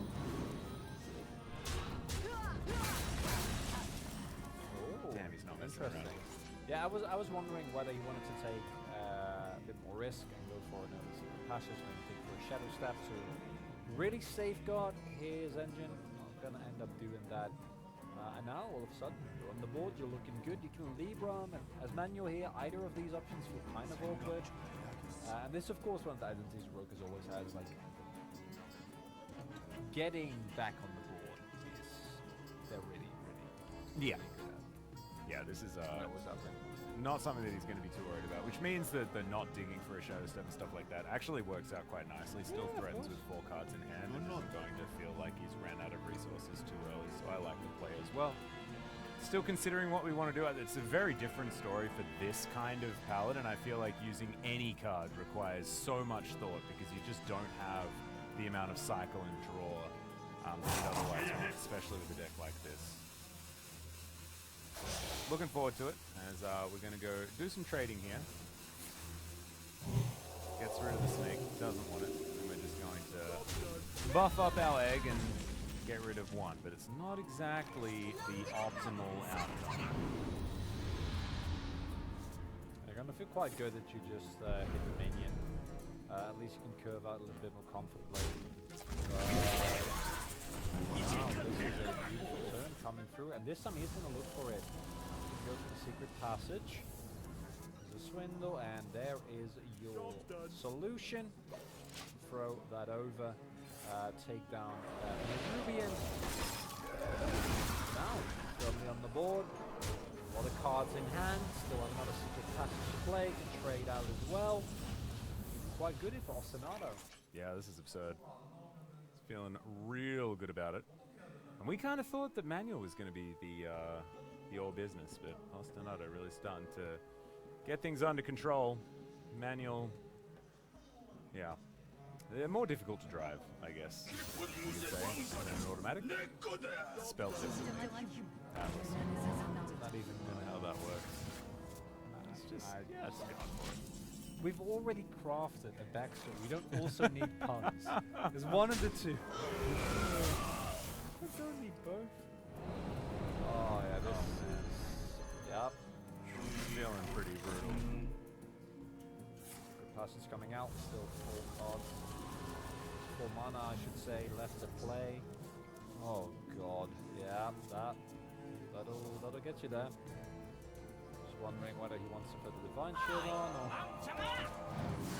just play the entire hand, barring the Garrod, of course. Precisely what you want to be doing anyway, so yeah.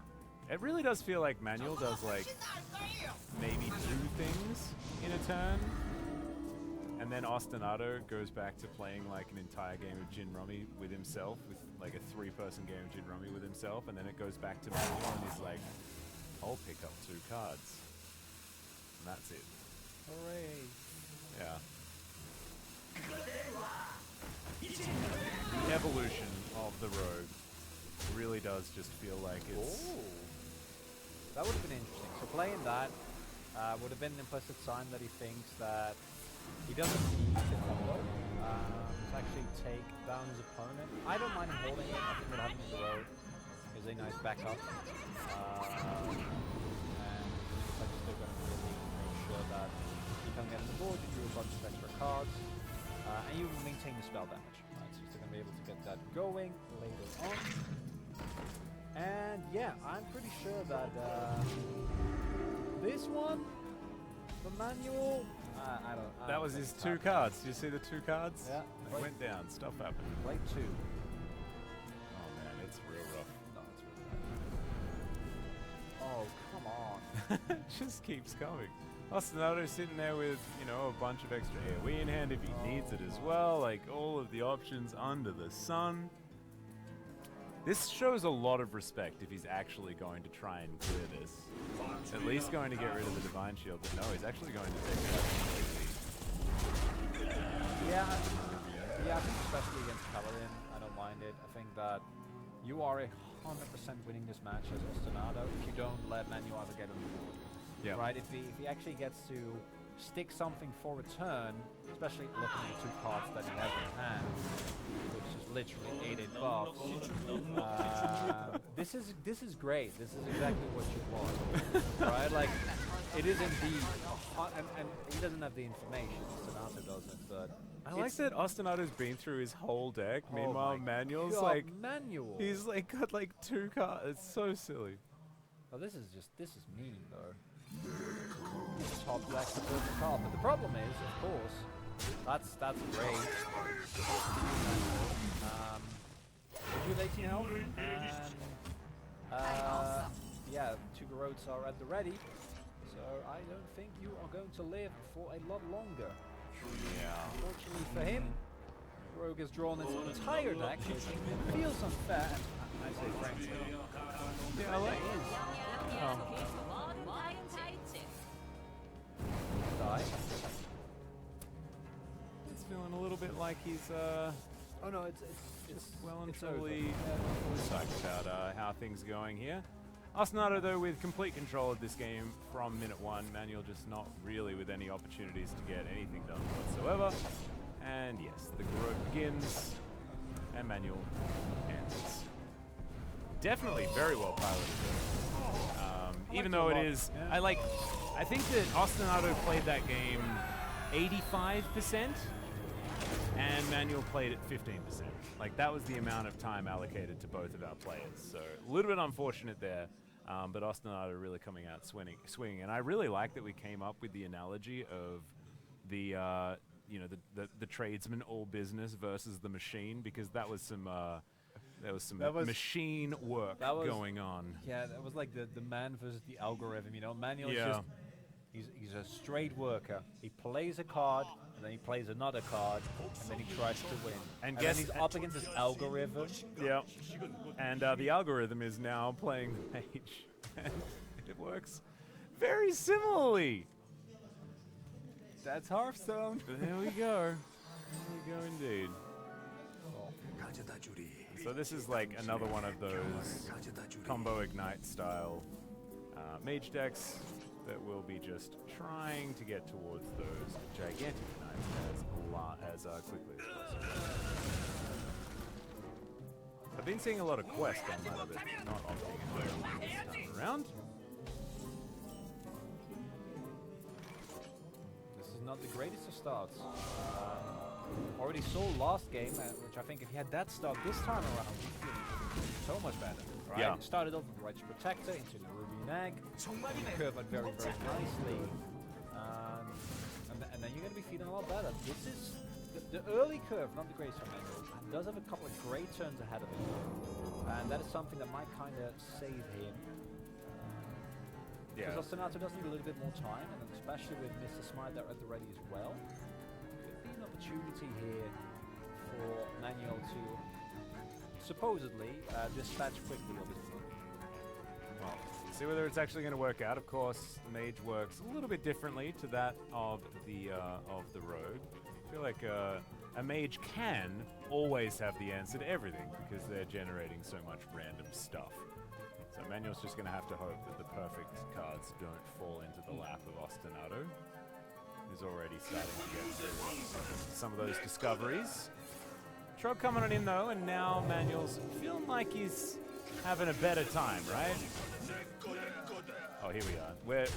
We're trying to make sure that at least one of them survives, but I just don't know whether that's going to be the case. The small one. Redder will multiply. More Trogs coming in hot. Oh, that. Oh, we're filling the board with Trogs. That's what's happening this round. But filling up the board with them before they get buffed is fine, right? It's well, not fine, right? But it's less bad. Yeah, but there's now you can't develop anything. One card that you can play here. I kind of like the strategy though, because this isn't a druid, right? We're not buffing our minions. We're generally buffing single minions if you're a paladin. It's cool, but also yeah. I mean that ain't great. Still, I liked the idea. I honestly think it's a good call. No, I agree with you. It's a cool line that we see there from Ostinato, because it does actually prohibit. Because I think a lot of the other minions would actually make this board a lot harder to deal with. However, pretty good. Yeah. This is nice. Manuel definitely feeling better now that he's representing a 9-10 on the board. It's just whether or not we're going to be able to continue to make it work. Still, just going to cycle through, search for some options, and you can do it without worrying about extra trogs. Yep. Just hoping there's not another buff card. Which, to be honest, there isn't. And you get one more turn to deal with this. Yeah. So get some cakes, get some biscuits, get a cookie. And all the trogs, they wink at you for a bunch, but they don't actually do anything. They're very mad. Yeah. Very upset at you. It's like the problem's already happened, and it's like, what more do you have? Well, I guess there's still a lot of scary trogs, but there's just no way of killing them for a paladin, so you can't get rid of the 1/2s to double up your 9/10. It's kind of hilarious. But yeah, the mage is still running out of time as we're getting some freezes out. That was not the target he was looking for. Yeah, okay. It's not 100% the worst. He hit a 2-attack one. Not 100% the worst. Could have been worse. Yeah, there we go. It's not great. Still, we're looking at 2-turn lethal though here for Manuel. His level of smork is looking pretty impressive at this point in time. And actually, he's got damage from hand, right? Because we've got some charge to come in. Got enough mana as well. So, yeah, unless we can get some form of healing, unfortunately, Ostinato's just dead. He doesn't know that. True. He's not aware. Unless he just insta-kills his opponent now. Surely that's possible. 4 mana and a dream. It's a lot of damage on the ignite. Okay. We're getting there. Okay. These trogs have partied more than any other trogs I've ever seen, by the way. They party hard. They certainly do. One mana left. I mean, we're stacking that spell power. That spell power is going up and up and up and up and up and up. Like, yeah, and just only 1 mana is just a little bit sad. Maybe you kill your own minion you don't know, right? Like, the problem here is that now the minions can trade into and they use the charge to the face. Yeah. Oh my god, he drew another one. Oh my god. We are getting so close. He's going to run out of time. It's him versus the rope because of the trogs. He's going to do it. Oh my god, he gets to play it. There's no way. This is absolutely insane. Oh, the machine. Damn, this algorithm is absolutely nuts. That was... Manuel's like, I just want to play card and then put card into face. That was... And he's just not allowed to. So this is, I think, why a lot of people feel a little bit discouraged. Yeah. When they look at Hearthstone. This was turn 6. Yeah. Yeah, and now I was talking about this because I've been trying to play some pretty stupid decks recently. And I just feel like I can't play stupid decks anymore at all because I just immediately die.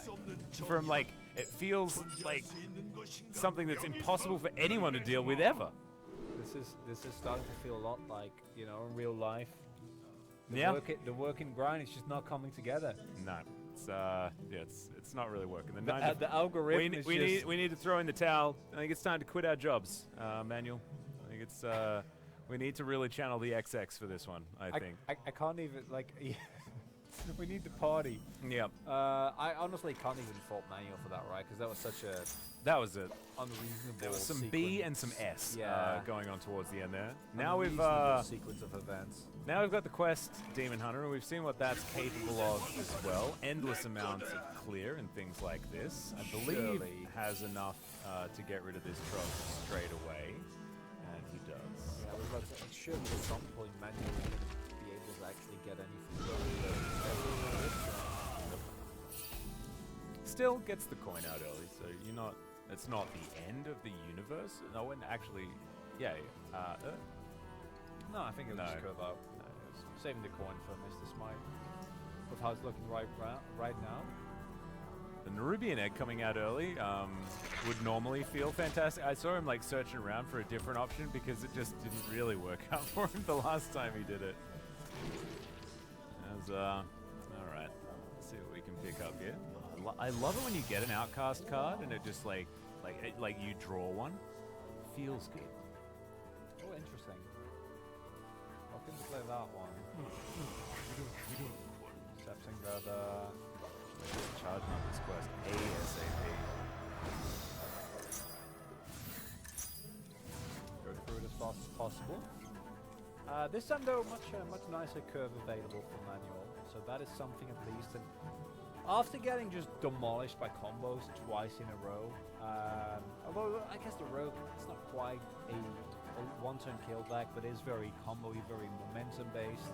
Yeah. I think as man, you're just hoping, just let me play some honest Hearthstone.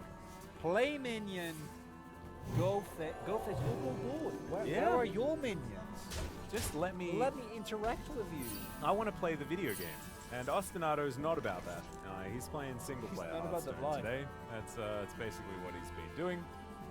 And he's kind of continuing with a deck like this as well. I'm glad that, like, we already sort of had it written down for you as we were introducing the players. Before we even saw the decks, it's robotic, it's robust, it doesn't care who you are, it will just destroy you.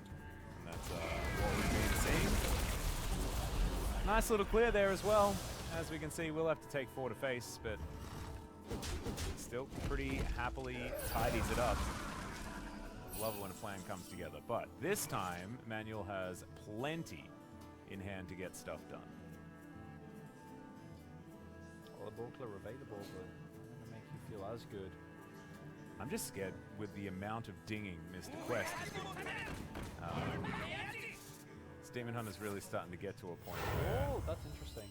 Job's done. Going for the... I thought he was going to take the point and just curve out very strongly on 5. Instead, gonna try and buff up the rest of his board. But as mentioned previously, I'm just still very, very worried. Especially because, the health bars might get low a little bit. You can see that double up available. Can just throw that life steal card down, and West is getting closer and closer. And honestly, again, it's just Ostinato playing the game, and Manuel just, I don't know. I guess he's probably either gone to the bathroom at this stage or read a good book. Yeah, reading a book, reading a manual maybe. I don't know. Sorry, I'm not sorry. No. You got one more mana to play with, but it might be that Ostinato's just going to hang out. See what he does decide to do. We're representing 4 damage, but the amount of like lifesteal repair that is available for Ostinato, he's not really worried about getting murdered right now. We're getting towards 5 mana with no coin anymore, like we were talking about. Something always I love. It's open played already. Okay. Not wanting to take any risk. No wanting to play. Yeah. Don't mind it at all. That is the theory against the Paladin. I just thought that maybe there'd be a little bit more greed this time around, just with how things have been going previously. Yeah. It's just... I like it when there is a variety. I like board-centric decks, I like combo decks, I like TK style decks. Because I do think that piloting each of them requires very different set of skills, right? Even other aggro decks that are often maligned for being, well, when to go face, when to hit board is an actual question. It can actually be quite hard. Although you can argue that there's more linear flow chart, but still. And it's also more often than not better to go face, and therefore you can just play the game only going face and win. That is. But it's not optimal, and that's the cool thing to me. But I do gotta say, I somewhat understand the sentiment that maybe discounting this many cards too easily and letting people just go through their entire deck by turn 8. Not the best. Yeah, and also like a 3-for-1 trade right there, also not feeling fantastic. Yes, they're kind of tokens, but it still feels a little bit awful. Very. I personally say. Yeah, we took very. I want it to be a little bit subdued. As we're gliding, and it was an outcast glide as well, so we're going to reduce the Paladin's hand size to 4, and this was the biggest his hand has been in a really long time. Feeling upset. Fake Illidan coming on in there. Okay, well, okay. That the first half of that hand was very bad, and it got salvaged a little. Yeah, somewhat. But that started off as imagine drawing just 1-drops on turn 6. He got the buff card as well on his actual draw, so he might still be looking to throw those down. You already know what you're going to be playing into. That quest reward is coming right up, and with the health buff, Demon Hunter is high as it currently is. Yeah, he's been unthreatened almost the entirety of the game. A lot of options when it comes to lifesteal. But lifesteals in hand. He has a whole bunch of those, so just gonna throw it down. Gliding on in there.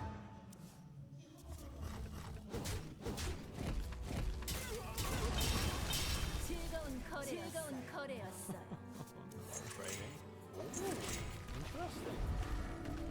Alright, and at least, you know, we've got a couple of Divine Shields on our Trogs as well this time around. Radio 1 into card draw. Okay. I don't know that's gonna work out. Because these Trogs won't assist ultimate play. These are not 1-2s. These are a fair bit more dangerous, and especially with Divine Shield or so. And it's not a full board this time either. Yeah. But so it can be 3 3s filling the board. Woohoo. 2 spells and you're there. Yeah, there we go.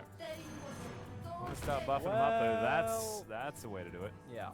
That is definitely a way to do it. Oh man. I wonder if he's gonna use the Divine Shields or whether he just throws 12 to face. I like 12 to face. I think 12 to face. You definitely throw 6 to face. Oh wow! So he's going to keep one Divine Shield, so he doesn't do half and half. So it's either keep them both alive, or keep both of their Divine Shields, keep his minion alive, which is definitely very dangerous. Yeah. Or you keep one alive with a Divine Shield. And I like that a little bit. I do get it. I do think that keeping a Divine Shield alive is very, very valuable because it makes it a lot harder, but. So to actually deal with them when it gets copied, the Divine Shield is very valuable. Yeah. Well, what cards are getting drawn here? He's come back again. Oh, yes, just accepting. But that's a bit of lethal. If he doesn't deal with. I mean, he's definitely dead. If these Trogs don't die, he is dead.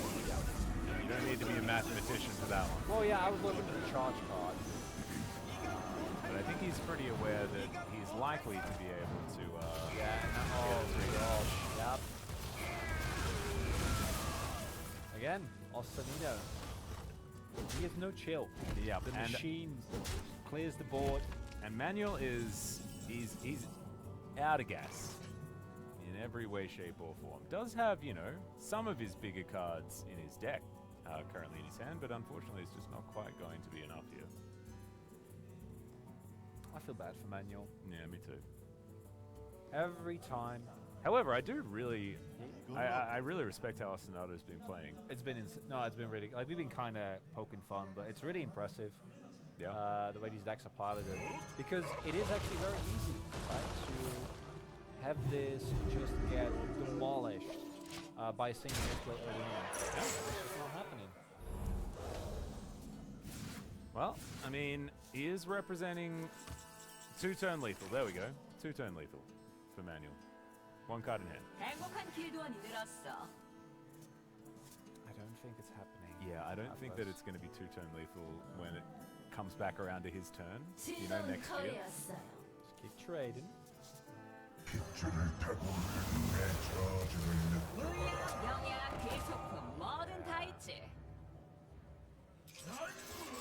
What do you do? Yeah. And the answer is nothing. Yeah, I think this is where you just die, right? Because aren't we, we're doing a bit of that lifesteal that turns into damage against the opponents, right? I think Manuel's starting to lose his chill. I was actually going to applaud him for the amount of chill that he did have available. It's not that. That's 1 off lethal.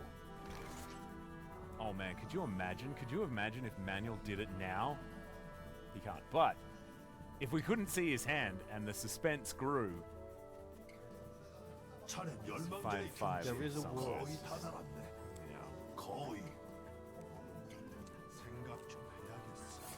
It's just not this one. No, it's not. Scare him a little bit. Oh, Manuel. Oi. Well, that's the clean sweep. Ostinato. Just combo after combo after combo after combo into he's dead. Very unfortunate. Yeah. Manuel really just really didn't stand the test of time And there. I think, you know, by the second or third time, he's like, let's try a different aggro deck. This one Yeah. is just not doing it. And I was looking at those decks, and I'm feeling good about this one. You know, the Rogue losing, I think, is understandable with some aggro decks. If you're not too fast, Rogue can kind of make use of that. If it's not pure Face Hunter is always historically a very bad matchup. I think perhaps, like, he just realized I have to win with this deck at some point, right? Yeah, yeah. I don't think there's anything Manuel can do. You know, he did his best.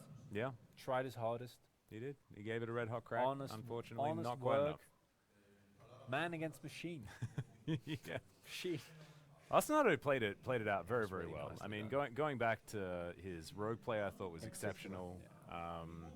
And you know, we've seen a few different varieties of the Demon Hunter, but the Quest version is really starting to look particularly strong.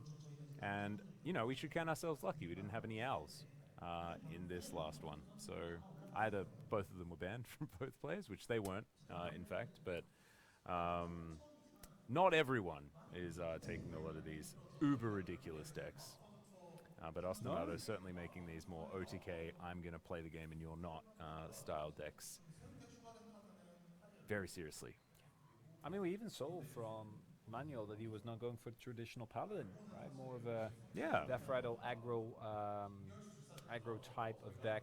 Still, a lot of the core that you see with Libram Paladin, but just a little bit in your face. Yeah, it was. It felt like didn't it was a little bit more smork, and the more smork he added to that particular deck, the less it really stood the test of time, which is exactly what Arsenato was trying to do. And also, like, honestly, didn't have enough of that early presence that a lot of these pure early game, like, because you could play Quest Paladin, right? Yeah.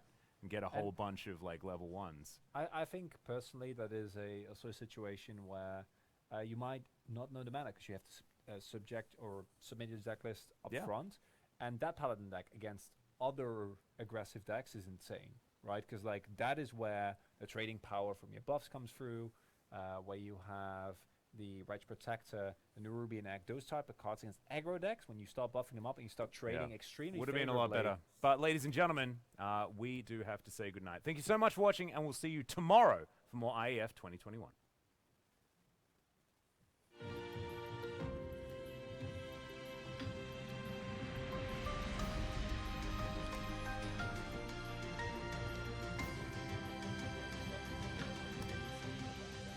대전의 새로운 도시 브랜드 대전 HEARTHSTONE. Jesus, we got through it, my man. But I'll be a little bit more help tomorrow.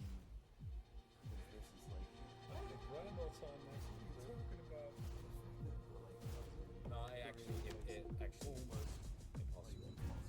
Not like when I play shit on the fast. 60년 동안 그저 존재하려면 난 무난한 게 익숙해 60년 동안 그저 쉽게 그려진라면 그래 새로운 라면들 사이 흔들릴 때도 있었어 빠르게 변해만 가는 세상 속에서 진정 난 이대로 괜찮은 걸까 연차가 폈습니다.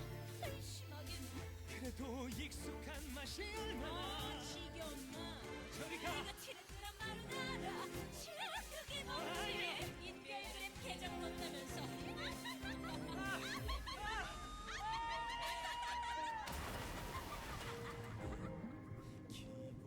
줘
기본을 지켜낼 거야. 평범하게, 위대하게.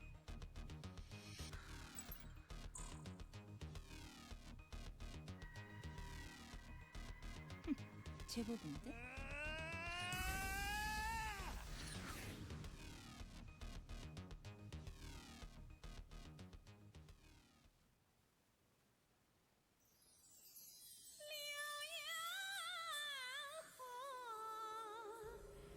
The folk song passed through half a century of years, generations of prime time.